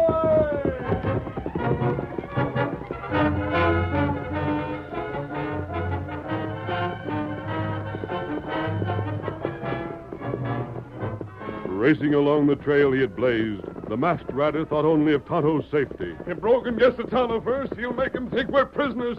Come on, Silver, old boy. Stretch out those great legs of yours. We've got to let Tonto understand that we're not captured. Hi-yo, Silver! Away! The curtain falls on the first act of our Lone Ranger drama. Before the next exciting scenes, please permit us to pause for just a few moments.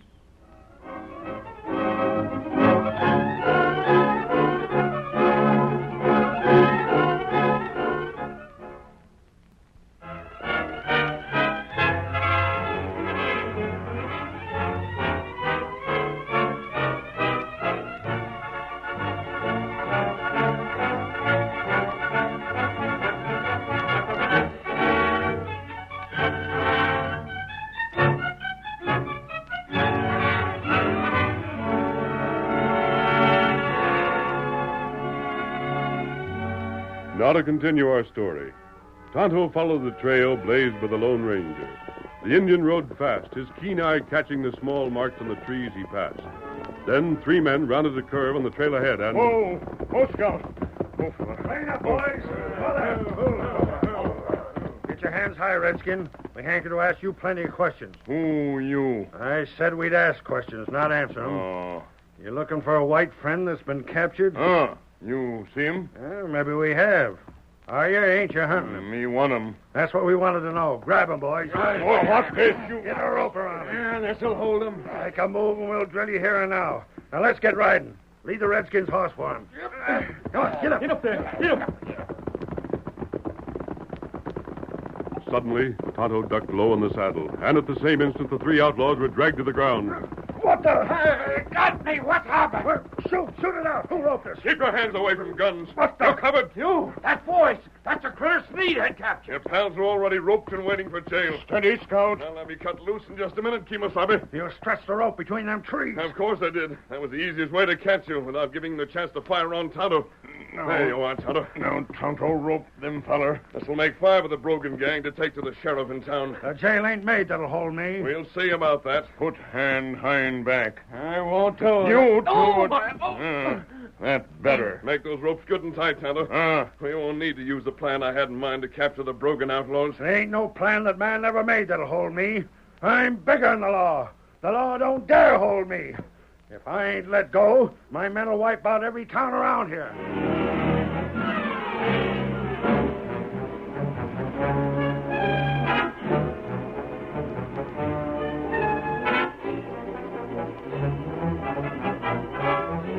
The Lone Ranger left the 5 outlaws in the hands of the sheriff and rode away.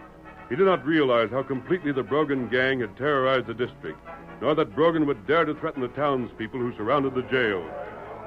Keep me in this jail and you won't have a house left standing. You know what happened yesterday?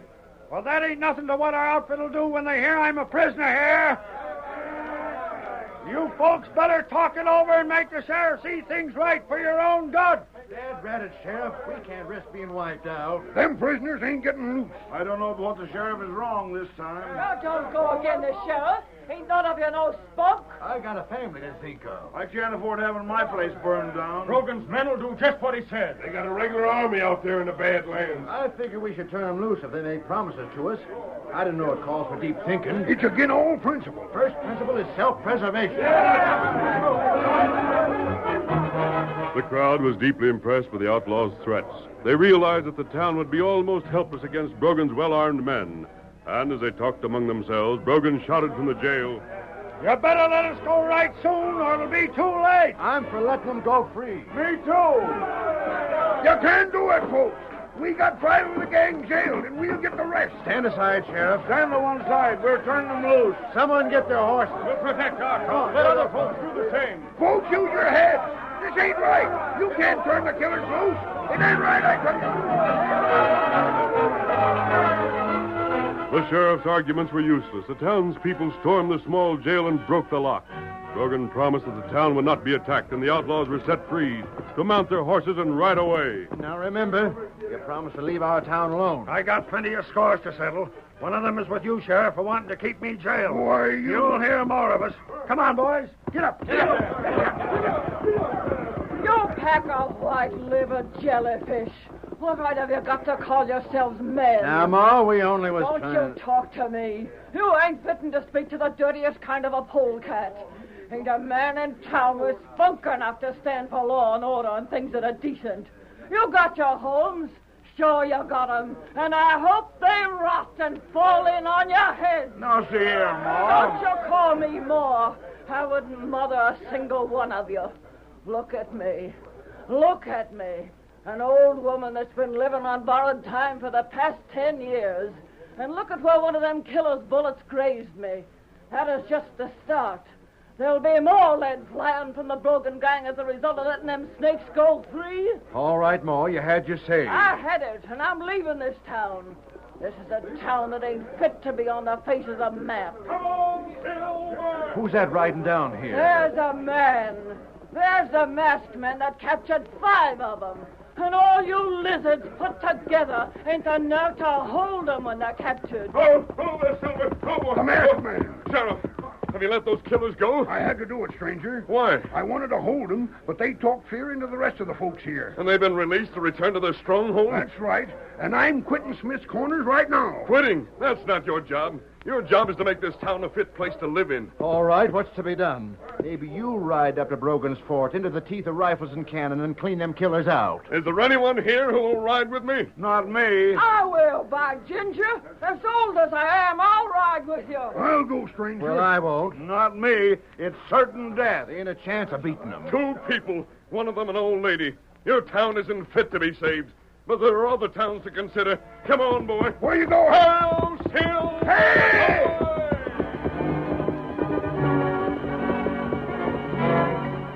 The Lone Ranger raced away from town and headed back to camp, where he drew Silver to a rearing stop. Back to the original plan, Tonto. Those folks will be taught a lesson. To the saddle. Me ready. Get 'em up, Scout. Come on, Silver!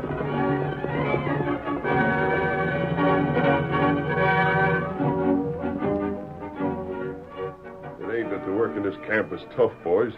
The warden sure ain't rough on us. It's just being a prisoner for so many years that bothers me. We ain't nothing but a pack of forgotten men. I'm afraid that's what you'll be, Slade, for a good many years to come. Forgotten men. Oh, I didn't see you come up, Warden. I'll admit that most of you deserve a better life. There ain't a man in this camp that's vicious, or a man that's done anything more serious than to protest against the war. We figured to end the war a year before it did end, by refusing to carry on the fight, that's all, Warden. I know your records. Now, boys, I've come to tell you something. Yeah? If I was in any one of your shoes, I'd almost as soon do anything as live like this. Me too. Suppose there was a chance for you to fight. Is the war started again? There's a different sort of a war now. A war against crooks that have infested the West. The sheriff's to take care of that. But the lawmen can't. Boys, maybe some of you've noticed the man on the white horse that was around here. Yeah. Well, what did he want? He brought me a special order. Now, I don't know if you'll be needed or not. He's going to let us know. But the thing is, you're going to be offered a chance to win a free pardon. How? Tell us how. Wait, boys. Quiet down a minute. Tell us. Brogan's gang is fortified in the Badlands.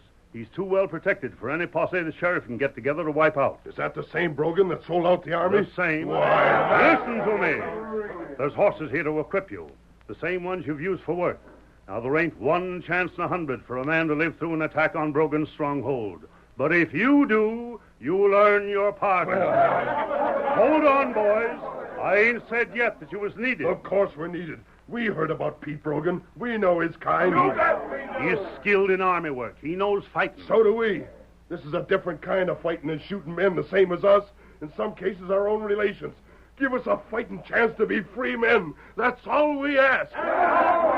Boys, it's most the same as suicide. Warden, we're going. We're going. You can't stop us.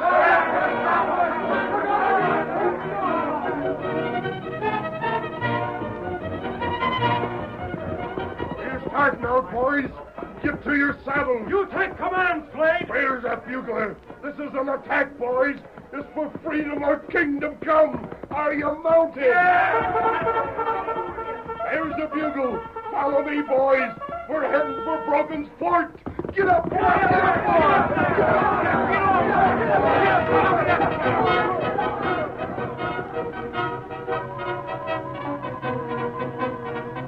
The strange army of convicts raced toward almost certain death, driven on by the hope that some would live to become free men. The Lone Ranger rode into the convict camp sometime later to learn that the men had already gone. Hail, Silver! Away! Stopping only for a moment at the warden's office, he raced on to be with them when they made their attack. But the hard-riding soldiers had already been sighted by Brogan and his men, and the outlaws opened fire. Time after time, the desperate men stormed the fort, and time after time they were driven back. Then, just as the outlaws' victory seemed complete, the Lone Ranger raced toward the retreating soldiers. High above his head, he carried the flag, and the red, white, and blue flashed in the moonlight as he shouted, "You keep falling back! That's playing right into Brogan's hands! Keep going, and some of you will make the fort! They can't stop all of you! I've had enough. Me too! All right, deserters, quit! Those of you who are men can follow me! You're riding up there alone, stranger? No, I'm not riding alone. There are a lot of men right here who will follow me. I'm flying this flag from inside that stronghold. Come on, boys. Who'll follow Old Glory? The flag! Boys, I'm riding with you! Come on! Get up there! Hail, Silver! Away! Inspired by the flag, the former soldiers thrilled to the task before them. They raced madly up the hill. This time there was no turning back. The Lone Ranger headed into the very teeth of the outlaw fire. The men with him could not be stopped. Many of them took bullets and still kept going. When they gained the crest of the hill, some leaped from their horses, using their rifles as clubs. Others had bayonets. The Lone Ranger, still astride the mighty Silver, was everywhere. Once the walls of the fort had been stormed, the outlaws' defense cracked, and the sharp hand-to-hand struggle was brief.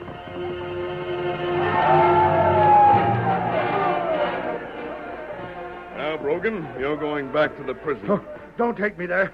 They'll hang me now. And is there anything that's more deserved? You men, you've shown the people of Smith's Corners that men can do. You're going to be granted pardons. Take this flag and keep it flying out here in the country you conquered. Well, there ain't many of us left. It's up to those of you who are left to make this a sort of country your friends would be willing to give their lives for. That's the foundation of America. I asked the bugler, figuring on raising his flag here, if he remembered his calls. He's fixing to sound off. What call? To the colors.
story you have just heard is a copyrighted feature of the Lone Ranger Incorporated.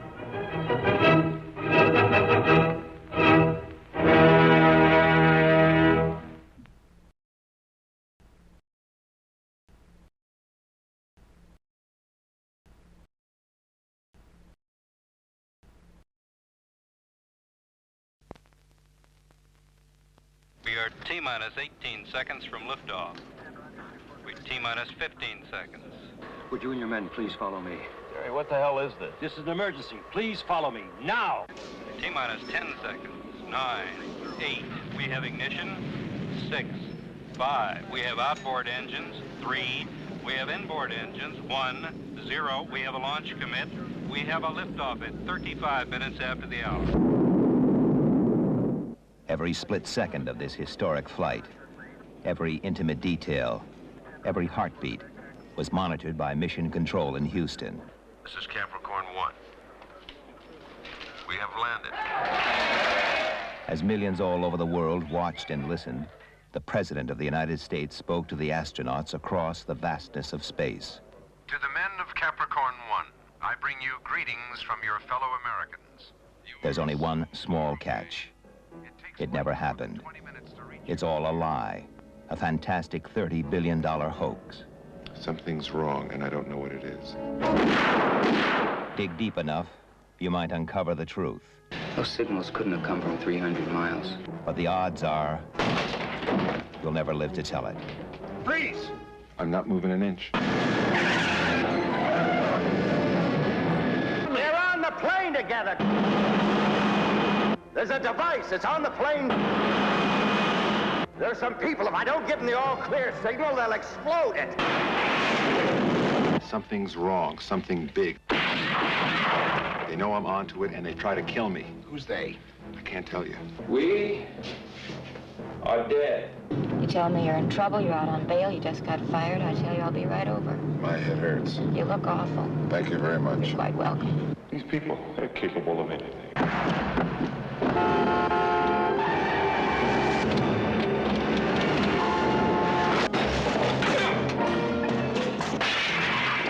You sound so close. It's hard to believe you really are that far away in space. It's hard for me to believe it, too. You're up to something. You want my help. It's gotten out of control. It's too big. Capricorn 1, this is Houston. Capricorn 1, we show red on the heat shield.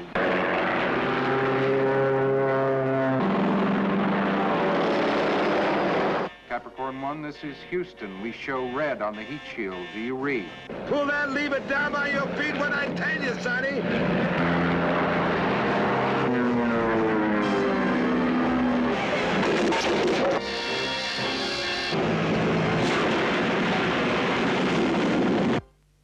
Capricorn 1, the mission that never got off the ground. Groucho Marx is your host, as some of the most interesting contestants you will ever meet compete on You Bet Your Life. Up next. Groucho Marx on You Bet Your Life. Special guest on this program is Perry O'Brien, a 50s-era shot put star. The secret word is paper. P-A-P-E-R. Really? You Bet Your Life.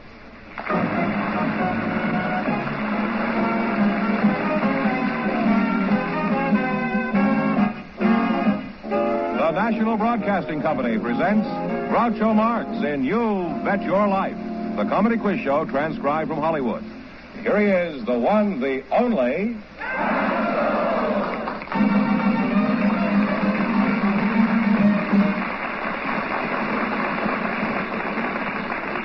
Let's not go overboard. Well, here I am again with a chance for each of our couples to win up to $10,000. And if any of them say the secret word, they'll win an extra $100. Groucho, Sylvie St. Clair is waiting to talk to you right now. And her partner is a well-known figure from the world of sport, Mr. Perry O'Brien. So folks, come in, please, and meet Groucho Marx. Welcome to 21. Say the secret word and divide an extra $100. It's a common word, something you see every day. Sylvia St. Clair and Perry O'Brien, eh? Perry, glad to see you. Glad to see you, Groucho. Big bruiser, huh? This is one of the finest jockeys in America. Either that or he's one of the best horses. You can figure it out yourself, huh? Now, what are you famous for, Perry? Well, I'm a shot putter, Groucho. Aren't you the world's champion shot putter? Yes, that's correct.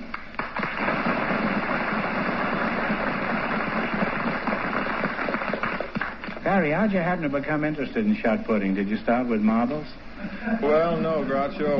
I saw the possibility of traveling with track and field and throwing the shot put. Mm-hmm. Well, did you get to travel much? Yes, I sure did, Groucho. Where'd you go? I had the good fortune to travel in about 55 foreign countries since I started, and such countries as all through Europe and Asia, Africa, South America, and Russia.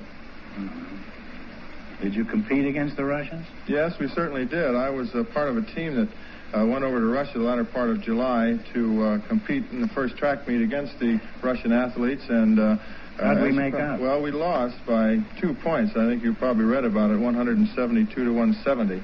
That's male and female point total. Well, why did that team beat ours? Well, they're girls. Was it the vodka? No, they're girls. They're a little stronger in the track and field events than our girls are. The girls in our country go along with sports like swimming and tennis and golf, some of the more feminine ones. That's correct, yes. Now, you hold the world's record for the shot put. How far did you throw it? Well, the world's record at present, Groucho, is 63 feet 2 inches. That's the official world's record? Yes, that will still stand until another record is put before the committee after this year's competition is over. Well, I hold the unofficial world's record. I do. I got thrown out of an apartment not long ago, 70 feet. You like that, huh? Yes, I don't understand everything, but I feel it. I didn't understand it either when they threw me out. And you are Sylvia St. Clair? No, Groucho, Sylvie. Sylvie? Where are you from, Sylvie?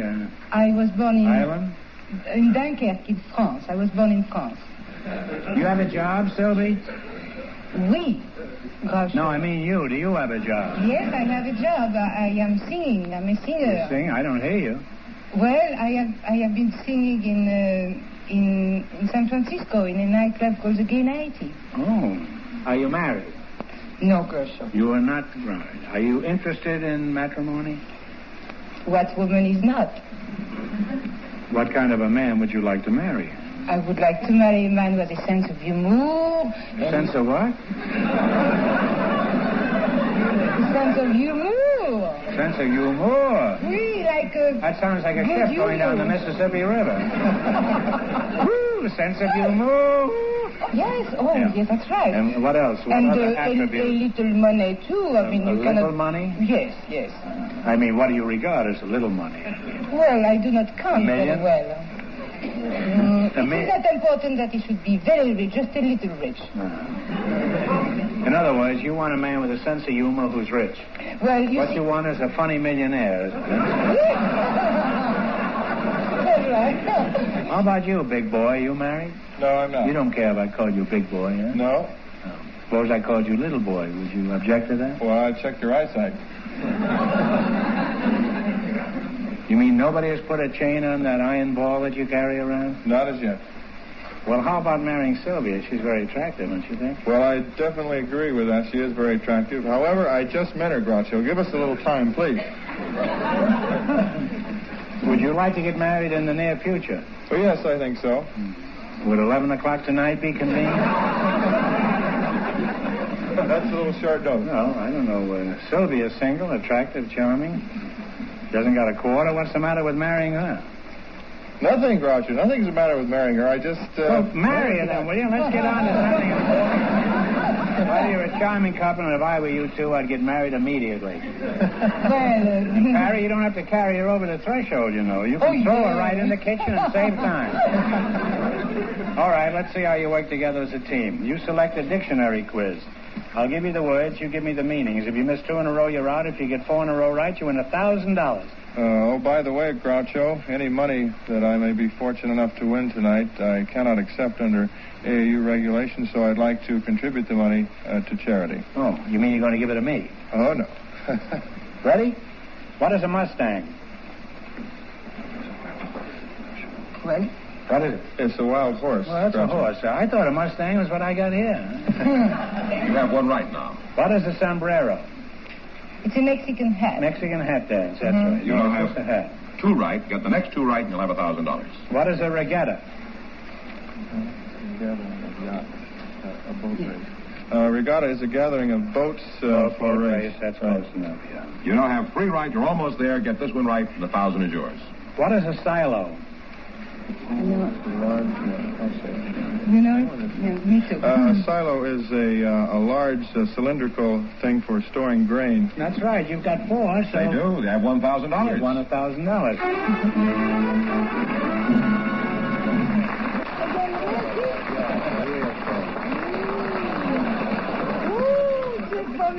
Well, you won $1,000. Now, you can keep it a quid, or else you can come back later and try to double your money. You may even get a chance at $5,000 or $10,000. So go over there and sit down and think about it, and thanks for being on the show. Thank you. Vive la France. Merci, Grosso. Au revoir. Groucho, we have a couple of teenagers who want to meet you now. They're Levon Tram and Charles Wheeler. So folks you in, please, and meet Groucho Marx. Well, Wheelman. Welcome to Your Bet Your Life. Say the secret word and divide an extra $100. It's a common word, something you see every day. Levon Scram and Charles Wheeler, huh? No, it's Duran. Where are you from, Larry? I was born in Burbank, and I've lived there ever since. You were born where? Burbank. In Burbank? Uh-huh. Oh. How old are you? Around 43? 18. 8? 18. Oh, 18. Levon, you go to school? Yes, I do. I go to Glendale College. College? Yes. What plans do you have for the future? Are you studying to be a well-known figure, like a car hop? No, I plan on becoming a lawyer. A lawyer? Mm-hmm. It's a worthy ambition. Why did you decide on the law? What qualifications do you have for the bar? I mean the law. Well, I like to argue, especially with my mother. Oh, you argue? What do you argue about with the mater? Just everything. Especially boys. She likes one type of boy, and I like another. Well, it's silly for you and your mother to argue about what kind of boys you each like. You go out with the kind you like, and let her go out with the kind she likes. That's known as the Missouri Compromise.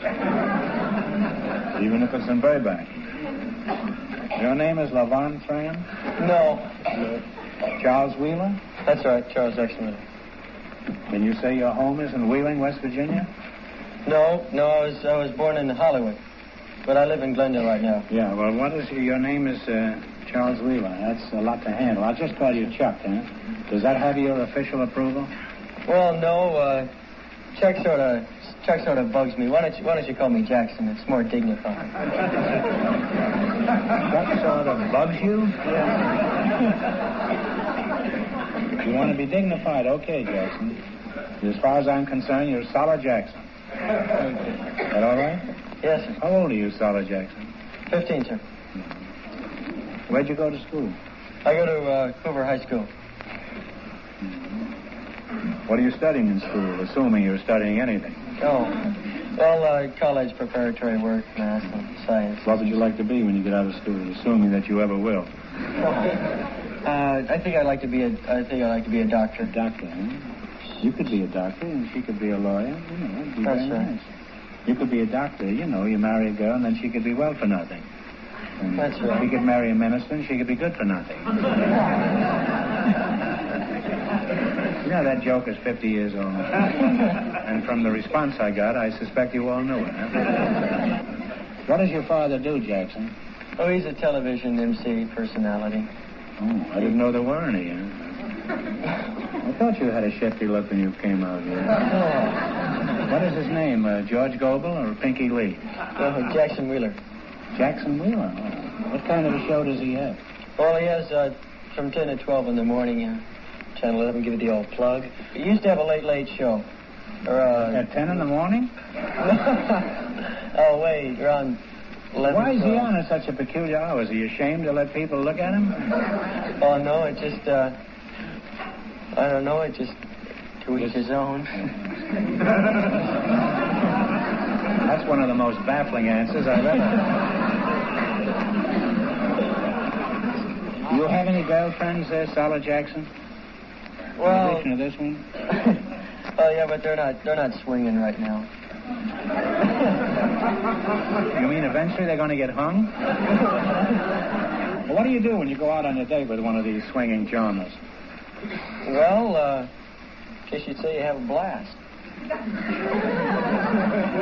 blast? You mean you blow up the school? No, sir. What is a blast? Well, I mean like you have a swinging time. You hit with it, Daddy. Jive, man. It's a whole new world we're moving into. Now, Jackson, what is your considered mature, experienced opinion of Levon, since you're a man of the world? Well, she looks like she's a swinging chick. What do you think of Solid Jackson here? I think he's a very nice young man.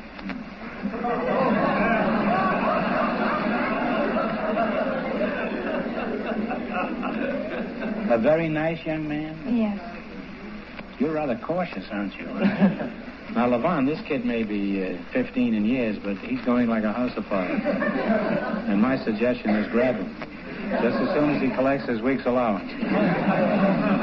Well, you're nice youngsters, and if the world of tomorrow is going to be in your hands, we've got plenty to worry about. Okay, let's play You Bet Your Life. You selected world geography. I'm going to ask you some questions. If you get 4 in a row right, you win $1,000. What is the name of the famous Mexican seaport and resort town south of Mexico City? There's only one in all of Mexico. Acapulco. Acapulco is right. You now have one right. Now, in what country would you find Lake Como? Italy. That's right. You now have 2 right. Get the next 2 right, and you'll have $1,000. What is the largest city in Africa? Cairo. Cairo is right. I thought that was a corn syrup. You now have 3 right. Get the next one right, and you'll have your $1,000. Now, I'm sure you've heard of Mandalay, but in what country is Mandalay? Burma. Burma. That's where they get all that stuff for shaving. You have 4 in a row right, and you win $1,000.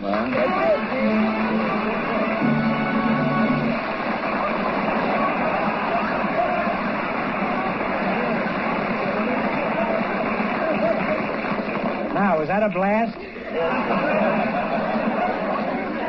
Now you won $1,000. You can keep it and quit, or else you can come back later and try to double your money. You may even get a chance at 5 or even 10,000. So go over there and sit down and think about it, and no more kissing until you come back. You hear?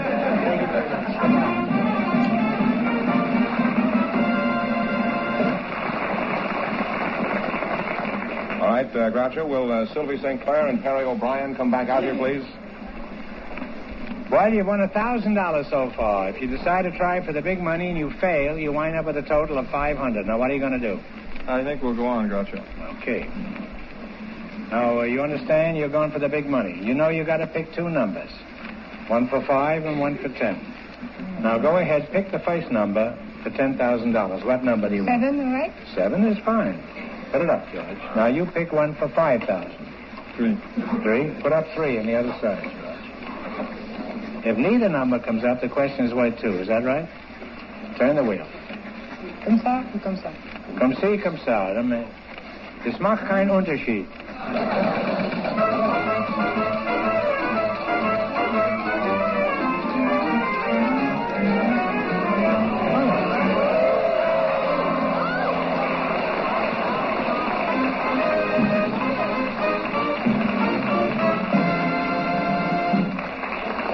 The orchestra just blew their brains out over there. Your numbers were 3 and 7. It landed on 3, so you've got a chance for $5,000. Are you ready? Ready. The 49th state is Alaska. For $5,000, what was the 48th state to be admitted to the Union? Talk it over. One in.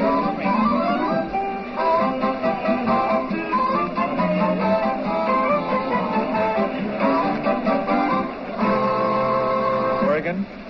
What is it? Oregon. No, I'm sorry. Tell them. I'm sorry you missed it. Yeah, Arizona. I'm sorry you missed it, so you wind up with $500. That isn't too bad. Congratulations. Thank you for being And thanks for being on the show. Thank you, Gladys. Good luck.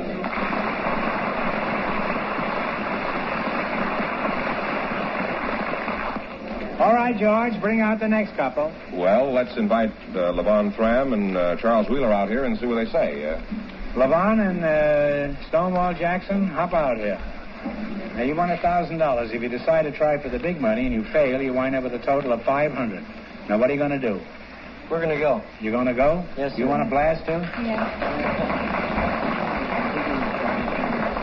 Now, you are going for the big money. Okay, you know, you get to pick two numbers. 5. Fine. Now, put a 5 up here for $10,000. Now, pick another number for the $5,000. 7. 7, 5, and 7. Now, one of you kids turn the wheel.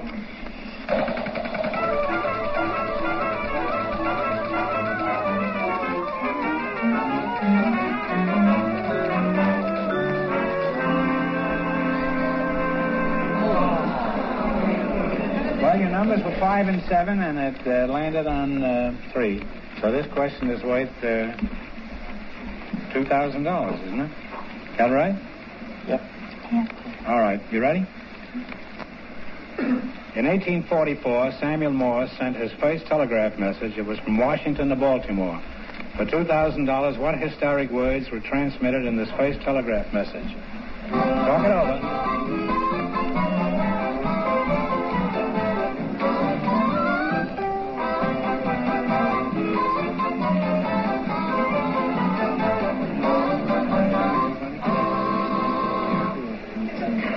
What is it? You don't know? Take a stab at Wait a it. minute. It's from the Constitution of the United States or something? Oh, I'm sorry. The time is up. What hath God wrought? That's what he said. That's what it says here. I'm sorry you missed it, so you wind up with the $500. That isn't too bad. Congratulations for being with us. You bet your life.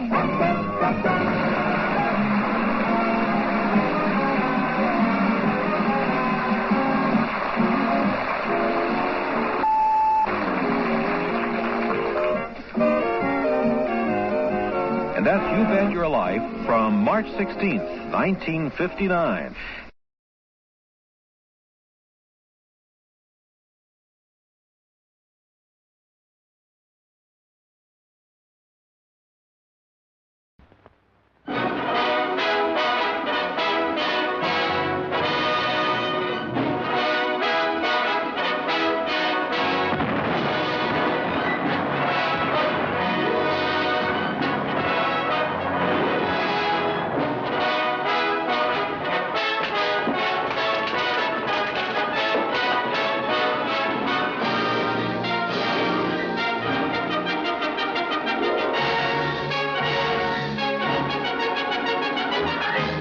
It's the world against us, and us against the world.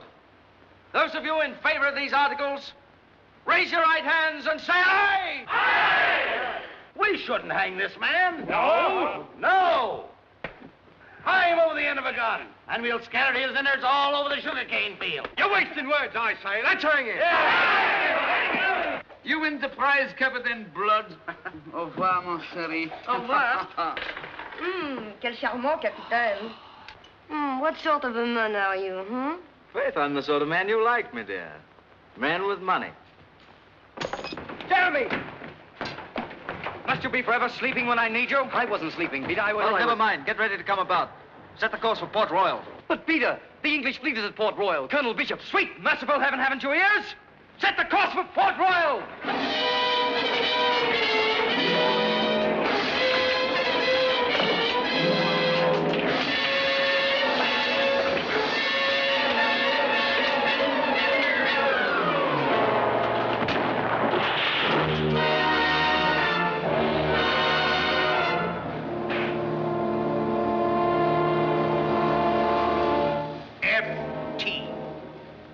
Whoever wears that brand is known as a fugitive traitor.